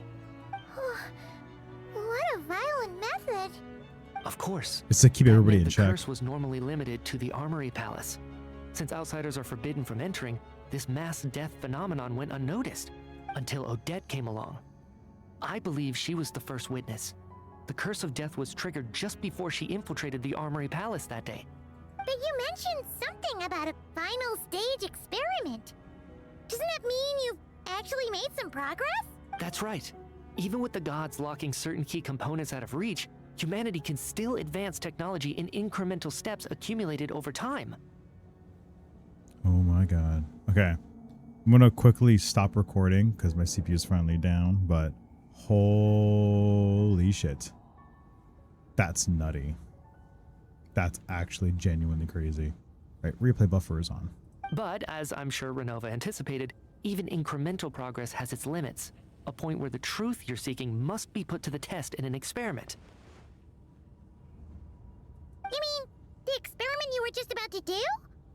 Yes, we were at a critical juncture, a moment where the quantitative was about to translate into fundamental qualitative change. With this single experiment, we could have brought everything we've worked for to fruition. But now, after already being forced to fumble around in the dark all this time, it feels like we've truly hit an impenetrable wall. As long as Renova's curse of death persists, we won't be able to advance the experiment or obtain any results. And with Project Stuja having been in effect all this time, at our nation's current strength, repeated trial and error is simply unsustainable. Only by eliminating Renova first will it be possible to continue advancing our plans. But she's the ruler of death! She can just kill whoever she wants, right? That's gotta be the scariest power ever! Is it even possible to beat her? There is. We'll see. But one thing's for sure. She definitely can't just do whatever she wants. The best proof of that is me, standing here, very much alive. That's also true. What about Alosha, though? You're saying... Wouldn't it be easier to just kill all of us researchers for good? Why resurrect us over and over again? Why let us advance our technology to this point? So, you're saying even the ruler of death has limitations we don't know about? That would make sense, because if not, then it would just keep... They would just do it, like, they would run rampant. They would just kill people off just because. Exactly. And I think that's where the key to our breakthrough lies. Regardless, the ruler of death has always been an obstacle we must overcome. Indeed, we must face life, death, time, and space. After all... Oh, that's heavy. For anyone that doesn't know, the Jester hates the shades. He hates the heavenly principles. Life, death, time, and space are the 4 shades. And he plans to kill them all. And this is the start of his entire plan. Genshin's about to be peak, man. Genshin's about to be peak. Our goal is the heavenly principles. There we go. My man said it. My man said it. The Fatui want to challenge the heavenly principles? For a long time, I've had a vague suspicion the Fatui and the Tsaritsa were targeting the heavenly principles. But hearing the Jester admit it is still a shock. No wonder the Tsaritsa's goal has always been kept a secret from the people. What kind of road will that lead Snezhnaya down? Oh, fucking war. An all-out war. Lord Jester, I would like to request some leave. I'd like some time to organize my thoughts and go over the data. Granted. Get some rest, put the experiment out of your mind, and take care that the curse of death doesn't affect any civilians.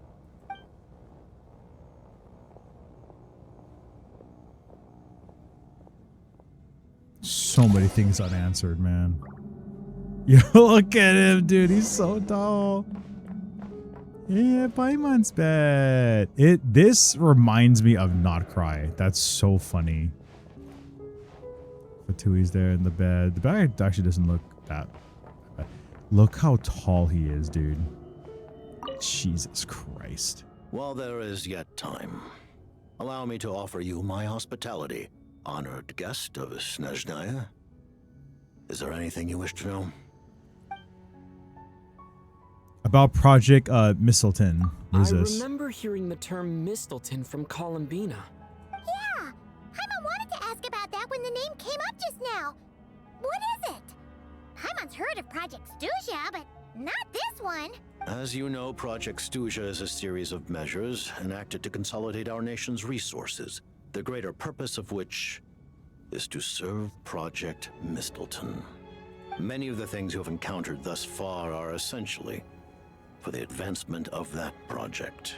This includes the Kuvaki Experimental Design Bureau in Notdry. Researching Kuvaki was merely a facade. Its core objective was to use local resources and research findings to build Mistleton itself.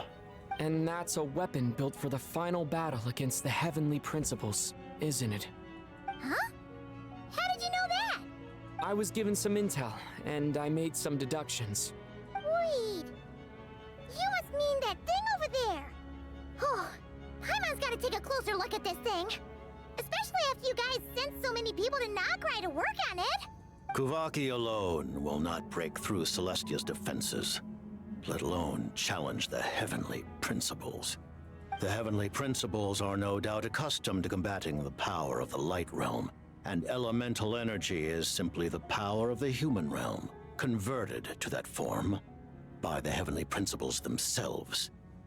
Any attempt to use this power against its creator would be a futile endeavor.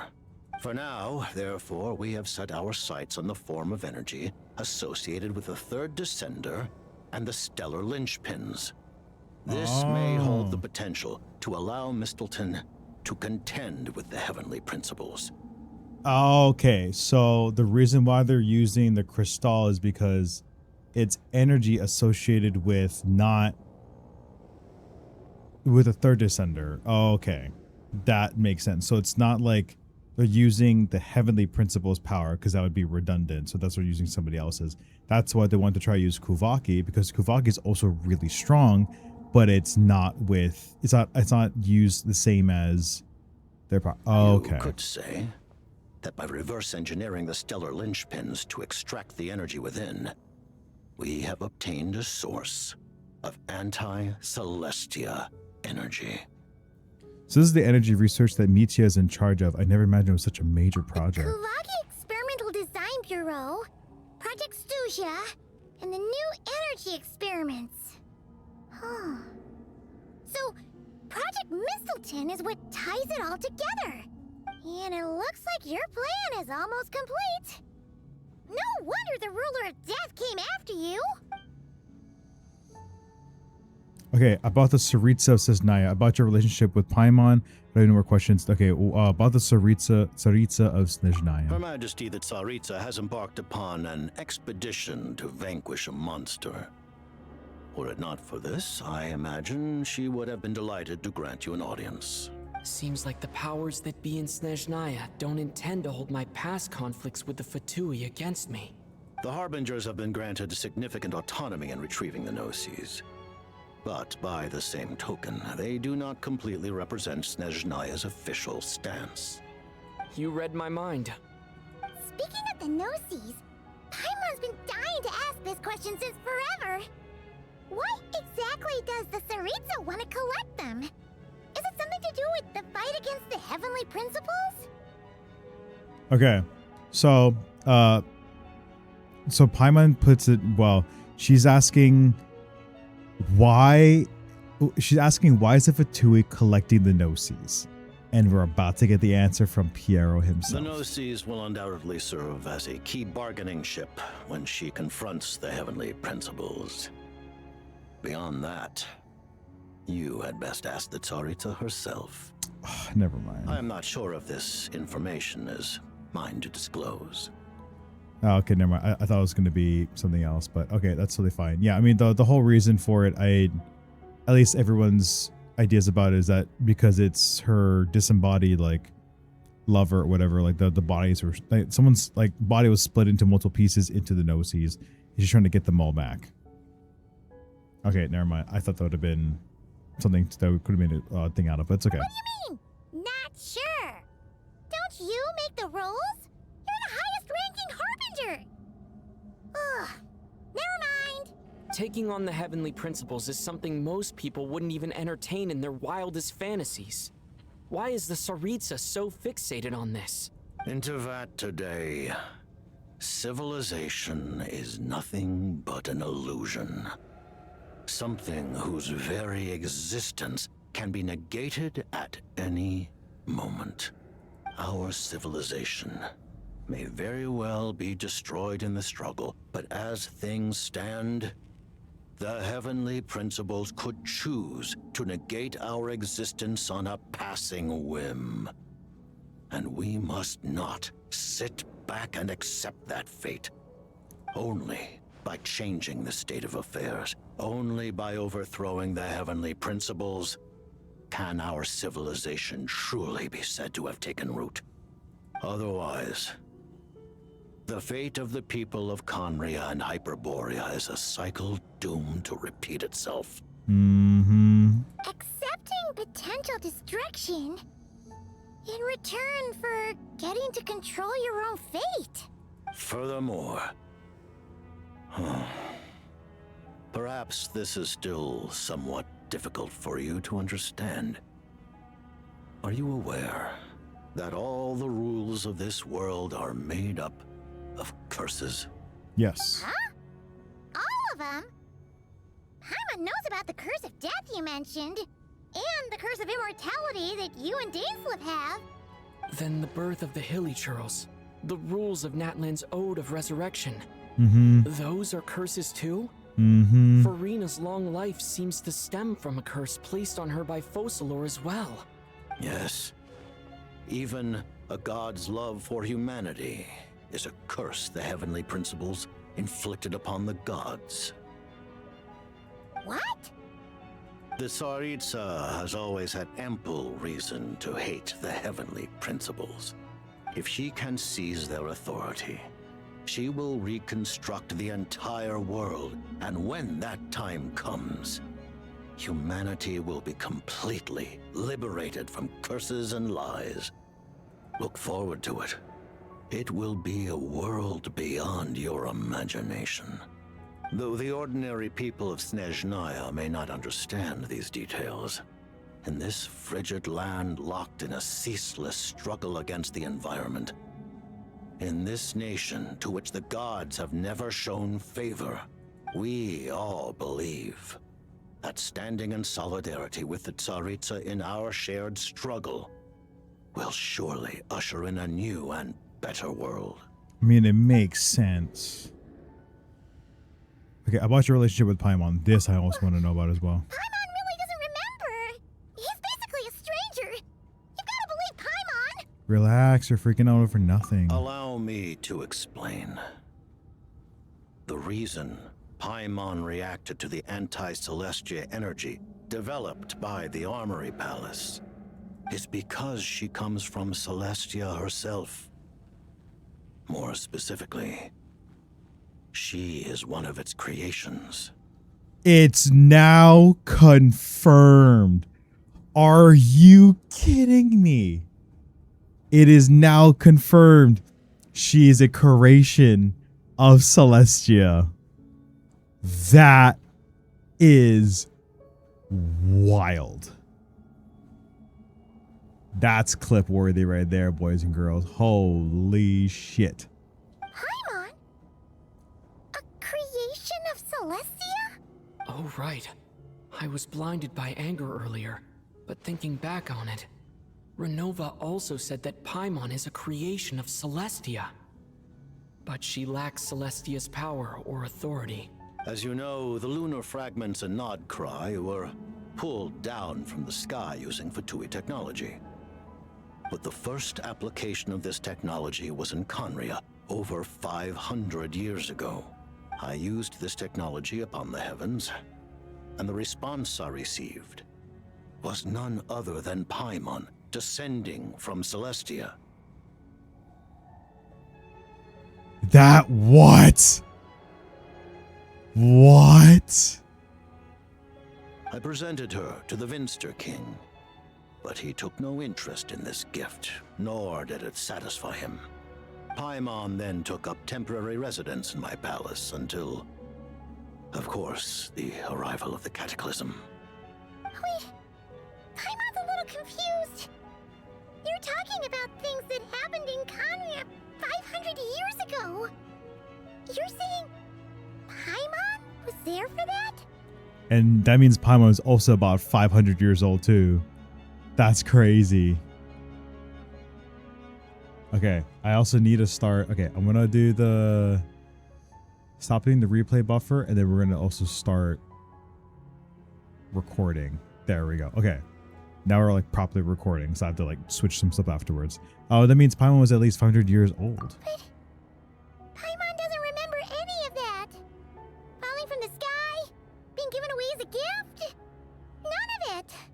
Having lived through the Cataclysm, perhaps you too were burdened with some manner of curse.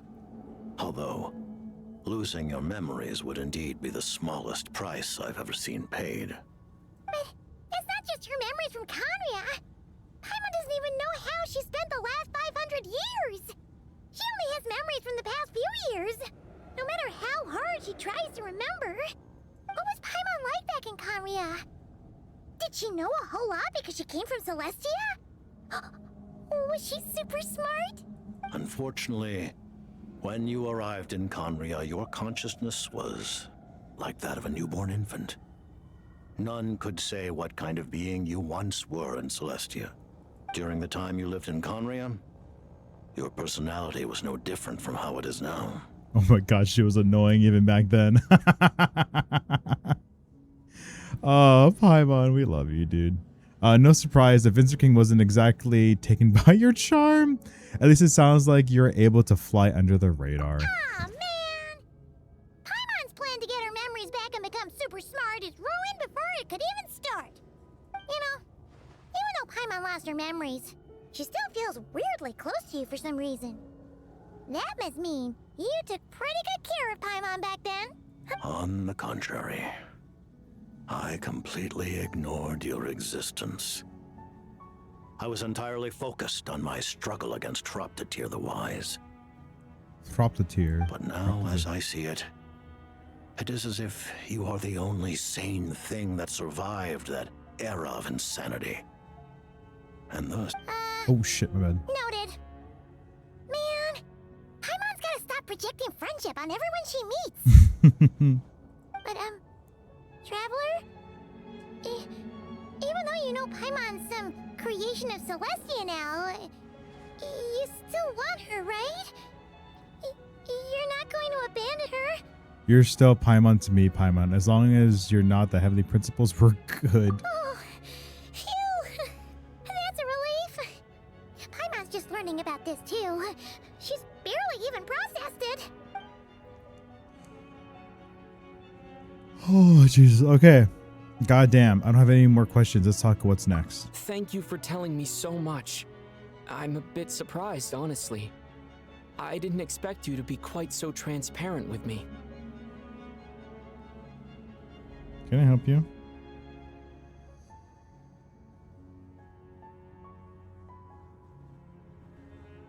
Who's thinking?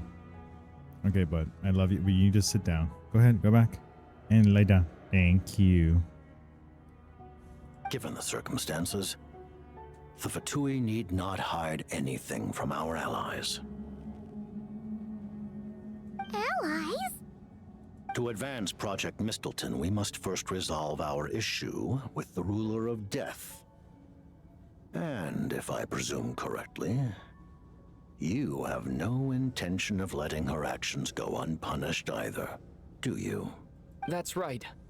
Ever since she said she intends to reclaim Paimon when we next meet, I figured reconciliation was out of the question. Against an opponent of this caliber, deliberating over our allegiances would waste time we do not have. We must join forces unreservedly with whomever we can, if we are to stand anything like a fighting chance. You're going to challenge the ruler of death? Just for Paimon? But Paimon's only... No buts. I won't back down when it comes to you, Paimon. Thank you? Oh, thank you! Oh, gee! Now Paimon doesn't even know what to say! Anyway, Paimon's super touched! The Tsaritsa will return in triumph in short order, and the Fatui shall hold internal discussions regarding the enemy. The time for us to meet again will come very soon. Got it. Thanks for your help with Paimon. I'll be sure to look after her for you. There was just one other thing. Well, it's just a request, really. Paimon really wants to see what this Mistleton thingy you're gonna use against the Heavenly Principles looks like. Of course, Paimon knows it's top secret and stuff, but she just had to ask. It's okay if the answer's no. Certainly you may. Oh, God. Whoa! For real? Actually, maybe it's best not to. What if her Nova suddenly pops up again? She might take this chance to...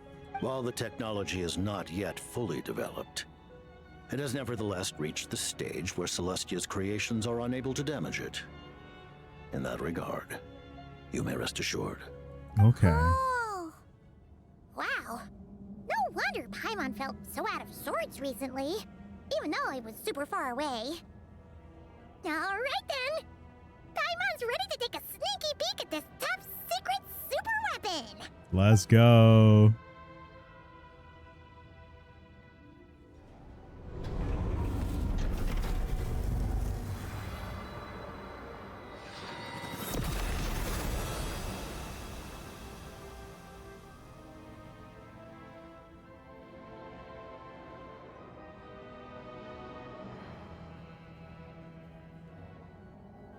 That's so cool. It's just this massive spear.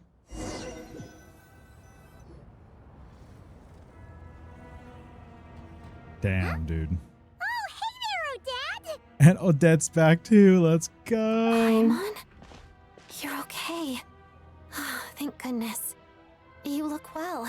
Have you recovered? Long story short, yep, Paimon's all better. What are you doing here? Were you waiting for us? That's right. When I woke up, I wanted to go in after you, but the guards had woken up as well. It would have been tough to take them on alone, and there was no easy way to sneak past them. So I returned the way I came and waited for you here. It was thanks to you that my soul found its way back to my body so quickly. Thank you. Huh. That actually worked? Nice. I just figured I'd try my luck when that ominous feeling struck me. Really, you should be thanking this thing instead. Yeah, fireball. Anyway, and now that things here are all taken care of, I have other things I should get back to.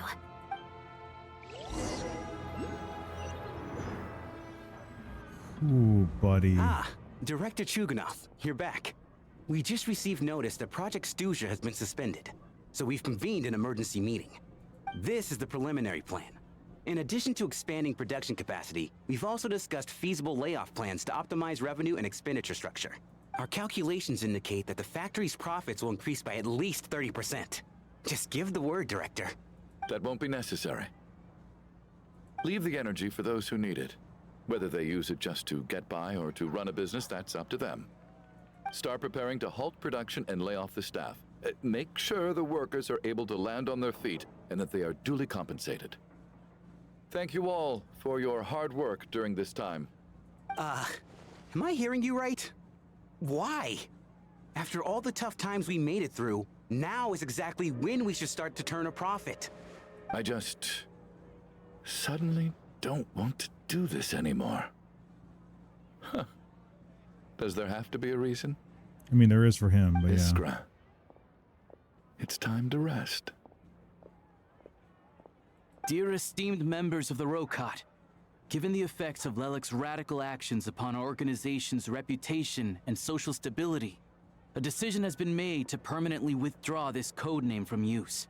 Considering that Lelik did what they did for the benefit of the people, the Rokat has nevertheless negotiated with the authorities, ultimately securing a waiver for all penalties due to them. Lelik will be suspended for a period of time. Depending on their future performance, they may be allowed to adopt a new codename and continue acting as part of the Rokat. The purpose of this notice is to remind everyone once again that motives and methods are equally important when one operates in the shadows. Even with Project Stooge's suspension and our interim operational victory, we must guard against complacency and rashness and work to consolidate the progress we have made so far. We act only for the greater glory and solidarity of our nation. May the aurora shine ever on, and the tundra always stand firm. We act only for the greater glory and solidarity of our nation. May the aurora shine ever on, and the tundra always stand firm. Looks like it's finally over. You mean for us? Just thinking out loud. I've never seen the Snezhna Gradvecha so lively before. And that's what a way I to never end once that. thought I'd come here. But I understand everything now. Oh, Rosaline. this is her, yeah, she's gonna go to her grave.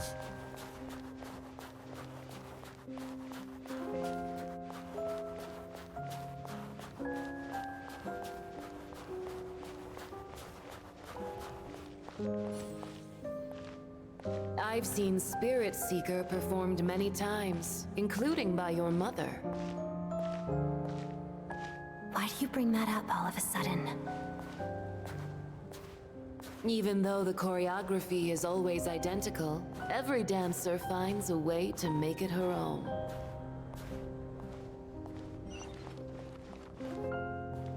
So you actually want to talk to me about ballet? I just think it would be a pity if the dance was lost to history. She didn't teach it to you, did she? That was an unusually subtle taunt for you.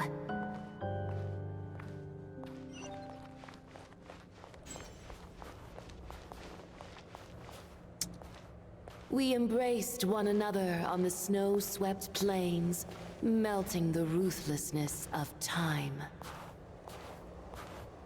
But when our bodies, in pieces, are cast to the winds, what of our love will remain behind?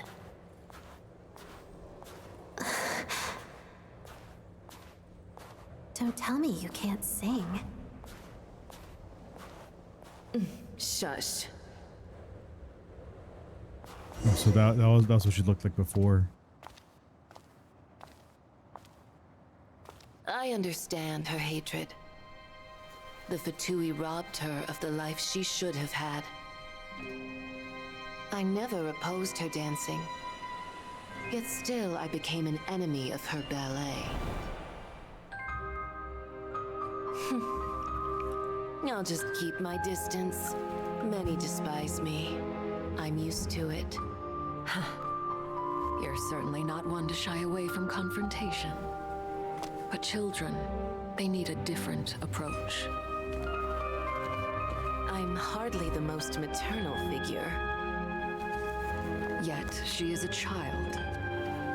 In my experience, while a father commands authority, he must still yield to love. You should tell her what you think about her dancing.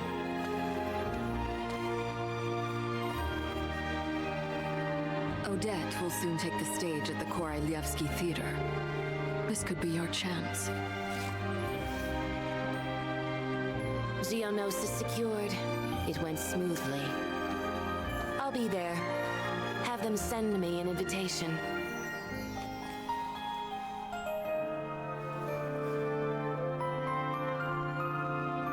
Sadly, things didn't work out.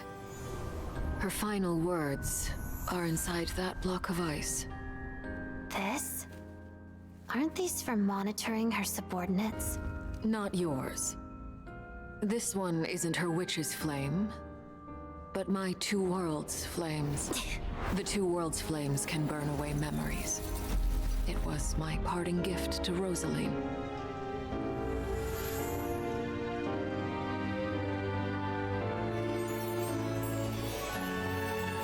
If all goes to plan, she and I will both live to see the Tsaritsa succeed. I believe she'll find peace. But if anything happens to me, she needn't follow in my footsteps. The cryo energy will fade away in time.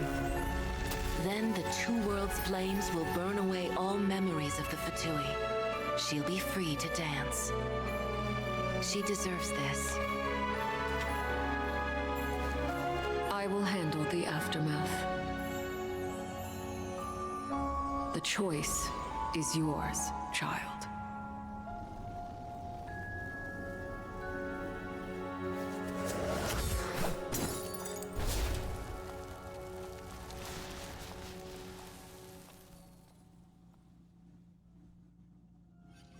Wow. It's so powerful. At last! Paimon's head isn't spinning anymore, and the fever's all gone. Paimon's finally free to fly again! Yay. God, that's so heavy, man. It's nice to finally know where Paimon came from, too. It did make Paimon a little nervous at first, but it's such a relief now. Like, who cares if Paimon's a creation of Celestia? She's probably not anyone that important. Probably just... Yeah, she is. The fairy of food and fun, or something. And like you said, this doesn't have to change anything between us. You're not gonna just... Hey! Hurry up! Why are you walking so slowly? You've spent the last few days lying in bed and stuffing your face. I didn't think you'd be able to fly this fast. Says who? Paimon's as agile as ever. They don't call her White Floaty for nothing. Paimon originally wanted to check out the bookstores in Snezhnograd, but she's more in the mood for flying around right now, so let's save that for later. Okay. Wait! They've got light novels from Yai Publishing House here, too! Huh?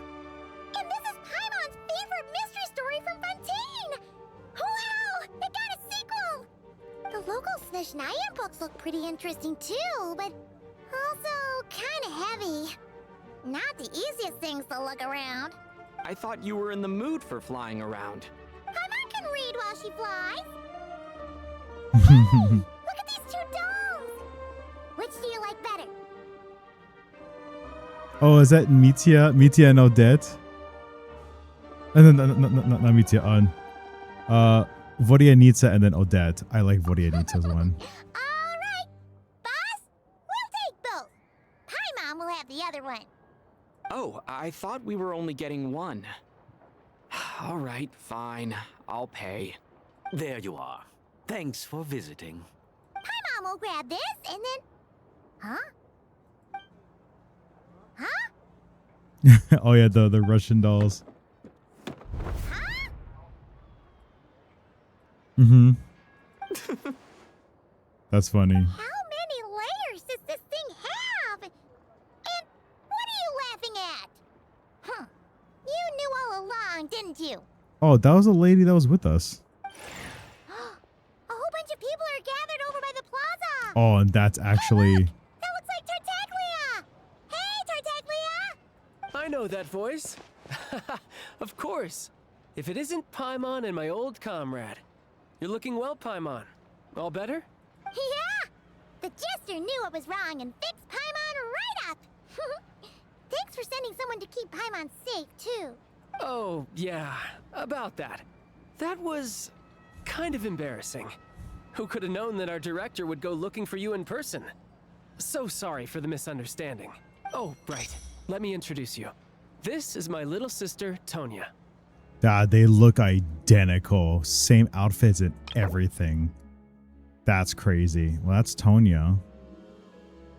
And the Capitano. That's nutty. Hello, Tonya. Hello.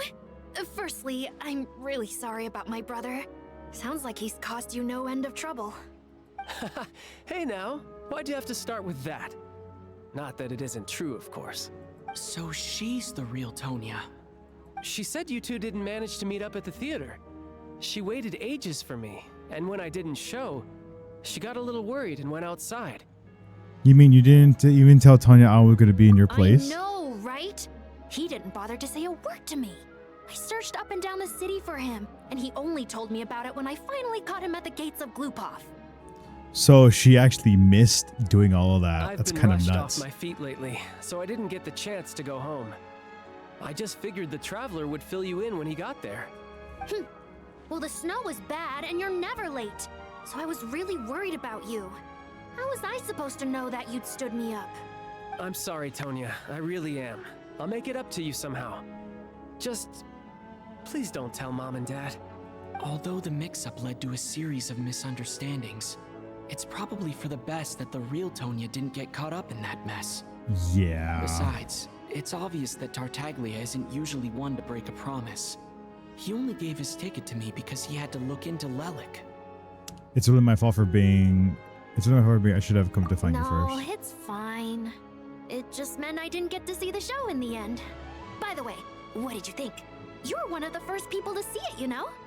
I would say... the best is yet to come. Huh? What kind of review is that? Hey, look!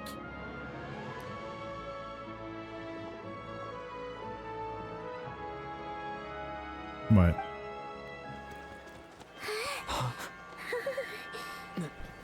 What is it? Oh, is this... We're gonna see... Oh!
What a way to end that, man.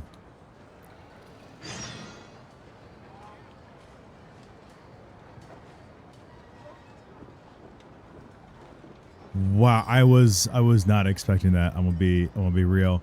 That was insane. Exploration and... Don't even try, dude. That's it. We finally... Oh, we'll get to meet her next time.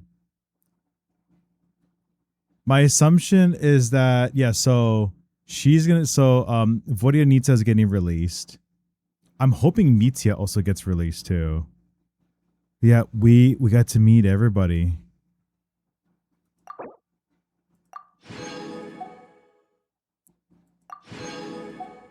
That's insane, man. That's genuinely crazy. Adventuring is... Oh, we need to also do our commissions. Right up my alley. Dude, that was unreal. What a way to end that, man. I need to go here real quick. I need to get my dailies in. Oh, so what is our...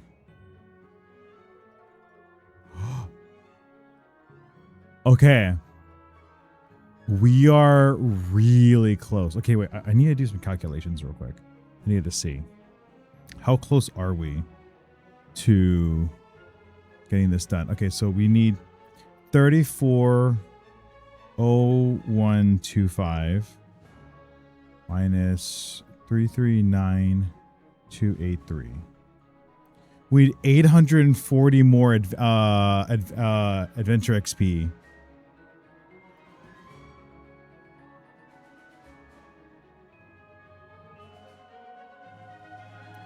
I think. Okay, so we need 8. So on my current adventure ranking stuff, on my adventure XP, I need 842 more. I don't know if we're gonna get it after finishing this. But let me just clean this real quick. But if we do, I would love no better timing than my favorite team of all time to be the ones to receive it.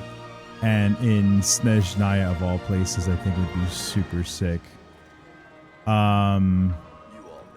Actually, you know what? I lied. We're gonna do it here. In my favorite region of all time. Weather like this is perfect for enjoying the outdoors. Want to go for a spin? Here, hop on. All right, we need, how much do we need? Okay, so out of my all adventure XP, I need 842 more to go until we reach AR 60. And if there's anywhere I'm gonna do it, if it does reach it, if there's anywhere I'm gonna do it, I want it to be with this team in my favorite region of all time with Catherine. Ad Astra Abyssosk. Thank you for completing today's commissions. Here is your reward. Oh my god, it's 500. I lied to, oh, we are so close. We are really, really, really close. Okay, so now, okay, minus 500. We need 300 something more. I'm so close here. How's it going? I am so close. I so badly wanted to do the whole, I think it was in Inazuma. It's like if you're on like a traveler geo rocky, you get smacked, you get sent flying.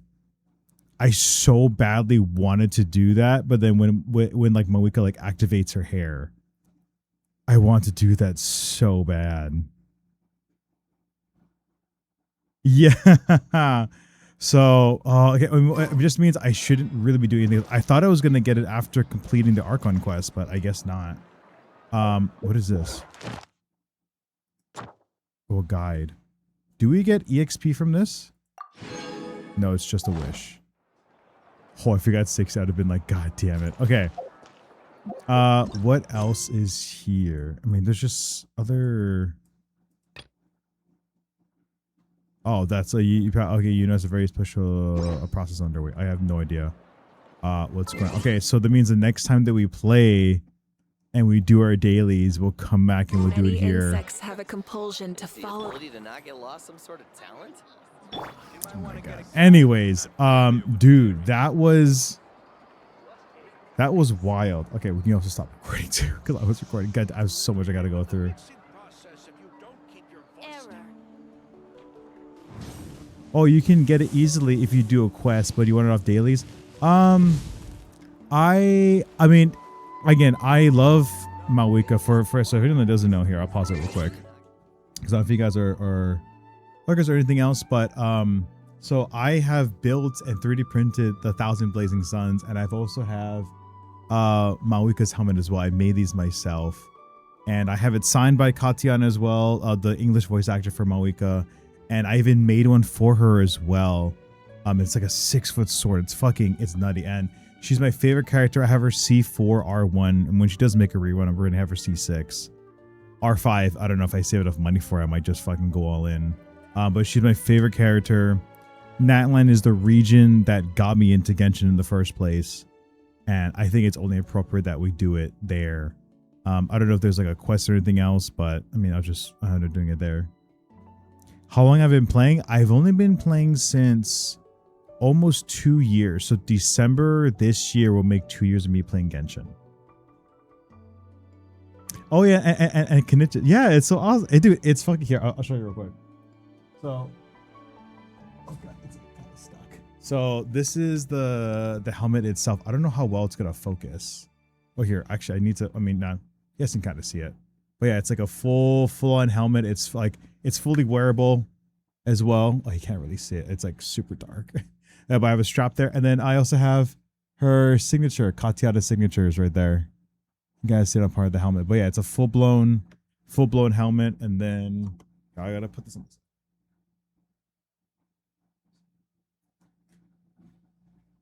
And then, yep, after I got to move back a little bit. Yeah, 1,000 Blazing Suns. It's my first ever 3D print as well. So I have a full sword. I wear this to cons all the time, which said it's beginning to deteriorate. So I gotta change it up. But if you can see, kind of in the middle of the sword, she's also signed it as well. It's in the glare. But yeah, she signed the weapon. Thank you so much. I got to 60 fast. I fucking love this game. Yeah. But Kanich's is back there as well. I haven't made it yet. It's so big, and there was a different way of printing, so I actually might scrap that and make a new one. Because it's gonna be a little bit easier to do it the new way. I'm gonna put this back real quick.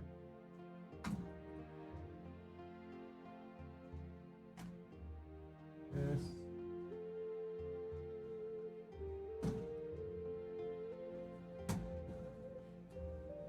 Yeah, so I have that. I even made Capitano's sword as well. I met both Katiana and Chris at another pop-up in LA. And so I have Capitano's weapon as well. I made it for him. It's sitting outside, but I haven't had a chance to give it to him yet. And then I'm finishing up Shalonen's weapon, and then I have Kanich's, and then I'll hopefully make everybody else's from Natlands. But yeah. Oh yeah, my cat. You need me at Flynn's one night? I mean, fucking let me know. You need a Red Bull to stay awake? What the fuck are you doing, dude?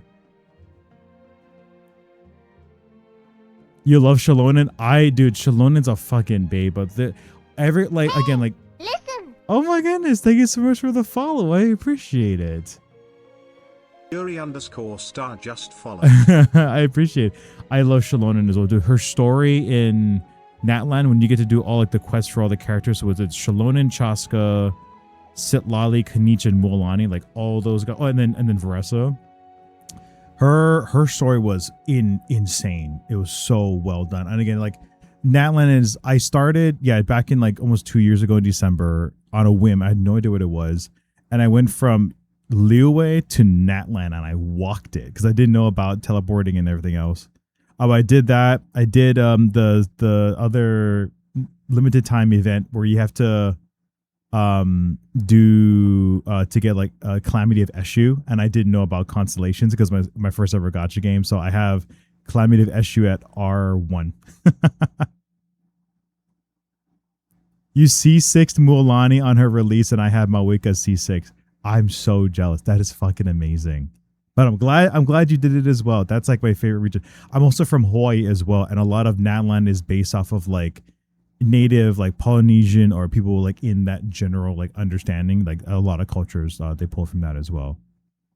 Oh, speaking of which, yeah, okay, so I also went to Anime Impulse because again I live in California, but I went to Anime Impulse and I got a Flynn's image. I don't know if you guys saw it. Well, you're the first one. I mean, you're here for the first time, but Sai, I don't know if you saw it, but I can quickly just kind of show you guys. I did, yeah. Okay. So you haven't seen it yet. Give me a couple seconds. I'm gonna go grab it from my shelf and then I'll show you. But Flynn's one looks fucking. Okay. Hold on.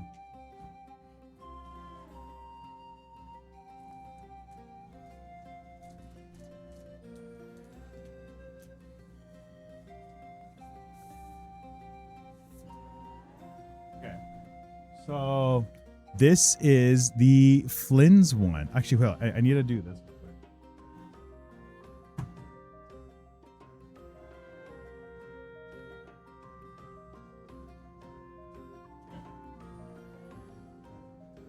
There we go. So this is Flynn's one, and it's so. And again, it's the foil as well. So like when you like shimmer over it, it's got like all the really cool stuff. Yeah. It's really pretty, and it's the lady that made it was there, and I bought like 4 of these. It's insane. I know. It's so beautiful. Sorry, you guys can't really see it because the lighting is kind of ass, but yeah, dude, it's so pretty. Oh no, I don't think Sai has fucking ads or whatever. Oh, can I don't know if I can even dismiss ads. Can I stop it? Ad notifications, dismiss. No. Oh, sorry. Oh, actually, I can't even do that. I have to. Can you tell her? Can you tell my keyboard's not going to work? Can you tell her that we'll wait for them to come back and I'll show them. His side doesn't have that issue because she adds ad blocker. She ain't even be it. Doesn't ad blocker like not help like creators either though? Because like we technically don't get any kind of ad revenue or not, but it's okay. It's whatever. But yeah, but dude, the Flynn's ones are so sick. Okay. Yeah, but the Flynn's one is so sick. And then we have a... 1 minute. Okay. So, yeah, then we also got a... We got Mawika, we have Farina, and then we have a Sitlali. That's your relaying messages, you son of a bitch. And we have just a lot of stuff. Oh, she needs a triple crowner. Oh, it's Indian triple. I've heard triple crowner. I think at least on the Akasha, the last time I checked, I was top 6%. I think I was almost top 5, but I think now I'm top 6% of Mawika players. So it only makes sense. She's double crowned. God damn, dude. Yeah, I have her triple crowned, and she's only. I mean, she's C4R1, which is still really fucking good. Thank you for being the person's like, hey, by the way. Okay, you're back. Okay, sick. Okay, and then the very last one. Oh, okay. So I have Mawika as well, and then I have Sitlali, and then Farina. I can show you those later. But the big one that I was like, oh shit, is this one. This is of Columbina, and it is fucking. It is beautiful. This one is so sick. Isn't it so pretty? I know. I saw. Okay. So the story about this one in particular, right? Okay, so I'll show you Mawika, Sitlali, and Farina's because I love them as well. So we'll do Sitlali. Okay, so Lali, Farina, and then Mawika. So when I was at AX, Anime Impulse, so AI, I saw these pictures, and this girl had like so many of them. So I immediately saw these, and I was like, oh my god! And it was buy 2 of these regular posters, get 1 free, and then I saw the foils. So I'm like, okay, well, I'm gonna get 4 posters. I want the two of these plus the 1 for free, and then I want the Flynn's one. So I have a Sitlali one. Sitlali looks fucking adorable, dude. If I ever find a Sitlali in real life, I would marry her so quickly. Yeah, I know. Lucky, I love being a Flynn's and an Nefa. Lucky for me, Flynn's needs those 2 to work pretty well. Yeah, exactly. Which they're coming in the next rerun, which we also got to pull for. Oh, they did add Bina to Akasha. Okay, well she's support. Oops, my bad. It fell on the ground. She's strictly support for my teams. Okay, so that was Sitlali, and then this is Farina's, and I was like, yo, that's so pretty. She's got like tea time and everything, and I'm like, oh hell yeah. She looks amazing. I know. Again, like this person had like a bunch of like gacha characters, and I saw these, and I was like waiting in line too. I was waiting in line. And there was like 5 people in front of me, and she was taking forever. And she was the only one. She was like cash, and people was like, oh, their cards weren't working. And I was like, okay, I already know what I want. So I came up to her and I was like, hey, I want these 4. So again, so I got Sitlali, Farina. And then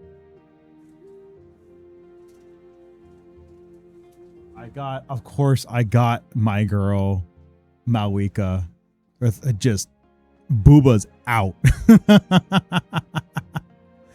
But I saw it, I was like, oh my god. Farina was your first C6. Oh, we need to talk about like we need to see your page afterwards. What the fuck? My nephew is top 1%. What the fuck? That's insane. You have a top 1% is fucking insane. Oh, you did add me. Okay. No, okay, good. Okay, yeah. So this is the Mawika one. So again, fucking gorgeous. I love her. And then I have a few other sign posters from Katian and then Chris up on my wall next to the Knich sword. So anyway, so that was a story. Is I wanted the Salali, the Farina, and then the Mawika. So I was buy two get one free. So I was like, okay. And then I wanted the Flynn's one, and I was like, I love the Flynn. So I told her, hey, I want 4.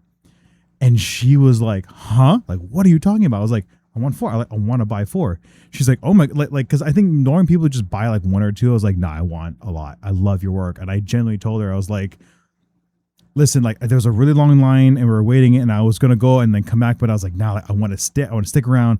I want to get these. Like, I really want to get these 4 pictures because they're fucking incredible. Like, I really, really love them. And she was like, oh, okay, thank you so much. So I paid for it. It was like $111 for 4. And I was like, I don't give a shit. Like, I love it. I need this in my place. So I straight up paid for it. I didn't even flinch. And then as she's putting it away and I'm looking at it, she's like, can you just make sure it's the ones that you want? I was like, yeah, for sure. Yeah, for 4. And then 1 foil. I was like, hell yeah. And then she looks at me and she's like, do you have any other favorite characters from Genshin? And I'm looking at the wall and like whoever, and then she has like a whole bunch of other people with not just Genshin. She has like Wuwa, ZZZ, and a couple other ones. And I was like, well, I saw the Colin Bina one and I was like, well, Bina's like she's like my tie for second. My first one is going to be Mawiko no matter what. And I tie for second is Farina and Colin Bina. So she looks at she looks at this one, right? So she looks at it. She's like, okay, give me 1 second. And I was like, oh, okay. And then she was like, she pulled it out and she's like, here, this is for you. I was like, what do you mean this is here for me? She's like, yeah, this is, I want to give this to you. Like completely free. And I was like, huh? And I was like, I was about to cry. I think when I first showed this on stream on Saturday, I was about to cry because it is fucking beautiful. Like it is, I know. And I was like, are you sure? She's like, yes, I want to. And I could really tell like everybody around me was like, the fuck is this guy doing?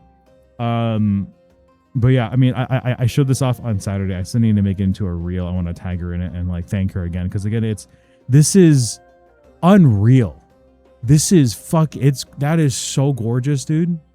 And the foil too is just, it's absolutely insane. The Flynn's was already great. This is just insane. And you know what? Lucky I did, because I went the second day and it was somebody else completely different. I don't know if it was a boyfriend or someone else that she hired to take care of the stall, but she wasn't there.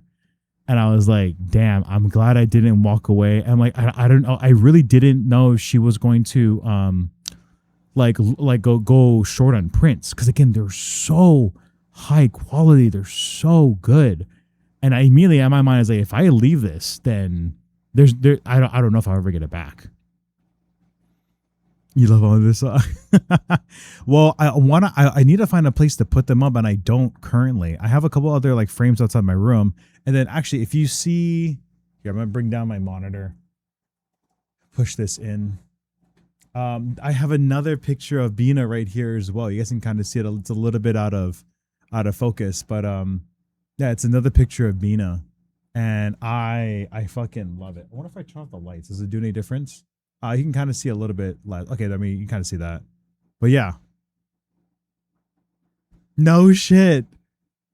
Yeah, they're my top 3 for sure. I like they're the character design, the gameplay, the story more than anything. I connected with it so much. I think I put it like in the very beginning of the stream. There was I forgot what it was, but it's the song when Columbina comes home. Oh, actually, here, let me see it. It's a song when Columbina comes home. Here, I'll repaste it again. But I remember playing this before going to Anime Expo, and I would watch this. I listen to this, and I would just cry. I would cry in the car because I never had a chance to experience stuff like this before. Like all the anime stuff, like I was into it when I was a kid, but it was just I went so left field in doing so many things and going through a lot of shit in the past like 3 years. I got into streaming, gaming, and doing these things, and meeting you guys is something I never thought I would ever do. But I always wanted to stream as a kid, like back in high school, and make YouTube videos. Could I show you my Nefa at one point? Yeah, like your build or your build or like a picture of her. Cause we do also have a Discord. So if you guys want to join the Discord, it's probably somewhere I can't fucking time right now. I mean, or Akasha at that point, yeah. So, but we have a specific chat for Genshin stuff. So anything Genshin related, if you want to throw it in there, I'll be happy to see it there for sure. Streaming is really difficult. It's really hard. I mean, especially nowadays with social media. So I'm trying to get there, but also my job is as a creative director for another company. So I'm like, I'm always thinking of content. So I'm trying to find ways to balance it out. But streaming like this, talking to you guys is definitely a way where I can open up with a lot about like a lot of stuff. So it's really beautiful and I love it. I mean, I already cried during this Archon quest. It's amazing. But also, I don't know if you have also played the Archon quest yet, but it is glorious. It is so hype, especially towards the end. It's just such a lore dump, and it is like if you love the lore and you're really getting into the nitty gritty of it, it is phenomenal. You done it? Yeah, I finished everything. I have everything 100 already. Jesus Christ, dude. Okay, I need to see your stuff. Okay. Yeah, you're 60. Yours is, I don't know. Where are you? Are you even on? No, you're not on yet. Where are you? Weren't you like just here? Oh, wait, this is, oh, here's my friends. Oh no, you are on. Okay, well, I need to see your shit.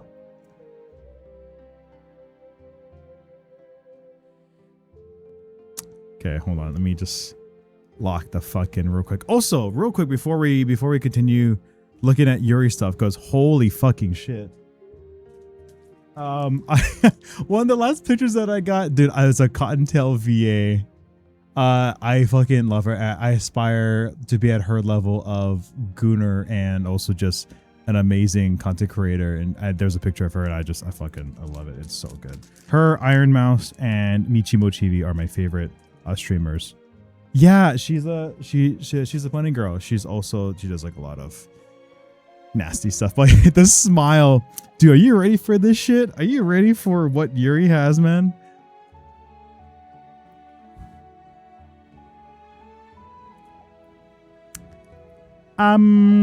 Excuse me. What? C6, Farina, Columbina, Skirk, Mawika, Nefer, Mualani, and Yoimiya, of all people, and Shao. Why Shao? I know. Why? Okay, I need to ask why Shao C6. Also, real quick, while we're still here, actually, I want to show you one other really cool thing that I usually do when I go to cons. So, the first con I ever went to, moving from Hawaii out to here, was actually Comic-Con, of all things, and I cosplayed as a male version of Mawika, and I need to have an undershirt. So I'm also a raver, so I like a lot of EDM jerseys. So I brought this EDM jacket with me, and this EDM jacket, I got like a whole bunch of other voice actors and VAs to sign it, and I have quite a bit of Genshin voice actors. And I just wanted to show you guys before we take a look at the rest of Yuri's stuff. That was why I started. I loved his character as soon as I saw him. No fucking way. I know, dude. Yoimiya is such a fucking bubble. I love it. I don't see a Flint's in here. They both kind of suck my love. It doesn't fucking matter, dude. Hey, if you can wail on it, by all means. Yeah. If you want to show your Flins or whatnot, please do it. You can do it in the Discord or here. Fucking, I don't care. It's whatever. I don't know how well the lighting's gonna be, so I really gotta back up. I don't know how well the light. Yeah, again. So here is. I don't know if I can really show you guys, but it's here. Actually, I don't even know. Can you guys even see it? Is it even that strong? I don't even know. Let me see on mine's. I'm gonna move my screen so I can see you guys. Okay, so that's So these are all signatures from either VAs or YouTubers or VTubers and whatnot. So let me go over quickly who has signed it. I'm gonna put my OBS back here. It's so hard to see, but I think at some point I'll put it in the Discord. Sorry, bud. I got Brandon Rogers, who also does Blitz and like Hell of a Boss, and I've been a fan of his for fucking years. And he was at Anime Impulse, so I got him. I got Mina. She is another VTuber. She used to play a lot of Genshin, but now she does a lot of like Wuwa and stuff, and HSR. I got Zach. Okay, so I'll say the characters' names because sometimes I'll forget their like real names. So Zach, he does Tainari. I got Cassandra, who also plays Mualani. I have Risa May. She plays Cookie Shinobu. I got Alejandro Saab, who is Sino. We have Kave. Numi's here as well. She's a VTuber. And then Pete, which is Premiere 2. I believe this is Ash. I think this is a Nefer's VA. And then a few other VTubers. I have Deja Vu D, Kumi, Arar, and Radia. And then who is this? Oh, this is Katiana's signature. So that's who I have as of right now. Quite a lot of stuff. So eventually what I want to do is get a lot of voice actors of at least Genshin's voice actors to sign this. There were a lot of them there. There was who's the other fucking psychopath that just got released? The other DPS from Mondstadt. Lohan was there. Cookie Shinobu's was there. Zhang Li's was there. And like, but I didn't have money. I already spent so much money on these fucking prints, and I was like, I can't. I spent like $700 on the prints and stuff. But yeah, I mean, eventually I will get. Oh, and then this is somebody else's. I forgot who this is. Can I help you, bud? My cat's like, I like this. I forgot whose signature it was. I really do forget. This is not good. But yeah, so eventually I would like them to all sign it as I just throw it on my bed.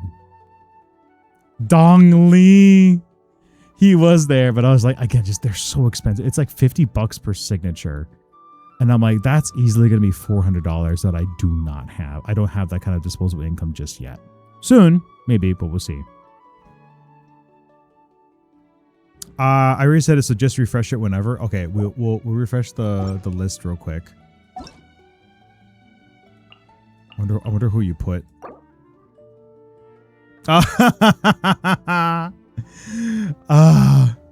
Yeah, it's nothing. Swift, how's it going? Welcome into the stream. How you?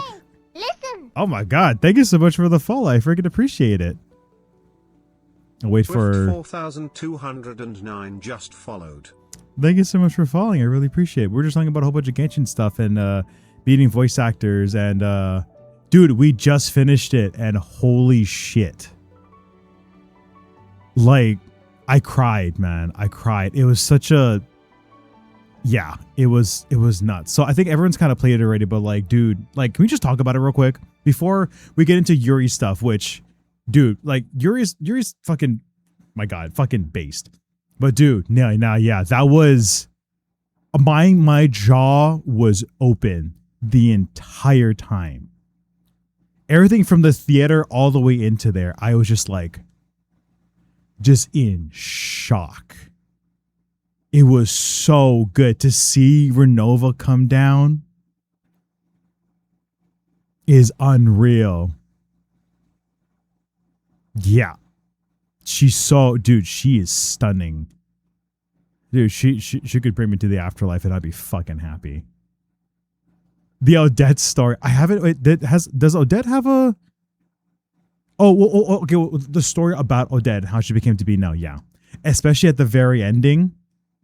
Yeah, dude, like,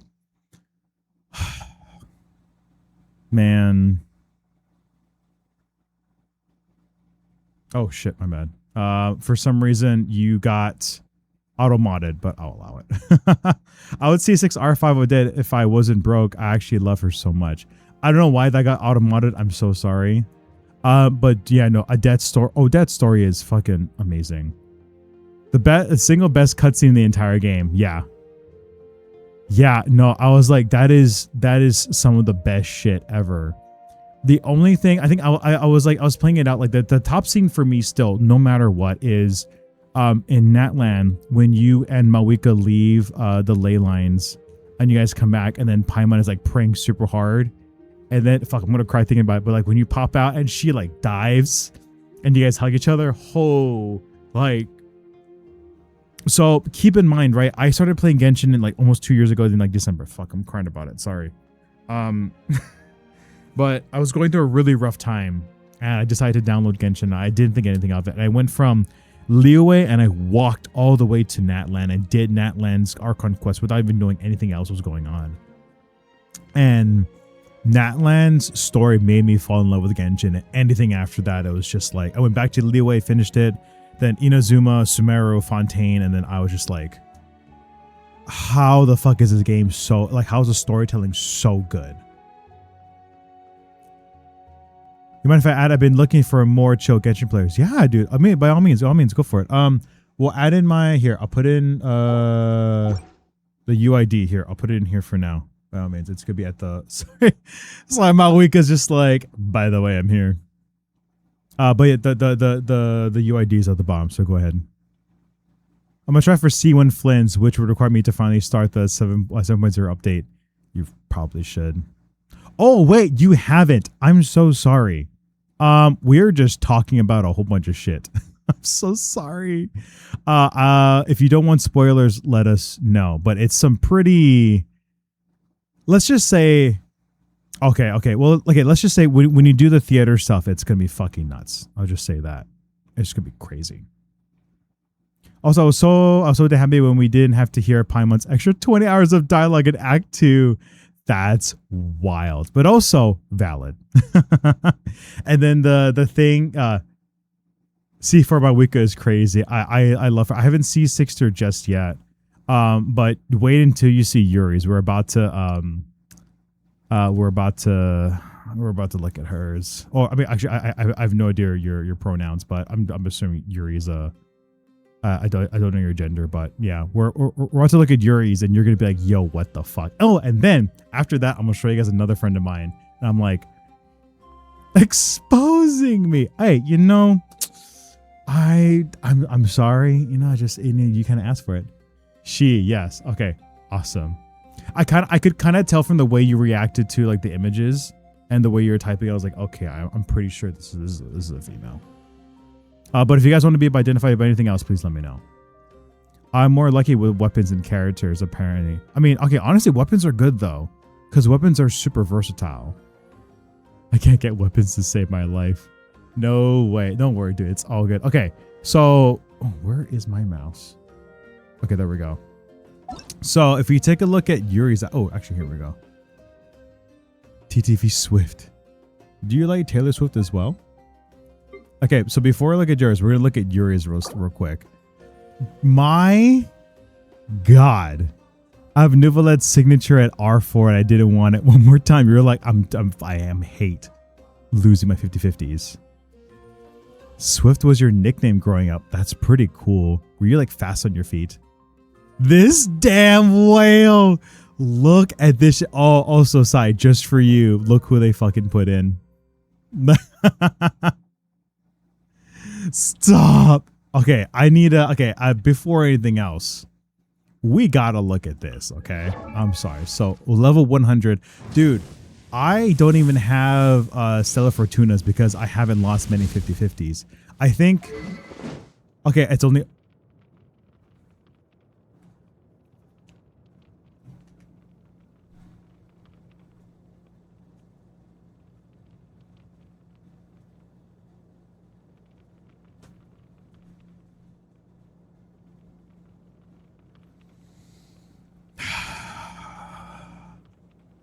To say I'm jealous is an understatement. It looks fucking gorgeous. Are you fucking kidding me?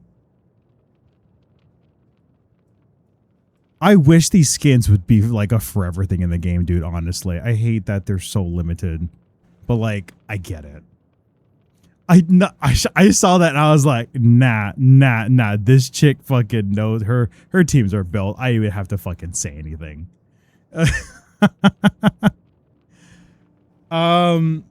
So okay, before I get to that, so it's on my TikToks, it's on my socials and stuff. But we were so good at getting our guarantees, like our characters we were pulling for.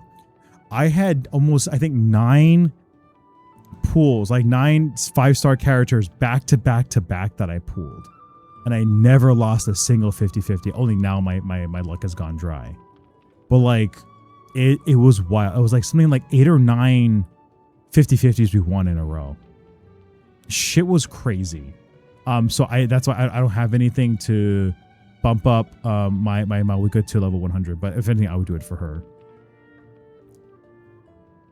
I play on EU. Well, we can check your NA account if you ever want to fucking show us your NA account. Yeah, because it's just like it's crazy. I think it's. And then even with weapons too, we got really lucky. Oh shit! God damn. Is an axolotl supposed to be? I don't know if it's gonna show up. Hold on. If you ask an axolotl if they'll be back tomorrow, a penguin waddles in and then the axolotl's gone. I didn't know if it's gonna There's show. an axolotl on the lawn chair. Is an axolotl supposed to be? There, if you ask an axolotl if they'll be back tomorrow, a penguin waddles in and the axolotl's gone. There's an axolotl at the front door. Is that what the welcome sign is there? For if you ask an axolotl if they'll be back tomorrow, a penguin waddles in and then they both sing you a song. Ribble, rabble, axolotl. Bibble, bobble, penguin waddle. We'll see you tomorrow. Hi Mila, how's it going? Okay, so for anyone that doesn't know, it's a thing on my channel. I love the axolotl song. It's so comforting and whatnot. And I made it a thing where if you ever play that while I'm playing a game, my hands have to be fully away, fully AFK from the keyboard. So if I'm in a boss, I'm playing Genshin, if I'm doing Stygian or whatever, or if I'm on Valorant or COD or whatever, like I'm doing a search and destroy and I'm trying to defuse the bomb or the spike, you play that, my hands have to be completely away from the keyboard. And I have to let it do. We were playing Dead Island one time against a boss and someone played it. And I was so pissed because I had to die to them. But it was just so stupid. And actually, one of our viewers actually gave me this as a present, which it's a black. I mean, it's hard to see on the screen, but it's a black axolotl. It's so cute, and it sits on top of my studio monitors at home. So whenever it comes out, I bust him out and I pet him. He just looks just like my cat as well. Yeah, so it's a little thing on my channel. So whenever the axolotl comes out, I have to be fully AFK from my keyboard. So if you ever want to fuck with me, that would be the time. There we go. Okay, well, I'll put it back up for now. Anyways, so yeah, so back to this. We've had really good luck on our 50-50s, but nothing like this. So, she after Yuri I can get some opinions on your characters. Also, what is this? I only ever buy battle pass. I barely ever spend money. Yeah, dude, if you ever want some help from us or Yuri, fucking let us know, man. I set my map stats in your server when she's in combat. Oh, motherfucker. Okay, hold on a second. I gotta open Discord real quick because I want to see. I'm scared to look at your numbers. I'm scared to be like, that. It's in general. Oh, you guys are here. Let's go. Okay. Okay. What?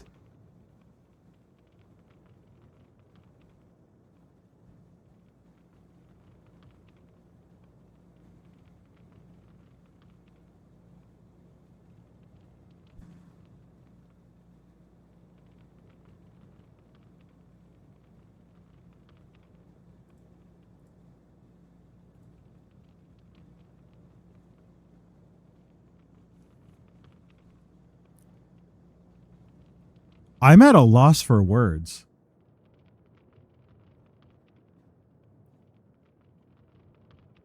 I straight up am at a loss for words. The only thing that's bugging me is that it's not 100% crit rate. So you still have like 9% that I won't crit. But like Fuck, dude. Oh, well, I'm glad we both share the love for the same character. That is incredible. 6K. I don't even know what my Mawika's at full, like, with, so I still have her on, oh, this is who you have her with. Of course. Okay, I'm glad you got the skin. Very nice. Yeah, so this is my summer team, except I have Benny. I do have Nicole. How good is Nicole versus Benny, do you think? And she had the damn premium team. Okay, well, technically people are saying the premium team is you put in Yansan for whatever reason. I was like, don't you need like another fire to do more damage?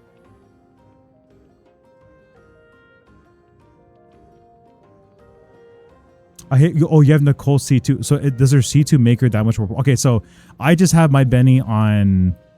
What do I have my Benny on actually? Let's just see. Oh, okay, well, we're looking at yours. God damn it. Okay, wait. What is? No, hold on. Where is? Because my Benny is. He's on Aquila. R1, but he's on Noblesse. And then I have my Shalonen on Arcanic. Salali's on Scrolls, and then she's on that too. I want to see your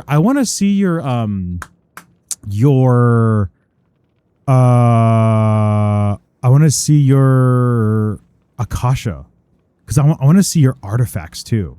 I want to see how lucky you got with your artifacts to go to fucking 6,000.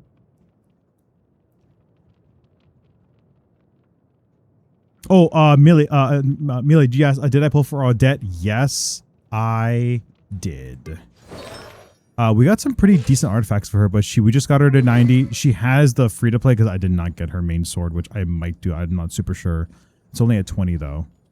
But yeah, we want to R5 her eventually. I'm sure Malwika's gonna get another rerun. She's like one of the strongest DPSs in the game. Besides now, fucking with Sandroni and Cryo Traveler and Mizuki of all people or some shit. Oh, Mav is Mawika's hidden. I can show. Yeah, if you want to, that'd be fucking amazing. I think Benny is better until C2. And pull for Odette. Now, yes. So we just finished the Archon quest, and I did pull for Odette. So, it's nuts, man. It's crazy. Sai didn't do it yet, but that's okay because we can always talk about it. She's okay with it. C2 Nicole takes her from broken to game breaking. By the way, the fact I'm a day one player and still don't have Aquila Favori. Wow, that says something though. That must mean your luck is really fucking good. Oh, Mavis hit. Okay, yeah. Sandrone finally overtook my Wicca in DPS. Yeah, that's true. But like, she needs such a premium. Like, what's her premium team? For Sandrone, because I know. Okay, now it's Odette for sure, and then Miko, and then who's the flex? Your luck is really fucking bad. Yeah, but you don't have fucking Aquila though. Aquila. Yeah, the craftable on that. Yeah, so I'm like, because I don't know about getting her signature. Is it Alosha? Sandrone, Odette, Yai, and Chichi. I mean, I feel like who has Yai Miko though? That's the thing. It's such a niche thing, and I'm like, you know what? Okay, so we in the Archon quest, we also got to meet what's his face? The other Fatui guard person guy. I forget his name, but he's Electro. So I'm assuming if it's gonna be like this, that'll be like her most premium team is gonna be him. Your second ever 5-star? That's nuts. Chi-Chi in technicality outdoes Alosha right now. So you would have, okay, so it'd be Sandrone, Odette, Chi-Chi, and then Yai Miko. C6 Alosha is in Sandrone's premium, is what I've seen. Okay, I think we only have him at R5 though, because we stopped our pools with Odette. I was like, no. C6 Alosha does better than C0 Chi-Chi. Poor Mr. Door. I know. He's like, I am the door. But dude, his fucking shield, I was like, can we talk about that shit real quick? Can we talk about that man's fucking Captain America shield? I was like, dude, that shit is nuts. That's like a stagger. Plus, it can activate stellar conduct and everything else, which is fucking wild.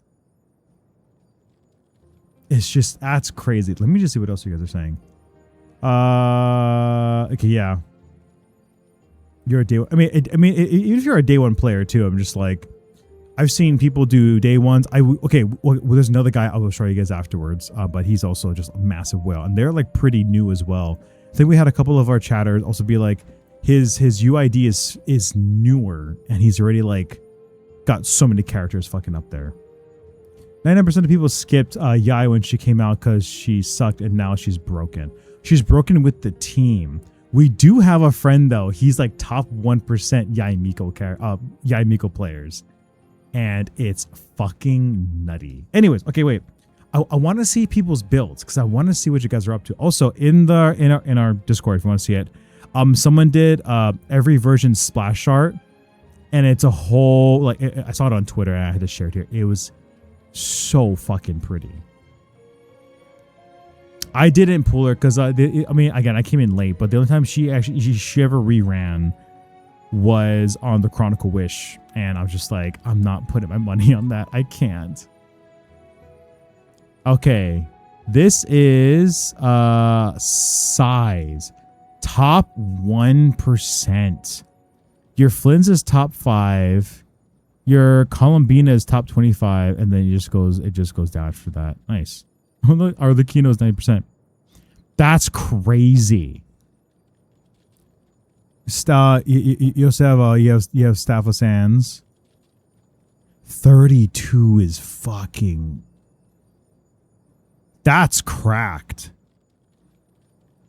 20 and 14 ER, 14, 14, 25 and 14. That's still nuts.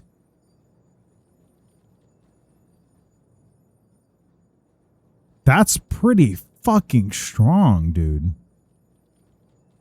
Is your Nefa DPS by chance? Sandrone, Odette, Sino, and Layla on your Asia server. Sandrone, Chichi, Alosa, and Odette. I might do that too. Dude, this is insane. Again, C0. 188. That's still fucking mental, man. Oh, and there's Jadalee. Oh yeah, we were looking at Jadalee's before. She's okay. She is still top 1%, but she's not the number one Ayato player. That must piss her off. But to the fact she's still the top 1% is fucking nutty. Where is it? Nahiori, Zash, Sin. Must have been somebody else. This is mine though. I haven't seen what my. No, I'm top 7. No, I dropped. No. For anyone that gives a shit, this is my artifacts. Pretty fucking sick. I have her 10, 10, 10. Wait, no. This hasn't updated. Okay, hold on. No. Sorry, this hasn't updated. Give me a second. This hasn't updated. Are the servers down? Oh, I read a theory that Renova actually can't see Paimon. No, she can. Oh, okay, like Paimon, like as a person, or it's a. Okay, can you share that in the Discord? I want to see that too. I love theories. And other shit like that. Okay, that was 130 days ago. I want to see what I'm at now because that was top 7. Because that was before I was C4 because I was still C1. Now I want to see if it's changed. Okay, I'm still top 7. Never mind. God damn it. Yeah, okay. That reflects a lot more. Okay. 10, 10, 13, but still. Yeah. Yeah, my artifact. Dude, I had to craft 2 of these. I have to craft them because it was so fucking difficult. And all the crit damage is so high. I have too much HP and like ER. I don't need the ER. But yeah, man, it's fucking nutty. Freeness still top 26, and then my Nefer is top 39. For some reason, I have Lisa at 43, but I don't know how that's a thing. And then my Lunar isn't even that strong either. So at 76. But my Zabai also does crush pretty fucking hard. Anyways, we need to check out the rest of Yuri stuff. And then we'll look at Swift stuff afterwards as well. Okay, so obviously we have a C6 for Rena. The weapon, of course, R5, her weapon. I would expect nothing less. Artifacts, fucking cracked, by the way. 35 is nuts for a goblet, and it's on a hydro. Is nutty. 2970 for an HP Sans. And you had a fucking an HP substat. 25 and basically 7 attack. And then what is your flower? 19 and 14 is fucking nuts. And then your fucking circlet. That's insane. That is so ungodly cracked. No, the flower, it's still there. Who fucking cares? Dude, that is strong. Her attack is still fucking high, and you still have 30k health, so that's fine. Obviously, C6, I'm not even going to try and fucking get into that. And then 10, 13, 13. Your Farina is fucking godly. Is she the Hydro Archon? Look at her on my Akasha. Do we fucking... Okay, wait, hold on. I need to grab your... I need to grab your stuff. Profiles. Okay, and now I need to look it up. So it's 66. Oh, sorry. 66519494608. It's just, I don't know. Top 1%. Top 1 for fucking Columbina. Top 2 for Lunar Flint. Congratulations. Top 3 for Overload. That I'm fucking proud of you. That is fucking amazing. Top 4 for Inefa. Top 5 for Nefer. Top 6 for Linnea. Top 6 for Ilan. And top 11 for Skirk. I love how Farine is the only R5. That's still fucking amazing though. You had a top 1%. Yeah, I think that's the reason why it's new, because it probably dipped down. Hold on, let you find it. Oh shit, I didn't realize you put it in there. She is the Hydra Archon. Not fucking Nouvelette. Not the Oratrice Mécanique de Alanis Cordinel. My god, dude, if I could ever voice in a Genshin game, I fucking would. I think we gotta talk about this. We had another chatter come in as well. We're talking about like, would you want to voice in Genshin? I was like, fuck yeah. I wouldn't even, don't even, you don't have to ask. Just say show up and I will show up. That's fucking wild though. Like genuinely fucking crazy. Wait, Mila, did you put in your, not Mila, Sai, did you put in your, oh no, sorry. Your Akasha is here as well. I'm so sorry. Okay, wait. I want to look at yours real quick because yours is in the Discord. Oh no, we did already. I lied. Whose did we look at? I thought we were trying to look at somebody else's. I don't know. I fucking forget. Linnea went up. Okay, refresh. I think it updated. Okay, well, this is 5 minutes ago. So your Linnea was top 6. And now she's top 4. And then Flynn's is top 2. That's crazy. Yeah, your crit rate is insane. Okay, well, here's the thing. The Akasha goes strictly on builds. Which, fucking base, by the way. But yeah, it's strictly on artifacts, because you can whale and get C6R5, you can do all these things and whatever not, and have a good team.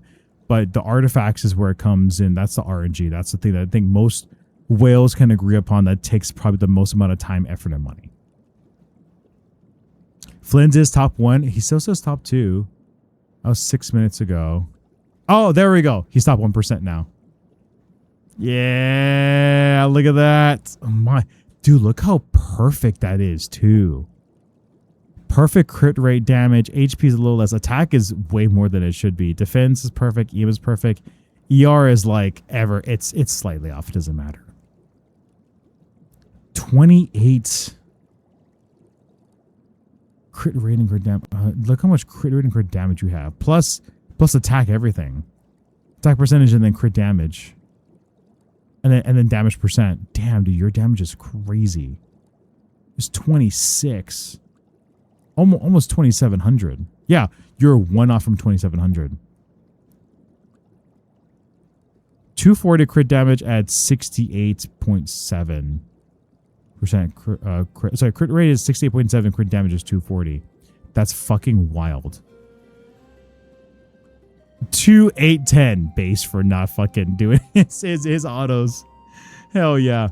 You should be. This is a fucking beautiful build. I feel like we don't even need to look at your other shit because we just have it all here. The Farina we saw already. That is insane. It's so funny that the HP could be higher. Your EM is crazy. So who do you run with Farina with though? Like if your Farina is this strong, who do you run Farina with? I mean, I'm assuming it's got to be a Skirk team. You got to have a Skirk team with her because if Skirk's at 11, your Farina's at 1. I guarantee you have a Skirk team. Can I share the video here? I don't have Discord. It's blocked in my country for reasons. Yeah. Go for it. Put it in the chat. I put it in here and then I'll put it in the Discord afterwards. That's crazy. And then the Columbina too is fucking... I love Columbina, man. C6R5 as well. I'm so jealous. No EM related. No EM needed. 260 crit damage over 76 crit rates. Wait, so is she your DPS then? Because there's no reason you would have this much crit rate. The hell, that's fucking wild though. Skirk, yeah, okay. I can get for 300 CD on a DPS. That's fucking crazy. Yeah, she should be on the Zabai team for sure. Linnea and then C60 Luo.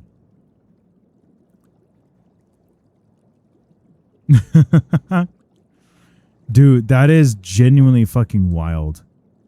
That is so sick. And then obviously, the Mobica is probably gonna be cracked too. Yeah, it's always the sands. You always got to put on a different sands. That's what I noticed with a lot of people. The sands is always different. Yeah, dude, getting a Pyro Goblet is always fucking difficult. And then 35% crit damage is fucking crazy. 259 over 51. And I'm sure that goes up to 91 when you activate her E. But it's so crazy that your attack basically triples. I'm so jealous you also have no EM. Do you know how hard that is? How hard it is to have no EM. I have so much goddamn EM and ER. I sent in Discord better builds. Okay. Okay. Let me see. Okay, I'm gonna take this. I gotta copy this. Hold on. I gotta go over to... Oh, here. Actually, I want to do it on here. I gotta open up Twitch on here so I can just... Because trying to go in between both streams, because I have a dual PC set up, it's gonna be difficult for me to go through. Give me 1 second. Difficult for me to go through. Give me 1 second. Oh, that's me. It's me talking. Where's the chat? Okay, here.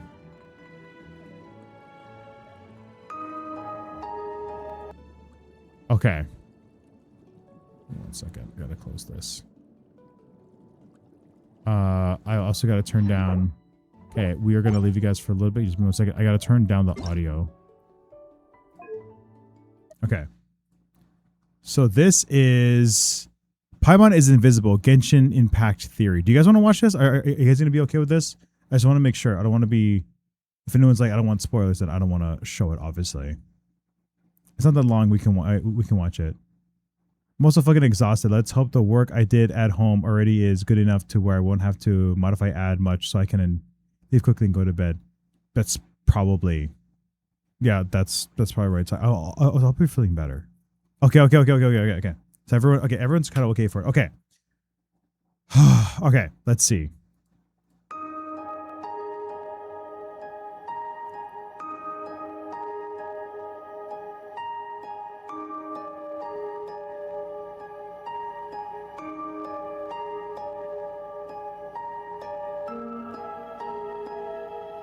I don't know if I should narrate this too, because there's no one talking. Yes, I believe both Renova and Piero are wrong about Paimon. The confrontation with Renova also answered a major question that I had never seen since the first time we met her in Natlan. Why did Renova not notice Paimon in Natlan? Before Snezhnaya, I assumed she didn't know who Paimon was. But after hearing her in the 7.0 Archon quest, she suggests that Paimon was a creation of Celestia but with no authority. Later, Piero too reveals more about her. It's because she comes from Celestia herself. More specifically, she is one of its creations. I presented her to the Vinster King, but he took no interest in this gift, nor did it satisfy him. Once the cataclysm happened, no one seemed to care about Paimon. I mean, she was never even brought up. Even Renova, who arrived in Connery at the time, didn't bother to take her back. I completely ignored your existence. I was entirely focused on my struggle against Troptatir the Wise. Paimon probably drifted from that underground nation to the surface for 500 years. And was later fished out by the Traveler at the start of their journey. That would make sense. But it's... Okay, wait. Hold on a second. If that's the case... If she came straight up from the ground, straight up, that means Conria is underneath Mondstadt. I'm just really tired right now. Sorry. Sai, if you need to go to bed, by all means, please go. It's almost 5 a.m. for me, but I really do want to see this as well. But yes, please go to bed if you really need to. We won't be disappointed if you go. Yeah, I live in the West Coast of the States. So, but again, I wanted to play this. I wanted to get the Archon quest done, but now I'm like, again, I love theories and I love learning about new stuff. So this is nuts. Okay, but if you fished her out, I mean, she might have drifted for somewhere else, but if she went straight up, that would mean Connery is right underneath Mondstadt. We traveled to the vat with her and met many people and even ancient races. No one was ever much curious of who this floating person was. And what finally revealed her true identity was this single scene during the quest. When Renova is talking about her, the camera is specifically fixated on Paimon's crown. Right, I remember that. Not on her face, but a full 3-second shot of just her crown. What's more odd is that Renova consistently referred to Paimon with it instead of she, her. That thing may be a creation of Celestia, but it possesses none of Celestia's power, let alone authority. Your obsession with it baffles me. She may be a god, but she's not heartless enough to refer to a person with it. As such, I believe Renova was referring to Paimon's crown in its entire cutscene and not Paimon. As unbelievable as it sounds, I believe Renova does not see Paimon at all. The only thing she ever sees is Paimon's crown. This technology of So yeah, she can only see the crown. Okay, I mean, yeah. So this technology of making someone believe... The technology of making someone believe something else regardless of what one sees is something we already saw on the Frost Moon itself. Remember how the alien black body entity was reached by the dragons to create the Lunar Veil project? Oh, yeah, Eggy, right? Also, we didn't complete the moon quest. I mean, if there's spoilers, I really don't. I'm not super concerned about it, but yeah. Which was later used by the heavenly principles to create the false sky to hide Tifat from the universe. Oh shit. However, the dragons also created an additional technology at the time to hide an object without using any physical barriers.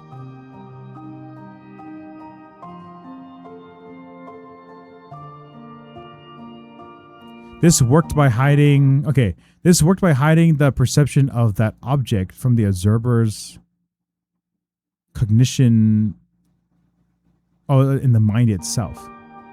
We could alter an observer's fundamental perception through cognitive interference. You know what this reminds me of too? This reminds me of who's the guy from Lord of the Rings? Not Lord Elrond. Saruman. No, yeah, Saruman. He could manipulate people's minds, and that's how like his whole thing was just all super fucky. So welcome back. We are going over Paimon theories right now. To test this, they created a comically large statue of one of the researchers and placed it in the lab.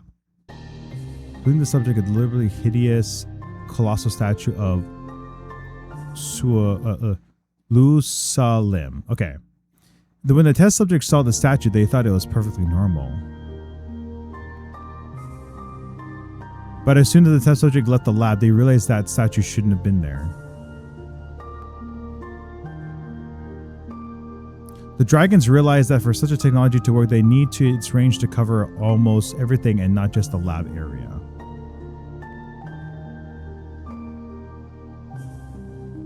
And if such technology ever needs to cover an entire world, they would need powers equivalent to that of the foundational law of the world. To make something's existence pass for common sense within a world and thus stifle any curiosity to look deeper, the foundational laws of reality must first pervade that world. I believe the heavenly principles also secretly obtained this technology from the dragons at the time. They were already powerful enough to create 4 beings to rule the fundamental laws of time, space, life, and death. However, none of these 4 can never implement such a system into the world. Yeah, so they can only carry it out. Which is why I believe they did not create 4 shades, but 5 shades instead. With the 5th shade being the ruler of reason. There are many theories that delegate this role to the heavenly principles. But knowing how critical this role is to the existence of Teyvat, the heavenly principles would rather make the world forget reason ever existed. This is how Celestia protects the reason. Sorry, I'm going to pause this. Wow, what a fucking shot. This is how Celestia protects the reason of the world by making everyone believe it doesn't exist. Okay, real quick, I'm also going to record this because this would be a fucking great. This would be a great fucking theory video I really want to put out. I'll take the recordings from the VOD and then I'll put this back up here just for cleaner edits. Sauron? No. Sauron is the evil guy. No, but not Sauron, but fuck what? I just said his name. Sauron. Sauron is like the leader of like the witches like circle, whatever it is, because it's him, Radagast, Gandalf, and other people I fucking forget. But his whole power is that he could like manipulate people's thoughts. Like he could like kind of like Sharingan and like casting Genjutsu. That's what like it was his thing. Don't forget to credit the artist though. Cat with blue hat. I think this is Genshin's thing as well. Anyways, if you record it, oh yes. I will at the very end. Okay. Okay. Back to the video. This is how Celestia protects the reason of the the reason of the world by making everyone believe it doesn't exist. I believe that is what Paimon's is a part of. She's a fragment of the ruler of reason into that. This is why she has a crown on her head and looks like a circlet, which represents the reason.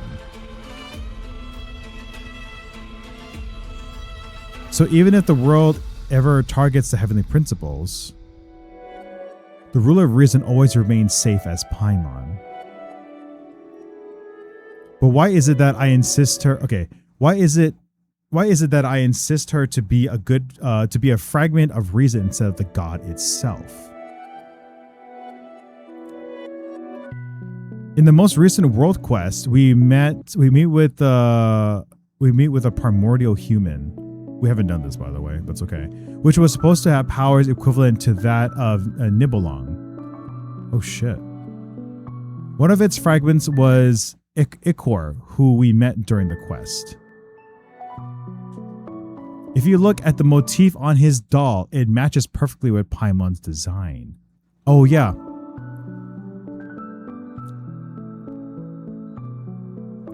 Which means Paimon herself is also a fragment. So they're just further pushing it on. And this joke by the Traveler is probably very close to the truth. As long as you're not the heavenly principles, we're good. Yeah, that's what we saw at the end of the Archon quest. However, you may wonder if Paimon has such powers, why does she never see it? Why do we never see it?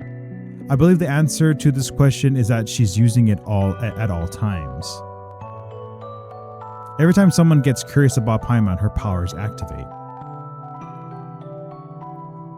And it makes it so that the person who recognizes her as a collection of it makes it so that the person will recognize her as a collection of something they've seen in the past. People think of her as a talking fairy, Seelie, elf companion, or flying pet. The big Tanuki call her White Fur. Arnara call her White Floaty. The Pari call her the Pale Floater. Our Babaloth calls her the Silver Sprite. Ilua thinks of her as a Jack Frost. Piero thought of her as being useless. And the Four Shades, I believe they cannot see her existence at all. This is why from Manova's POV that we saw in Capitano's animated short, which is great by the way, there is no Paimon besides the Traveler at all. In fact, the introduction to the Four Shades explicitly state that they do not abide reason. Life abides no reason. Death abides no reason. Time abides no reason. Space abides no reason. Do you know what might be the craziest thing of this revelation? That's fucking creepy, by the way. It's very likely that the ruler of reason herself does not know she exists. The primordial human only became aware of his identity when he fused with the main body. Hi, bud. My cat is just sitting up. Can you lie down? I'm trying to watch a really important video. Lie down. Thank you. I love you, bud. The primordial human only became aware of his identity when he fused with the main body. However, by that time, he was already part of the grand plan of his existence. So seeing how Paimon is a fragment of the ruler of reason, when the time comes, will you be ready to do what's right? Genshin Impact is hosting an event which can let you win Primo Gems and other rewards. This is the promo. Clearly, oh, okay. That's it. And that's all that. Okay. Okay. That's nuts. Okay.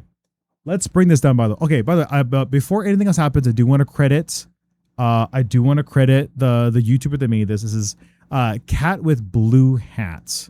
I'm assuming they make a whole bunch of theories and a whole bunch of other changes and whatnot. They made the recap versus Naya.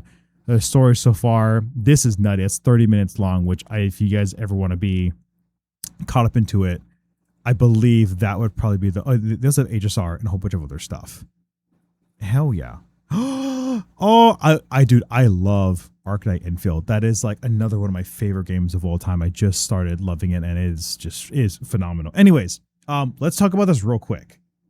Their theories are insane. Okay, but it makes sense. We all, like, even from the beginning, we kind of knew Paimon was some kind of deity, some kind of god, because of the things around her. Even like on her wings, it's very like universey. Like it's got like, you know, the like nebulas and all that kind of stuff in it. Even the symbols.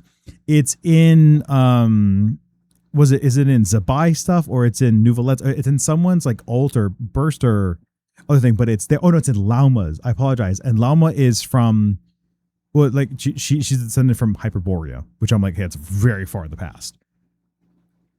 It would make sense that makes sense. Like I think the biggest hint as well is from the Capitano short when Paimon's not there. But yeah, it would make sense. Because I know Paimon is some kind of deity. She has the stars and everything else just like the shades. How dare they call Columbina a mistake? Well, I mean, that's also clickbait. That's also to get you to watch the videos. But it makes sense. It's crazy. I mean, it also makes sense. I wonder why. I mean, it's so because they said in the Archon quest, from what I remember, is that the Fatui or Piero like shot something into the sky to try and pull fragments of down for their experiments. Or someone did like a while ago, or like something about shooting into the sky or trying to pull fragments of the moon or whatever it is. And then from that came Paimon. And Paimon's acting the same. Obviously, the voice actors are going to be different, but like she acted the same way. And it stands to reason that it would make sense why there's a fifth shade. But yeah, no, it's kind of nuts. But it gives answers to who she is. And I'm only going to assume that in Snezhnaya, because Snezhnaya should be one of the last big regions that began, obviously in Teyvat. And everybody has thought about this as well. Also, we haven't gotten into the Connery and stuff. Don't even get me started with that. But Teyvat is one chapter in all of what Genshin Impact is. It's the first like worlds that we're going to be in. We're going to hop over to something else sooner or later. Or it's just going to keep expanding, and whoever knows, we might get another region. Maybe Hyperborea is also here as well. Or maybe we do go to like the Lost Lands of Connery, or like they will make Connery at the very end of the Snezhnaya Archon quest, or it might be something in the future. That is a pretty mesmerizing theory. Just a lot of really, really nutty stuff. Like really, really fucking crazy. But yeah, man, it's just, that's genuinely crazy, crazy nuts. But thank you, Mila, for sending in as well for us to view it. Again, if you guys please check out Cat with Blue Hat. Some really fucking crazy ass lore stuff. And that was only posted 7 days ago. It was a blast to kind of watch and just kind of geek out about it. And yeah, if you guys like the video, make sure to like, comment, and subscribe, and we'll see you guys in another theory video. Just kind of go over it and just bring to everyone's attention. Or we might just do some dumb shit. Who knows? Awesome. Sick. Okay, that recording is done. Hell yeah, dude. Oh my God. This has been so eye-opening. Dude, the workouts that they showed in the video, we will have to now at some point. 100%. What is going on? Why is my audio... Hello? Why's my audio not going? Oh, it's not going because I turned the master audio down all the way. My bad. I was so confused. I was like, why don't I hear anything in the background? No, it's the game audio wasn't going because I turned it all the way down so we can watch the video. But yeah, dude, I mean, it makes sense because again, like the star on her eye, on her head, this shows up in Lauma's ult as well, or her skill. Floating, and then like again, another big thing, right? Actually, here I'm gonna reclose it one more time. There's just something else I gotta say. I'm also gonna just record this because it's already here. So another big thing when it comes to these screens, right? Everything is supposed to stop. Paimon is the only thing moving, which is like another really big hint I think we got early on, is that obviously, well, there's some NPCs and there's other things that are moving sometimes. It just, like, you can't help it. But for the most part, most NPCs that you can interact with that aren't just like here are completely frozen. She's normally the only thing that's moving, and that's, I don't know if that's like beyond the bounds of reality or something else, but like Moeka also does it with her hair. Her hair also like lights up everywhere, and I wonder if that's like outside of the realm of just humans, of like shit that you can pause, which is crazy. Okay, here we go. So her hair is still going, so I'm wondering if that has something to do with it as well. Also, if you go into like all your resin stuff, this is what the original resin looks like. And if you look over here at the very top, it's still cracked. So I'm wondering if this is going to have anything to do with it. Also, like the condensed resin and a whole bunch of other just stuff just gets freaking nutty. I don't know, but that was just one thing I thought it'd be kind of cool to show you guys as well. Okay, that's good recording. Okay, I need to sleep, guys. It is 5 in the morning my time, but don't get me wrong, I love this shit though. I love looking at this kind of stuff. And then the next time we come in, I know a 10-hour stream. This is the longest stream I think I've ever had. I want to do like a 12-hour stream at some point. Also, I am having a VTuber model coming out around my birthday time. My birthday's in September, in the beginning of September. So if you guys do want to follow me and see a part of that, it's gonna be really cool. Exploration and trials. It's my first model ever. It's something super fucking crazy, but I really like it. I can't wait to, if this is a really good investment, I want to do more of it and get a more high quality model. However, next time we come in, we will be hitting AR60, and I want to do it back here in Natlan, in my favorite country, my favorite region, with my favorite character, my favorite team. It's gonna be so fucking good. I will say though, we will keep Benny on the team for now because Benny is Natlanese. He is a born Natlanese. His quest was also fucking so tear-jerking. It was so great. I also cannot wait until more of this Archon shit comes out so we can figure it out even more. But until then, thank you everyone for joining, and also thank you Stream Elements for dropping the Discord. If you guys haven't followed us already, please come and join our Discord. I'm going to quickly get out of here, and I need to go to bed. Also, my gosh, Yuri posted all of her other shit. My God, man. Yeah, this is nuts. So yeah, this is part of our Discord. There's a whole bunch of other stuff. We drop memes all the time. Memes, food. We got a whole bunch of just general shit. We got films and music and a whole bunch of other just really cool stuff. If you guys ever want to come down and hang out with us. I need to bring this down. But dude, thanks so much for joining. I really appreciate it. Thanks for Yuri, for Mila, for Sai, for Swift coming in and just having a great fucking time afterwards. I thoroughly enjoy having you guys here, and I hope to see you guys here in the future. And it's all your stuff and being so nice. I enjoyed meeting you as well. Yeah, of course. I'm glad you're part of the camera crew as well. I do mostly stream Genshin. I do love my Arcanite Enfields. I do play that on the side though, because now I finished the main quest and I'm just waiting for new shit to drop. Well, we normally play Genshin and stuff. We also do like Dead Island, Subnautica, which we also need to do as well. And games that we're always just kind of filling out, and it's always good. But 30 videos like that, I absolutely adore. It's amazing. But yeah, again, thank you for Yuri for also showing off their build.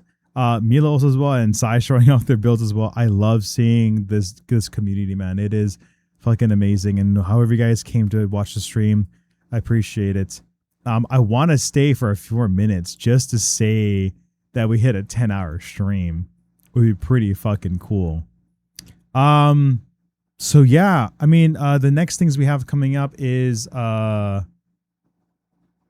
we have Flynn's banner, which we need to get Flynn's, and then we also need to get a Nefa, and then after that it's going to be Vodyanitsa, which, by the way, if you guys haven't played the Archon Quest, man, we just played through the entire second act, and it is phenomenal. I knew it was going to be like a whole detective thing, but to just have Renova pop out like that and the way she did was genuinely crazy. It was genuinely one of the crazy things I've ever seen in Genshin, especially lore-wise. And then Piero coming in, helping out, and finally get some identity about Paimon is just fucking wild. And I can only imagine what the next Archon quest is going to be.